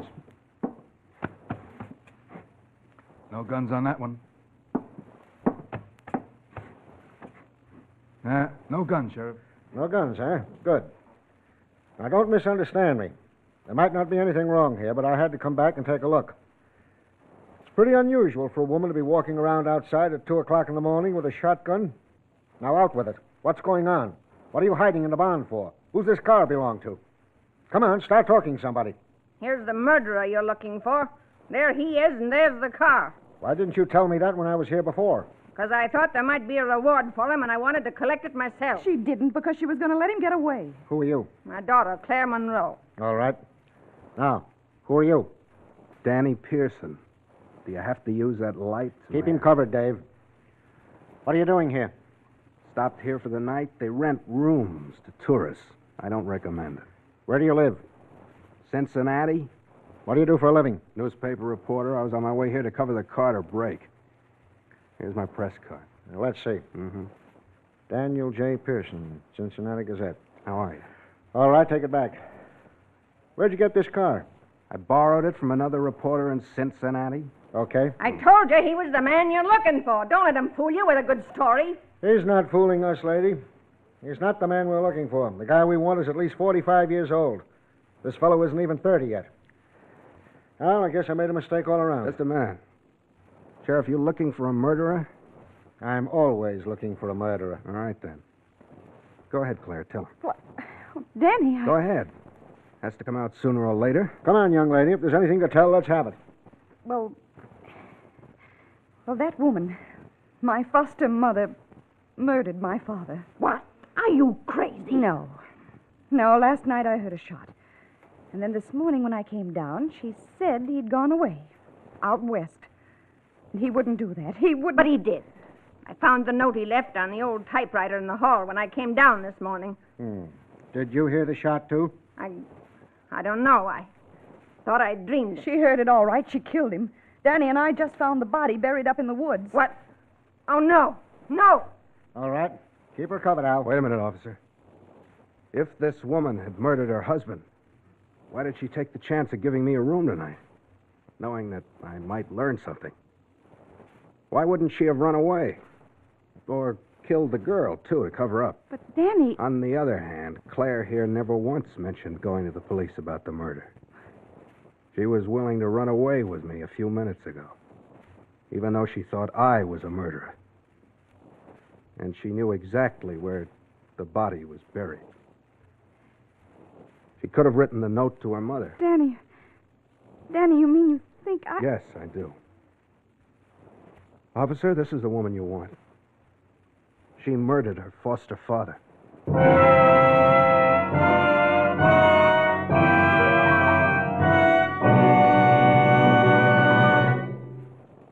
The Whistler will return in just a moment with the strange ending of tonight's tale. Meantime, because yesterday marked the opening of a 6-week drive to check auto brakes, sponsored by the International Association of Chiefs of Police, Signal Oil Company believes you'll want full information on just what this drive means to you. With today's cars averaging 7 years old, faulty brakes are threatening to increase America's already large number of traffic accidents, which kill over 20,000 men, women, and children per year, injure another 800,000, and cost $1.25 billion. What's more, when a car is damaged or wrecked in an accident today, parts are often not available to repair it, and there are no new cars to replace it. So it means an even further strain on the transportation America must have to see us through the war. That's why traffic officers in every state plan to check every car involved in a moving traffic violation or accident. So the time to have the safety of your brakes checked by a competent brake expert is now. Your cooperation in this brake drive may prevent an accident that could cost you your car or your life. And now, back to the Whistler.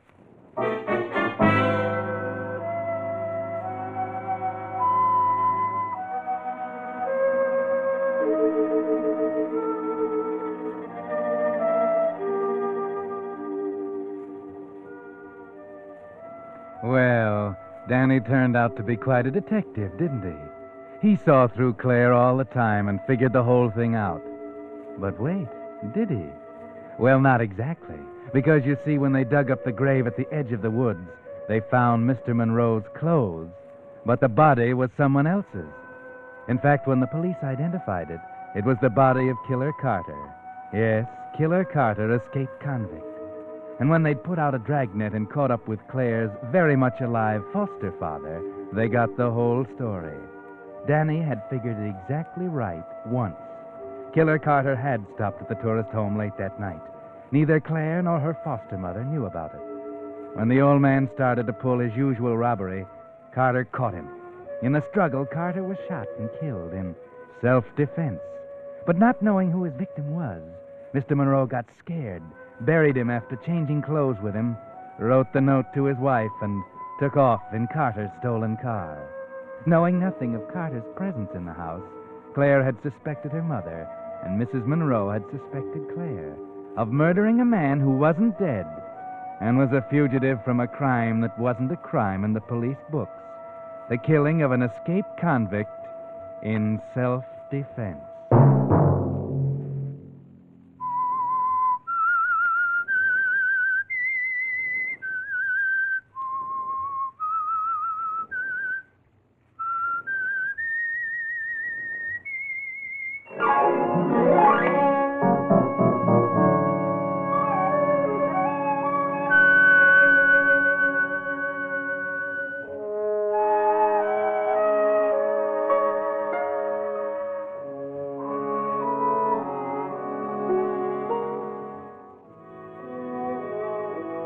Next Monday at 9 o'clock, The Whistler will bring you another strange tale. The Whistler is broadcast for your entertainment by the marketers of Signal, gasoline, and motor oil, and fine quality automotive accessories, and by your neighborhood Signal dealer. This program, directed by George W. Allen, with story by John Hayes, music by Wilbur Hatch, is transmitted to our troops overseas by the Armed Forces Radio Service.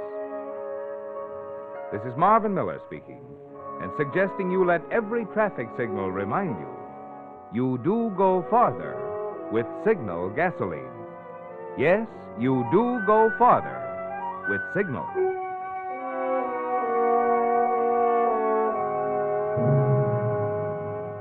This is CBS, the Columbia Broadcasting System.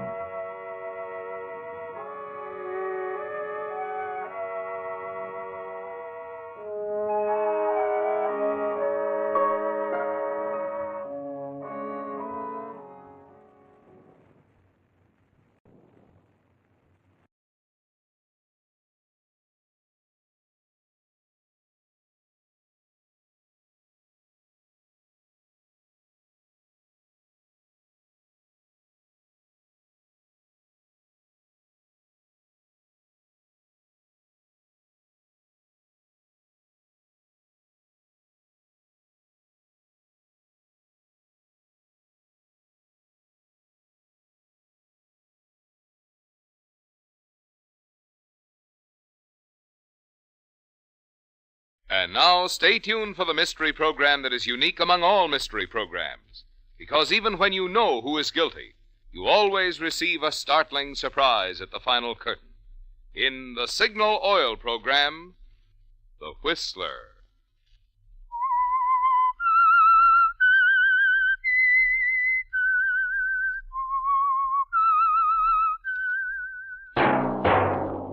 Signal, the famous Go Farther gasoline, invite you to sit back and enjoy another strange story by The Whistler.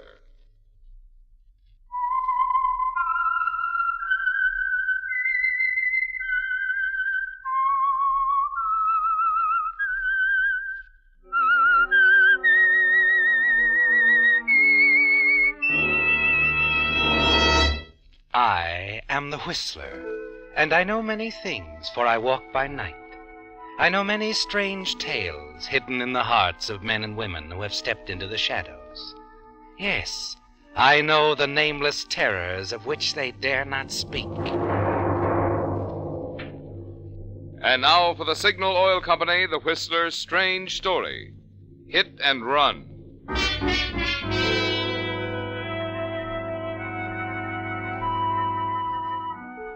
It was a quiet night for San Francisco, almost too quiet.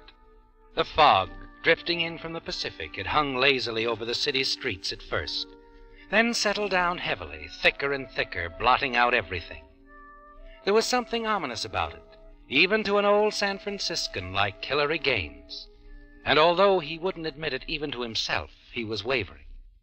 Mildred's nervousness when he'd stopped by to pick her up made it worse. Here it was, he kept telling himself, the moment they'd both been waiting for, planning for, anticipating, for so many months. The moment when she'd make the break with her husband once and for all, pack her bag and go away with Hillary. Yet something felt wrong somewhere. Maybe it was the fog, the stillness. All right, Hillary. I guess we're ready. Now, put your bags in the back, dear. Did you leave a note? Yes, he ought to be home any minute. Oh, probably in a bar somewhere. Come on, let's go. Well, what's the matter? I don't know. Oh, now, wait a minute, Mildred. I have the strangest feeling. Somehow, I'm afraid, Hillary. Oh, don't be ridiculous. Afraid of what? That's just it. I don't know. Well, neither do I. Come on, get in.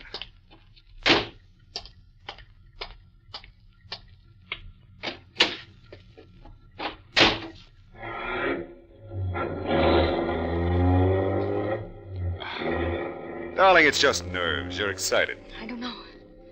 I keep feeling something's going to happen. Well, something has happened. You've left that no-good husband of yours. You've played nursemaid for 6 years, and now it's over. Yes, it's over. And what a way to end it. Sneaking off like this, leaving a note on the dining room table. What's wrong with that? I might have been more above board. Oh, forget it, Mildred. You don't owe him a thing. No, I guess I don't. But maybe I should have had it out with him. Told him I was leaving and wanted a divorce. Oh. Hillary, do you think we're doing the right thing? Oh, for the love of Mike. Mildred, we've had this out a dozen times. Now, I don't want to go over it all again. I'm sorry, dear. I'm sorry. I just didn't know I was going to feel like this. You're still not sure, huh? No. Okay. If you're not sure you want to go through with it, if you want to go back to that no-good heel, I'll take you back. No, Hillary, I don't want to. Well, then what do you want? Can't we do it some other way?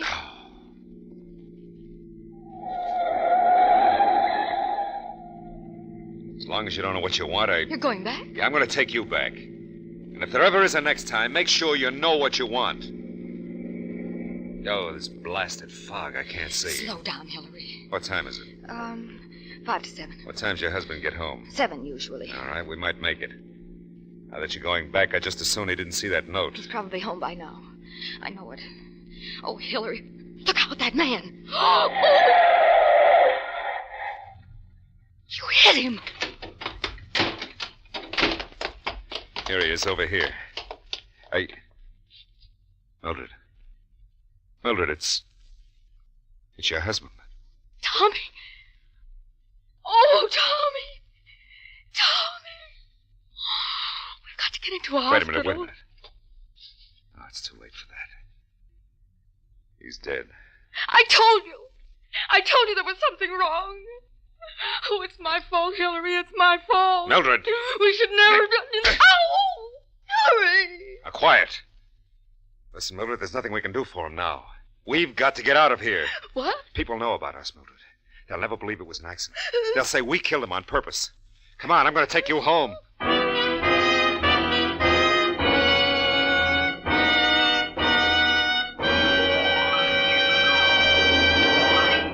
Last Monday, on New Year's Day, practically all cars aged a whole year.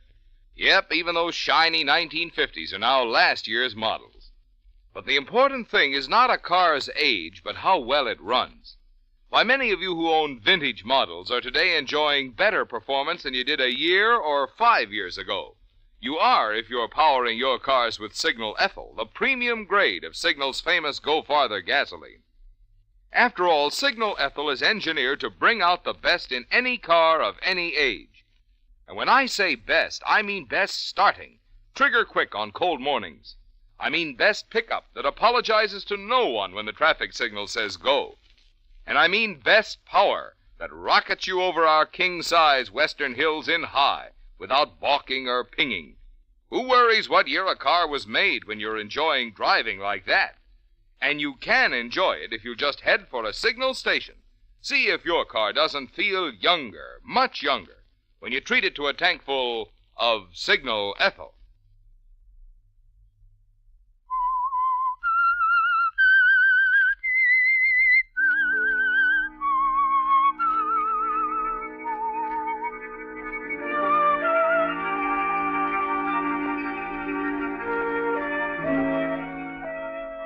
So you made a decision, didn't you, Hillary?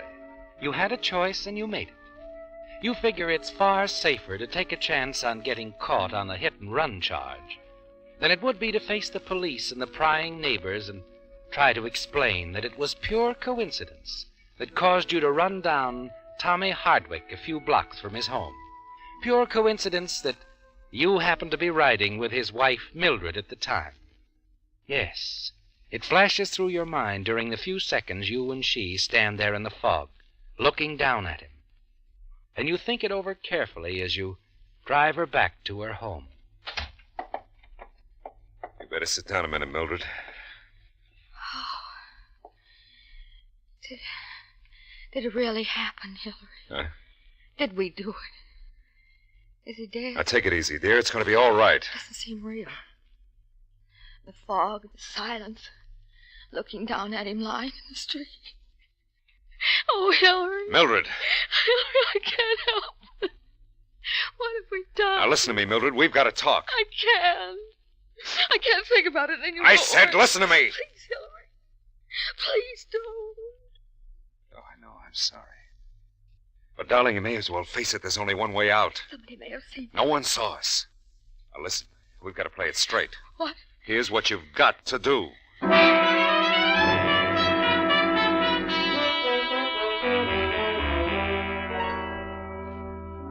Hello? Robinson Finance Company, please. Hello? I'd like to speak to Mr. Hardwick, please. This is his wife. He's gone? Well, when did he leave? But that's 2 hours ago. I don't understand. All right, thank you. But you see, I thought Mr. Hardwick might have stopped off at the club on his way home. He's over an hour late now, and he hasn't telephoned. When did you last see him, Ed? But he's never been this late before. I've had dinner ready for an hour. Well, maybe I better, Ed. I'm worried sick.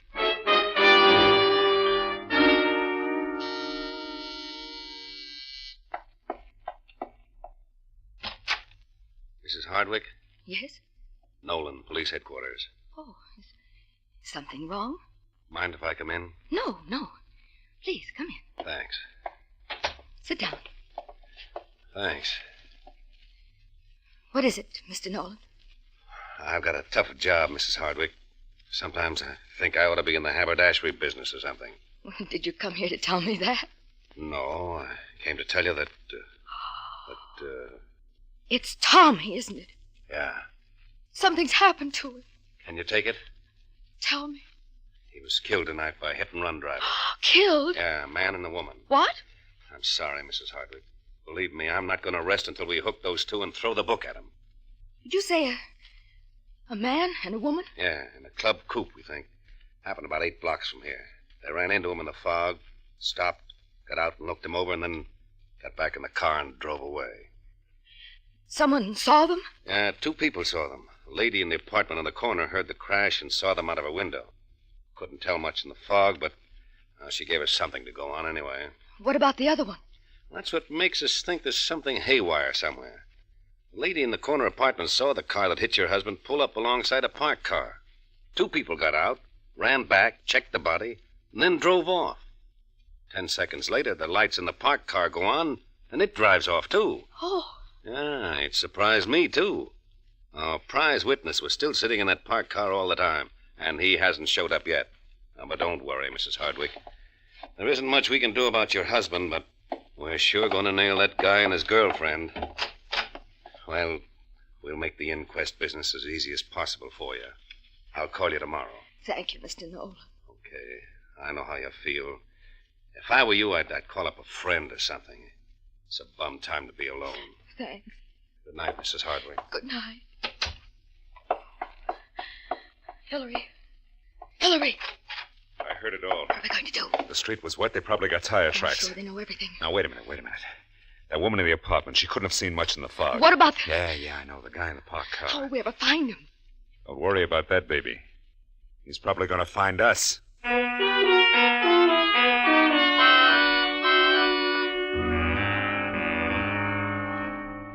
Yes, Hillary, the man in the parked car is a problem, isn't he? It's obvious he saw everything. He was close enough to even see your license number in the fog. Close enough to hear what you and Mildred said to each other before you drove off. For the next day or two, you can feel the sword hanging over you. But strangely enough, nothing happens. The inquest goes off without a hitch. The woman in the apartment offers nothing in addition to her original statement. You have the dent in your fender repaired, buy 4 second-hand tires, and dispose of the ones on your car. A few more days pass, and you begin to relax a little. Perhaps the man in the parked car has reasons for keeping out of it, being involved as a material witness. Yes, maybe that's it. Then a week later, you're sitting at your desk at the office when... Yes? There's a Mr. Baldwin to see you, Mr. Gaines. Baldwin? I don't know anyone by that name. What does he want? He says it's about insurance. Oh, well, tell him I have plenty of insurance. I did. He says it's extremely Confound it, I just told... Wait a minute. What kind of insurance? Just a moment. Accident insurance, Mr. Gaines. I see. Send him in.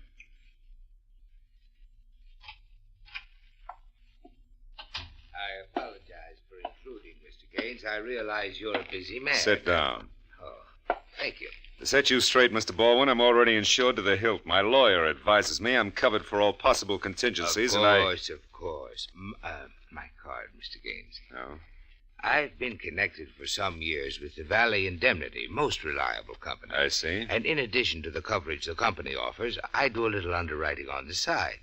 You see, although the insurance business is one of our oldest and most venerable professions, we have yet to devise a policy which covers all risks. What do you mean by that? The human factor, Mr. Gaines, is one that no one has ever been able to reduce to statistics, and consequently is a risk no company can afford to underwrite. Please, be specific. Well, you are obviously a man under pressure, Mr. Gaines. I dare say you're in need of the type of coverage I'm offering at this very moment. You see, I'll protect you from loss resulting from, shall we say, hasty and unwise decisions. See here, I've had... Just a moment, Mr. Gaines. To be specific, the decision you and Mrs. Hardwick made the other night at 15th and Maple Streets. I happened to be there at the time, and I said to myself, now there is a man who needs insurance. I see. And what about the premium? I thought you'd understand. Of course, I'll write up our customary public liability policy. That doesn't amount to very much. But the premiums on the other coverage run rather high, Mr. I expect they do. Shall we say an even $500 for full coverage? And how long does the coverage last? I've been thinking for some time about changing my connections. They tell me there are lots of opportunities in South America. When are you leaving? Very soon, I hope. So do I. All right, Mr. Baldwin, I'll buy you a policy. And I hope you're not kidding about South America.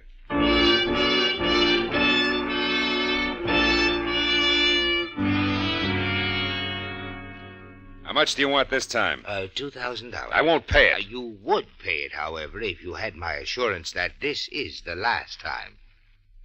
I expect I would. Very well, you have my word. I'll drop by this afternoon for the cash.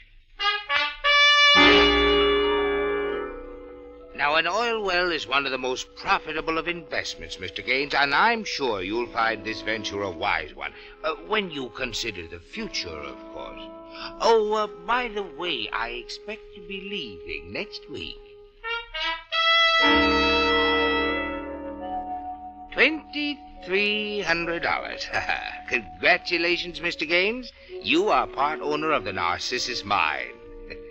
It's too bad in a way that I've had to postpone my trip to South America until Friday. You dirty leech, get out of my office. Now, wait a moment, Mr. Gaines. I'll kill you. I knew you'd come to that eventually, so I've made provision for it.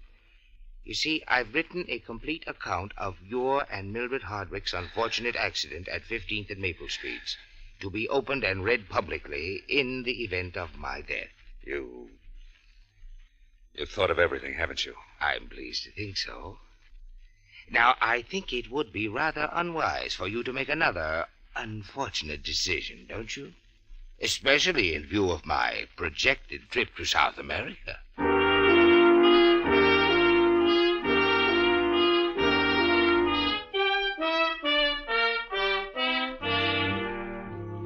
You're helpless, aren't you, Hillary? There's no way out now. You change inwardly as things go on. What was anger and outrage have turned into fear. But Mr. Baldwin's periodic visits have made quite a dent in your assets, haven't they, Hillary? The day isn't far off when there'll be nothing left to pay him. If you could only get your hands on the account he's written about the hit-and-run accident, the protection he's provided for himself. Yes. You'd kill him if it weren't for that, wouldn't you, Hillary? Then at last you get a lucky break. I know where it is, Mildred. I found out where it is. What? The account he's written. The thing that's going to be opened if he dies. Where is it? In a bank on Market Street. I saw him today and followed him.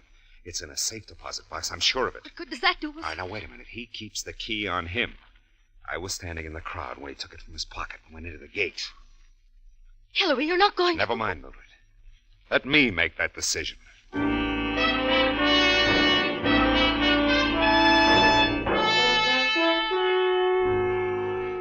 You've made that decision already, haven't you, Hillary? You've known for weeks that there was only one way out. And the moment you saw him walk into the safe deposit department in the bank on Market Street, you decided to take the chance. You follow him home a few days later. Note the garage where he keeps his car. Watch him as he walks the block and a half to his apartment on the other side of the street. That's important, isn't it, Hillary?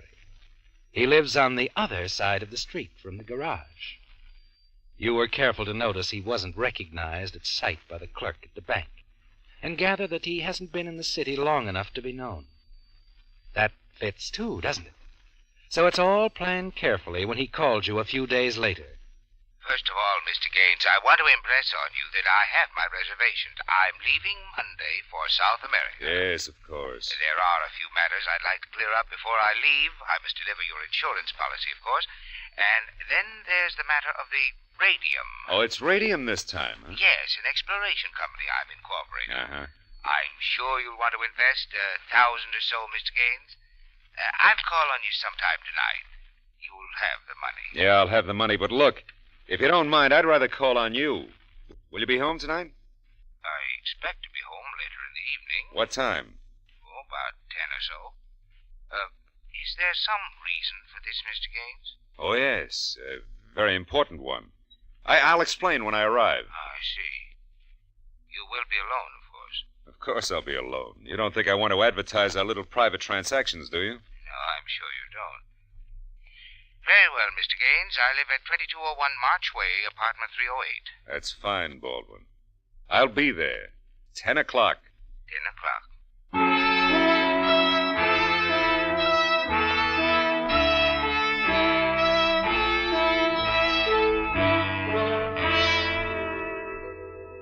Yes, Hillary, it's all planned, isn't it? At 9 o'clock, you're sitting in the coffee shop across the street from the garage in which Mr. Baldwin leaves his car. You thank your lucky stars for the weather. The fog is rolled in again, making it difficult to see clearly more than 100 feet. Promptly at 9:45, you see his car roll into the garage entrance. 2 minutes later, you're sitting at the wheel of your car, waiting for him to come out. Suddenly you recognize him as he comes out. The plump figure, the rolling walk. You wait until he gets halfway up the block, about to cross, and then...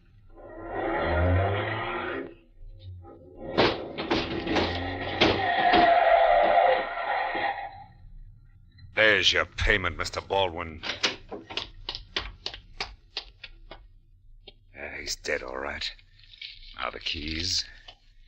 His wallet. There we are.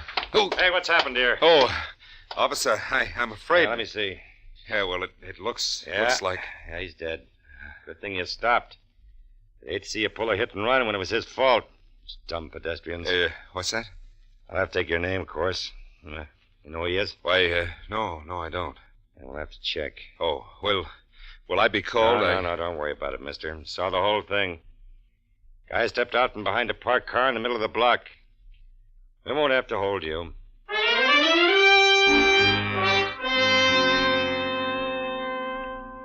That was unexpected, wasn't it, Hillary? You can't help wondering about the unbelievable stroke of luck that night, as you put Baldwin's driver's license before you and practice his signature over and over again. 10 times, 100, 1,000. Finally, you can forge his signature perfectly. You're ready now for your visit to the safe deposit box tomorrow. I'm sorry. Pardon me. I'm very sorry. Excuse me, please. Yes, sir? George Baldwin, box 1438. Yes, sir. Sign here, please. Do you have your key? Oh, yes. There you are. All right. Oh, Baldwin, 1438. Let me see. I have a note here. What? Just a moment, please. Oh. Yes, here it is. It's about the rental on the box. 3.5, due on the 15th of last month. Oh, yes. Well, it must have slipped my mind. Here. Here you are. Thank you, sir. This way, please. All right.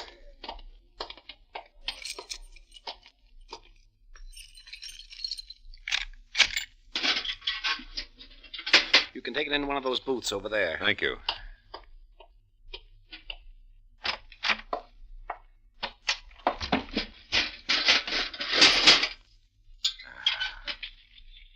Bonds. Cancel checks. Ring. It's a woman may concern to be opened in the event of my death. Let's see. This is to certify that on the night of May 10th, I witnessed a hit-and-run accident at the intersection of 15th and Maple Streets in which two men... Thank heaven I've got it. I'm in the clear. They can't touch us now.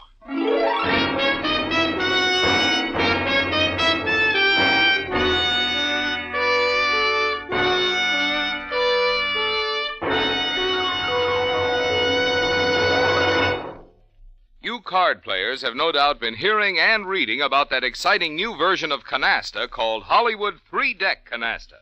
Now, a 12-page booklet giving complete rules for this fun-filled new game is waiting for you free at any Signal service station.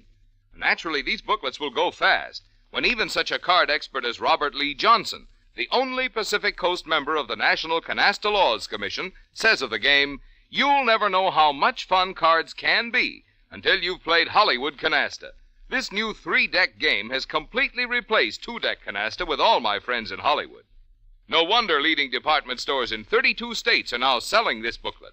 But you needn't pay a cent. If you'd like a copy for yourself or some card-playing friend, they're yours for the asking if you just stop by a Signal station soon. Tomorrow, sure, or even better, tonight. No purchase required, no obligation. Any Signal dealer will gladly give you free a copy of the 12-page booklet on Hollywood 3-Deck Canasta while his supply lasts.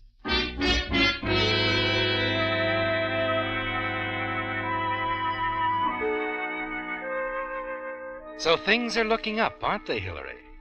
It isn't hard to find answers for the routine questions they ask you at headquarters later that day. You obeyed the law to the letter, didn't you? Stopped immediately, did everything you could for the victim, cooperated with the officer.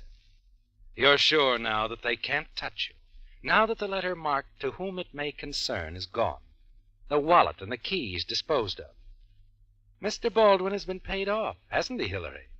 In the only currency he understood. But a week later, when you drop by to see Mildred, you find her a little skeptical. Hillary, dear, you shouldn't have come. You know we agreed it was best to stay apart until Mr. Baldwin... Don't worry about Mr. Baldwin, Mildred. I told you he won't be back. But how can you be sure? He's a chronic liar. Everything he's told you, everything he promised. I told you he's through. I had it out with him once and for all. I don't believe it.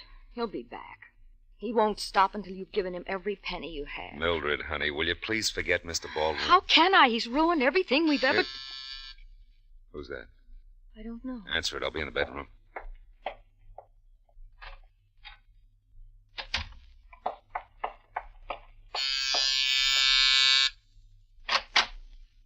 Hello, Mrs. Hardwick. Mr. Nolan. I'd like to talk to Mr. Gaines, if you don't mind. Mr. Gaines. Oh, he's here. I saw him come in. Hillary. Tell him to take his time. I got all evening. Hillary. What's the matter? Just checking further into the accidental death of Mr. Baldwin the other night. Mr. Baldwin? What? I thought you'd be surprised, Mrs. Hardwick. Gaines, we found something in Baldwin's pocket that might interest you. Here. The report said you claimed you didn't know him, Gaines. This policy is made out to you. Why, I guess I didn't recognize him. Sure. Well, Another funny thing, he puts his car in the public garage, locks it, walks out, gets knocked over half a block away, and his keys are gone. Somebody got to him and took them, huh? Somebody who wanted the key to his safe deposit box. Now, wait a minute. You have no right to We come in know here. it was there because there was a notice in his pocket saying payment on the box was overdue. What's that got to do with me? Oh. As a matter of fact, we checked the box and found that according to the timestamp on the bank slip, someone impersonating Baldwin visited the box, forged Baldwin's signature, 16 hours after Baldwin was killed. Now, look, I still don't know why you think He that was shaking you down, wasn't he? Well, wasn't he? No. Of course not. We know Baldwin, Mr. Gaines. Been checking on his record during the past few months. We got a good idea he hit you for the biggest bite of all on the night he got killed. Hillary. You can't. It's not true. You better talk fast to a smart lawyer, because when you add a motive like blackmail to accidental death like Baldwin's, you get first-degree murder. No. You see, a blackmailer is like a hit-and-run artist. The big bite comes just before he skips, and Baldwin was skipping. He had a ticket in his pocket, Mr. Gaines, a ticket on the next ship to South America.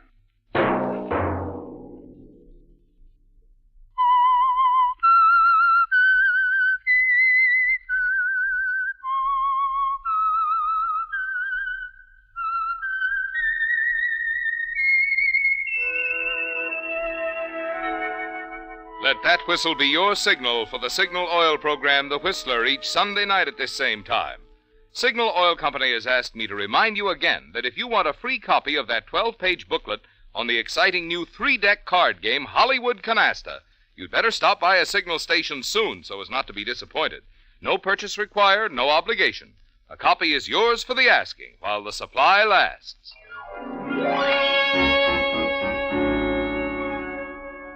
Featured in tonight's story were Bill Foreman, Gerald Moore, Lurene Tuttle, Ed Begley, Marvin Miller, and Herb Litton. The Whistler was produced and directed by George W. Allen, with story by Joseph Cochran, music by Wilbur Hatch, and was transmitted to our troops overseas by the Armed Forces Radio Service. The Whistler is entirely fictional, and all characters portrayed on The Whistler are also fictional. Any similarity of names or resemblance to persons living or dead is purely coincidental. Remember at the same time next Sunday, another strange tale by The Whistler. Marvin Miller speaking for the Signal Oil Company. Stay tuned now for Our Miss Brooks, starring Eve Arden, which follows immediately over most of these stations. This is CBS, the Columbia Broadcasting System.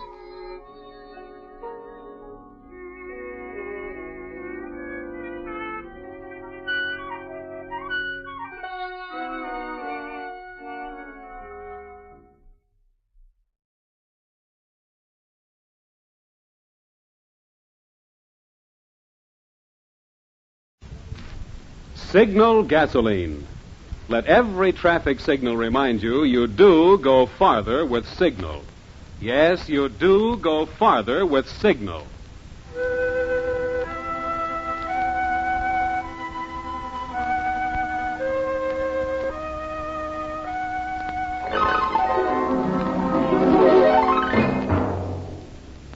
The Signal Oil Company and your neighborhood Signal dealer bring you another curious story by The Whistler. Tonight, Danger is a beautiful blonde.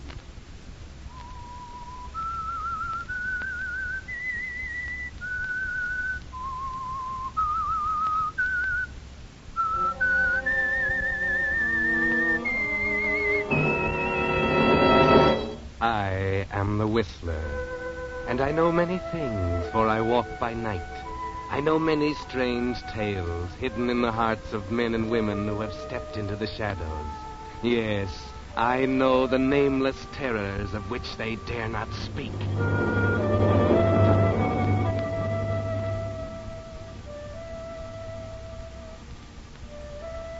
Danger is our next-door neighbor through all the days of our lives. And sometimes we meet it in a most casual way. Take, for instance, Van Stevens, young, unmarried, an engineer with a construction company, temporarily employed on a defense job in a small coast city, and bored in his strange surroundings. It started casually that Saturday night after he came out of the movie. It was early, a beautiful night, and he had no desire to go back to the drab hotel room just yet. But there was no place else to go, so he just strolled down the main street of town, slowly, leisurely, pausing on a corner to light a cigarette and puff it slowly. He noticed the car because it was one of those big, slick-looking convertibles, the kind he wanted when the war ended. The second time it went by slowly, he saw her. She was very nice. Young, blonde, lovely. He waited. Back around the block she came, and this time she pulled up to the curb near him and stopped. Hello? Hello. You've opened the door before, no doubt. Oh. In other words, isn't it a beautiful night for a drive? Well, isn't it? Yes. That's what I said. You weren't going somewhere important? No, not at the moment. In fact, I was faced with a rather gloomy prospect of going back to a lonely hotel room. And it is a beautiful night for a drive. I suppose it was on the golf course at Biarritz? What? Where we met. That's as good a place as any. Yeah, only I've never been there. But I have a good imagination. I remember so well those evenings at Monte Carlo when you'd say to me, Van, you must sit beside me at the casino tonight. You'll bring me luck. You called me Van in those days, remember? Never Mr. Stevens. And I used to call you... what was it I used to call you? Well, it might have been darling, mightn't it? Yes, might have been at that. Or maybe the mystery woman. Beautiful, fascinating, and unpredictable. Especially unpredictable. That's not very flattering, Mr. Stevens. You might have said especially beautiful. Yes, I might have. And meant it. Okay, you win. You're not only beautiful and fascinating and unpredictable, but you're too fast a worker for me. How come? How come what? All this. You're not happy about taking a drive with me, Mr. Stevens? I'm delirious, but why me? Well, you're not unattractive, you know. Yeah, but, baby, didn't your mother ever warn you about picking up strange men on the street? My mother was rather unusual, Mr. Stevens.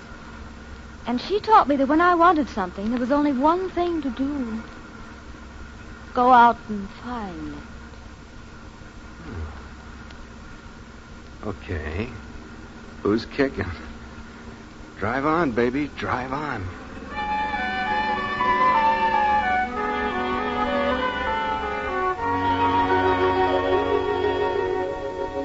Well, Van, you never know what's going to happen to you on a Saturday night in a strange town, do you? You relax on the upholstered seat of the convertible and watch this blonde young lady as she drives. It's just about too good to be true, especially when she pulls up in front of a beautiful home close to the sea, a regular mansion, and says... Would you like a drink? You're driving. Come on. We'll go in.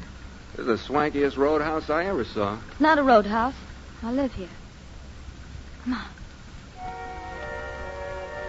Inside, it's even more unbelievable.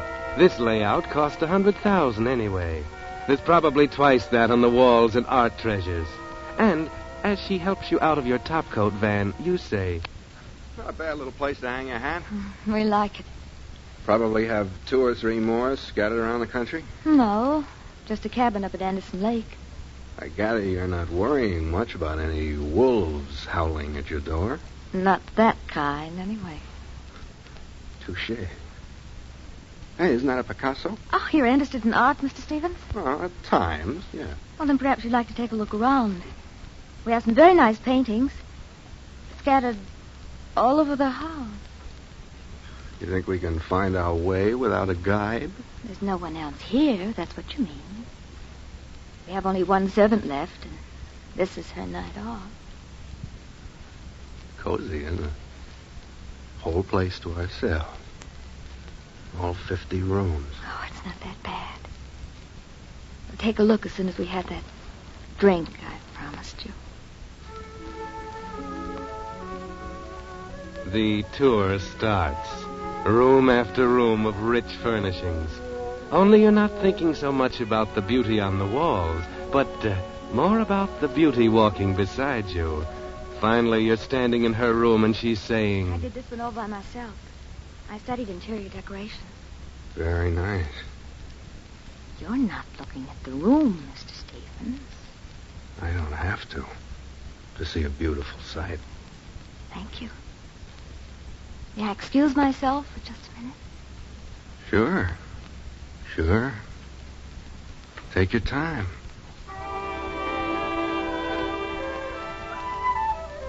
So you relax on the satin-upholstered chaise longue. If this is a dream, you say to yourself, just let me go on dreaming forever. And then you open your eyes again, and there she is. But she's changed her clothes. Sorry to take so long. Okay. I see you changed into something more comfortable, as they say in the movies. You like it? What man wouldn't, baby? Nice perfume you wear, eh? You like it? I like everything about you. I'm glad. Come here.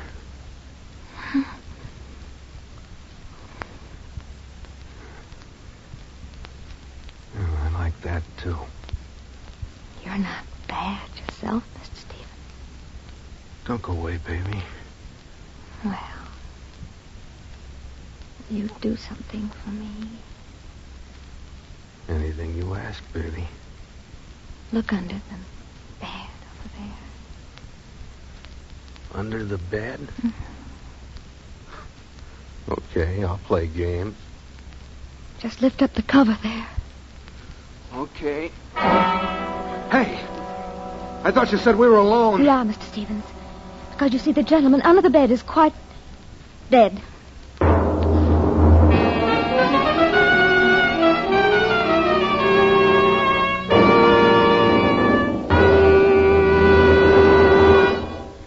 With the prologue of tonight's story, Danger is a Beautiful Blonde, the Signal Oil Company brings you another of the strange tales of the Whistler.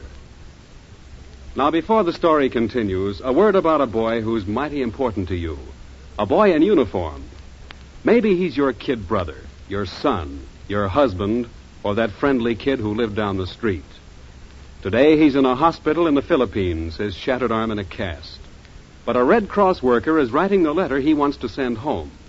Or he's been wounded on the battlefront and is receiving a life-saving transfusion of blood plasma secured by the Red Cross. Or he's a prisoner of war in a German camp and, oh, so grateful for the boxes of food furnished by the Red Cross. Yes, in 100 ways, our boys in uniform depend on the services of the Red Cross. And because the calls for those services are greater than ever today, the Red Cross needs your help more than ever. Give all you can now during the remaining Red Cross week.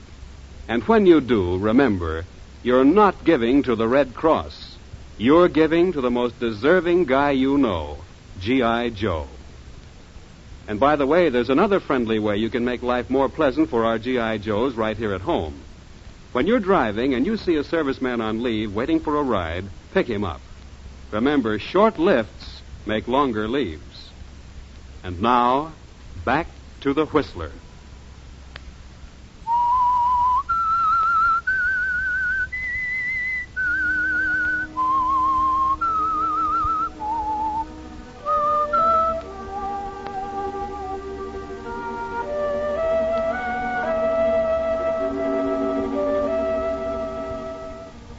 Well, Van Stevens, you really got yourself into something, didn't you?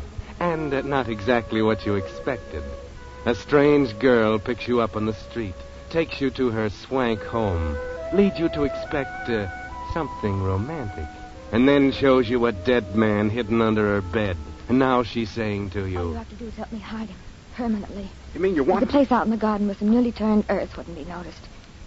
But I'm not much good at digging graves. Baby, you can count me out. I don't know how this guy happens to have a hole in his head, and I'm not asking any questions, but count me out on any part of it. You said you'd do anything for me. Yeah, but I don't go off the deep end for any woman. Oh, no, lady, pardon me, but I'll be seeing you. I think you better wait, Mr. Stevens. Oh. Yeah, I see what you mean. I didn't think there was enough to that outfit you're wearing to hide a gun. I warn you, I know how to use it. How can I doubt it with the evidence staring me in the face? Good. And if you'll just pick up our late departed friend and come with me, I'll show you the place.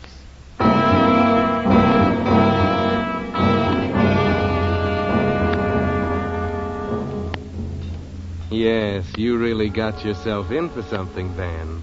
And there's not much you can do about it now. Not with that gun in your back. So you pick up the corpse and carry it downstairs and out into the garden. She gives you the shovel and shows you where to start digging. There's just enough light from the deserted street to see her standing over there with a gun on you. You look around. There's no house within shouting distance. Only a gas station down the street, and it's closed. In the back of the garden, there's a drop-off, an arroyo running on down to the sea a few hundred yards away. You're stuck, Van. And then the awful thought comes to you. What will she do with you? She can't let you go to spill the story. There's only one answer, and you remember something she said. Make it plenty big. And you know she meant big enough for two. You'll be in there too, Van, yes. Unless you do something. And so you do it. A shovel full of dirt right in her face.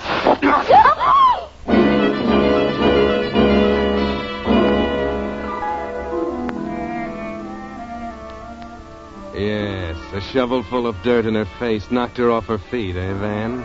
And at the same time you were rolling down the arroyo, through the brush and cactus, over the rocks until you landed at the bottom. Then you take off for the beach running. There are no shots, no footsteps following you, and you're away, free.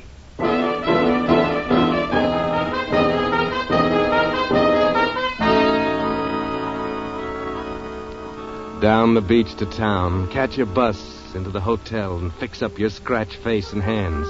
And now, decide what to do. Go to the police? Yes, probably you should. But you're not going to. Not just yet, are you, Van? Because you can't get that blonde face out of your mind. And you want to be sure before you do anything that will send her up to the gas chamber. That kind of thinking has gotten many a man in trouble, Van. But you go to bed and get a fitful night's sleep. Next morning, Sunday, you're up early, but there's nothing in the paper that you get with your breakfast. Nothing at all. You hadn't really expected anything. But when you get down to the desk, you find there's something in your box. There's nothing written on the envelope. You say a young lady left it here last night? Late last night. She told me to put it in your box. Thanks.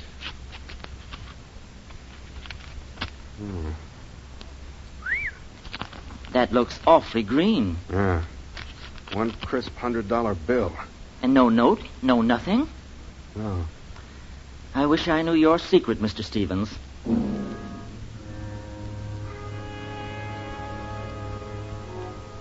Yes, Van. You wish you knew the secret, too, don't you? Now, more than ever. $100 to keep still, and it's pretty obvious there'll be more if you live up to the bargain. But play it smart, Van. Find out more about this girl. You don't even know her name. Catch a bus. Ride out along the beach to the last stop. Walk on from there till you spot the house sitting back from the beach. There's a police car sitting out in front of it. Better stop in at the gas station. Maybe you can find out something there. Hi. What can I do for you? You run out of gas or something? No, I was just walking. I saw there was some kind of excitement around here. Oh, yeah. Lots of it. More than we've had in a long time. They found a body down on the beach this morning. Oh, somebody drowned? Maybe so. But he got a bullet hole through his forehead first. Murder, huh? Mm-hmm. Looks that way. Yeah, the cops been going through the neighborhood with a fine-tooth comb. Well, they don't know who he was? Oh, sure. Everybody knows him. Alfred Hamilton. Snooty young society guy. He lives not far from here. Over in that house? Where? Oh, Ridgely's? No. He used to be over there a lot, but he didn't live there. Well, I noticed there was a police car out in front of that house. Yeah, that's all part of the excitement. Not only is this friend of Ridgely's bumped off, but Doris is missing. Doris? Yeah, Doris Ridgely, old man Ridgely's daughter. That's Ridgely, the art collector, isn't it? Sure. You know, he's about the richest guy in town. Nice old duffer. And Doris, his daughter. I remember I've seen her. Blonde. Isn't she good-looking? That ain't the word for that, kid. Brother, she's a doll. She's beautiful. Yeah, but rather hard, spoiled? Doris? Nah, why, there ain't a nicer kid in town. Yeah, and she's missing, too. Lord, she might even be in the drink herself. Only her car's gone, too. They think she murdered this guy, Hamilton? Oh, how should I know what they think? Only, if you ask me, she couldn't have. She's too regular. When was this guy murdered?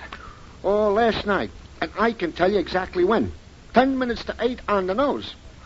Well, how can you be so sure? Because I heard the shot. Of course, you know, I didn't think anything of it at the time. But I did notice what time it was because I was just getting ready to close up. Did you tell the police that? Oh, sure. Where'd the shot come from? Oh, how should I know? It was just a noise. Maybe from the house over there. Maybe from the beach where they found him. Tell me something. This is very important. Yeah? Was Doris in the house when you heard the shot? You know, that's funny. The cops asked me that, too. No, she wasn't there early in the evening. But she came by and went in sometime. I can't remember whether it was before or after I heard that shot. Like I said, I didn't pay too much attention. You see, it was about the same time. Well, thanks. Thanks a lot. Hey, who are you anyway? Nobody important. So long. Now, how do you like that? Who do you suppose he was?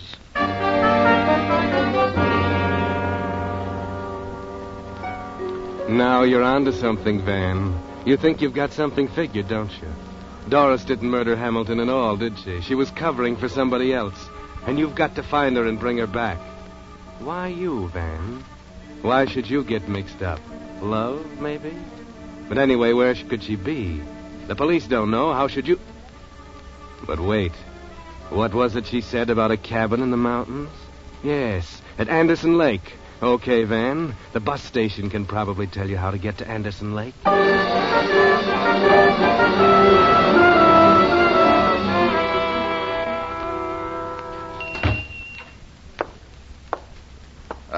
Anybody here? Yes, sir, young fella. What can I do for you? Got everything your body needs here at Anderson Lake. Groceries, notions, drugs, fishing tackle. I'm looking for somebody, Pop. I thought you might give me directions. I'm the person to come to. Can tell you about anybody in Anderson Lake. Who are you looking for? Doris Ridgely. She's got a cabin up here, hasn't she? Yep. How do I get there? You don't. Huh? Why not? Wouldn't do you no good. Well, why not? Nobody there. But I'm sure Doris is up here, and I gotta find her. Well, if you've got eyes in your head, you wouldn't have to go to no cabin. What? If you'll just look across the street over there, you'll see her car in front of Jake's Cafe. She's inside eating. Okay, Pop. Thanks.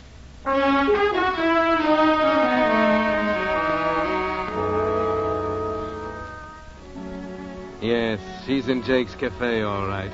And you wait and watch until she finishes eating and comes out. And as she gets into the convertible, you slip around the other side and open the door. Hello, baby. Nice day for a drive, isn't it? Stephen. Don't reach for your bag. I'll take it instead. And I'll just take a look inside, too. Just as I thought. The gun, you still got it. Well, I'll just keep it this time if you don't mind. Look, Mr. Stevens. Just a minute, baby. I'll do the talking. First, I'll give you this $100 bill back. Even if I had a price for this sort of thing, it wouldn't be 100 fish. That's all I had last night. I said even if I had a price. I don't.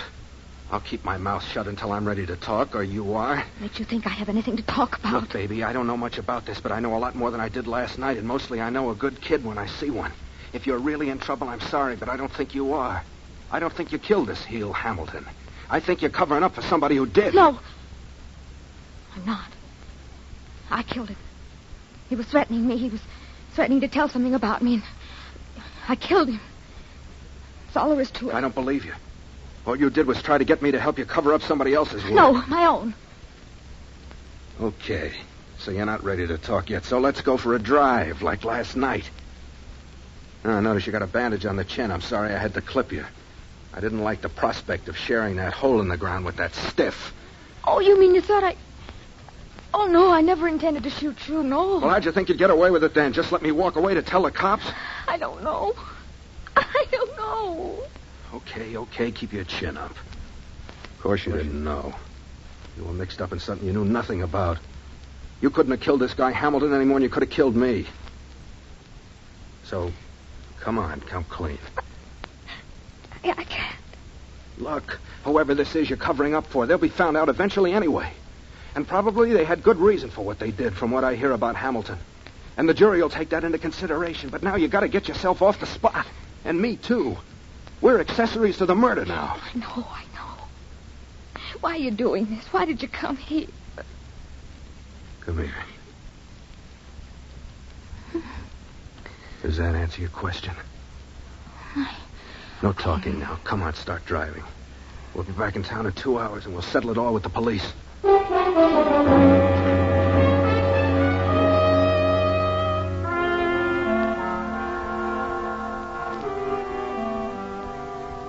Well, Van, feeling pretty proud of yourself, aren't you? The strong man of action coming to the rescue of the lovely lady. And she's grateful, you can see that. The way she smiles at you, weakly, wonderingly. But maybe later when it's all over. Stop dreaming, Van. You're almost there.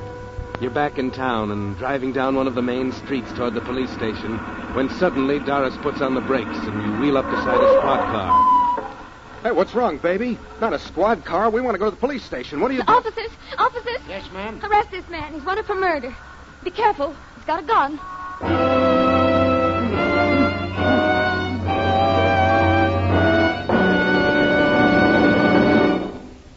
But that's not all of tonight's story.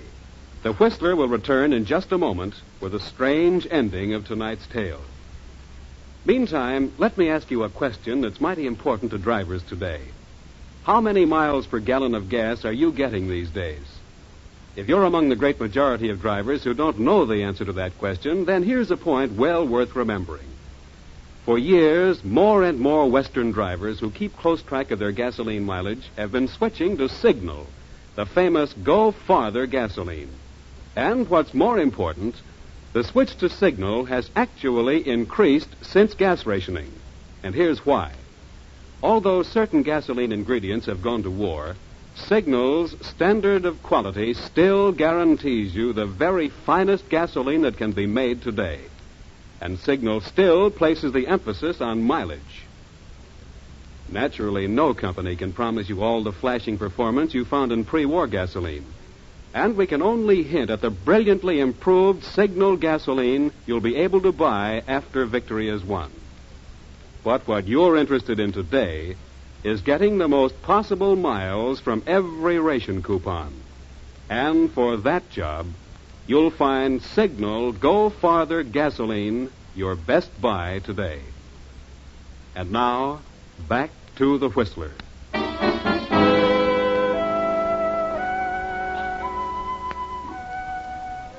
Well, Van Stevens, that will teach you to trust a woman or to dream about love and such things. You have lovely young Doris figured for an innocent heroine, and now she's turned into a villainess and is trying to pin the murder on you. At the police station, you're both up in front of the chief of the Homicide Bureau, and you can hardly believe your ears. Yes, they were both at my house last night. They left together. I heard a shot, and when I went looking, I found Mr. Stevens standing over Alfred's body down on the beach. But I tell you, I didn't kill him. It's all a lie. I know you didn't kill Hamilton, Mr. Stevens. But I saw him. And you are a pretty clumsy one at trying to frame an innocent man, Miss Ridgely. But... Oh, I did it. No, you didn't either. You might as well stop all this, because you see, we know who killed Alfred Hamilton. Oh, no, he didn't do it. Oh, please, you've got to believe that... Miss Ridgely, if you think it was your father who killed Hamilton, you're mistaken. Mistaken? Yes, because we have pretty conclusive proof that Hamilton's death was a suicide. And if you hadn't messed up the evidence by trying to destroy the body, it would have been much easier. I don't understand. I'll explain. When you came home last night, you found Hamilton on the floor of the study, shot through the head, with your father's gun on the floor beside him. Yes, that's right. You immediately thought your father had killed him. But why? Because Hamilton had been blackmailing Ridgely for years. That's how he lived. We needn't go into why, because the suicide closes the case, and it will never be made public. Oh, thank heaven. But why did he commit suicide? Because your father finally had evidence against him and was prepared to expose him. Mr. Ridgely told Hamilton that about 7 o'clock last night, then left him in the study and came down here to police headquarters to turn in the evidence. Hamilton feared exposure more than Ridgely did, and shot himself with your father's gun that he found in the desk. He was a pretty weak sister to try as tough a racket as blackmail. And I thought... You shouldn't have jumped to conclusions. We were called when your father got home, found blood on the floor, and you gone. It all began to make sense when we found the body, and the gas station attendant gave us the exact time of the shot. We knew where Mr. Ridgely was at that time. He was here, We checked back and found that you, Miss Ridgely, couldn't have arrived until shortly after the shot was fired. The condition of the wound almost proved suicide. And I have a report here that adds the last word. They've just found Hamilton's fingerprints on the gun that you and Mr. Stevens have been carrying around. So, the case is closed. I can't believe it. Technically, I could hold both you and Mr. Stevens on a charge of obstructing justice. But I suppose you've learned your lessons, and not much would be gained. So you're free to go. Thanks. Thanks a lot. Thank you. You will probably be called in for the coroner's inquest. But until then, Miss Ridgely, I've called your father. He's waiting for you at home. Thank you very much.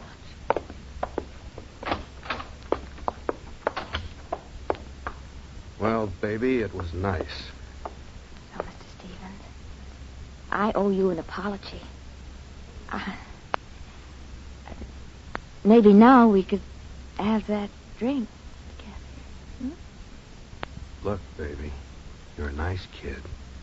You're beautiful, fascinating, all those things, especially beautiful.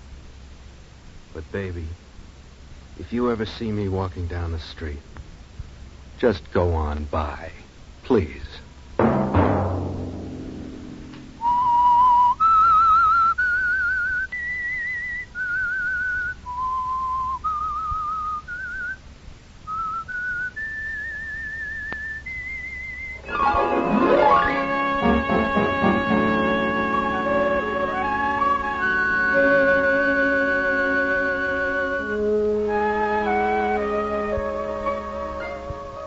Next Monday at 9 o'clock, the Whistler will bring you another strange tale.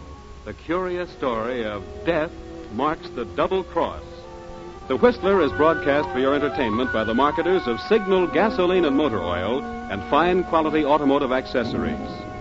This program, directed by George W. Allen, with story by John Dunkel and Hazel Lytle, music by Wilbur Hatch, is transmitted to our troops overseas by the Armed Forces Radio Service. Bob Anderson speaking, and suggesting you let every traffic signal remind you, you do go farther with Signal gasoline. Yes, you do go farther with Signal.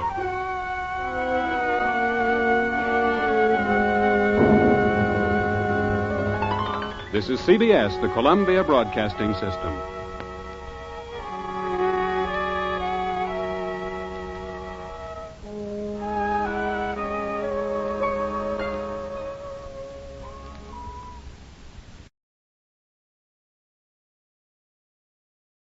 And now, stay tuned for the mystery program that is unique among all mystery programs. Because even when you know who is guilty, you always receive a startling surprise at the final curtain. In the Signal Oil program, The Whistler.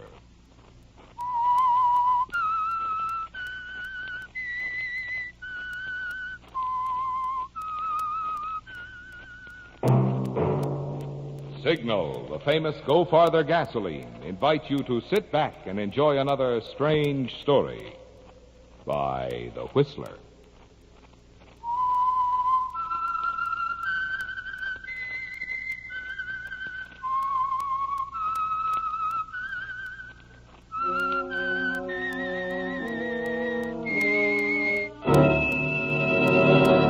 I am the Whistler, and I know many things, for I walk by night. I know many strange tales hidden in the hearts of men and women who have stepped into the shadows. Yes, I know the nameless terrors of which they dare not speak. And now for the Signal Oil Company, The Whistler's strange story. 3 minus 1 equals...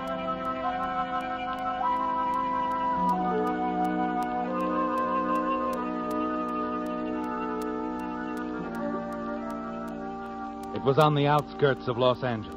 The girl stood in the glare of the oncoming headlights, waving her arms, not knowing for certain if the young man at the wheel could see her through the rain and the 3 a.m. darkness. She wondered if he was going to go on past, and she shouted out to him, Stop! Please stop! Hey, what's the matter? I almost ran over you. Oh, I was afraid you wouldn't stop. I got a flat. Look, if you expect me to change a tire in this rain... No, of course not. I and pick up the car tomorrow. How about a lift, huh? Okay, get in. Thanks. Well, something wrong? No. Nothing's wrong. I didn't think I looked that bad. No. You looked good. You're just a little wet. We better get going. I thought that was the idea. Yeah.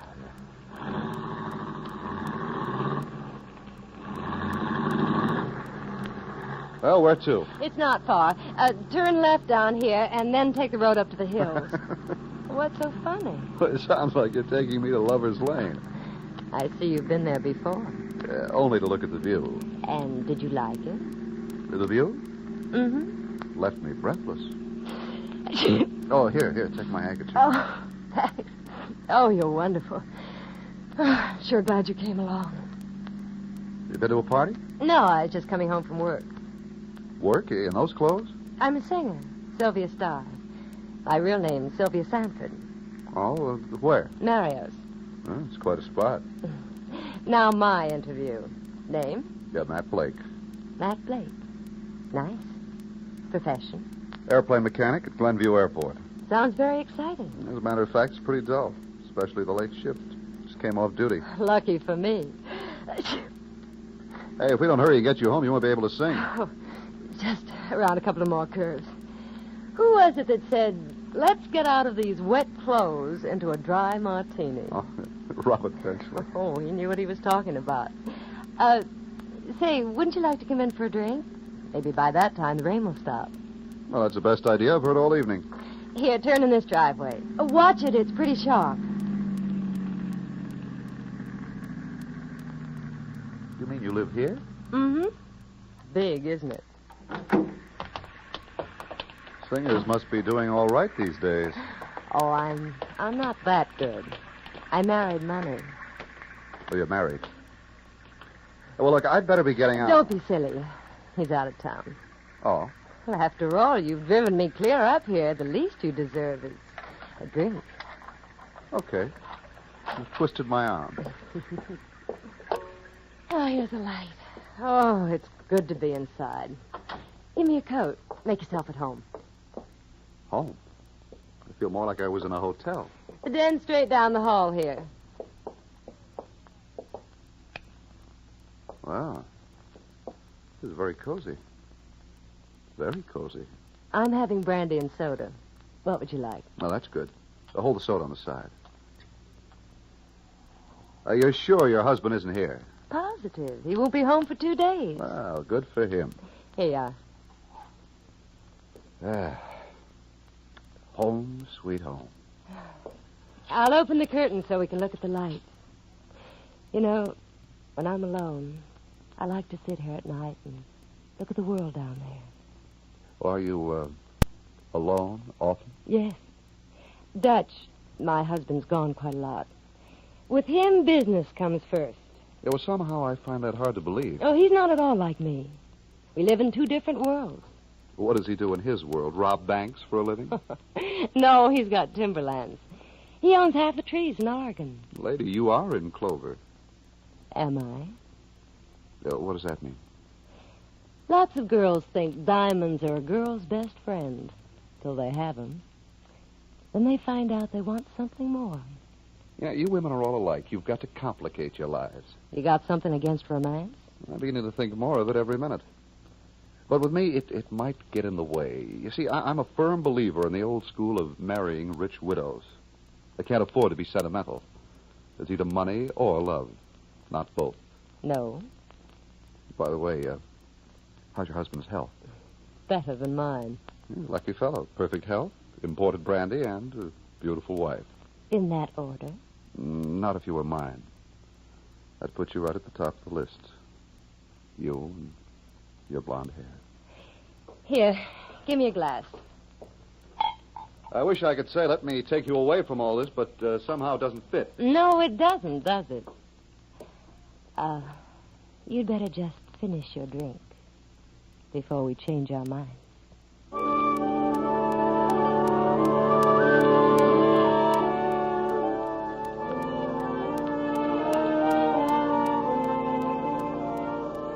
Yes, Sylvia, you send him away. And you're a little sorry it has to be this way, aren't you?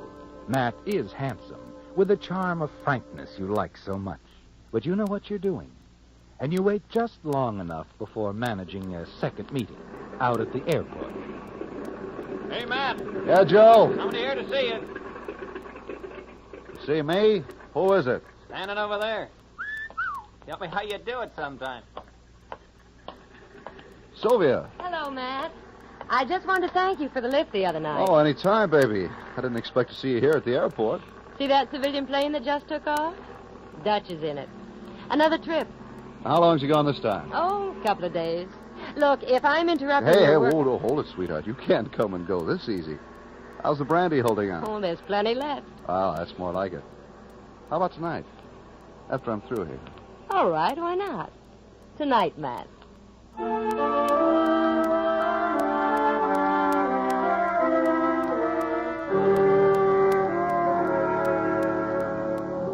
Things are going fine, aren't they, Sylvia?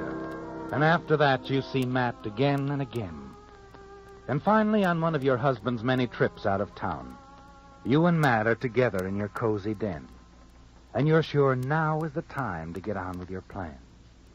Now that you're finally in his arms. Oh, baby. Just hold me, Matt. Sylvia, what is it with us? Oh, Matt, don't you know? We're in love, you and me. But it's impossible. It's crazy. That's what love is. Look, doll, use your head. It won't work. It can work. We can make it work. Listen, darling. This is the chance you've been waiting for. You want a rich widow to take care of you. Rich widow? I want the job, Matt. You're going a little too fast for me. Do I have to make it any plainer? We could get rid of Dutch. Wait a minute, Sylvia. You're talking about murder. We could have his money and each other. Oh, Matt, I'm desperate. Say you'll help me, please. Say. Wait a minute. You know, Sylvia, you missed your calling. You should be an actress. What do you mean? That little speech was very touching. Matt, I don't... Do I look that dumb? If you want to get rid of your husband, you'll have to get another sucker. I'm not going to be the fall guy for any dame. Doesn't my loving you make any difference? You expect me to believe that? I'm almost wondering if you didn't set this up from the beginning. Oh, you're a fool, Matt. I love you. Oh, stop it, Sylvia. When you get right down to it, you're just a woman, and every corner comes equipped with one. Not like me. No. Not like you. But an awful lot safer. Matt, don't leave me. I'm getting out of here.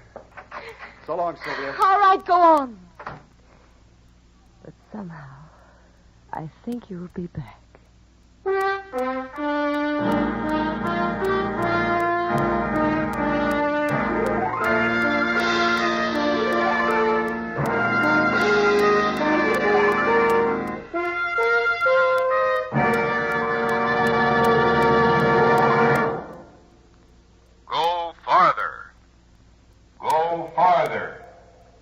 Go farther. Just mention those two words, go farther, to motorists anywhere around these Pacific Coast states, and what do they think of? Why, Signal, the famous Go Farther gasoline, of course. Now, it goes without saying, in order to be known as the Go Farther gasoline, Signal has to give mighty good mileage. But sometimes a product becomes so celebrated for one feature, people forget it has other advantages, too. I'm referring to the satisfying performance, which naturally goes hand in hand with Signal's good mileage. As you've heard me explain before, you get that good Signal mileage because today's Signal gas helps your engine run so efficiently. And when your engine runs efficiently, naturally you also enjoy quicker starting, peppier pickup, smoother power. That's why Signal hopes you'll remember. The best yardstick of a gasoline's performance is its mileage. Which also explains why more and more motorists who insist on the tops in driving pleasure are switching to Signal, the famous gasoline that helps you go farther. Go farther. Go farther.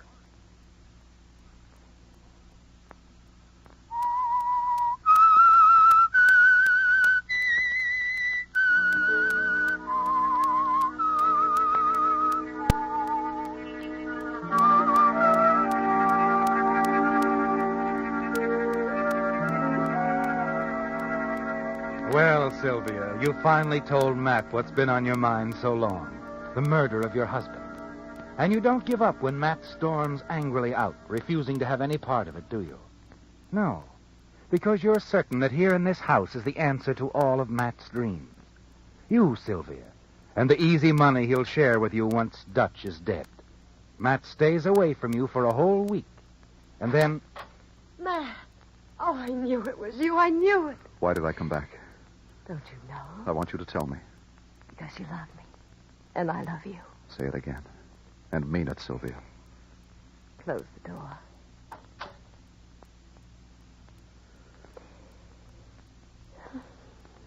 That tells me everything I want to know. What now, Matt? I'll do whatever you want, Sylvia. Anything. But it's got to be quick. But carefully. It takes planning. I've seen your husband at the airport, Sylvia, and I've been noticing things. He's the kind who takes chances, likes his night flying. Everyone knows the chances Dutch takes. Part of his nature. The way he drives his car. Don't you ever pick him up at the airport? No, he leaves his car there. When does he come home next, Sylvia? Friday night. Why? Well, that long stretch of road below here before it hits the hills, it's deserted late at night. Now, supposing he goes off the road at high speed, crashes.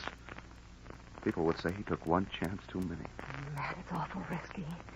Whatever you do, be careful. I'll see that his car goes off the road. So long, baby. Goodbye, darling.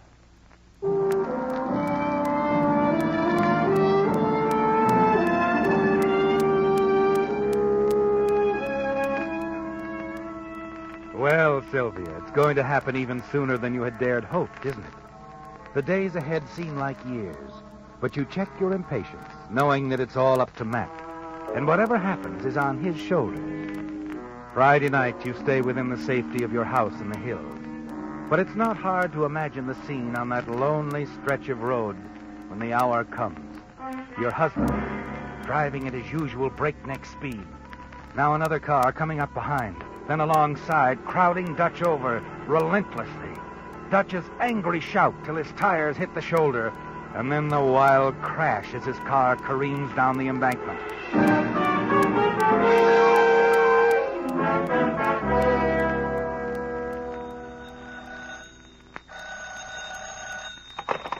Hello? Relax, baby. Oh, Matt.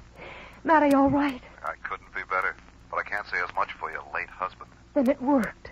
You're sure? I said relax, Sylvia. It went just like I said it would. He was doing 70 when he went off the road. Oh, Matt, when will I see you? I better sit tight tonight. When I see you again, it's for keeps. Right, baby? Yes, Matt, yes. For keeps.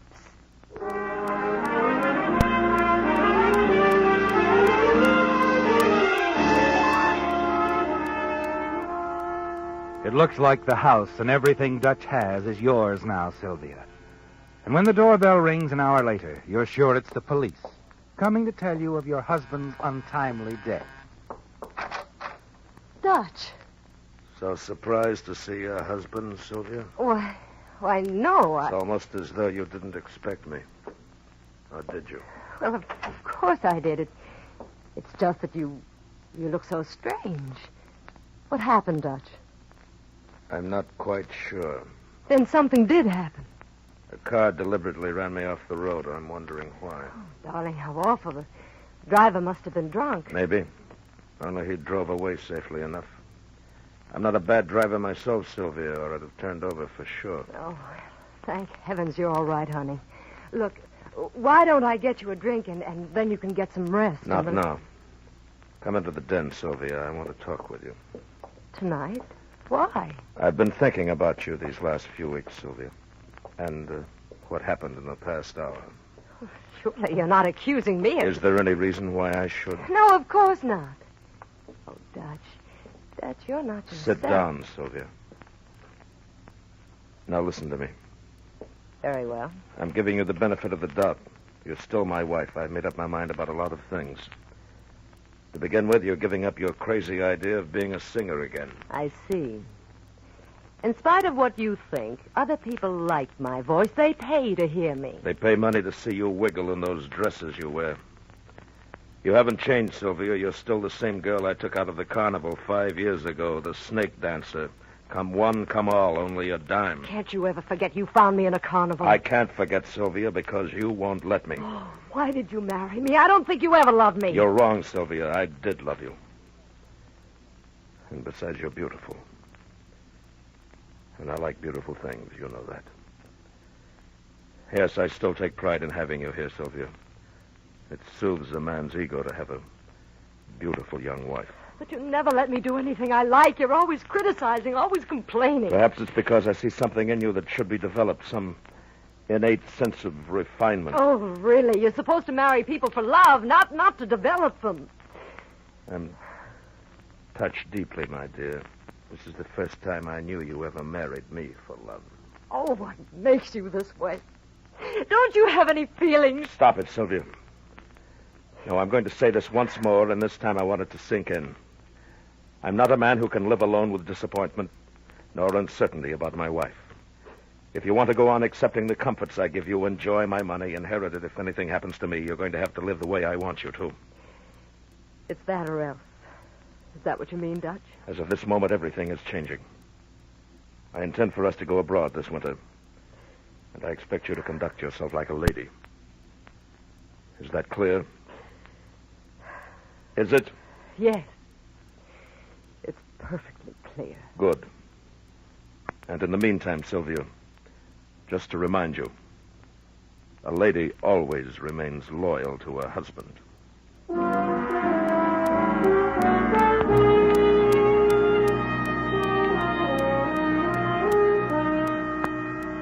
More days go by, Sylvia. But now that Dutch has delivered his ultimatum, you're more than ever determined to do away with him once and for all. But as long as Dutch is home, you don't dare see Matt.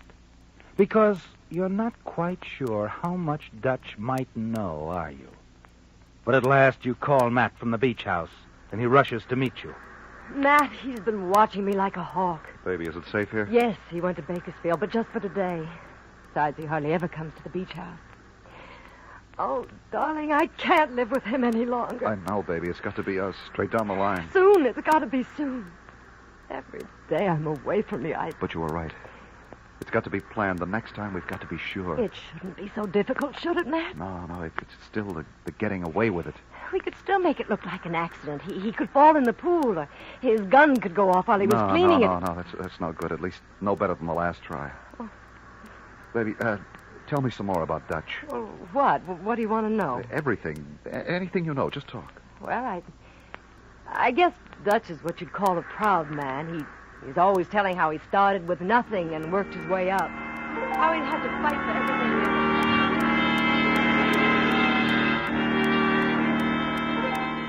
You sit there, Sylvia, talking, as the ice in your drink melts down to water, and the sunlight filling the room gradually turns to shadows. You talk on, oblivious to everything else, waiting for the perfect plan. Dutch feels he was kicked around. Guess that's why he's never trusted anyone. That's why he learned to fly his own plane, so he wouldn't have to depend on anyone. His own plane. Why didn't we think of that? Oh, Matt, would it be possible? At the Glenview Airport, where I'm a mechanic. Why not? You say he'll be back tonight, Sylvia? Late, yes. All right. I better not do anything to draw suspicion. See, you go out to Glenview and be there at the airport waiting for him when he comes in. Find out exactly where he keeps the plane, who his mechanic is, and when he gets the plane ready for the next flight. Now, you understand? Yes. You mean something could happen to his plane? I can fix it. Leave that to me. But what if somebody suspects? Dutch is a good flyer, Matt. He knows planes. Not like I do. See, a crash at the airport wouldn't be so good. Let him take off. That's it. He gets in the air. Things will be going fine till something snaps. You're sure it's possible? I tell you, I know a way, Sylvia. And once Dutch crashes and the plane burns, no investigation in the world will turn up anything.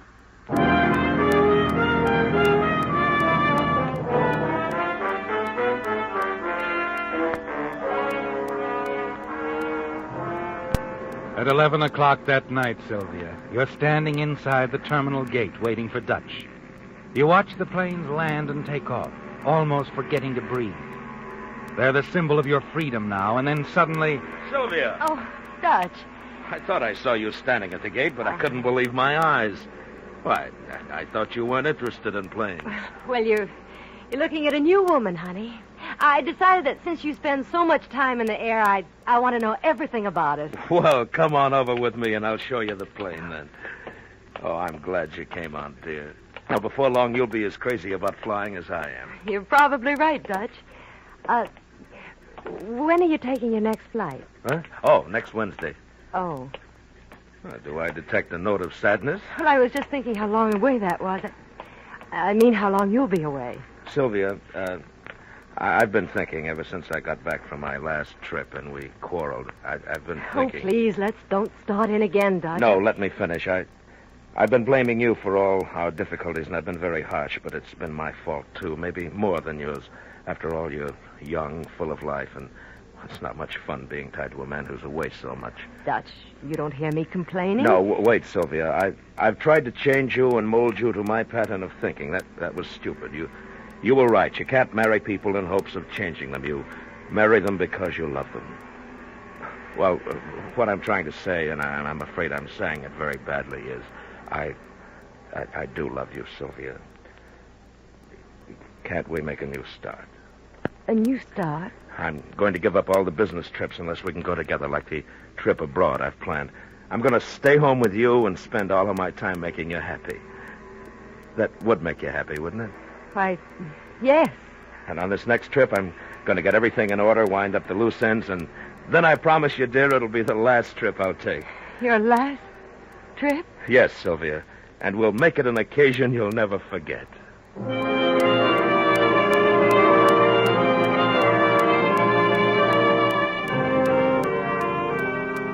That night after dinner, you make an excuse to go out, phone Matt. And later, you meet him at an all-night market and start setting the plans for next Wednesday. Lay the groundwork for murder. And then comes the hardest part of all, Sylvia. More waiting. There are 5 days left. 5 days of staring at the clock. 5 days of looking at the calendar. And Dutch never leaves you alone. He's very gay and attentive, trying hard to make you smile. You look up into his face and smile back at him when he kisses you. Every nerve in your body is twisted, but you smile back at him because you know you won't have to smile at him much longer. Of course, you don't go with Dutch to the airport Wednesday morning. When he leaves, you kiss him at the door and wave a fond goodbye. You know that Matt is waiting halfway down the hill, his work done, waiting only long enough to see Dutch drive away. It's only a few minutes until Matt arrives and you're in each other's arms. Oh, you're sure, Matt? You're sure he'll crash? I'm positive. He won't be in the air more than a few minutes before he loses control. Oh, what if he notices something wrong before he takes off? Oh, look, baby, I've taken enough planes apart and put them back together to know what I'm doing. He'll get off the ground, but not too much further. Our worries are over, Sylvia. Oh, darling. Matt, darling. Oh, don't cry, baby. We'll have everything now. We can really start to live.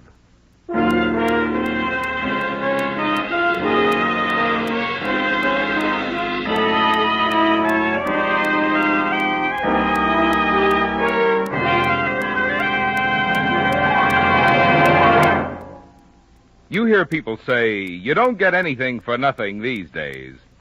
Well, if I may borrow a phrase from Gershwin, it ain't necessarily so. At least you certainly get a lot of extras without paying extra for them when you buy Lee tires. For instance, like most modern tire makers, Lee uses cold rubber. But Lee gives its cold rubber extra toughness by adding patented high abrasive Fill Black O. All tires have to have some kind of carcass, but Lee gives its carcass extra reinforcement against blowouts and damage with double life rayon cord. And while numerous tires are guaranteed, Lee Super Deluxe passenger tires give you extra protection with a double guarantee. Guaranteed 15 months against all road hazards, guaranteed for life against defective materials and workmanship. Yet you pay nothing extra for all these extras in Lee tires. In fact, right now, signal stations and Lee tire dealers are even giving generous trade-in allowances for old tires. So any way you look at it, for value, for mileage, for safety, your best tire buy is a nationally advertised Lee tire, proudly featured and guaranteed by more than 19,000 dealers throughout America, including all signal service stations.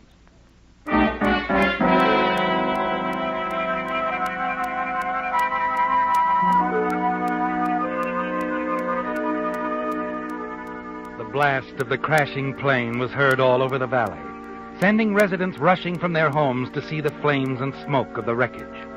Firefighters quickly blocked the area, but the newsmen got through, got the story, and called their papers. City desk. Hello, Scotty. This is Clary. Here's the story on that plane crash. Dutch Stanford, the Lumber King. That's the one. What about his house? Nothing left of it. Looks like an atom bomb hit it. According to neighbors, he flew low and buzzed it a couple of times, apparently signaling goodbye to his wife. On the last dive, he couldn't pull out of it. Piled right into his own house. How did they identify Sanford? Dutch Sanford wasn't killed. The crash threw him free of the plane, and they pulled him out of some bushes. He'll be as good as new in a few weeks. Anybody in the house? They recovered 2 bodies. Dutch's wife, Sylvia, and some guy who was with her. We don't know who he was. Chances are we never will.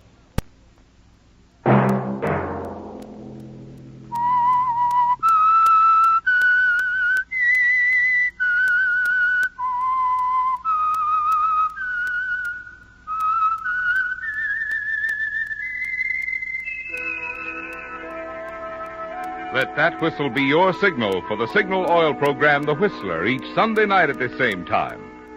Signal Oil Company has asked me to remind you, the USO, which serves as a home away from home for our boys in uniform, is one of the many worthy services you'll be helping this year when you contribute to the current Community Chest campaign.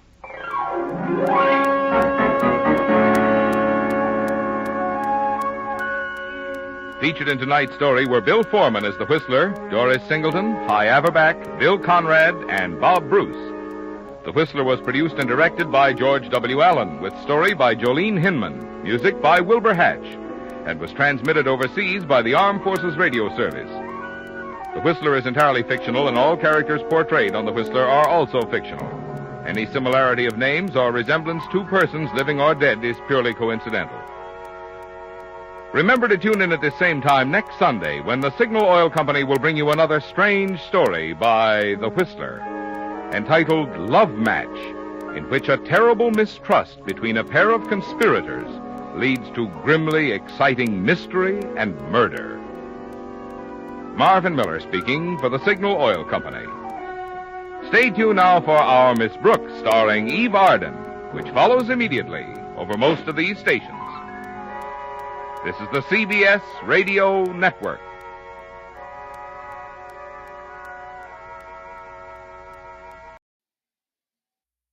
The Signal Oil Program. Yes, the Signal Oil Program. The Whistler.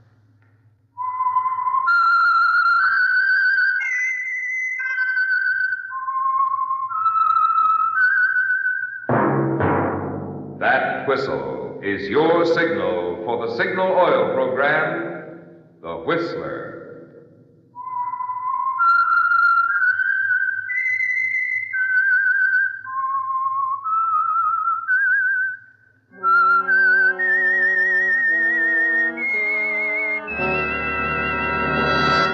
I am the Whistler, and I know many things, for I walk by night. I know many strange tales, hidden in the hearts of men and women who have stepped into the shadows. Yes, I know the nameless terrors of which they dare not speak. Friends, here's some exciting news. The latest Hooper ratings show that in the last 2 months, the listening audience of The Whistler has increased by more than 50%. Yes, sir, 50%. And even before this increase, The Whistler was rated tops in popularity for a longer period of time than any other West Coast program in radio history. What do we at Signal Oil think about this? Well, naturally, we think it's wonderful. And we want to say thanks to our regular audience and welcome to all you new listeners. And remember, friends, Signal gasoline is tops, too. And now, the Whistler's strange story. Last Curtain. The company's engagement at the Opera House in Los Angeles had 2 weeks to run. But Oriane Donati, whose beautiful voice was largely responsible for the success of the tour, had other things on her mind. Oriane was no longer thrilled by the curtain going up. She was not new to the music world, and moreover, when she allowed herself, She could feel the years inside. She didn't allow this often, of course, and certainly it was not being displayed at the moment. With Charles beside her, quietly reassuring him, Oriane found it a simple matter to face the anger of the impresario, Giulio Cassini. Have you lost your mind, Oriane? You cannot just tear up a contract. I'm protected by the law. Law. There is only one law I recognize. I do as I please, and I will not desert my Charles. And why should you, my dear? Do marry Charles, but remain with us for the season at least. Please, cara It mia. is impossible. Charles will not hear of it. We are both desperately in love. Am I right, my darling? Yes, you're quite right, Oriane. Oriane, please Sorry, reconsider. Julio, my mind is quite made up. Come, Charles. Let's go someplace where we can be alone. By all means. All right, play your games, but if you want my advice, It was rather unpleasant, yeah? Julio, he only thinks of the money he will lose. Enough of him, though. Do you really love me? Don't you know? Yes, I suppose I do. That was nice, darling. Now I must go to my dressing room. Can you amuse yourself for a little while? Yes, but do hurry back.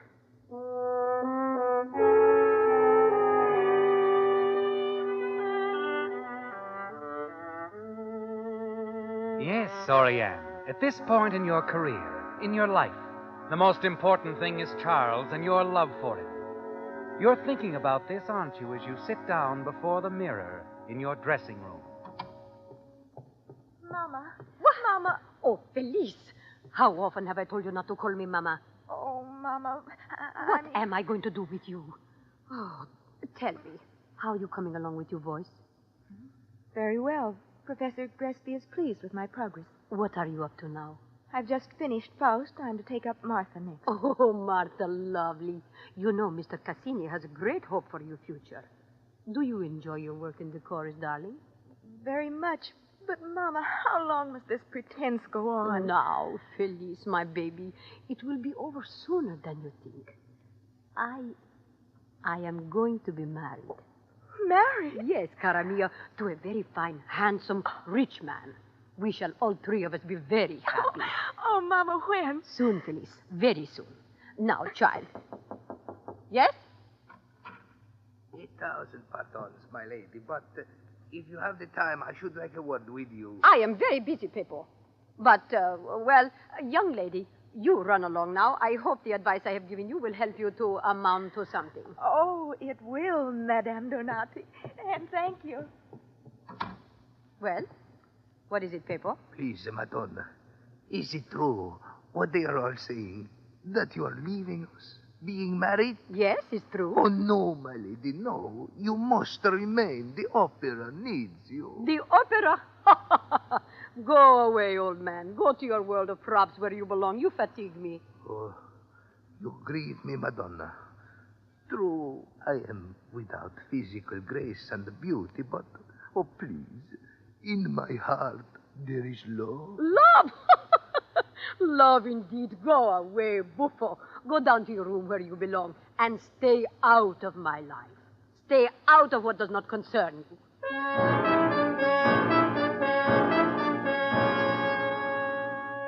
Peppo doesn't really annoy you, does he, Oriane? He only amuses you. But you're genuinely disturbed about your daughter Felice, because you haven't mentioned her to Charles, have you? Somehow the opportunity has never been right. But you know there'll be plenty of time for that after you're married. And his love for you will make him understand anything.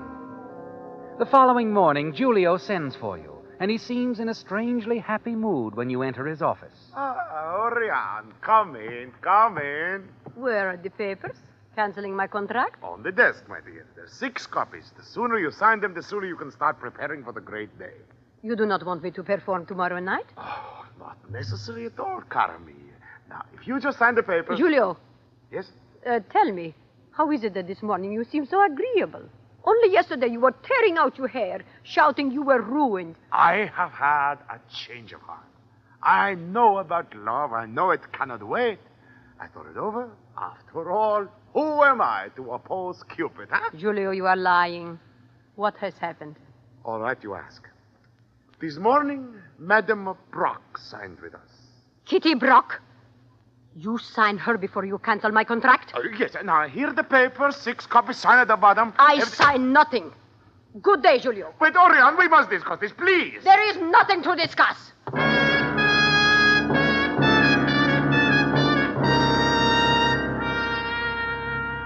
The thought that Julio has taken you at your word about leaving the company infuriates you, doesn't it, Oriane? That he would sign someone else before you've even given the final release on your contract.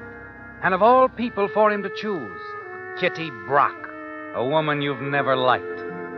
Since you refused to cancel your contract, you continue to sing your roles. Then a few days later, you learn even more about Kitty. It's during a lull in the rehearsal while you're standing in the wings that Peppo, the property man of the company, whispers the unpleasant news in your ear. My lady. Huh? You? What are you doing sneaking about? I would like to tell you how pleased I am that you remain with the opera after all. Oh, go away, Peppo. No, it is a wise decision you make, Madonna. That Porco, he's not worthy of you. Porco? How dare you speak of my beloved in that manner? Go about your business, wretch. I must sing in a moment. Yes, my lady, sing. Give your love to music. Do not waste it on him who deceives. Deceives? I speak the truth, my lady. It is him whom you would call husband that deceives you. He has been seeing her these past weeks. I know. I followed them. Her? Who? Speak up. It is the other. The one with the voice of a goat. Kitty? Oh, no. Peppo, if you speak falsely, I kill you. No. I speak the truth. Please. Even now, this very moment. Look. The third box to the left. They're together. Oh! Do you see, Madonna? They are not looking down at the opera. No, indeed. They look into each other's eyes. No. They are in love. Oh, is it her design to make me out a fool?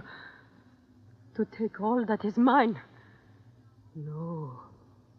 Oh, no, I shall not let her do that.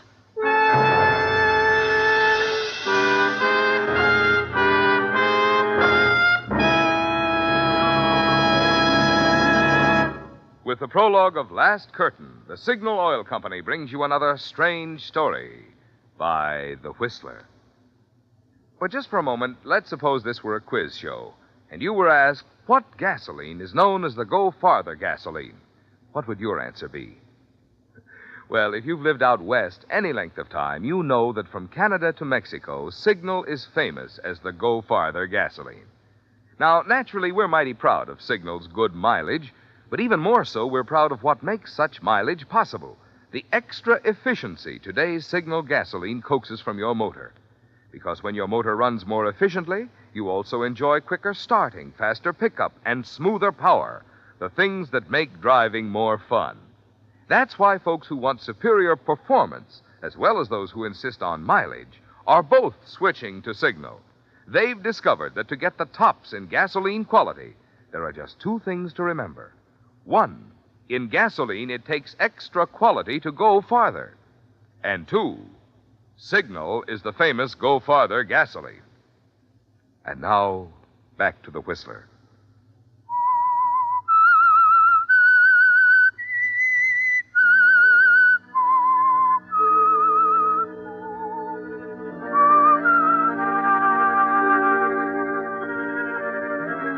The worst has happened, hasn't it, Oriane? Charles and Kitty.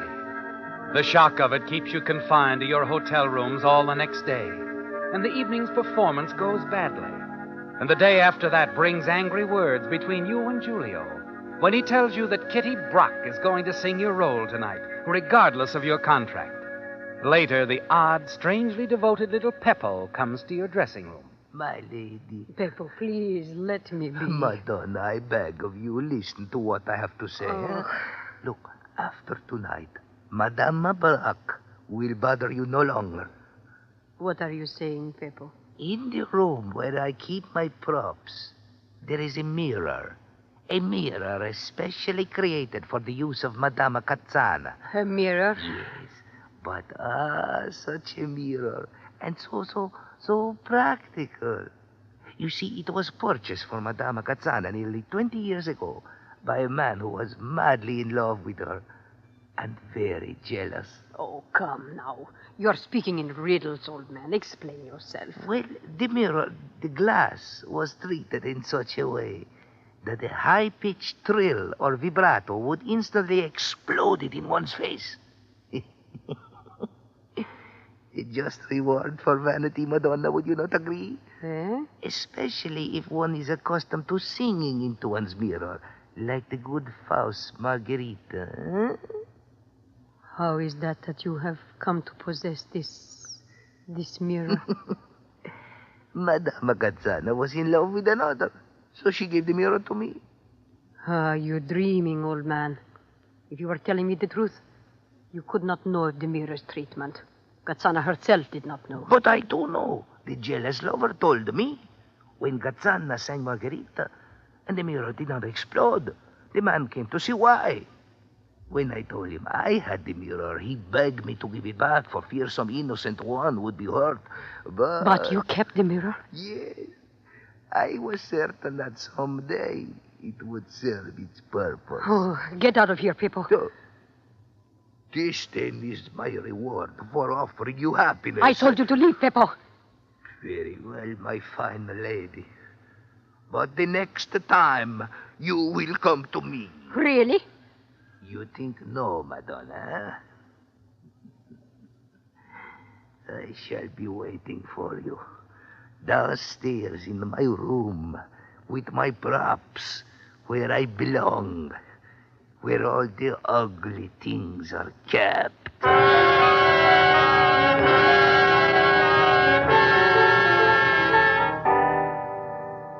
You know in your heart there is only hatred for Kitty Brock, don't you, Oriane? And you wonder why you failed to take advantage of Peppo's offer. The more you think about it, the more you're certain Peppo told you the truth. The principle of shattering glass by vibration has been known for more than a century. And now you've sent him away, the only one who could help you. As you leave your dressing room and start down the circular stairway... Oriane! Oh, Charles. Oriane, where have you been? I've tried to reach you. Charles, you have to excuse me now. I must see Julio. Oh, wait, it's important. I have something to say to you. Well, all right, but do hurry. I hardly know how to begin. It's rather difficult to... Charles, what is it? Oriane, I must ask you to release me from my promise. Release you? Oriane, please don't hate me. So it's true. The Brock woman, is it? Yes, it happened all at once. It was sudden, overwhelming. Neither of us could help it. Oh, Charles, you fool! Wait.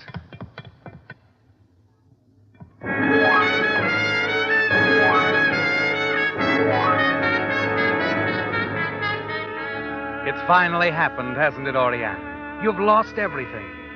Though you're still under contract, Julio has replaced you in the company. And now Charles has rejected you. You walk backstage, behind the lofty proscenium, as though lost in a dream.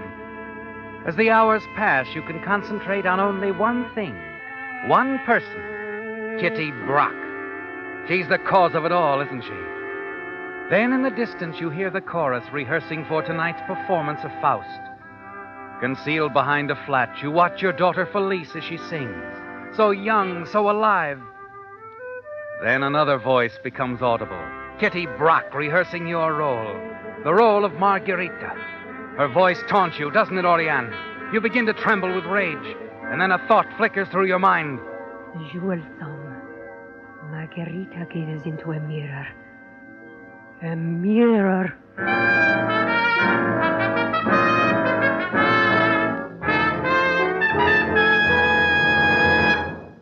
The hatred you feel for Kitty Brock swells within you. You turn, rush downstairs to the property room. It's the first time you've been below the opera house. You find the air damp, faded. And as you walk along the dark corridor, you see a dim light at the far end, and you hear Peppo. Peppo! Peppo! Oh.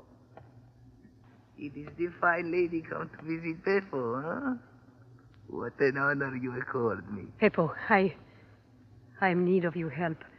I have no time to lose. I must have the mirror. Peppo, please give it to me. A moment. For what reason do you want it? For what reason do you think? The Brock woman. She has robbed me of my fiancé, my position, everything. Everything, my lady? Or is it just that she has robbed you of your lover? Are you going to give me the mirror? Yes, I will give you the mirror. Take it. Thank you. And then now, Peppo. Yes? You leave the building and stay away until after the performance tonight. Oh, but Madonna, Mr. Cassini, what will he say when he asks me? What shall I say? You were called away suddenly. Somebody in the family was ill. Anything, I don't care. It will be safer. If you are not here, they cannot blame you. An accident. Someone picked up the wrong mirror by mistake. Yes, I understand. Yes, I will go immediately. You watch Peppo back out of the room, twisting the tattered cap in his hands. The moment he's gone, you pick up the mirror. Quickly, you slip it under your wrap and hurry to your dressing room. You put in a call to Union Station, reserve a compartment on the late train to New York. Moments later, you're backstage, to the left wing, where the garden sequence paraphernalia is set and waiting. You hurry to the jewel box on the table. Quickly, you remove the mirror from the box. Replace it with the deadly one you got from Peppo. Yes, Oriane. In a fraction of a second, the deed is accomplished.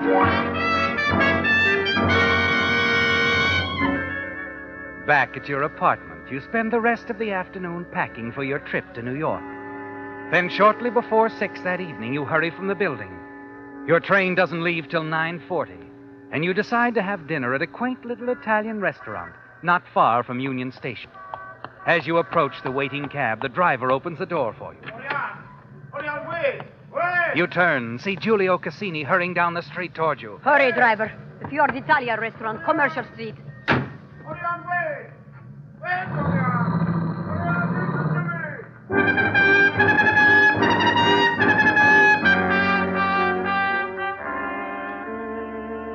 me! You're relaxed, aren't you, Oriane? Hours later, as the train pulls out of the station, you lean back in your chair. Give yourself up to the slow, hypnotic rhythm of the wheels on the track. Wheels that every moment take you further away from the opera house, where the performance is now in progress. Suddenly, a picture flashes through your mind. The opera. Kitty Brock and the Jewel Song. You can see her now, can't you? Singing into the mirror. You can almost hear the high-pitched trill and then the glass shattering.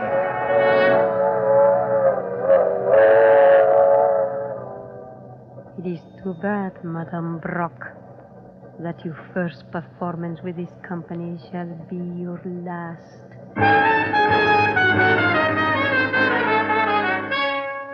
About 10 o'clock, you step out of your compartment, start down the narrow corridor toward the club car. And then suddenly your ears become alert.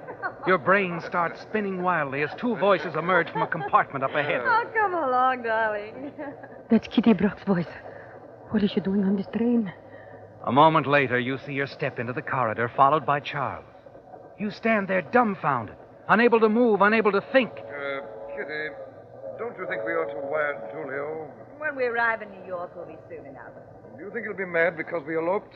Missing the performance tonight, I mean. He'll be furious, of course. But who cares? I doubt very much if Oriane will ever sing for Cassini again. Yeah, that's true, I suppose. Well, it's Felice. She's quite good, you know. Felice? Who is... Oriane's daughter. You didn't know. Felice. Felice? Oh, no. Oh, but Felice will have to sing. She's the only one left who knows the rules.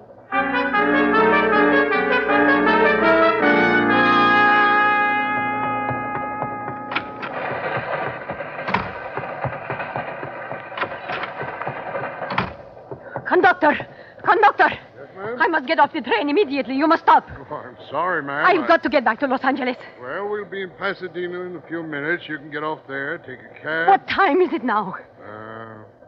10 minutes after 10, ma'am. All right. I get off at Pasadena.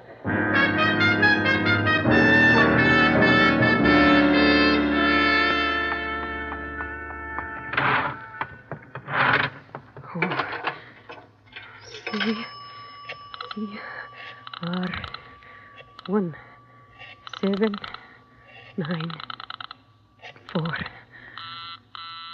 Busy. Oh, no. It can't be. It can't. Try operator. Oh. Oh. Who was keeping the operator? Operator, I'm trying to reach Creston 1794, but I keep getting busy signal. Will you check that for me, please? That is a toll call, madam. Oh, hurry, it's important. The number is Creston 1794. Yes, do hurry. 1 moment, please. Oh. Really? Was taking her so long? Operator! I've got to reach Felice. Hello? Yes, operator. Creston 1794 has been reported out of order. Out of order? I'm sorry if you'll place your call later. But it's important. I must get through somehow. Please, is there anything you can do? I'm sorry, the line is out of order. Oh!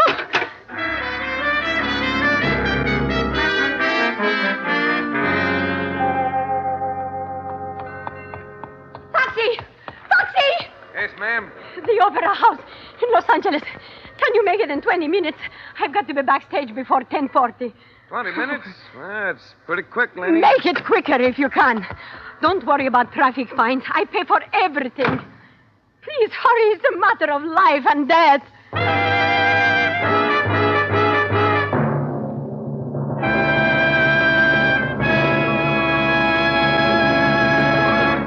The Whistler will return in just a moment with the strange ending of tonight's story. Meantime, a brief weather forecast. No, I'm not going to predict just how cold it's going to be or how often. But this much I do know. The kind of weather we're likely to have during the next couple of months is tough on car batteries. And you can never tell how suddenly you may need a new one. That's why it'll pay every driver to keep these facts in mind about the new Signal Deluxe battery. Unlike ordinary batteries, which may be guaranteed for 12 or 18 months, Signal Deluxe batteries are guaranteed for a full 30 months on a service basis. The secret of this extra long life in Signal Deluxe batteries is their superior construction, which includes improved type rubber separators and a new design all-rubber case, which requires water less often. As a result, Signal Deluxe batteries deliver up to 35% more power for quick, dependable starting. So before you buy any battery, stop by your Signal service station. Find out the liberal trade-in your Signal dealer will offer you on today's finer, longer life battery, a new Signal Deluxe battery. And now, back to the Whistler.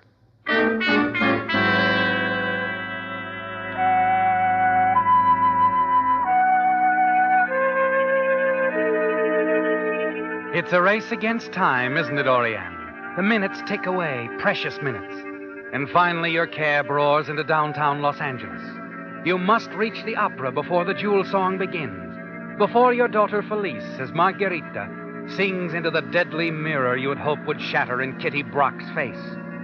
Then, as you're within half a block of the opera house... Driver, what's the matter? Why are you stopping? Sorry, lady, I can't run over the car in front of me. Can't you go around there? Sorry again, that's impossible. All right. Here's your fare. Keep the change. I run the rest of the way. I must get backstage before 10:40. Well, lady, you can't get out here. Be careful.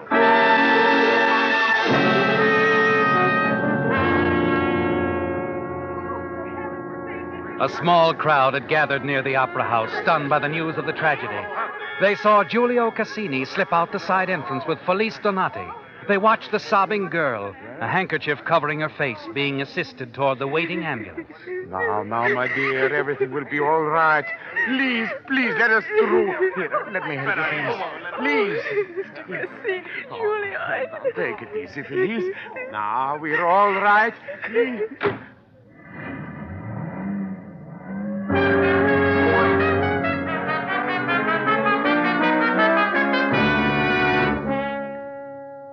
Hours later, in the hospital waiting room, Giulio Cassini, hands clasped behind his back, stood by the window staring out into the night. The room was quiet except for the gentle sobbing of the woman who sat nearby. Giulio turned, placed his hand on her shoulder, and then a door opened softly. A white-clad figure stepped out into the hall and approached them. Doctor. Doctor, how is she? Mr. Julia Cassina? Yes. Will she be all right? Well, she'll pull through okay. But her face was cut quite badly by the glass.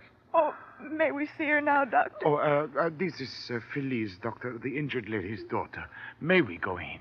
For a moment, yes. Come along. Oh, thank you. Come along, Felice. Mr. Cassini. Yes? Do you know how this accident happened? Well, according to the cab driver, Orion jumped from her taxi, started to run toward the opera house, saying she had to get there before 10:40. She did not see the car approaching. 10:40? Yes, that is just the time when the jewel song starts. And that's when Beppo rushed onto the stage, stopped the show. He grabbed the mirror from me and broke it into 1,000 pieces.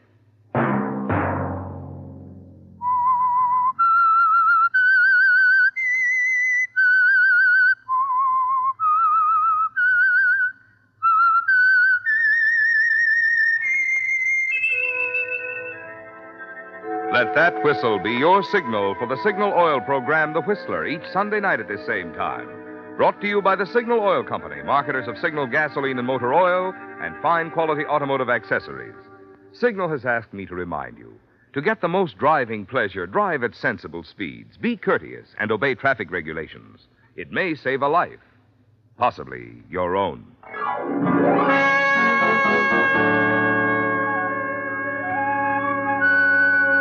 Featured in tonight's story were Jeanette Nolan and Mary Kroger. The Whistler was produced and directed by George W. Allen, with story by Frank DeFelitta and music by Wilbur Hatch, and was transmitted to our troops overseas by the Armed Forces Radio Service. All characters portrayed on the Whistler program are fictional. Any similarity of names or resemblance to persons living or dead is purely coincidental. Remember, at the same time next Sunday, another strange tale by The Whistler. Marvin Miller speaking. This is CBS, the Columbia Broadcasting System.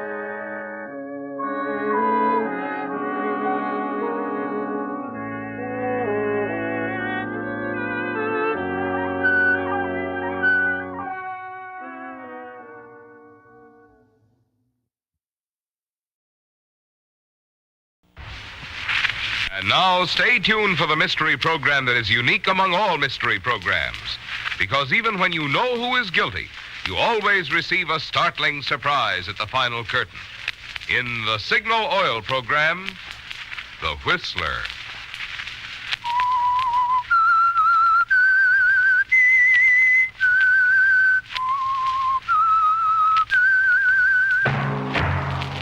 Signal, the famous Go Farther gasoline, invites you to sit back and enjoy another strange story by The Whistler.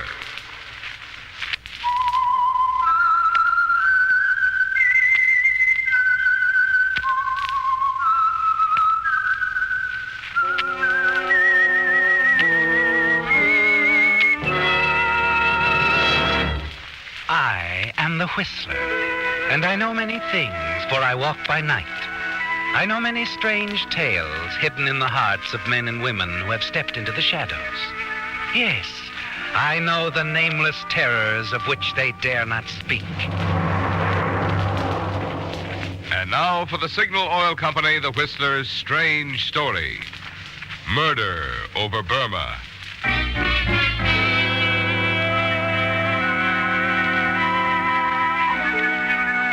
Cliff Benton wore the oppressive heat of the Burmese night like a thick coat over his makeshift flying uniform of the Far East Importing Company. He walked slowly, deliberately through the streets of Dinjan, his face furrowed with anxiety, accented with fear. For Cliff knew what the summons from Burma Charlie meant, and he knew that there was no escape. Reluctantly, he directed his steps along the familiar narrow road that led to Burma Charlie's gambling casino. A few steps from Burma Charlie's office door, a man slid out of the shadows. What do you want, Benton? Oh, Charlie wants to see me. Just a minute.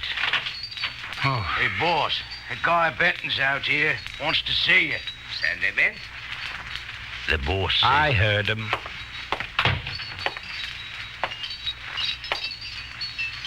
Sit down. Sit down, my boy. Okay. Now, look, Charlie, Do you know what these are, my friend? Yes, I know what they are. They're my IOUs. Exactly. They make a neat little stack, don't they? About $5,000 worth. But I told you I'd pay you as soon as I got the money. I have a record of that, too. You said that exactly 1 month ago. You will find I run a very efficient business, Cliff. I'm sure you do. Now, look, Charlie, I've always paid you before. You know that. Now, all of a sudden, my credit's no good. Why don't you level with me? My dear young friend, I am leveling with you. I want the $5,000 you owe me. But that's not the main thing, is it, Charlie? You want me to quit seeing Lila. That's why we're having this little chat, isn't it? Lila? Have you really been seeing the featured vocalist at my little casino? I had no idea. Oh, Chuck. You see, Cliff, I am so busy with the business end that I... Lila is your business, Charlie. Everyone in Dinjan knows that. I'm the only one who ever dared pay any attention to her. She liked it, Charlie, and you know it. That's why you're pulling the big foreclosing act. That will be all, Cliff. $5,000 you owe me. I want it in 3 days. 3 days? You know I can't... I want your $5,000 on my desk in 3 days, Cliff. If it is not here... Oh, but you will see that it is, I am sure. For tragedy to touch one so young would be, well, tragic. You know I can't get that kind of money in 3 days. All I know is that you had better. Now, wait a minute, Charlie, wait a minute. Look, I got a proposition. I'm making a flight tomorrow to deliver a load of machinery. That is a particularly uninspired bit of information. Now, listen to me, listen. I got connections that have been trying to get me to fly contraband. They've promised me $5,000 a trip for every shipment I deliver. Now, give me a few extra days, and I'll guarantee you'll have your dough. If that's what you really want. I really want to clear my books of you, Cliff. I want you to pay up and get out. From now on, Boma Charlie's casino is off limits for you. Oh, Lila again, huh? You persist in that delusion, Cliff, and I do not care to discuss it. Now, where did you say you are supposed to pick up this merchandise? Right here in Dinjan. Then fly it to Hong Kong, and they pay me on delivery. I don't get back here for 5 days after I leave. Give me 5 days, Charlie. What do you say? Guards, come in here. Now, look, Charlie, all I'm asking... For me, boss? Yes, come in. I have a little job for you. Okay. Gus, take a good look at this man. He is going to fly a load of machinery out of here tomorrow. I want you to meet him at Hong Kong when he arrives and stay with him until he gives you $5,000 for me. Gotcha, boss. There is a commercial airliner leaving at 10 tonight. Be on it. If for any reason the money is not forthcoming, take care of him. Understand? Right, Charlie. I understand. Perfectly. Does this arrangement meet with your approval, Cliff? You're not taking any chances, are you? No. Oh, one more thing. When you leave the casino, there will be a man assigned to follow you. He will not let you out of his sight until you take off in the morning.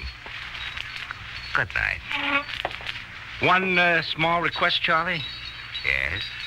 I'd like to have a farewell drink with Lila before I leave the building. I just have the feeling that I might not be seeing much more of her. And since our little arrangement has nothing at all to do with Lila, you couldn't really object. Could you now, Charlie? 10 minutes. Only 10 minutes.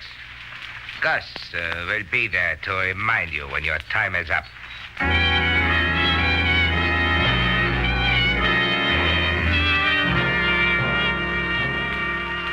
The 5-day reprieve Burma Charlie has granted you doesn't mean much, does it, Cliff?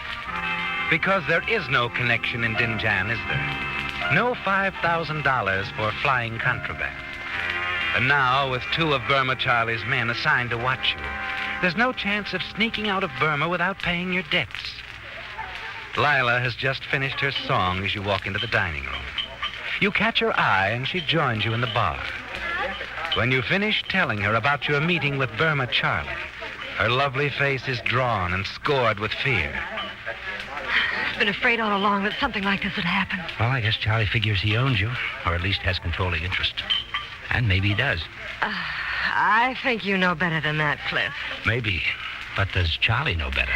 Cliff, I don't know what to do. I've got to get away from here. Please help me. I don't know what I can do, Lila. You can take me with you tomorrow morning. Yes, sure. But what about the hired hand Charlie's got following me? And suppose we could shake him. What about that killer he's got waiting for me in Hong Kong? No, honey. No, I'm afraid he's got us whipped. There's got to be a way out of here. Wait a minute. Maybe there is. What is it? Dave. Who? Dave Cummings, my co-pilot. I just thought of him. Listen, honey, in the 4 years since he came to work for Far East, he hasn't spent a dime he didn't have to. Why, that money belt of his is so loaded, I don't know how he gets off the ground with it. He must have at least $6 or $7 grand in it. What's that got to do with us? Just this. I'll borrow all I can, a few hundred more than 5,000 if I can get it.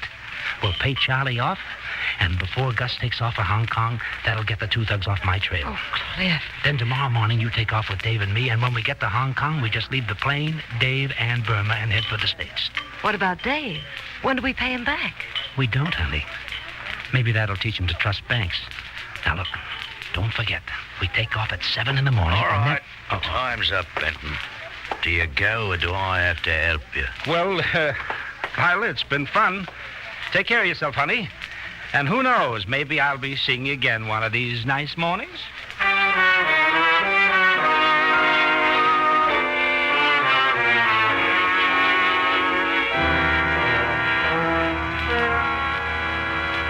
Wish there was some way to help you, Cliff, but I just can't.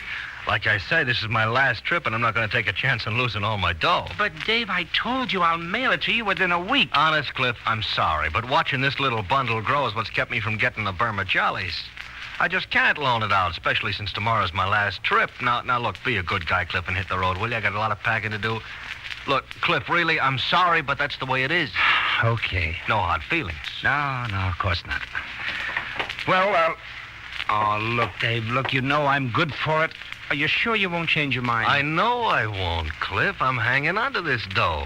And if anybody wants even a dime of it, he'll have to get it over my dead body.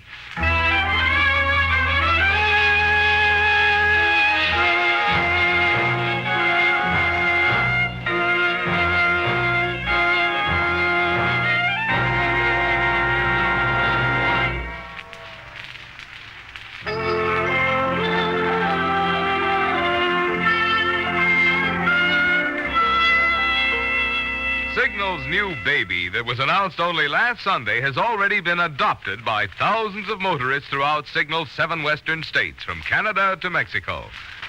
I'm referring to the amazing new motor oil that reduces by 50% engine wear due to lubrication. New Signal Premium Motor Oil. And no wonder car owners are enthusiastic. After all, when you cut engine wear in half, you multiply performance and carefree driving pleasure. For instance, if your car is not already consuming oil, new Signal Premium will not only double the period during which you'll continue to enjoy low oil consumption, it will also keep that like-new pep and power in your car twice as long. Best of all, new Signal Premium Motor Oil gives you these and many other benefits at no increase in price. So why gamble with the most important, the most expensive part of your car? Your motor may be wearing out twice as fast as necessary if you haven't switched to the amazing new Signal Oil that cuts in half engine wear due to lubrication. New Signal Premium Motor Oil.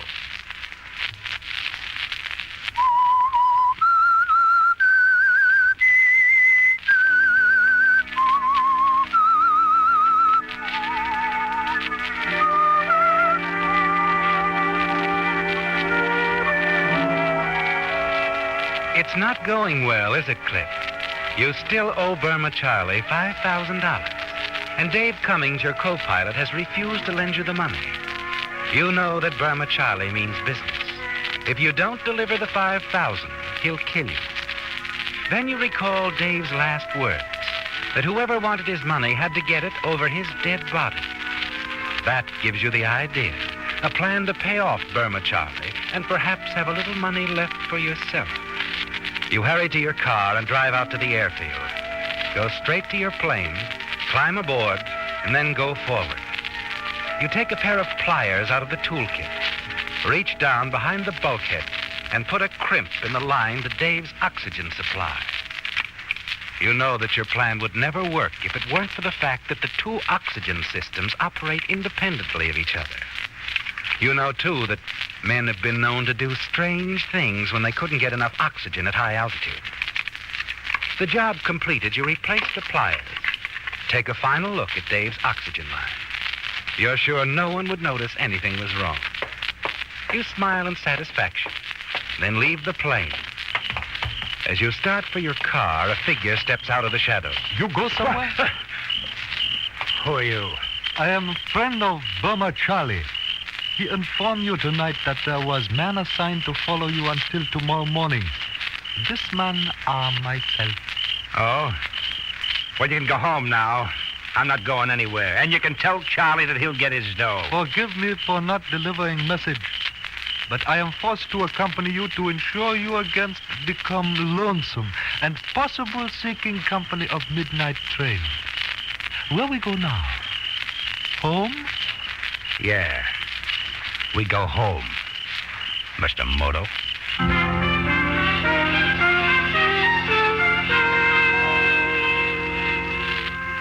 As you drive towards your apartment, your heart slowly resumes its normal pace. That was too close, wasn't it? Then as you come within sight of your destination, a thought suddenly intrudes itself. Lila, you can't take her with you tomorrow, can you? There's too much of a risk involved. The man assigned to follow you takes up a position on your doorstep as you enter your apartment. Lila, what are you doing here? Don't you know that... Cliff, I'm glad you're back. For a while, I was afraid you might have... Oh, Cliff, you don't know what it's been like these past few hours since you left Charlie's place. What happened? Charlie called me into his office after you left. He told me that from now on, I was his exclusive property. And that he'd kill any man I so much as looked at. How did you get here? I climbed out of the window in my dressing room. He'd kill me if he finds me. I can't go back. Oh, Cliff, let me stay here until the morning. And then we can go to the airport tomorrow. No. No, Lila, it's too risky. It's no good. We can't take the chance. It might ruin everything. Cliff, if I didn't know better, I'd think that maybe you didn't want me to go. I can't help it. I've had to change my plans. Then you don't want me to go. That's right. I don't want you to go. But... Look, baby, I might as well tell it to you straight. I've changed my mind about taking you with me to the States. Why? Why? It's very simple, Lila. I'm playing this hand by myself. Now, don't worry. You won't have any trouble finding yourself another boy. Another boy? Cliff, you said... Look, baby, I don't owe you a thing. If I promise to take you with me, that's my business. And if I've decided to break my promise, that's also my business. You were Burma Charlie's private property before I came around. Now, there's no reason why I should break up such a cozy little arrangement like that. That's not true. Besides, you told me... Sure, I told you a lot of things. But you don't go with me tomorrow. However, if you're real anxious for a change, there's the midnight train you can catch. Now, go on home.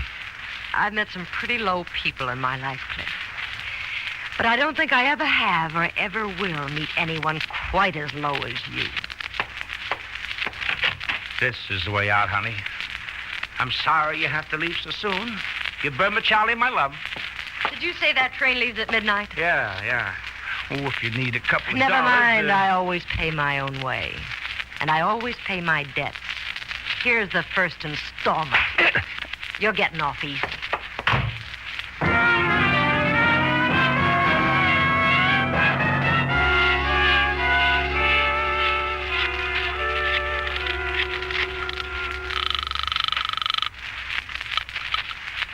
Burma Charlie speaking. Charlie, this is Cliff. Oh, yes, Cliff.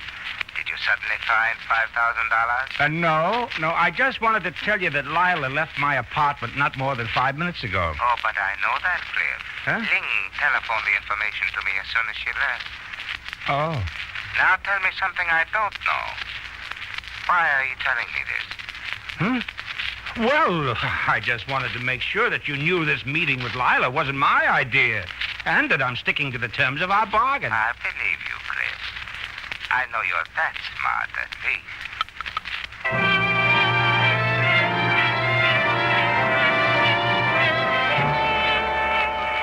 Even Even the weather has worked out perfectly for your plan, hasn't it, Cliff? When you reach the airport, you find just enough turbulence in the valley to enable you to convince the chief of operations that a flight over the mountains is the wiser course. Dave should be along soon, and you hope he doesn't decide to come in and check the weather. After last night, he might grow suspicious if you were to change your flight plan on such a flimsy pretext. You whirl as you hear the door open behind you. Hiya, Cliff. Everything all set? Yeah, I'm getting the route forecast now. How does it look? Oh, not bad, but there's some stuff in the valley that I'm not too sure of, so I'm routing over the mountains. Oh, no, do we have to? Why? Well, what's the matter? Oh, nothing, only I'm not too eager about dragging an oxygen for 2-3 hours. Kind of hope my last ride might be an easy one. Let me see the report, huh? Here. Doesn't look too bad. I don't see what you're so worried about. Wait a minute. Let me do the figuring, will you? Okay. Don't get yourself in an uproar. Oh, I'm sorry, Dave. I guess I'm a little upset about this being your last flight today. Sure, Cliff. I'll wait for you out at the ship. See you in a little while.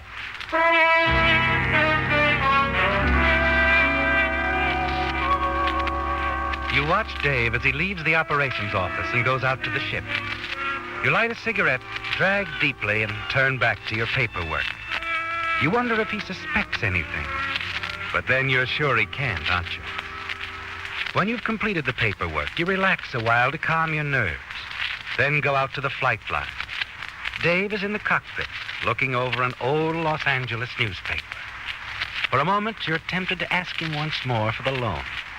But you're sure he hasn't changed his mind since last night. People like Dave never do. So you take off, certain that in a little while now it will all be taken care of. As you approach the mountains, you know it's time to put your plan into effect. Dave? Yeah, what is it? The controls feel a little sloppy. Go on back and check the cargo, will you? I think it shifted when we hit that bump a while back. Oh, I don't think so. Still flying straight and level. Well, it feels a little left wing heavy. Be a good guy and check it for me, will you? It'll relieve my mind. Okay. Only I think you're being overcautious.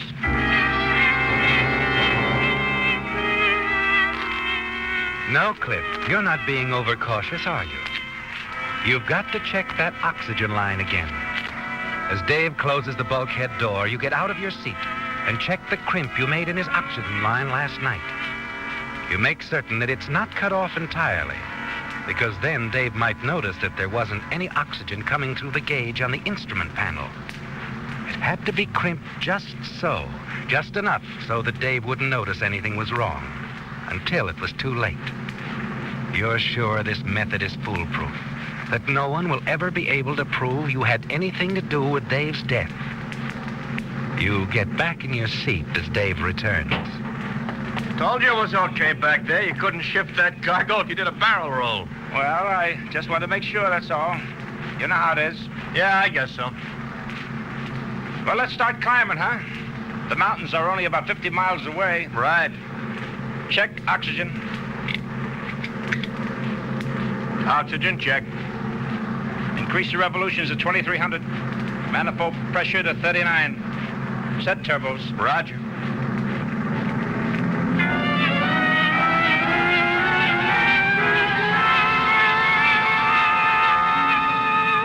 The ship climbs slowly, doesn't it, Cliff? Seems like hours before you reach 10,000 feet. You both put on your oxygen masks. Then the altimeter inches up slowly to 15,000 feet. At 18,000 feet, you steal a glance at Dave. Little beads of sweat fleck his forehead, and his fingernails begin to turn blue. As his eyelids grow heavy, he fumbles for his gloves. As he fumbles, you know that he's on his way out. Anoxia, the Army called it. Nobody ever knew they were suffering from oxygen starvation until just before they passed out. Then it was too late. Well, Dave is on his way out now. He fumbles and fumbles, trying to get his gloves on. Then settles in his seat, his head slumped forward on his chest. You wait 5 minutes, and then call him on the intercom. Dave. Dave. I made it. He's dead. I made it. You have to work fast now. You turn the ship around, then put it into a dive. You must descend to 10,000 feet before you can take your oxygen mask off and finish the business at hand. At 10,000 feet, you level off and engage the automatic pilot. Then you unbuckle your safety belt and drag Dave to the rear of the cargo compartment. There, you rip open his shirt, transfer his money belt to your own waist, and open the hatch. Sorry, Dave. You had your chance last night. While the radio warms up, you open the toolbox and very carefully remove the crimp in Dave's oxygen line. And then... Far East Flight 4, calling Dinjan Tower. Far East Flight 4, calling Dinjan Tower. Over. Dinjan Tower to Far East 4. Go ahead. This is Benton. Co-pilot Cummings, victim of anoxia. Bailed out. Tried to stop him. Couldn't do. Coming back to field. Over. Are you all right? A little groggy, but I think I can make it. Have everything ready for report. Will do. I say, take it easy. Everything will be all right. Over and out. Everything is all right, buddy. Burma Charlie, here I come. You're gonna get your dough.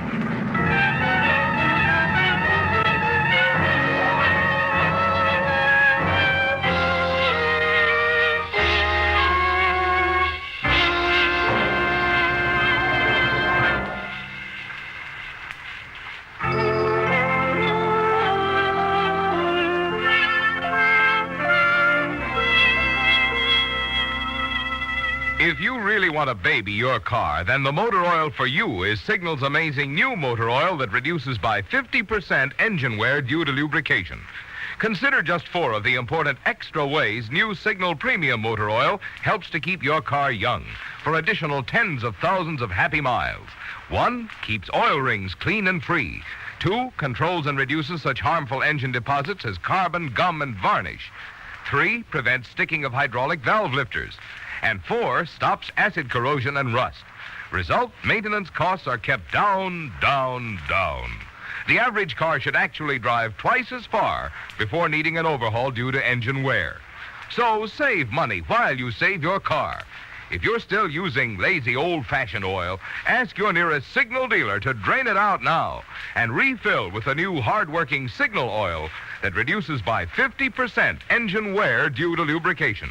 New Signal Premium Motor Oil.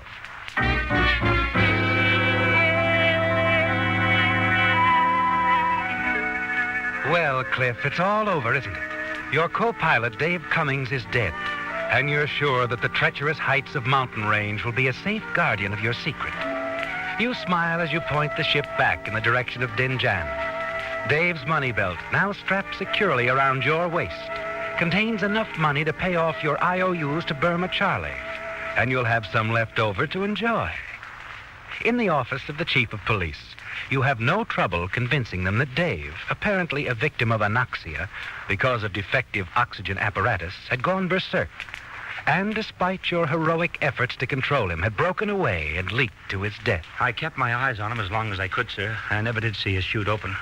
Then I started to get groggy, so I stumbled back to the cockpit and switched from portable to main oxygen supply. Have you any idea as to why his oxygen supply was cut off? No, sir. That is, I don't think so, sir. The only clue I could possibly give you is that I noticed ice crystals in the intake valve of my mask. Mm-hmm. That sometimes happens at extreme altitudes. Maybe Dave's mask accumulated too many crystals. Of course, that's only a guess, sir. Yes, of course. Well, I don't see any reason why you should have to stick around here any longer. Oh, excuse me. Yes? Oh. Are you sure? Yes, he's here. Yes, by all means, right away. Thanks. Mr. Benton, I'm afraid I'll have to detain you a while after all. What? Why? Well, what for, sir? Lila. Yes, Cliff. But the midnight train, you said Yes, I said I might take the midnight train. But when I left your place, I knew I'd been spotted by the man in front of your house. So I went out to the airport and hid in your plane. In my plane? This young lady claims to be a witness to your co-pilot's death, Mr. Benton. Oh, Lila, you couldn't have. Dave checked the plane before the takeoff. Checked the plane and found me, Cliff. He even set up an oxygen supply for me because he knew you were going over the mountain. I saw you throw Dave out of that plane. Wait a minute, Captain. Wait a minute. It's her word against mine. Why, how do we even know she was on the plane? She can't prove it. Oh, but I can, Cliff. Before you threw Dave out of the plane, I saw you take off his money belt. What? It's strapped around your waist right now. Go on, Cliff. Deny that. What? Well, Mr. Benton, can you deny it? Lila. Like I told you, Cliff, I always pay my debts.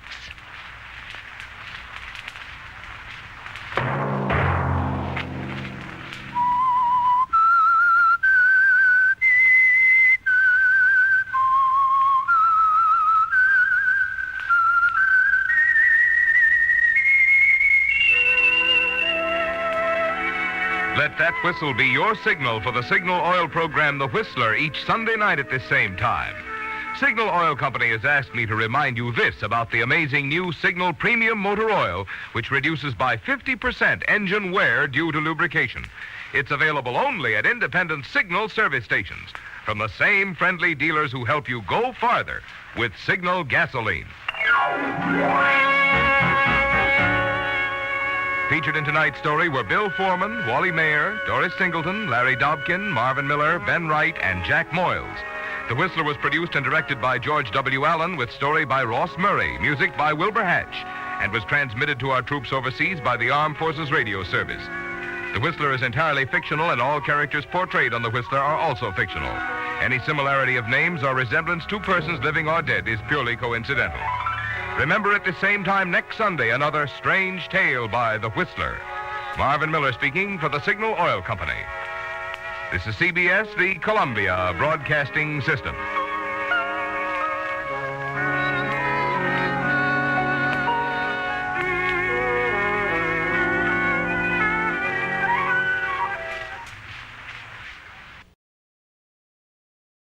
And now, stay tuned for the program that is rated tops in popularity for a longer period of time than any other West Coast program in radio history. The Signal Oil program, The Whistler.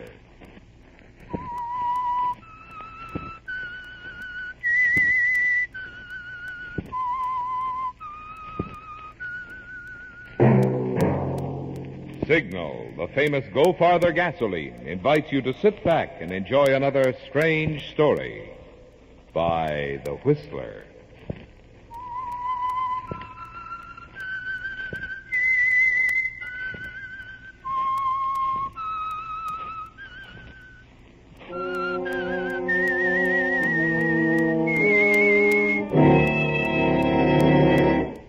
I am the Whistler, and I know many things, for I walk by night.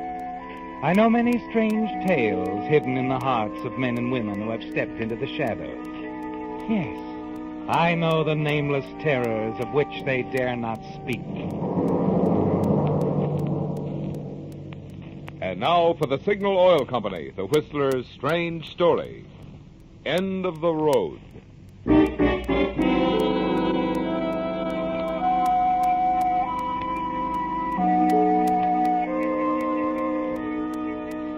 It was night on Fountain Avenue in Hollywood, but the darkness was pierced with shafts of light from police car spotlights, and there was a crowd pushing forward, babbling excitedly, turning the usually quiet residential section into a bedlam. A siren wailed as another police car swung around the corner and ground to a stop, and its uniformed occupants leaped out, ready for action. And it was about that time that Doris Chandler pushed her way to the front of the crowd. Pardon me, please. Close enough to hear the conversation of the officers, intent on the small white bungalow now bathed in the searchlights. It's Yeager. It was then, wasn't it, Doris, that Yeager? you heard the name Sure. of the criminal they'd Yeah. trapped inside? As an officer explained to one who had just arrived. It's Yeager, Mac. Steve Yeager. The cop killer? Right. We got a telephone tip on him about half an hour ago. You're sure he's inside, huh? The boys in the first squad car got a look at him through the window. They put in the alarm when he started throwing slugs. Armed, huh? This won't be easy. We'll wait him out and then try tear gas. You got the loudspeaker ready, Dave? All set. Go ahead. Attention, Yeager. Steve Yeager. This is a warning. Come out on the front porch. Throw your gun away. You haven't a chance. The house and the entire block are surrounded. Yeager, this is a final warning. Come out and throw your gun away. We'll give you 1 minute. 1 minute, Yeager, to decide.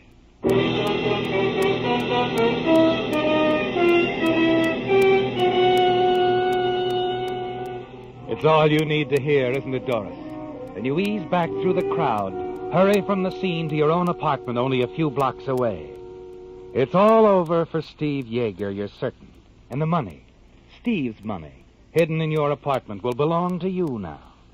Yes, a fitting reward for your cleverness in phoning in that anonymous tip to the police.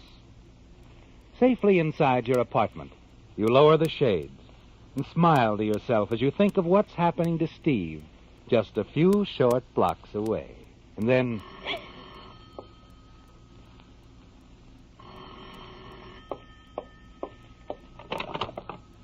Yes? Hi, sis. It's me, Charlie. Oh, Charlie. Glad you called. Just wanted to make sure my little sister's okay. Why wouldn't I be? Haven't you heard? It's on the radio, Steve Yeager. Steve? What about him? Oh, it's all right. Nothing to worry about. Only I didn't even know the guy was in town. They got him trapped in a house someplace, the cops. Steve Yeager? Trapped? Uh-huh. Good thing he didn't get in touch with you in any way, Doris. You'd have been implicated. He, didn't contact you when he hit town? Of course not. You know how I feel about him, Charlie? Uh-huh. But it was different in Seattle. You were pretty fond of him. Look, I don't like cop killers. Or payroll thieves. Now, look, Charlie, if you called me up to... Easy, sis. I told you I just wanted to make sure you were okay. Not involved. Well, I'm not. And brother Charlie's happy. Nothing to worry about. No, you can go back to sleep. Wait a minute. What? Sis, listen. Keep your apartment dark. Don't answer the door for anybody. What is it? On the radio. They just announced that Steve Yeager gave the police the slip. He's on the loose again.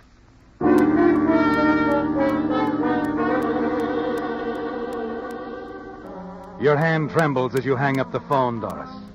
Your brother Charlie's warning seems unreal, doesn't it? Like something from a terrible nightmare. Steve Yeager, the man you double-crossed, told the police about, has escaped. And you know that he'll head straight to you. Yes, Doris. You lied when you told your brother you hadn't seen or heard from Steve Yeager, didn't you? Because every bit of the more than $50,000 he got from that payroll job he pulled in Seattle is in your apartment at this very moment. Because Steve thought it would be safe with you. You look out past the drawn window shades. The street outside appears quiet and empty. Then your heart seems to stop dead still. The kitchen. Someone there. And you recall that you left the back door unlocked. Doris? Miss Chandler, are you home, dear? Oh, Mrs. Fabian. Yes, dear. I just had to come over, see if you'd heard. Goodness, there's been some shooting by the police, right in our neighborhood. Shooting? They killed someone? Oh, I don't think so, dear. It's a criminal. They said on the radio he gave the police the slip. A killer. He shot an officer in Seattle a few months ago. I see. It's on the radio. Don't you want to turn it on, dear? No. I've got to go out. My brother called. He isn't well. I've got to go over there. Oh, you're not going out, dear, alone. I'm not afraid. I'll take the car. I just won't sleep until I see that Charles is all right. Oh, of course, but do be careful, child. Goodness, a killer walking the streets. You get on home, Mrs. Fabian. Keep the house locked. Oh, don't worry, I will. Good night, dear. Good night.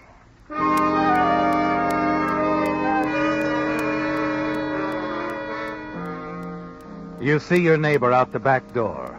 Lock it after her, and then quickly hurry to the bedroom and pack a small traveling case. And the last thing before closing the bag, you take the money Steve left, put it in the bag with your clothing. A moment later, you slip quietly out the back door, hurry to the garage, and lift the door. Hello, Doris. Baby. Steve.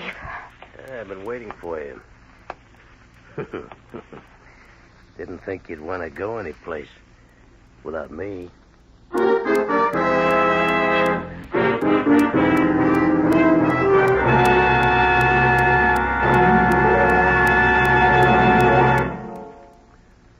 One evening recently, while doubling in the role of babysitter, I was telling our neighbor's little son about Santa Claus, how Santa comes all the way down from the North Pole non-stop.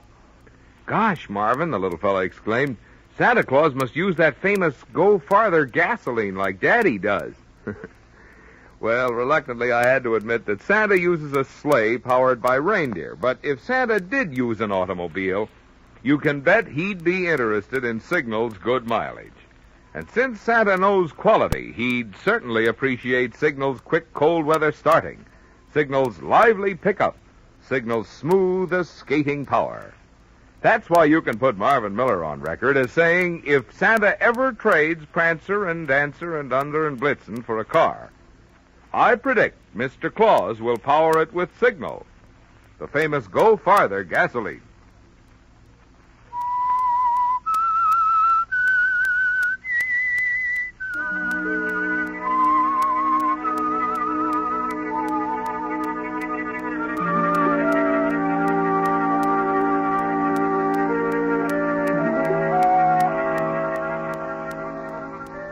It was a terrible moment, wasn't it, Doris?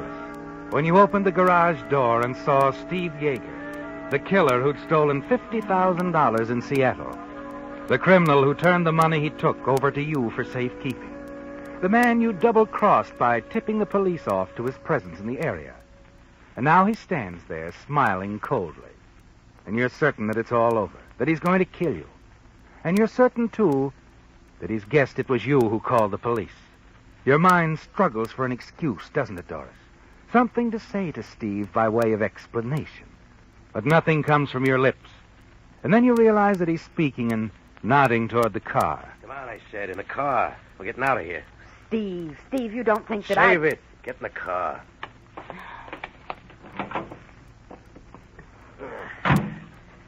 You got the keys? Right here. Go ahead, start it.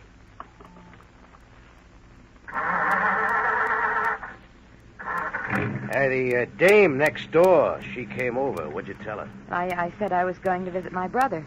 I was, Steve. I heard about you on the radio, thought the police would tie me in with it. I thought if I took the money and hid out until I heard from you... Sure. It's the truth, Steve. Here. See, I have the money here in this bag. Let's have a look. That part adds up, Doris. Nice of you to keep it for me. Steve, you've got to believe me. Maybe I will, Doris. Maybe I will. Right now, just keep quiet and drive. Go out Sunset towards Beverly Hills. Sure, Steve. Don't worry. I'll help you. I know you will, baby. I know you will.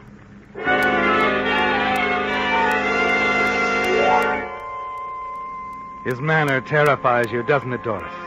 And you can't believe for a moment that he's satisfied with your explanation. Driving out Sunset Boulevard, you make up your mind. The police must get Steve Yeager before he gets you. At a stoplight at the corner of Sunset and Doheny, there's a slight grade. Just enough to make your car roll back when you stop for the red light. You notice, too, that parked on the opposite corner is a police car. Perfect. Carefully, you ease your foot off the brake pedal. Let the car roll back toward the one in the rear. Hey, take it easy. We've lost bumpers. Oh, you little fool. I'll see what I can do.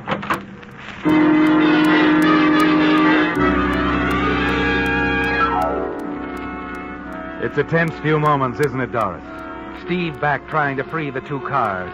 You wondering if you can reach the police, or if you dare call out to them.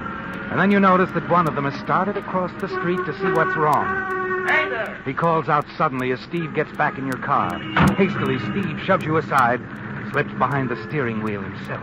Steve, an officer, he's yelling at us. We're not waiting for him. But shut up, will you? We're getting out of here now. Hey! Stop!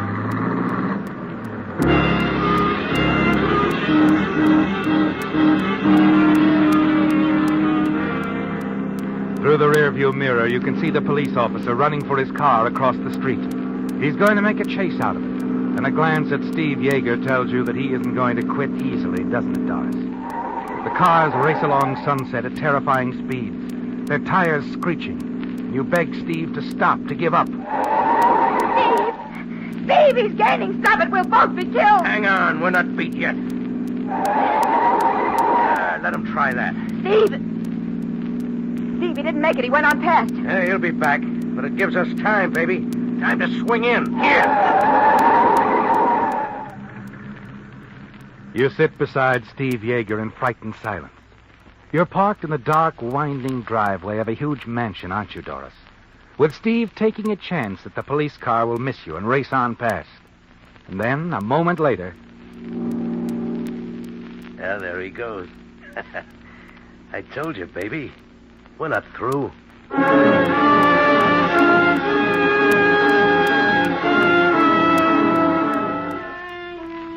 You ride in silence for several miles and realize that Steve has pointed the car out toward the valley. And then you look over at him and notice the blood on his hand.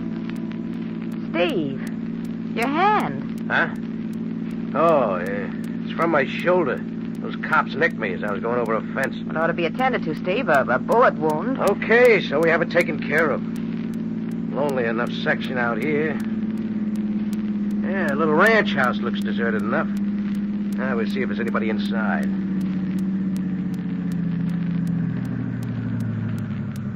Oh, yeah. There's a light. Yeah. Come on, up on the porch.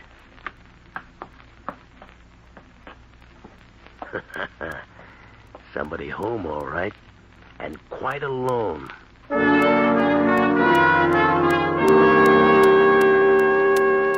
Steve is pleased, isn't he, Doris? You move up beside him until you can see through the window. There's a young man sitting at a desk inside. He's puffing slowly on a pipe, staring at the typewriter before him. All right, baby. You know what to say. He's coming. Oh, good evening. Hello. Our car is stalled out front. May we use your telephone? Oh, why, of course. Come in. Come in. Thanks. Hey, now, look here, old man. What do you... Shut the door, baby. What do you think of your... Oh, a gun. Yeah, one that says you're going to be a good boy. Definitely, a good boy. Look, if it's money you want... It isn't. Oh, thank heavens for that. You alone? Alone? Yes, quite alone. That's fine. Do as I say and you won't get hurt. Doris, draw the blinds. Go on. All right. Where's the phone? It's right behind you on the table. Got an extension? In a little place like this? That's absurd. Yeah, I guess it is at that. I'll sit right here where I can keep my eye on that phone. You stay away from it, even if it rings, understand? Perfectly. Good. I suppose you get some hot water and something that'll do for bandages. Bandages?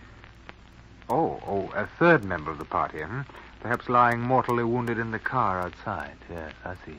You don't see. Get moving.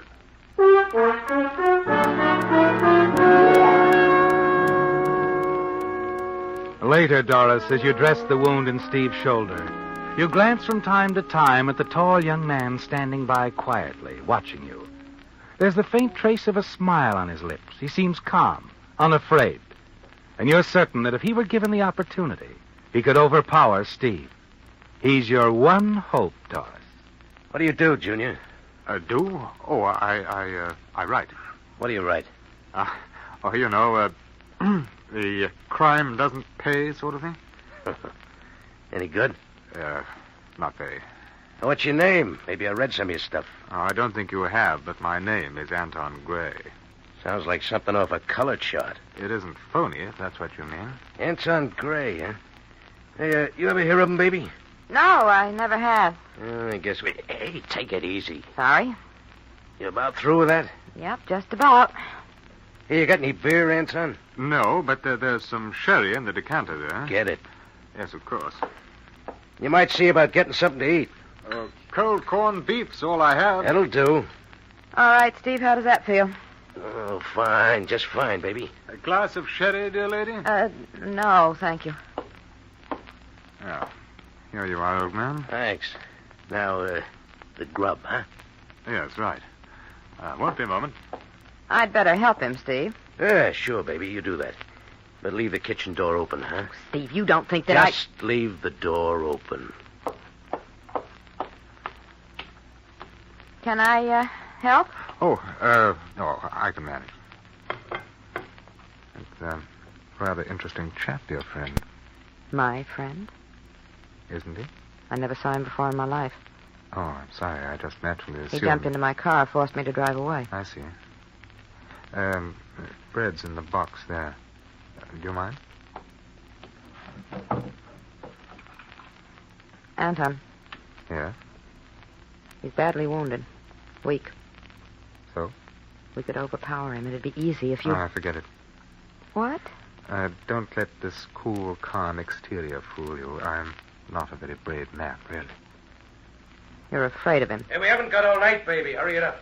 Okay, Steve. And you're not afraid of him, huh? Neither of us has to be. He has a gun. That automatically makes me a coward. Listen to me. If I can draw his attention, you could slip up behind. Sorry, I am not the type. What are you two yakking about in there? Let's get going with the grub. Hey, mustard or mayonnaise, old man?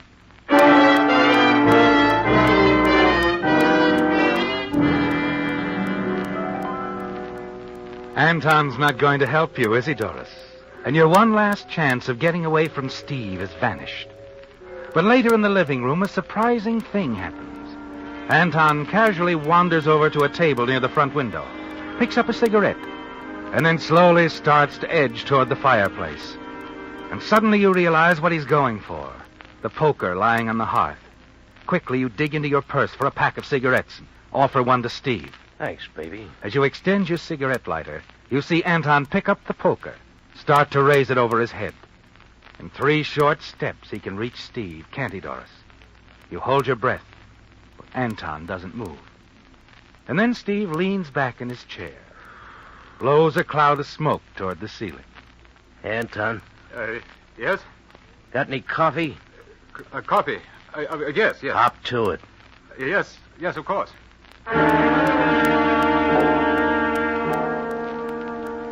Your heart sinks as you watch Anton replace the poker on the hearth, drag himself slowly back to the kitchen. A moment later, you follow him. Why didn't you do it? Why? I couldn't. I couldn't move. His back was turned. You could have easily... I know, but I kept thinking, suppose I miss. Suppose I miss. He'd have killed me. He'll kill us anyway. But he said... You believe him? Look, Anton, he's a killer. What good are we to him now? All he wants to do is get away, and he won't leave anyone around to tip off the police, don't you see? Perhaps he'll just go away. Anton, listen to me. We've got to get him before he gets us. No, I can't. Not even for $50,000? What? He's got $50,000 on him, I know. If you were to knock him out, we could have the money. Share it. $50,000? Yes. $50,000? The 2 of us. Anton, we'd share it. No one would ever know.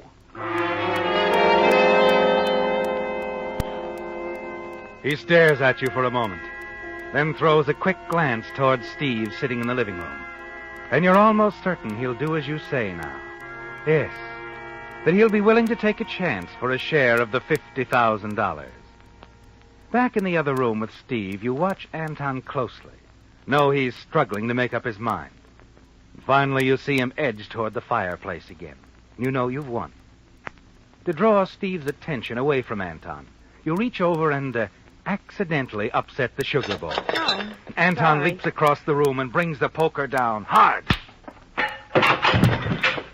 You've done it, Anton. You've done it. He's not... Dead? No, you'd better hit him again. What? Hit him again. No. I'm going to call the police. The police? No, you've got to kill him. He'd tell them about the money. Money? I don't want any part of it. I'm sorry if you thought I... So that's it. An honest man. Disappointed? Yes. Yes, I am. Well, now, wait a minute. Get back. I have the gun now.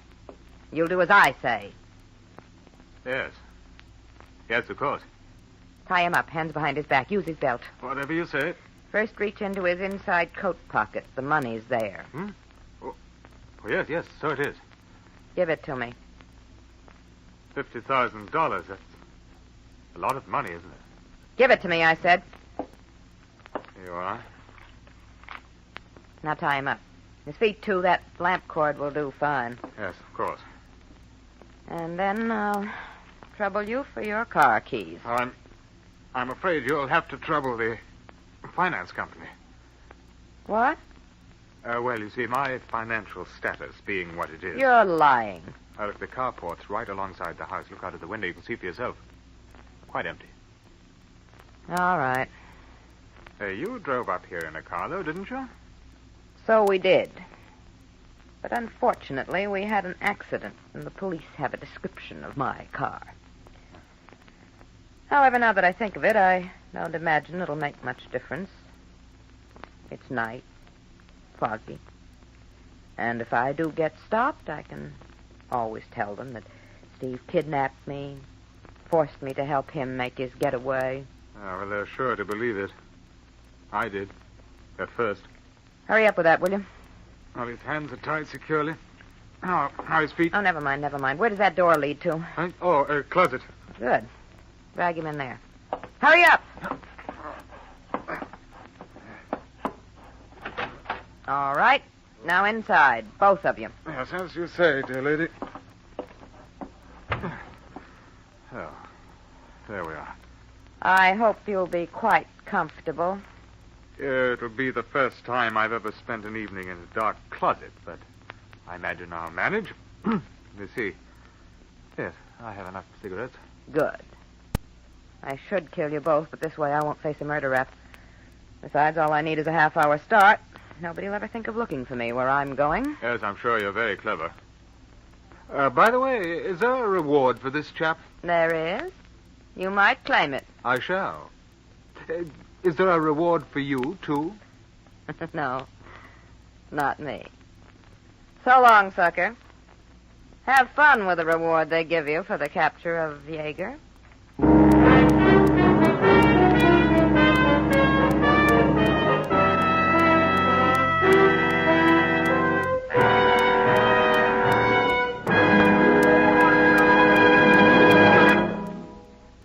Want to make a bet? I'll bet that one of your most faithful friends has been completely left off your Christmas list. Your car. Christmas, you know, is really a swell excuse to give the faithful chariot some of those things it's been needing.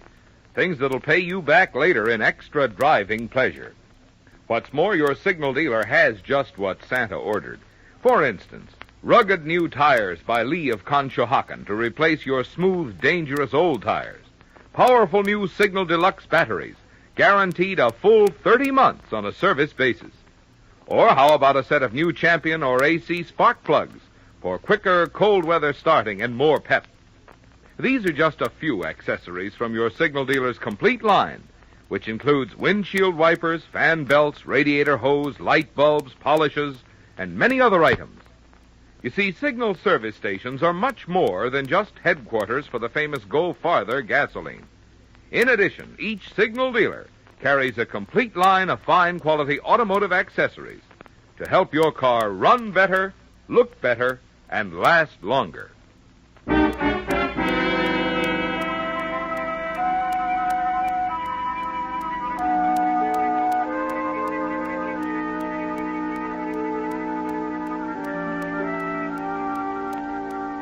The fog that had settled over the Los Angeles area during the night had lifted now, and the morning sun was shining as Lieutenant Avery of the Los Angeles Police stepped out of the hospital room and walked down the quiet corridor. As he reached the elevator, a young man, a member of the local press, came forward to meet him. Okay, Lieutenant. She must be pretty important for you to come all the way down here. Who is she? Doris Chandler. Chandler? Mm-hmm. The woman Steve Jaeger kidnapped last night? Hey, what goes? She was involved in a traffic accident, only she wasn't kidnapped. Was she hurt bad? She'll be around here for some time, the doc says. But she'll recover in time to stand trial as Jaeger's accomplishment. She had the $50,000 he stole with her in the car. Well, how did you stop her? We didn't. A truck smashed into the rear end of her car on Rosita Boulevard. It was a bad fog. Truck driver said he didn't see her in time to avoid the crash. No taillight on her car. No taillight, huh? That's his story. That checks all right. According to a report turned in by squad car officers, a Chandler woman's car was involved in a minor accident earlier last night. Witnesses said she deliberately backed into another car at Doheny and Sunset. That's when her taillight was smashed.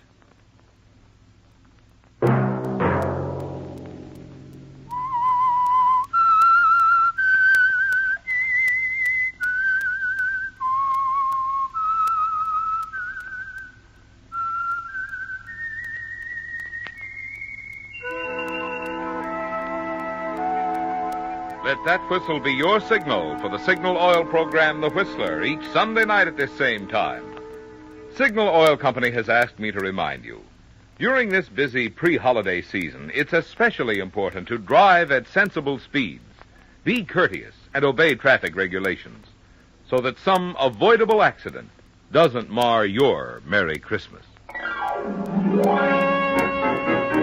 Featured in tonight's story were Bill Foreman as the Whistler, Alice Reinhart, Jack Moyles, Ben Wright, Norma Varden, Herbert Litton, and Bob Bruce. The Whistler was produced and directed by George W. Allen, with story by Steve Hampton, music by Wilbur Hatch, and was transmitted overseas by the Armed Forces Radio Service. The Whistler is entirely fictional, and all characters portrayed on The Whistler are also fictional.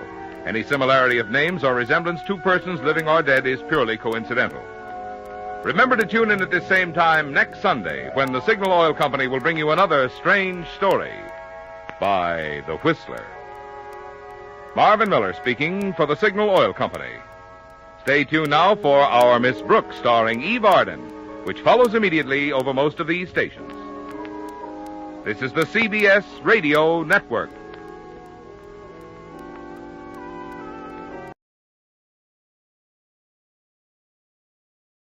Let every go signal remind you that you do go farther with Signal gasoline. The Signal Oil Program. The Signal Oil Company and your neighborhood signal dealer bring you another curious story by The Whistler. Tonight, Death Walks a Tight Wire.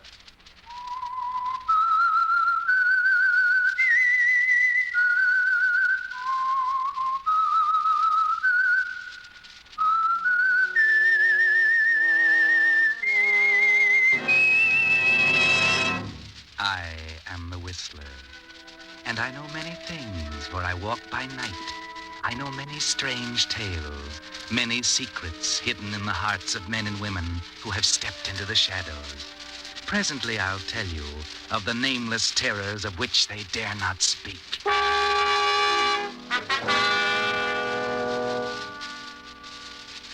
But first, Signal Oil Company has an urgent message from your government. It's really a message from about 11 million friends of yours in uniform. If they could take time out tonight from the smoke and hell of battle, they'd say to you, it takes more than our hands alone to fight Japs and Nazis face to face. It takes guns and tanks and ships and planes, and it takes your bonds to buy them.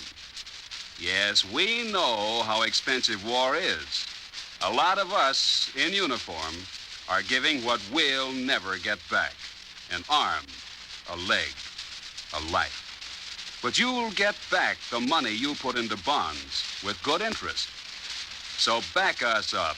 Buy another bond, the biggest one you can. By keeping the weapons flowing to us on the fighting front, you're helping us get the war over the earliest possible minute. And in this bloody business, minutes mean lives. And now, the Whistler.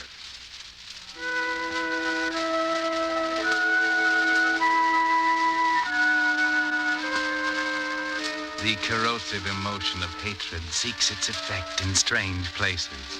For instance, you'd think there would be no place for it among the spangles, the gaiety of the big top, where heavily painted faces wear perpetual smiles, and the band is raucous in its 4-4 happiness. Here, Laughter reigns supreme. But have you ever seen the circus as the late evening breeze whips up the dust of the old county fairground? As the last customers straggle across the track to the waiting cars, and the big top begins to come down. The air is thick with dust churned from the feet of straining men and animals. The air is blue with the shouts of sweating men working feverishly. The circus is moving on. Come on, you roustabout. Hey, get those wagons rolling. We got a long jump to Mercersburg in the morning. Come on, get him rolling. Check the animals, Lefty. Okay, Mort. Hello, Michael. Better hurry up. We're pulling out in a hurry. Okay, Mr. Morgan. How was the show tonight? Good audience. If we just keep this up, we got nothing to worry about. Oh, by the way, your act was good. Getting better all the time. Thanks, Mr. Morgan.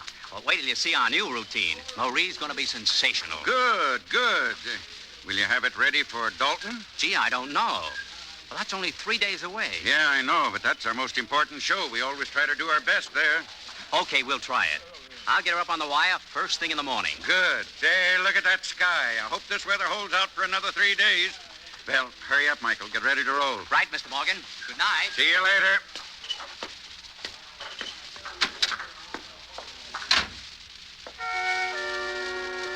Yes, another stand is played and the circus is starting to roll.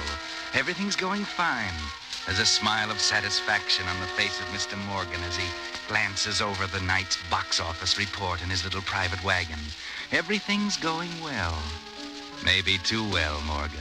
Maybe right at this moment, a shadow is creeping over the big top. A menacing shadow of hate.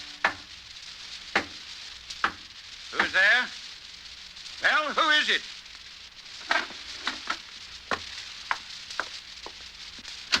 Who is it? What do you want? Hello, Morgan. Who? Enrico! I didn't recognize you. The light. Come in, my friend. Thank you, Morgan. I am happy that you remember me. Remember you? Oh, glory, man, how could I forget you? Enrico, the greatest tight wire artist in the business. That was long ago. Yes, but, man, where have you been for the last 10 years? Why, I've looked for you. Ask everyone. Advertised in the billboard. Well, you disappeared right off the face of the earth.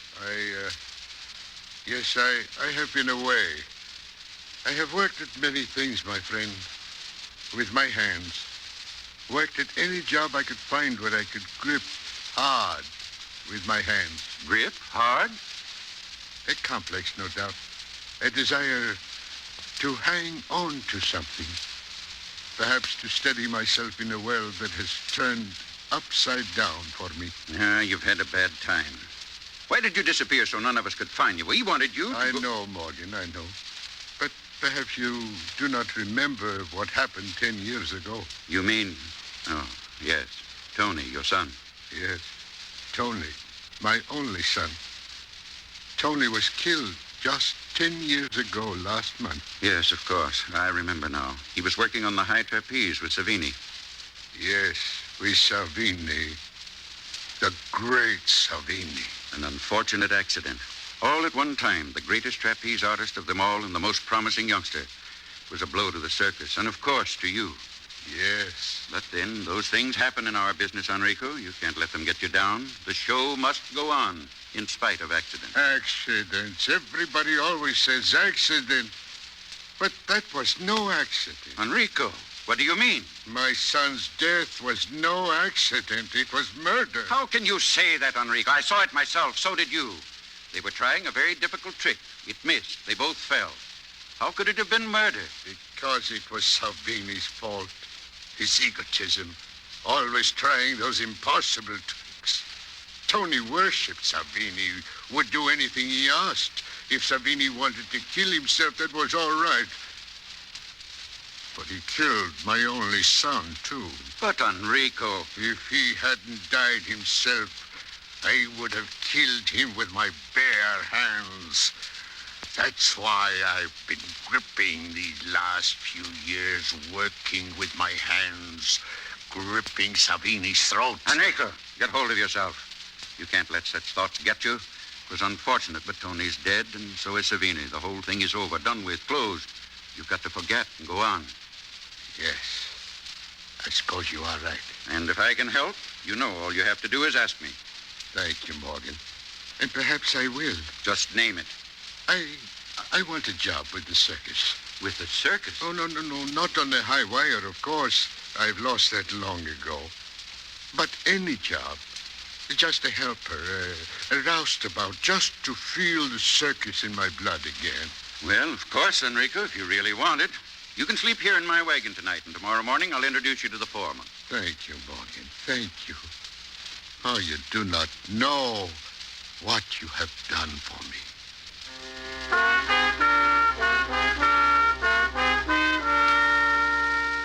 I wonder if Mr. Morgan caught the look in Enrico's eye when he said that. I wonder if he felt the gnawing hatred in the tortured face. I wonder if he felt that menacing shadow grow larger and spread across the circus. No, I suppose he didn't. Nobody felt it yet, except Enrico. Next day, he took up his new duties, but once the big top was up and he had a chance to look around, he headed for the performer's tent. There was purpose in his walk, and his hands gripped tightly into a fist. Into the tent he went, his eyes darting at the familiar sight. Makeup tables, mirror, grease paint, the heavy chests in which performers kept their belongings, their names painted on the sides.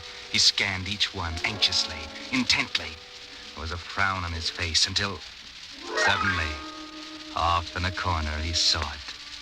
Just another chest, but it was the one he was looking for. Yes, there it was. The name he'd thought he'd heard yesterday at the show. The name on the chest was Marie Savini. Hey there. What are you doing in here? Don't you know it's against the rules? I was just looking for someone. Oh? Who? Marie Savini. Oh. Well, you'll find her out in the ring. She and her partner are rehearsing a new act. Thank you. Thank you very much.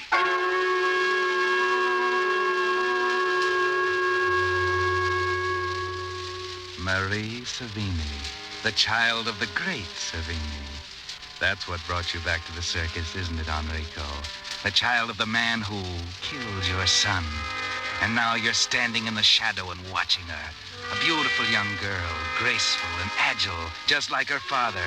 And your hands are working convulsively. Marie Savini. Savini, even the name you hate. All right. Try it again. Steady. Steady. Go. Steady. Careful.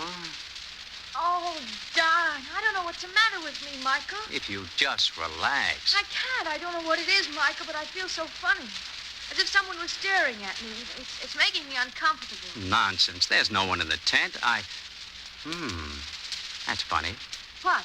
There is someone over there, standing in the shadow, watching. I didn't notice him before. Who is it? I don't know. Oh, yes, it's that new man, Enrico. The man the manager was telling us about this morning. Oh. He used to be a great wire walker himself. Remember? Oh, yes. No wonder I was nervous with him looking on. Oh, but he hasn't done anything for years. We don't have to be nervous about him.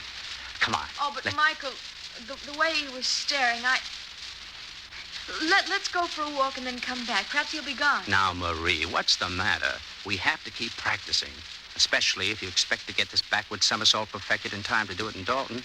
I can't help it, Mike. I don't want him staring at me. It may be my imagination, but there's something about him that scares me.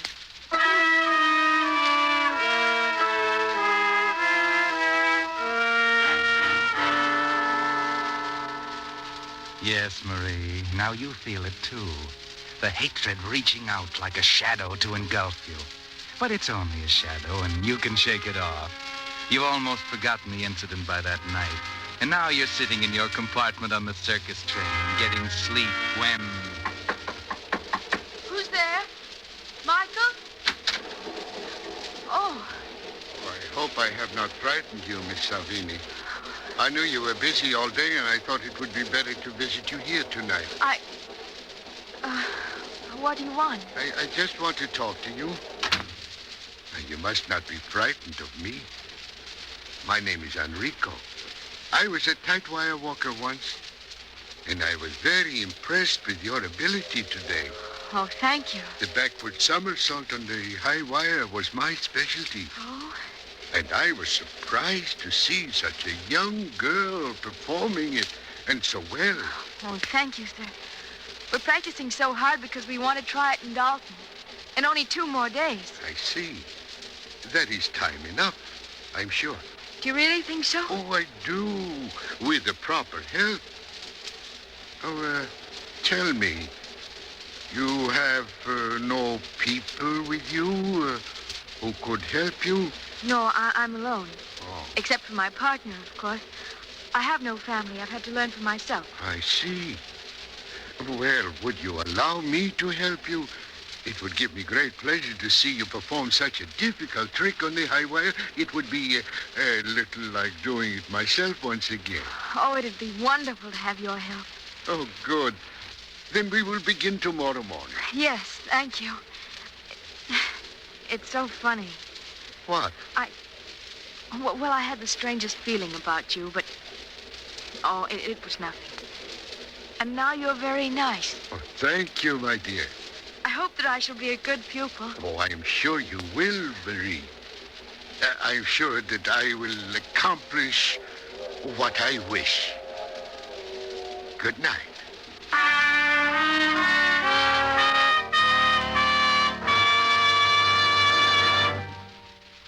You are listening to The Whistler, brought to you by your friend, the Signal Oil Company, marketers of famous Signal gasoline, your best buy today. Remember to let every go signal remind you, you do go farther with Signal gasoline.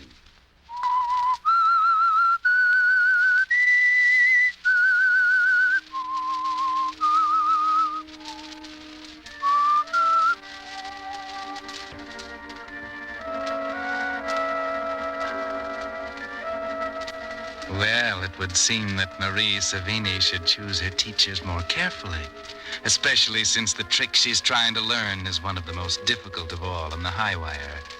The next morning, with everything ready, Enrico starts Marie on her lessons. Good morning, Enrico. Oh, there you are, Marie.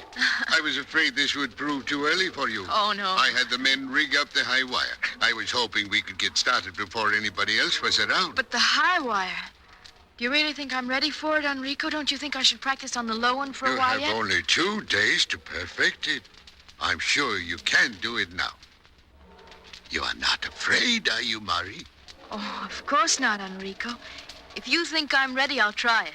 I'll probably fall into the net the first few times. That is the only way you will learn. Yes. Now, come, let's hurry.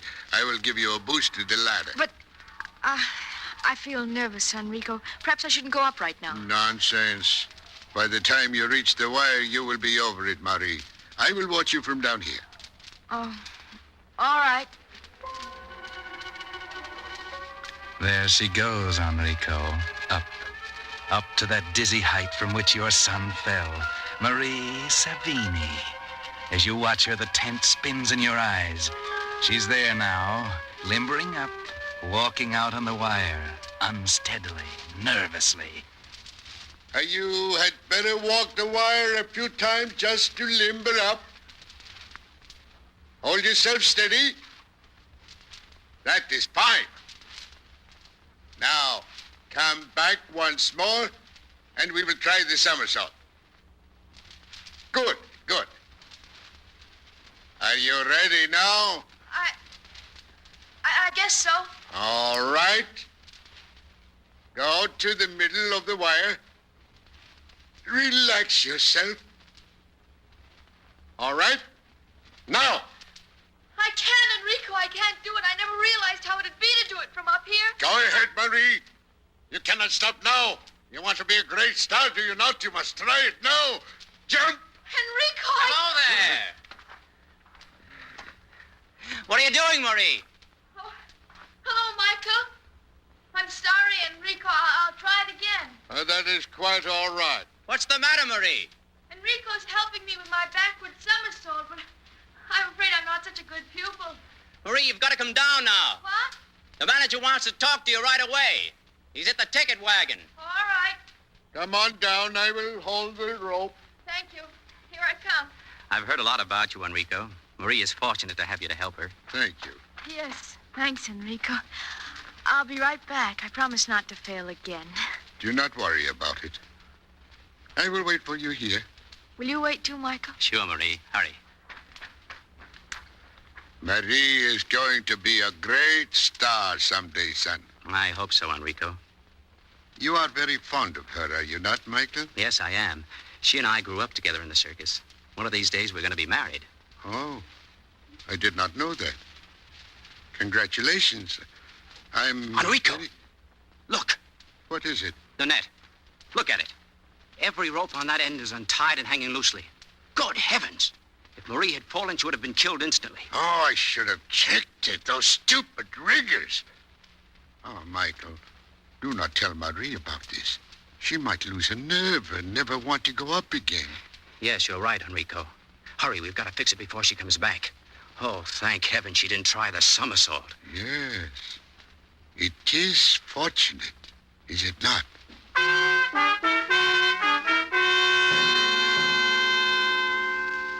Yes, it is fortunate, is it not?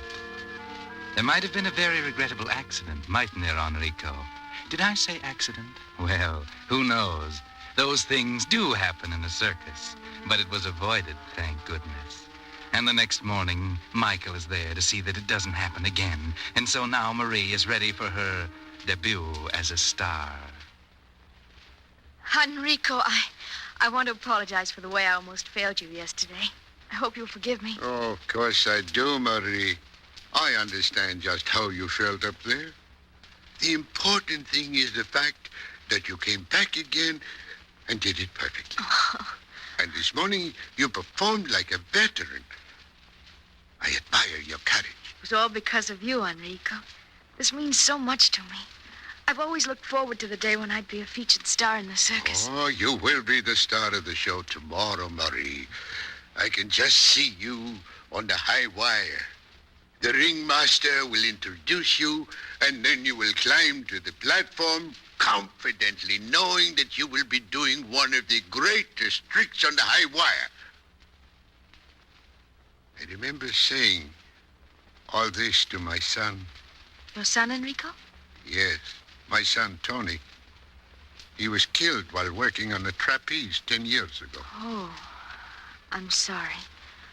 Well, the trapeze, but I thought you said he worked the high wire. Someone else persuaded him to give it up and become a trapeze performer. That's when he was killed. How terrible, Enrico. Didn't he use a net? A great artist does not use a net, Marie. It is a sign of utmost confidence in oneself to think that makes people admire a performer even more. Someday, you will work without a net, Marie. And then you will be truly a great performer. After today, Enrico, I could never be afraid of anything. I know I could perform without a net tomorrow if you wanted me to. No, my dear. You could not do that. It is extremely dangerous. But of course, it would give you great prestige if you performed without a net in Dalton. You would indeed be acclaimed as a great tight-wire artist. I'm going to do it, Enrico. No, but Marie, you cannot. Enrico, No. I know you want to help me, but I can't help feeling that you still think I'm a coward. Oh, no, Maria, do not. Tomorrow, when I perform the backward somersault without a net, I'll prove to you that I'm not afraid. You are very wrong, Marie. But I admire your spirit. If you are determined to do this, I know I cannot stop you. I shall be at your side when you go up. I know you will be successful.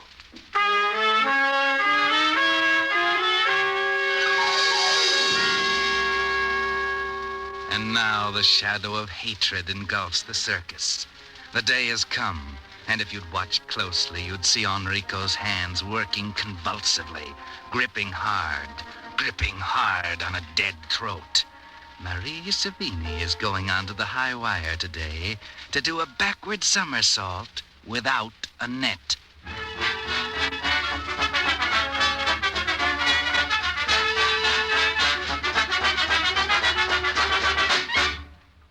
And now, ladies and gentlemen, you are about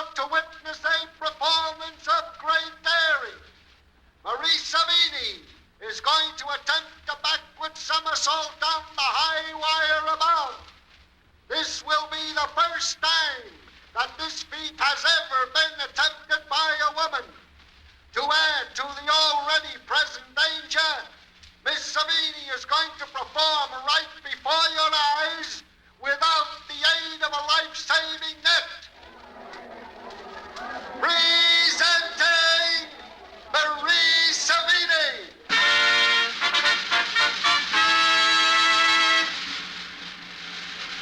Now, Enrico. Now watch, Enrico. Stand there in the shadow you brought and watch. Miss Savini is approaching the center of the wire. She's ready now. Her body is poised for the spring that will spell success or doom.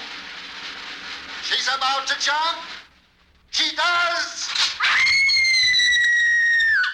Good Lord, the wire broke!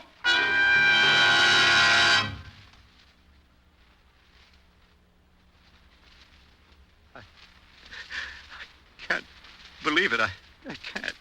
Marie, dead. Look up, son. These accidents happen sometime. I'm afraid this was no accident, Mr. Morgan. What do you mean? I just examined the wire. It didn't just break, it was filed halfway through. No. You sure, Johnson? Yeah, you can see for yourself. Oh, no. Who would want to kill Marie Savini? Good heavens, I never thought of that. What's the matter, Mr. Morgan? Who checked this wire before Marie went up? Well, I usually do, but Enrico said he'd do it. That's what I thought. Enrico! He's the one who persuaded her to go up without a net. Yes, he is. And he checked the wire. You mean... Wait.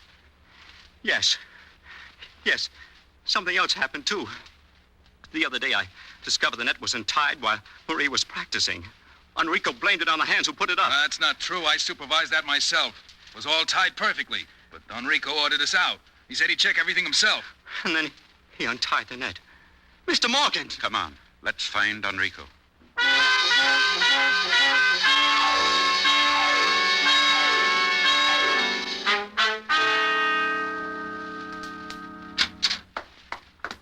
Enrico, we want to... Enrico, what's the matter? Nothing, my friend. Everything is all right now. Enrico, you killed her. When I was a little boy, Morgan, a priest once told me that revenge brought no satisfaction. But it does, Morgan. It does. That's why you find me smiling, laughing, yes. Yes, Morgan. I killed Marie Savini as I could not kill her father. And now my son's death is avenged.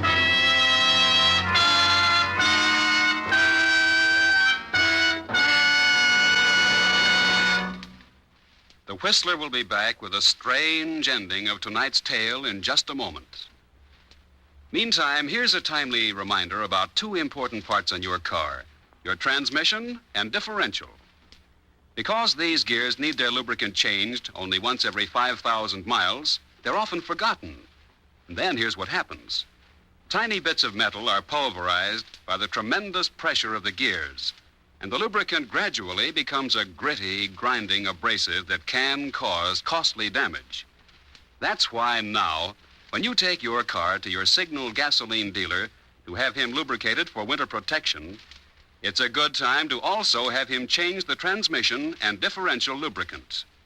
His famous safety signal chart shows the exact type of Signal lubricant the maker of your car prescribed to give your expensive gears maximum protection. Incidentally, if your old windshield wiper is leaving blurring streaks on your windshield, your Signal gasoline dealer has just received a fresh stock of the famous Rainmaster blades that will keep your vision clear through the rainy season. Helping you to go safely is just another way your Signal gasoline dealer is prepared to help you go farther.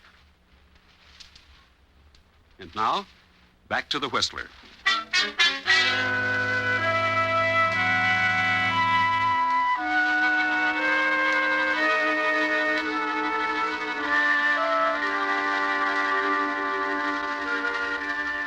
Yes, Enrico had his revenge. He killed Marie Savini. At last, the hated name was wiped from the pages of the living. But wait, Enrico. What does this mean? The expression on the face of your friend Morgan. Good Lord, Enrico, you don't know what you've done. I've done what I had to do. But you don't understand, Enrico. Savini never had a daughter. What? What do you mean? His child was a son. There never was a Marie Savini. I gave Marie that name.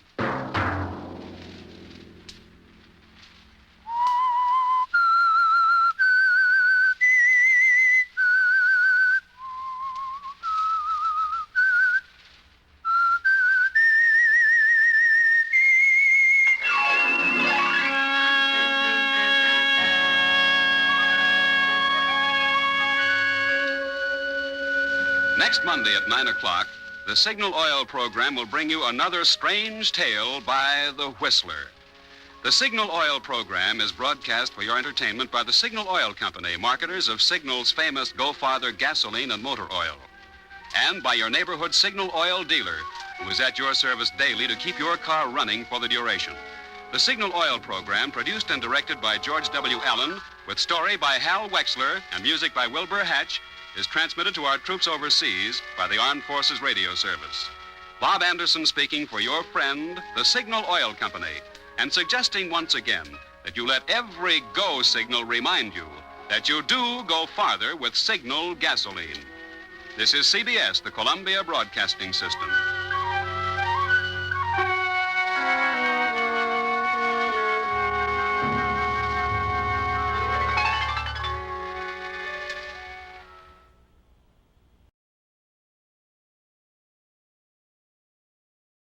And now for the radio program that has rated tops in popularity for a longer period of time than any other West Coast program. The mystery program that is unique among all mystery programs. And I'll tell you why.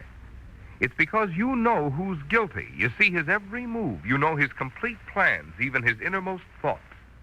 Yet the final curtain always brings a startling surprise. In the Signal Oil program, The Whistler.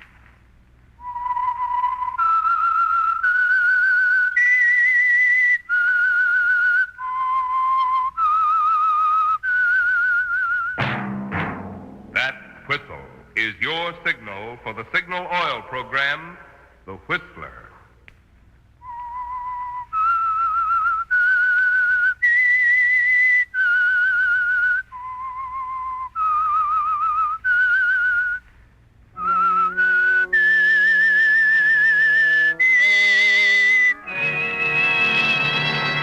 I am the Whistler, and I know many things, for I walk by night.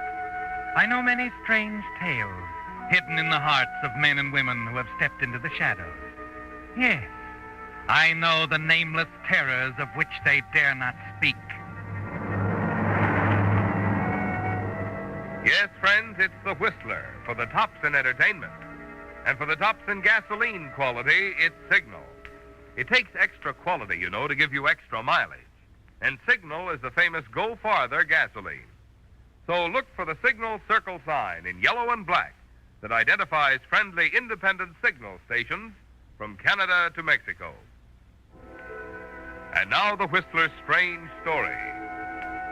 A question of murder.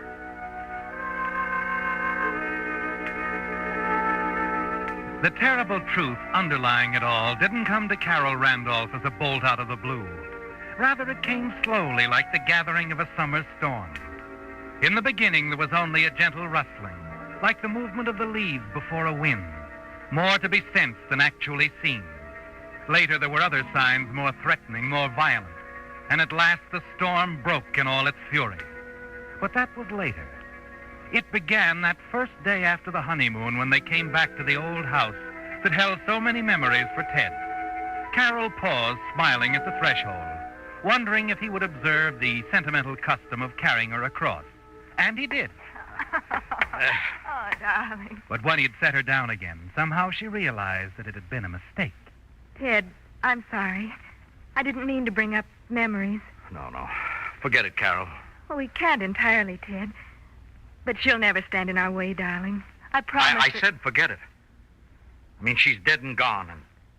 And if anything about this house makes you unhappy, I'll tear it down brick by brick. Yes, in the beginning it was only something to be sent. And Carol did try to forget it. But there was no denying that the house seemed to change Ted somehow. The house and the people in it. Even old Mrs. Carter, who had been with Ted's family for so many years, seemed to have a strange reserve about her, a veil of something behind the surface of cordiality. It's a pleasure to welcome you here, Carol. I'm sure Ted will be happier now. Thank you. He's told me so much about you, Mrs. Carter. I practically raised him. Then, after his father died and he and Francis came here... Oh, I'm sorry. It's all right, Mrs. Carter.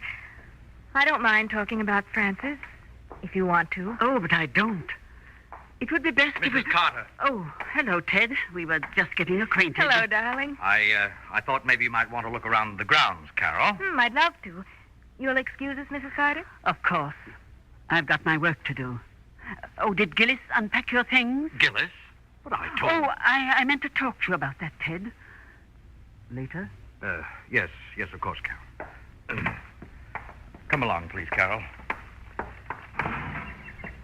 Now, how about the rose garden first, huh? Fine. Ted, Yes, darling? what was that about Gillis? Oh, why, nothing, Carol. Nothing for you to worry about. Now, let's look at the ground, shall we? Oh. Yes, darling, of course.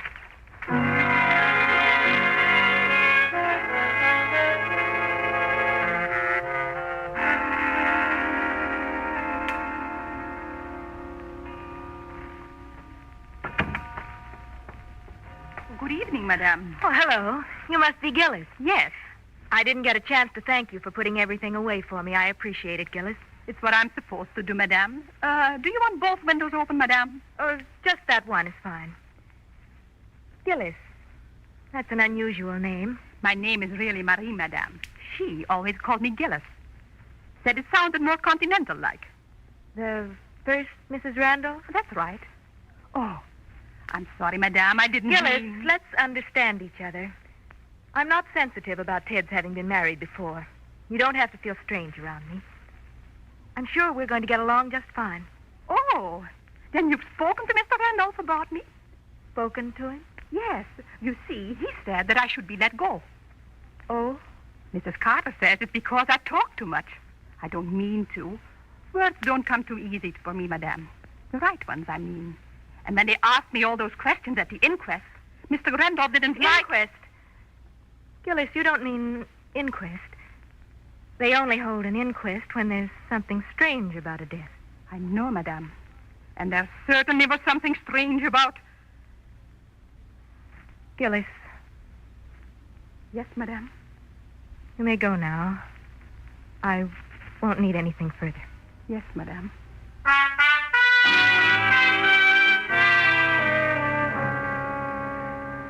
Yes, Carol, it all began slowly. But as you watch Gillis shuffle off down the hall, you're conscious of a chill in the air. And in spite of yourself, you shudder slightly before you're able to push it out of your mind and go downstairs to join Ted. But by the following evening, the whole incident is forgotten as you and Ted entertain Dave Arnold, one of his oldest I never friends. forget that one. Oh, you two must really have had good times together. Good and bad, eh, Ted? Oh, that's right. So I must say you've always managed to get the things you wanted from life. That's a compliment, Carol, from an envious, dyed-in-the-wool bachelor. Oh, you shouldn't complain, Dave. There's certainly something you can do about that. Oh, no. Too busy with my career. Oh? Well, Ted's in the district attorney's office, and he found time for marriage. That's just it. Then mine wants to get in. And you know, when these political machines get entrenched, they can get away with murder. You make it sound horrible. No defense, darling? Oh, we don't need one. We put our case up to the voters, remember? I certainly do. What we need is a Ted Randolph to run our campaign. I couldn't swing you over to our side, could I, Ted? We can promise big things, too. No, I'm afraid not, Dave. Oh, I'll admit your candidate's all right, but I think our man's a little better. Well, nothing to do then but dig up some dirt in your past and smear you. Dave. No, I'm joking, Carol. Deadly business, politics. Oh, say, I've got to run. Big day for me tomorrow. Well, nice to have you again, Dave. Yes, and make it more often in the future, You've got a great deal. The dinner was wonderful. Good night, Ted. Good night. Thanks again. Good night. Anytime, Dave. Good night. Was everything all right?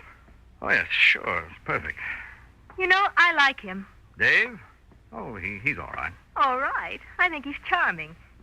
And he likes you. The way he hangs on every word when you're talking. Oh, yes. Just waiting for me to make a slip. A slip? Oh, Ted. Why, does that surprise you? Surprise? Well, it shocks me. You're not serious. Look, darling, I love you, but sometimes you're a little naive. Why, Dave's an old friend, yes, but he's in the opposite political camp. Don't forget that. Why, he'd use anything to get us out of office. And he wasn't kidding when he said he'd smear me if he could. Ted, you must be exaggerating. Besides, what could he possibly find out about you? Carol, I've got some work to do. Would you excuse me for a while? Ted, wait. Yes? I've been wanting to talk to you. Tell me, how did you and Francis get along? Why, we quarreled. Is that all? No. No, once upon a New Year's, there was a girl I met on a trip to St. Louis. A girl I'd known for a long time. After Francis died, I married her. And I love her very much. That's all that's important. Oh, Ted. Ted, you didn't ever quarrel with Francis about me. Is that what's worrying you? Why, of course not, darling. Now, forget it, please.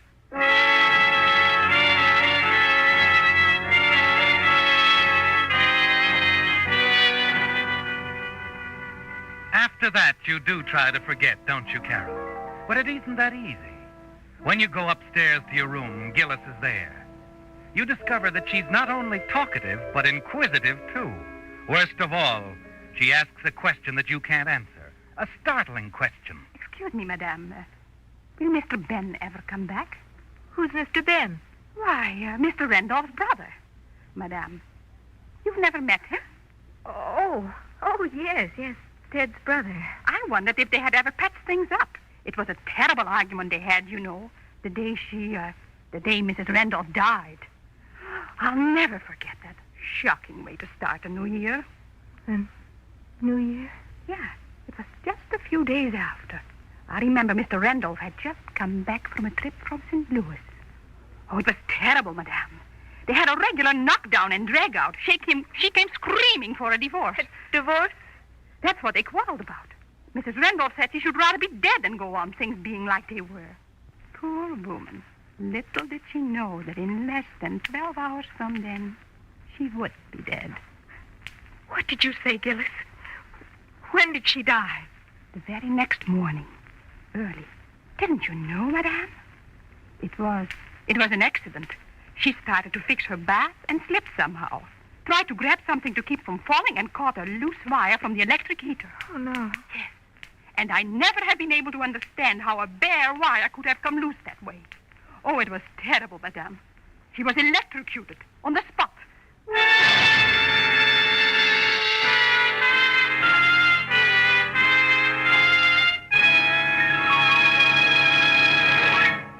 With the prologue of A Question of Murder, the Signal Oil Company brings you another strange story by The Whistler.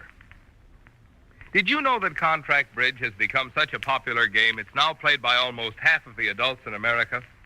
Well, that's why Signal Oil Company decided that something should be done for this important group of our listeners. So they had a series of 6 lessons prepared by none other than that famous bridge expert, Robert Lee Johnson, of whom Ely Culbertson says, no one is better qualified to prepare a course of bridge lessons than Robert Lee Johnson. I recommend these Signal bridge lessons to all who are interested in learning bridge or improving their game. After hearing such praise from Ely Culbertson, you've no doubt like to know where you can get copies of these Signal bridge lessons. The answer is right down at your neighborhood Signal dealers. Each week, a new lesson in this series of 6 is yours for the asking. So be sure to drop by your Signal dealers at least once each week so you won't miss a single one in Signal's series of Contract Bridge. in 6 easy lessons. And now back to the Whistler.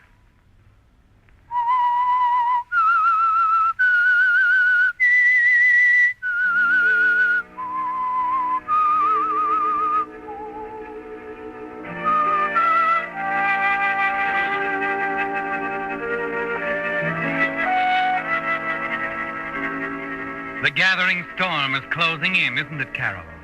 Like dark, warning clouds before the storm. You're sure now that Ted lied about the argument with Frances, his first wife. He told you it was nothing serious, didn't concern you. But from what Gillis has told you, you're certain the quarrel was over you, and that shortly afterwards, Frances was dead. It's a terrible knowledge you possess, isn't it? Because you don't know what to do about it. The next morning you spend walking around the grounds, going over the whole nightmare in your mind. And then as you start back across the terrace to the house... Well, hello. Oh, You must be the new Mrs. Randolph, huh? I'm sorry. I don't believe we... No, my dear, we haven't met. We're going to be real friends. I'm Ben, Ted's brother. Oh, I'm sure he's told you all about Brother Ben. Oh, yes, certainly. Ted's spoken of you so often. I did wonder when I was going to have the pleasure. Nice work, Mrs. Randolph. Shall we go in the house? Carol? Oh, you have talked to Ted about me. Oh, frankly, no. I simply read the papers. I was going to run down here sooner, but I allowed time for you two to get back from the honeymoon. A few days to get settled. Well, after you, Carol. That's it. My. Place has been all redone, huh? Your ideas? Why, no. It was like this when I... Mrs. Carter, I'll bet. Thinks of everything, that woman. Ted's always been her favorite. Yes, I know. Well, I'm sure you'll want to say hello to Mrs. Carter. She's in the hall. Oh, Mrs. Don't Carter... bother if she's busy. I really don't. Yes, Carol? I really wanted a few moments to talk to you. Yes, it's me. The prodigal, the black sheep, the... I'm sorry, Mr. Randolph. You can't stay. Mrs. Carter. I have my orders. But why? I'm the... Oh, so you haven't told her about me, Mrs. Carter. What a rascal I am, a stealer. Please, Mr. Randolph, don't make it unpleasant for me. I'm hired to do exactly... No, old girl. Don't get the blood temperature up. I'm not staying. I have a perfectly satisfactory place to stay in town, the Marlborough. Nothing but the best. However, Mrs. Carter... Yes? Tell Ted I'll be dropping in, huh? Have to see him. Perhaps tomorrow night? I'll tell him. I intend to speak to Ted, too, Ben. You may come tonight if you wish. Oh, no. Always like to forewarn my brother. He's a planner, you know, Carol. He likes to know just what's going on. Exactly where he's going, dates, times, places. You gotta let him think he's in the driver's seat. Haven't you found it so? I'm discovering things that I didn't know. Oh, and your discoveries will be endless. I've got to admire the boy, though. You'd think he was the senior, huh? He's a regular little Napoleon Teddy boy. The way he makes circumstances. Brilliant. Makes the circumstance? Yeah, you know. Plans. Fixes things.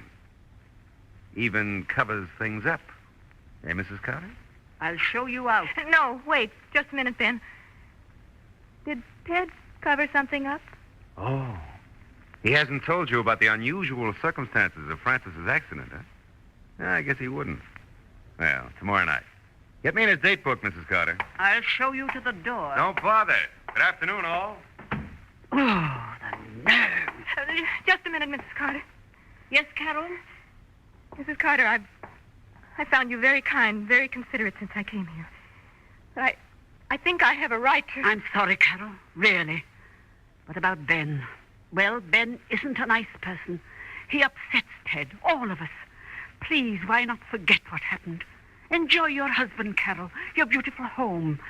Just don't puzzle and fret over things that are dead and gone. I wish it were that simple, Mrs. Carter.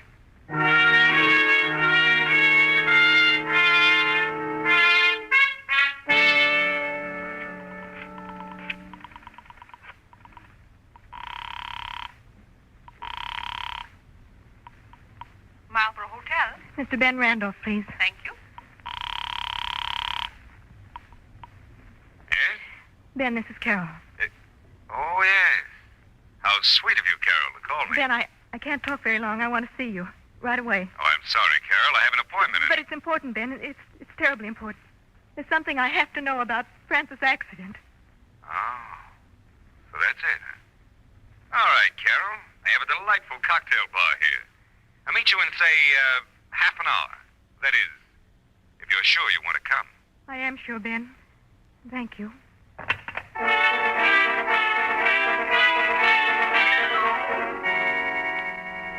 You are sure, aren't you, Carol? The time has passed when you can push your doubts away in a corner of your mind. You must know all the facts, and Ted's brother Ben seems to be the only one you can turn to. 20 minutes later, you start across the lobby to the cocktail lounge. Carol, wait. Ted! Yes. Mrs. Carter called me. I'm sorry, Carol, but you mustn't meet him. She told you. She was spying on me. She heard me ask about Francis. No, you're wrong. She just happened to hear you mention Ben's name, that's all. I guessed the rest. Carol, I don't want you to see him. And is there some reason why I shouldn't? No, Carol, only that it won't do you any good. I'll have to ask you to go home. I'll deal with my brother Ben.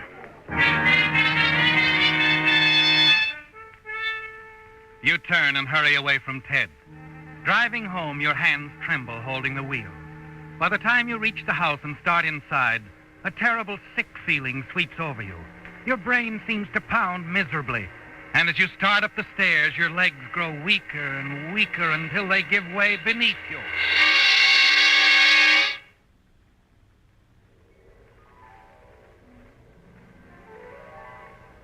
When you awake, you find yourself in bed. Mrs. Carter is looking down at you, smiling her quiet, assured smile. Feeling better, Carol? Better? Why? Oh, I feel fine. Why did you put me to bed? You fainted going up the stairs. I told Ted when he came home. He agrees with me that you should stay in bed for a while. Is there anything you want me to bring you? No. Oh, nothing. Just leave me alone.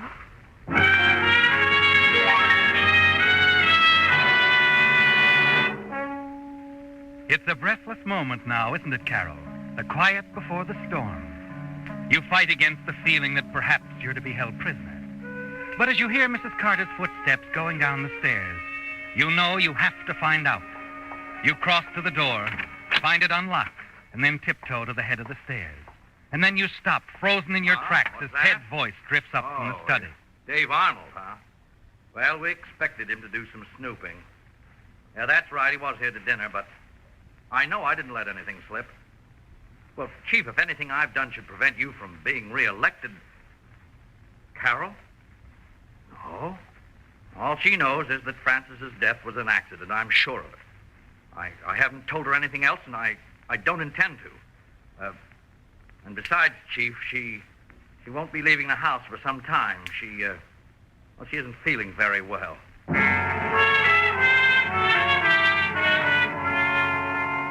Yes, the storm is broken now, hasn't it, Carol? And the meaning of everything that's happened is clear to you. The man Ted was talking to was the district attorney. He knows the truth about Francis's death and is helping to cover it up. And then you remember what Dave Arnold said about entrenched political machines, that they can get away with murder. And from what Ted said on the phone, you know you're being held prisoner. But it's more than just you now, Carol, more than your happiness or your safety. There's a principle involved, a principle that affects thousands of people. And suddenly you realize only one man you know can do anything about it.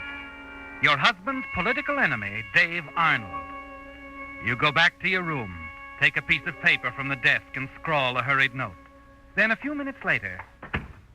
You rang for me, madame? Yes, Gillis, here.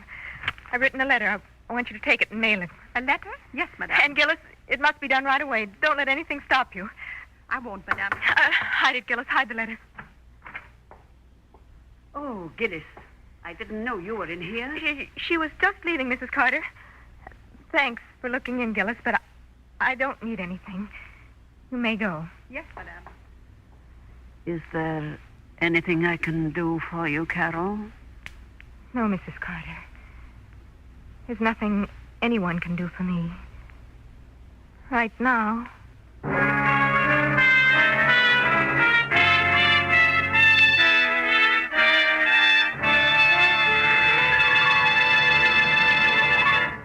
Whistler will return in just a moment with a strange ending to tonight's story. But first, a message, especially for you drivers who have new cars or expect to be getting one. Just any motor oil won't do, you know, for today's high-efficiency motors. No, sir. They need special protection against corrosion, wear, and carbon if they're to give you the long, trouble-free service you have a right to expect. That's why Signal Oil Company brought out Signal Premium Compounded Motor Oil, a new type lubricant especially created to give modern motors this extra protection. Of course, Signal Premium has 100% pure paraffin base, but in addition, scientific new compounds have been added. As a result, tests prove that this new type Signal Oil actually keeps motors 6 times cleaner and reduces cylinder wear 1/3. Now, get that. Motors actually stay 6 times cleaner, and cylinder wear is reduced 1/3 with Signal Premium Compounded Motor Oil. So if you want to keep the performance of your car young, make your next oil change a change for the better. Switch to the new type Signal Oil. That's your guarantee of a sweeter running motor. Signal Premium Compounded Motor Oil. And now back to the Whistler.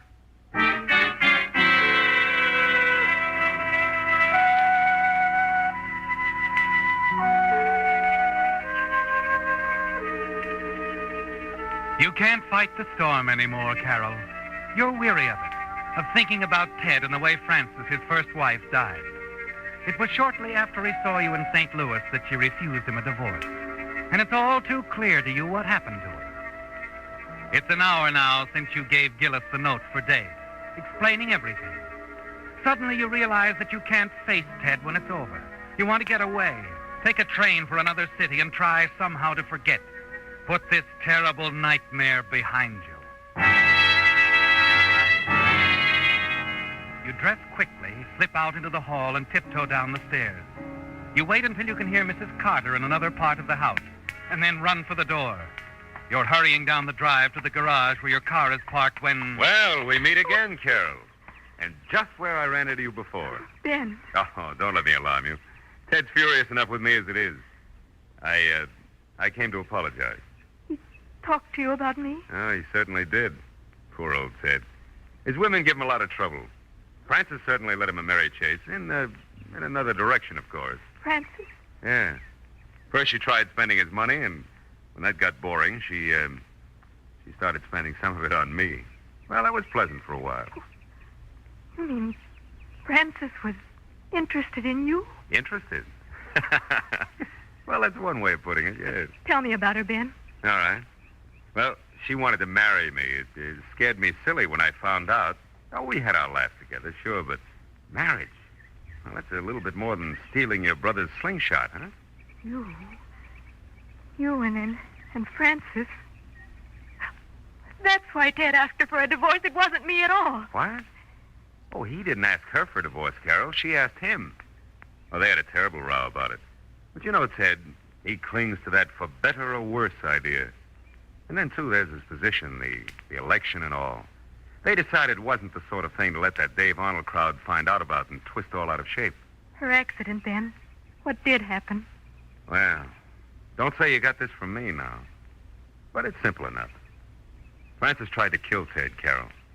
She smeared the bathtub with soap, ran the electric heater wire along in the back of the towel rack. What? Yeah. She had it all set up for Ted. She hadn't planned on slipping, and instead of Ted grabbing it, she got it herself. Really an accident, huh? Oh, and Ted protected her, kept it quiet. Well, it was as much for his boss as for her. The district attorney couldn't get any place with rumors floating around that one of his boys was... Carol! Carol! Ted's voice calling from the house seems to bring your heart up into your throat. You move slowly along the drive, almost stumbling, the tears starting as you realize what you've done.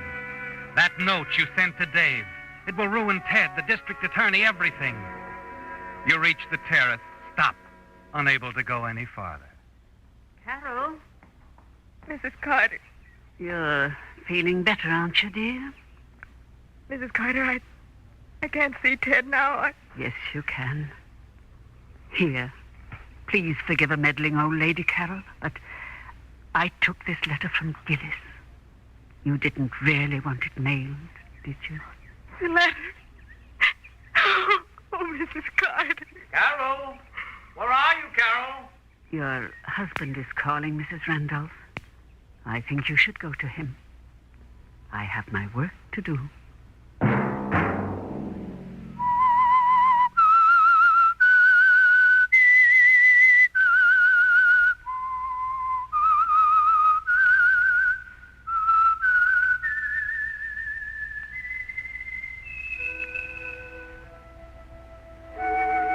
Let that whistle be your signal for the Signal Oil program, The Whistler, each Wednesday night at this same time. Brought to you by the Signal Oil Company, marketers of Signal gasoline and motor oil and fine quality automotive accessories. Signal has asked me to remind you, to get the most driving pleasure, drive at sensible speeds, be courteous, and obey traffic regulations. It may save a life, possibly your own.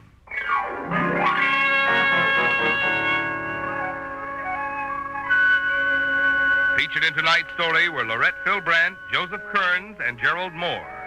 The Whistler was produced and directed by George W. Allen, with story by Beth Barnes and music by Wilbur Hatch, and was transmitted to our troops overseas by the Armed Forces Radio Service. Remember, at this same time next Wednesday, another strange tale by The Whistler. This is Marvin Miller speaking. This is CBS, the Columbia Broadcasting System.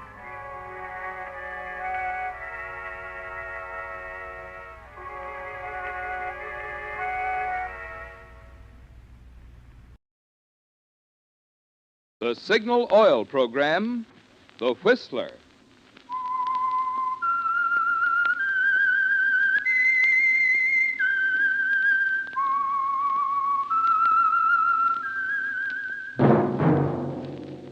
That whistle is your signal for the Signal Oil program, The Whistler.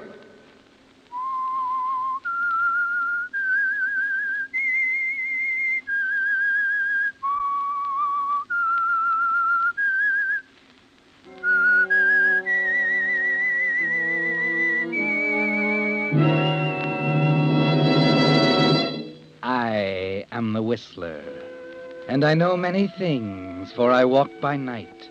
I know many strange tales hidden in the hearts of men and women who have stepped into the shadows. Yes, I know the nameless terrors of which they dare not speak.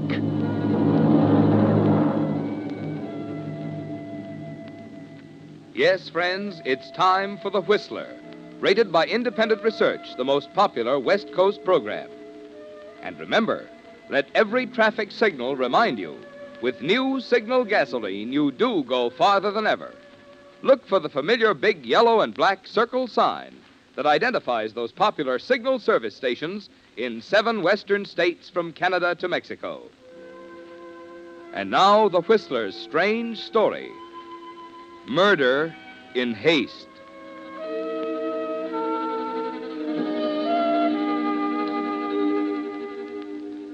Elbert Taylor was 2 people. To the Cafe Society crowd in Miami, he was the charming young husband of a silver fortune from Denver, aged 45, amply mature, and a little crotchety. To his wife, Helen, the silver fortune, he was something else again, an unpleasant little boy whose unpleasantness had to be bought off with $100 bills instead of chewing gum. This made for friction, of course. After 3 years of marriage, Helen was heartily sick of both Elberts and more careful with the $100 bills. And Elbert, too, had reached the saturation point. As a matter of fact, the unpleasant little boy was on the verge of a tantrum. Elbert, is that you? Yeah? Elbert, I'm awfully upset. Oh, what now? My bracelet, the diamond and emerald one. I put it in the drawer of my vanity last night, after the party. Well, what about it? It's gone. I've questioned the servants, and they don't... Did you, call the police? No. Good. What do you mean? I told you I'd get money somewhere, Helen. You took it. Of course I took it. I see. And what did you do with it? I sold it, of course. Oh! What did you expect? Think I'm going to sit up and beg you for every time I need $5? Oh! Sure, that's what you want, isn't it? Come on, come all. Watch Elbert, the trained terrier. Eats, sleeps, walks, talks, thinks like a human being. That's enough, Elbert. You bet it's enough. I'm sick of it. I'm through being your favorite charity. You don't know how right you are. Well, what does that mean? It's very simple. I'm going to call the police and tell them you've stolen my bracelet. Oh, wait a minute. Don't be ridiculous. Get away from Come on, me. give me that phone. Let go of my hand. Why, you nagging, Mr. Disagreeable. Albert! Albert! I'm sorry. You want to watch me jump, don't you? You want to crack the whip and watch me jump. Albert!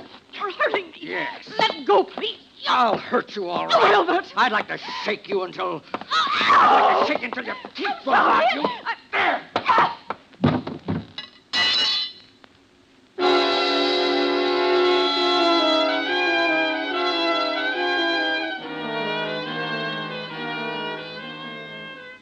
Well, Albert, why don't you do something?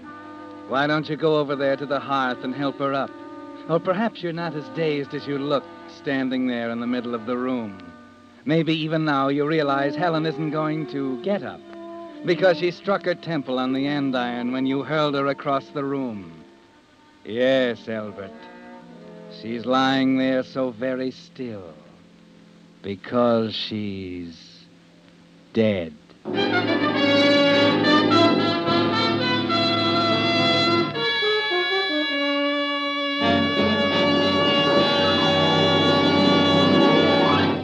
With the prologue of tonight's story, Murder in Haste, the Signal Oil Company brings you another strange story by The Whistler.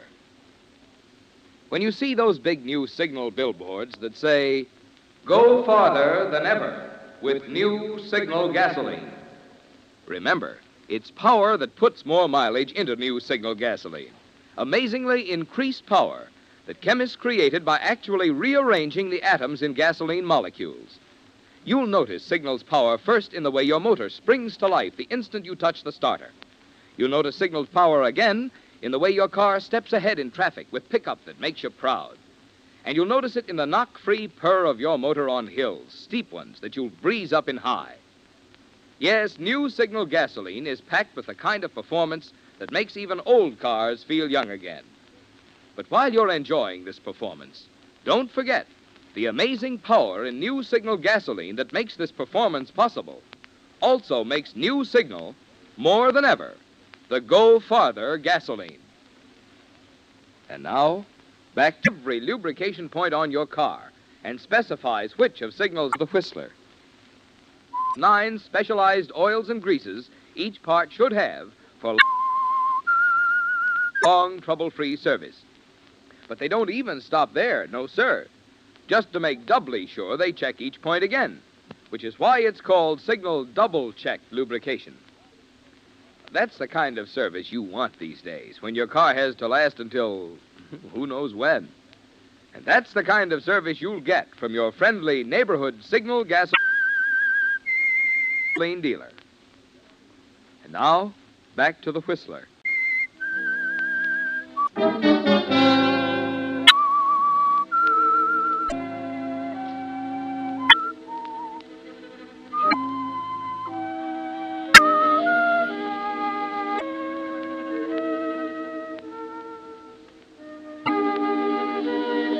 Well, Albert, for the first time since that awful night in Miami.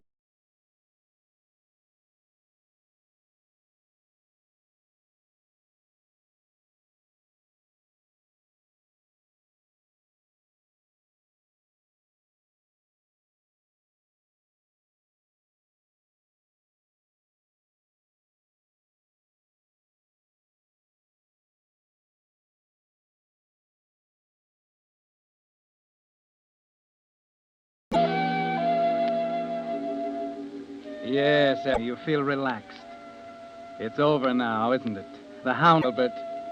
There'll be no more ugly squabbles over money. No the fear, the dagger hanging over your head.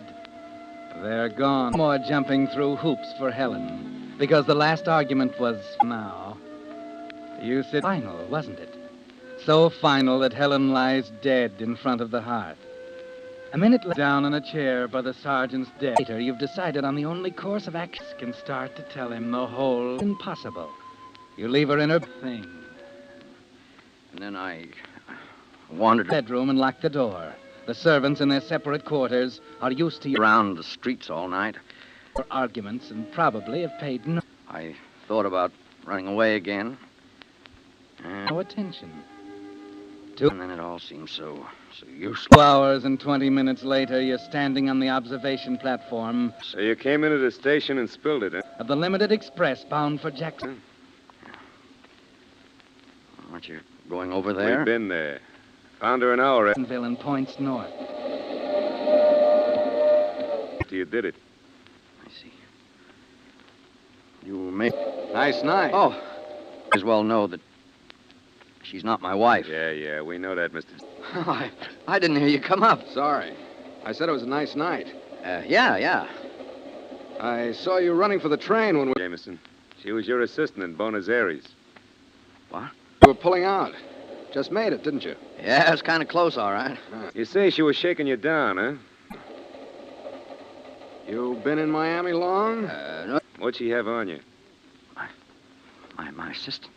No, been fishing off the Keys just a week or so. I see.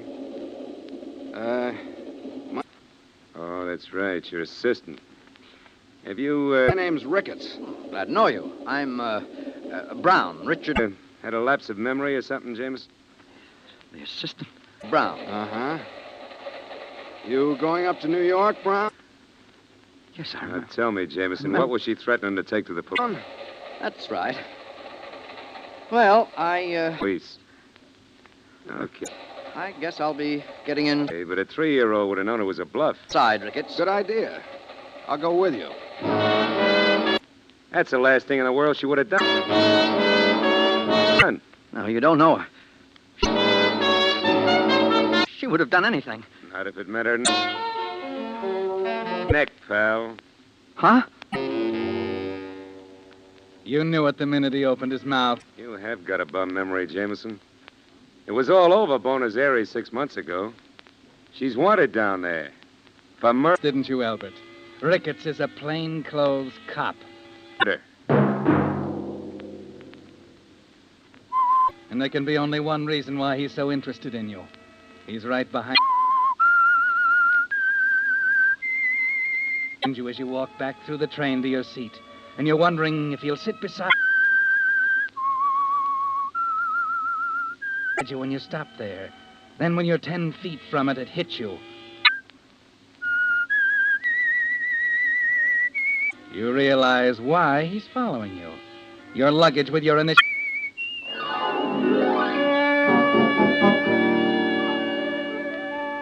E.T. on it is in the baggage rack over the seat, and Ricketts is just waiting. Next Monday at 9 o'clock, the Whistler For you to stop there, you hold your breath and keep on will bring you another strange tale. The Whistler is broadcast going. Brown? Yeah? Isn't this yours? for your entertainment by the marketers of Signal Gate, Why, no. I have a compartment up ahead.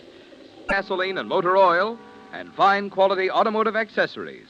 Oh, I see. Well, good night, Brown. Good night. And by your neighborhood Signal dealer. This program, produced by George W. Allen with tonight's story by Eleanor Beeson, music by Wilbur Hatch, is transmitted to our troops overseas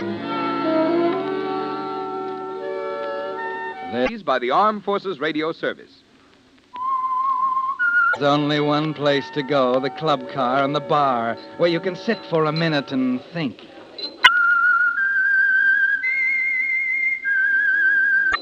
Yes, sir. Make it a Manhattan, dry. Dry. Manhattan. Right, sir. Thank you. Oh, is this your magazine here? That whistle. Sir? What? Oh, no. May I look at it? Sure. Thank you. Is your signal for the Signal Oil program, The Whistler. This is Marvin Miller speaking, reminding you to look for those familiar... You going to New York? Yes. Yellow and black circle signs It'll be cold up there this time of year. that identify those popular Signal Oil stations A lot of snow and all that. in 7 western states from Canada to Mexico. This is CBS, the Columbia Broadcasting System. I suppose so. You know, I'm as excited as a kid. I haven't seen... No, for an age. Matter of fact, I haven't set foot in America for, well, 5 years. Oh, it's great to be back. I get a kick out of just talking to Americans again. Yeah. I was sitting in my compartment a few minutes ago and You thinking have a compartment? Oh, yeah, a couple of cars ahead. My name's Brown, Mr. Jameson. Leslie Jameson. Jameson? Wait a minute, you're not the mystery writer. I'm afraid I am, yes. Here you are, sir. Dry Manhattan. Oh, thank you. Well, here's to you, Mr. What's the matter? Nothing. Say, Jameson, why don't we go to your compartment? Be quieter there. We could have the drinks sent in. Why, of course, if you'd like.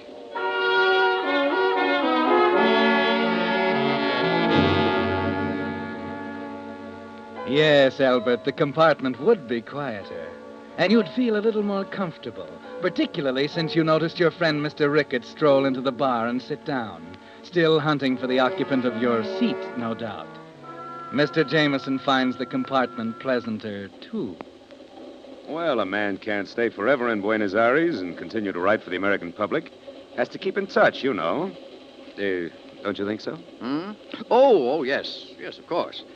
So you say you left Buenos Aires, huh? Yes, planned to anyway, but made it a little earlier on account of that nasty business with my assistant. Oh, yes, I see. Oh, I'll probably go back in a year or so. Did you ever read anything of mine, Brown? I can't say I've done much reading in the detective storyline. You have a serial running in one of the magazines right now, haven't you? Yes. Murder in Haste. I don't suppose you're reading it. Oh, no, I'm sorry. If I'd known I was going to meet the author, I'd have boned up on it. Oh, don't apologize, Brown. Well, how about a nightcap before we turn in, eh? Oh, it's early yet, Jameson. Surely you're not going to give up the ship so soon. Well, I've got to confess I'm a little bush. I've been rattling on like a magpie all evening. Yeah, there you are. Oh, thanks. Wow, that's beautiful brandy. None better. Well, Brown, what'll we drink to? Oh. I have it to crime, Brown. Mighty profitable business, for me at least. Yeah, here's to crime. You know, that's odd. Murder is my business, and yet I've never in my life seen a murdered man. Not a fact? No, never been in a police court. Hardly ever known a policeman. What? I'm really sort of a phony when you get right down to it.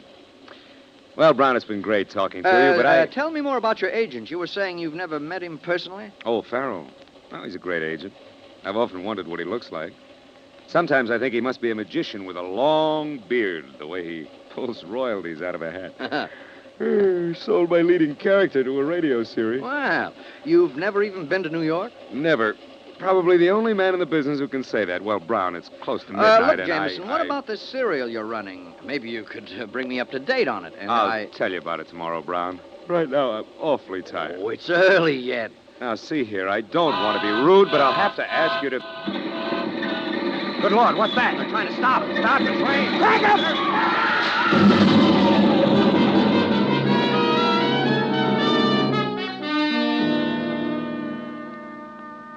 An open switch, a signal down, and the southbound local is suddenly there on the same track without warning. It's over in a split second, and then you open your eyes, Albert.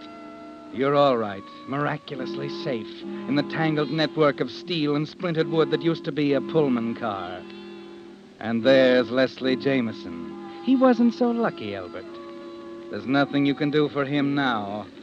The other end of the coach is in flames, and they're moving towards you. Finally, you manage to get out. I gotta get out. Through this window.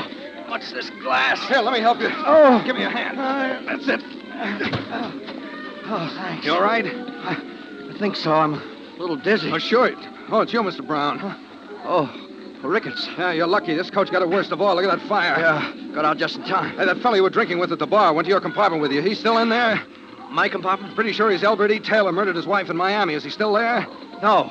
No, he left a few minutes before the crash. Well, you better get on ahead, Mr. Brown. I gotta give him a hand here. Can you make it up to the crossing? Yeah. There's a highway restaurant up there. Sure. I'm okay. Thanks. Okay, Brown. Take it easy. Oh, well.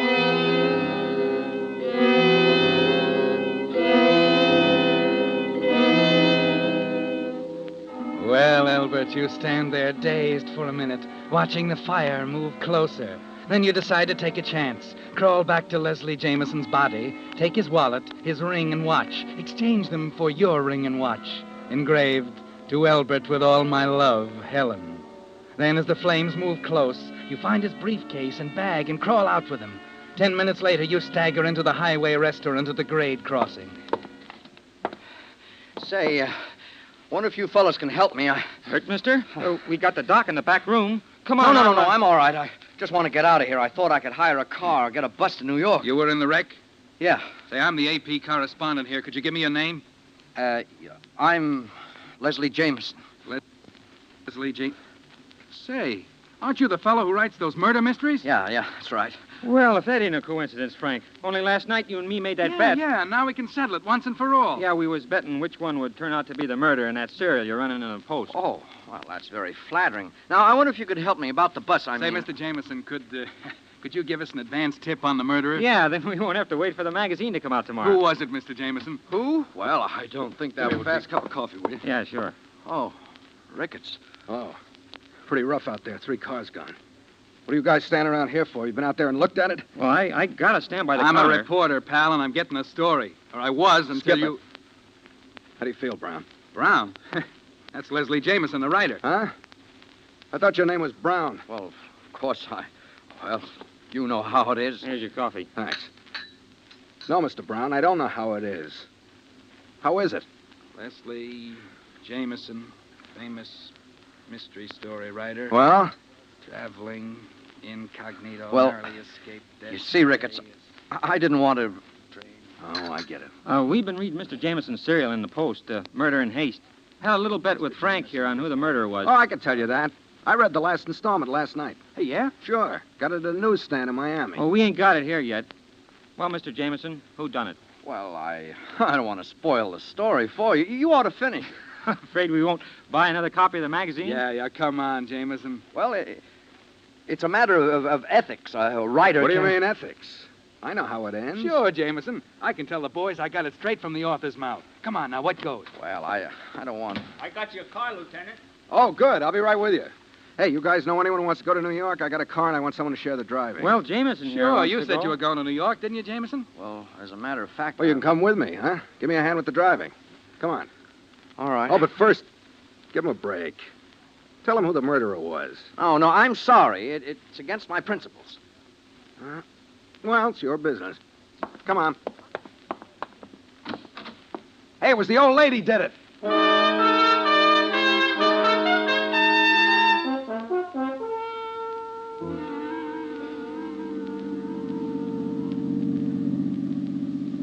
You got hotel space in New York, Jameson? No, not yet. I thought I'd arrange that when I arrived. You haven't been around much lately, I see. Probably isn't a room to be had. That bad? Worse.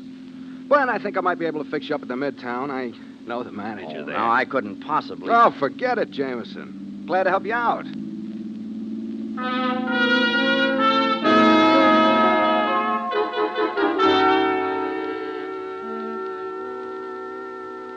Can you fix him up, Walter? Oh, I think so. Just sign the register, Mr. Jameson. Leslie Jameson, the writer. Well, why didn't you say so? Look, I don't want to put you out. Oh, nonsense. We're honored, Mr. Jameson. I'm a mystery fan myself. I want to tell you that Murder in Haste has me fooled right up to the last page. Oh, Peters. Yes, sir? This is Mr. Leslie Jameson. Now, get the boys over. I want to take a few pictures. Pictures? No, wait a minute. I don't want any pictures. Oh, nothing to it, Mr. Jameson. Just a couple of the boys from the Star Express. I know you're tired, but it won't take long. And Peters, Yes? have some flowers sent up to Mr. Jameson's room. We'll have the pictures taken there. Peters is our press agent, Mr. Jameson. He'll take care of you. Oh, certainly will, Mr. Jameson. Right this way. Say, look here, Peters. You look like a reasonable man. I never have my picture taken, and I don't intend to stand for it now. You just don't know New York newspaper photographers, Mr. Jameson. It's much easier if you give in. What'll happen if I refuse? You'll find out.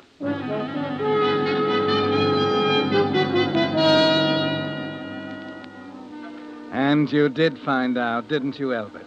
You were helpless. There was nothing you could do. They came, they saw, they took pictures, and all you could do was rage and try to keep your face covered. And that only made a better story for them. They were delighted, Elbert. The next day, there are pictures of you in the tabloids, hiding your face under the caption, Leslie Jameson, mystery author, stages publicity scene in room at Midtown Hotel. And to complete the success of your change of identity, the second page of the same paper carries the news that you, Elbert Taylor, wanted for the murder of his wife in Miami, perished in the train wreck. You're all mixed up now, aren't you, Albert? But you almost wish Helen was with you again to make the decisions for you like she used to. And then suddenly there's nothing for you to do. The decision is all made. Yes? Mr. Jameson? Yes? Mrs. Jameson is on her way up. What? Your wife. I assumed it would be all right to tell her that, Never mind.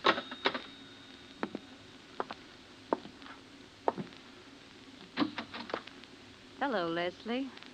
Oh, what are you... Maybe I'd better come in. Well? Well, what? All right, what you going to do about it? You're an awfully simple sort, aren't you, Mr. Whatever your name is? All right, I suppose I am. How did you expect to get away with it after all the publicity? All right, where is he? What have you done to him? Now, wait a minute, Mrs. Jameson. I can explain. Maybe you'd better. Your husband was killed in that train wreck in Florida. I had reasons for wanting to disappear, so I took his identity. I never meant to keep it up. Now, if you'll just... Just what? Now, look, there's nothing we can do for your husband. Now he was killed. You believe that, don't you? I don't know. Well, I'm going to leave town. Now, all I ask is that you forget you ever saw me. I see. What are you going to do? I could go to the police, No, of course. Wait a minute. Wait. I can make it worth your while to... Oh, stop simpering. Does anyone know you here in New York? No. Well, that's very fortunate. You see, well, Leslie and I, we didn't get along. As a matter of fact, we'd been separated for some time. He said he was cutting me out of his will. So, with Leslie dead, I don't get anything at all. But with Leslie alive... Wait a minute. You wouldn't... Why not? He could retire right now and live off his royalties without doing another lick. You want me to keep this up? Of course. Don't be ridiculous. There are a dozen reasons why I can't. They'll discover it in a week. You have his baggage. Yes. And I know his signature. I can imitate it perfectly. I know his background like a book. You may as well get used to it, Mr. Jameson. Oh, I tell you, I won't do it. It's the most fantastic thing I ever heard There's of. a Lieutenant Ricketts down in the lobby. You know, he seemed quite interested in our relationship. Of course, if you like, I'll bring him up to date. All right, Mrs. Jameson. Oh, darling. Just call me Ruth. Mm-hmm. Ah, there's a dear.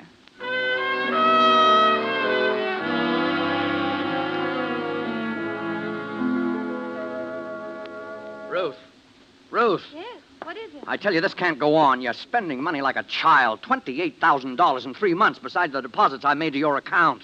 Why, we're behind in the rent. The maid hasn't been paid. Just look at these bills. Look at them. I haven't got a penny. Are you all through? You know, there's your quarterly royalty check due tomorrow. That'll only pay part of the bills. It's not paying any of them, darling. It's going into my account. Oh, I see. Maybe you've got a fast way of getting out from under these bills? That's your worry, dear, not mine.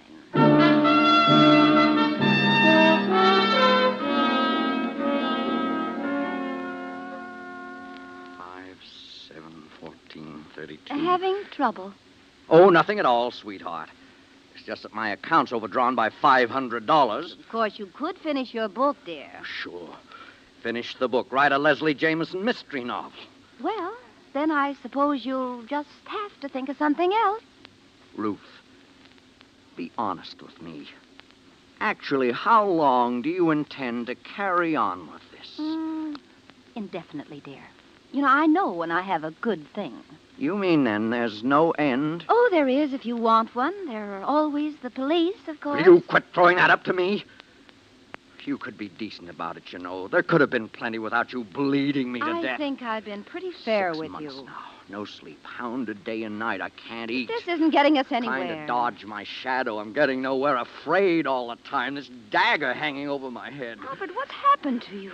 Albert, get a hold of yourself. No way out, is there? I'm trapped. Yeah, I run into a corner.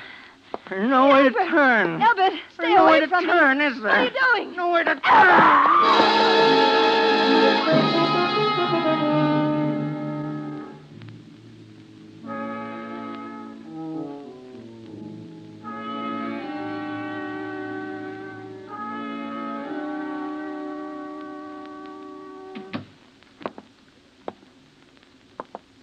Yes, sir.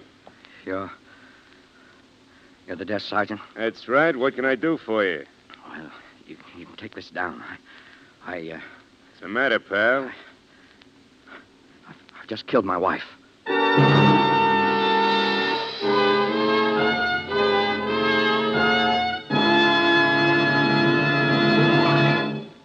The Whistler will return in just a moment with the strange ending of tonight's story. Meantime, a word about that extra something you get when you have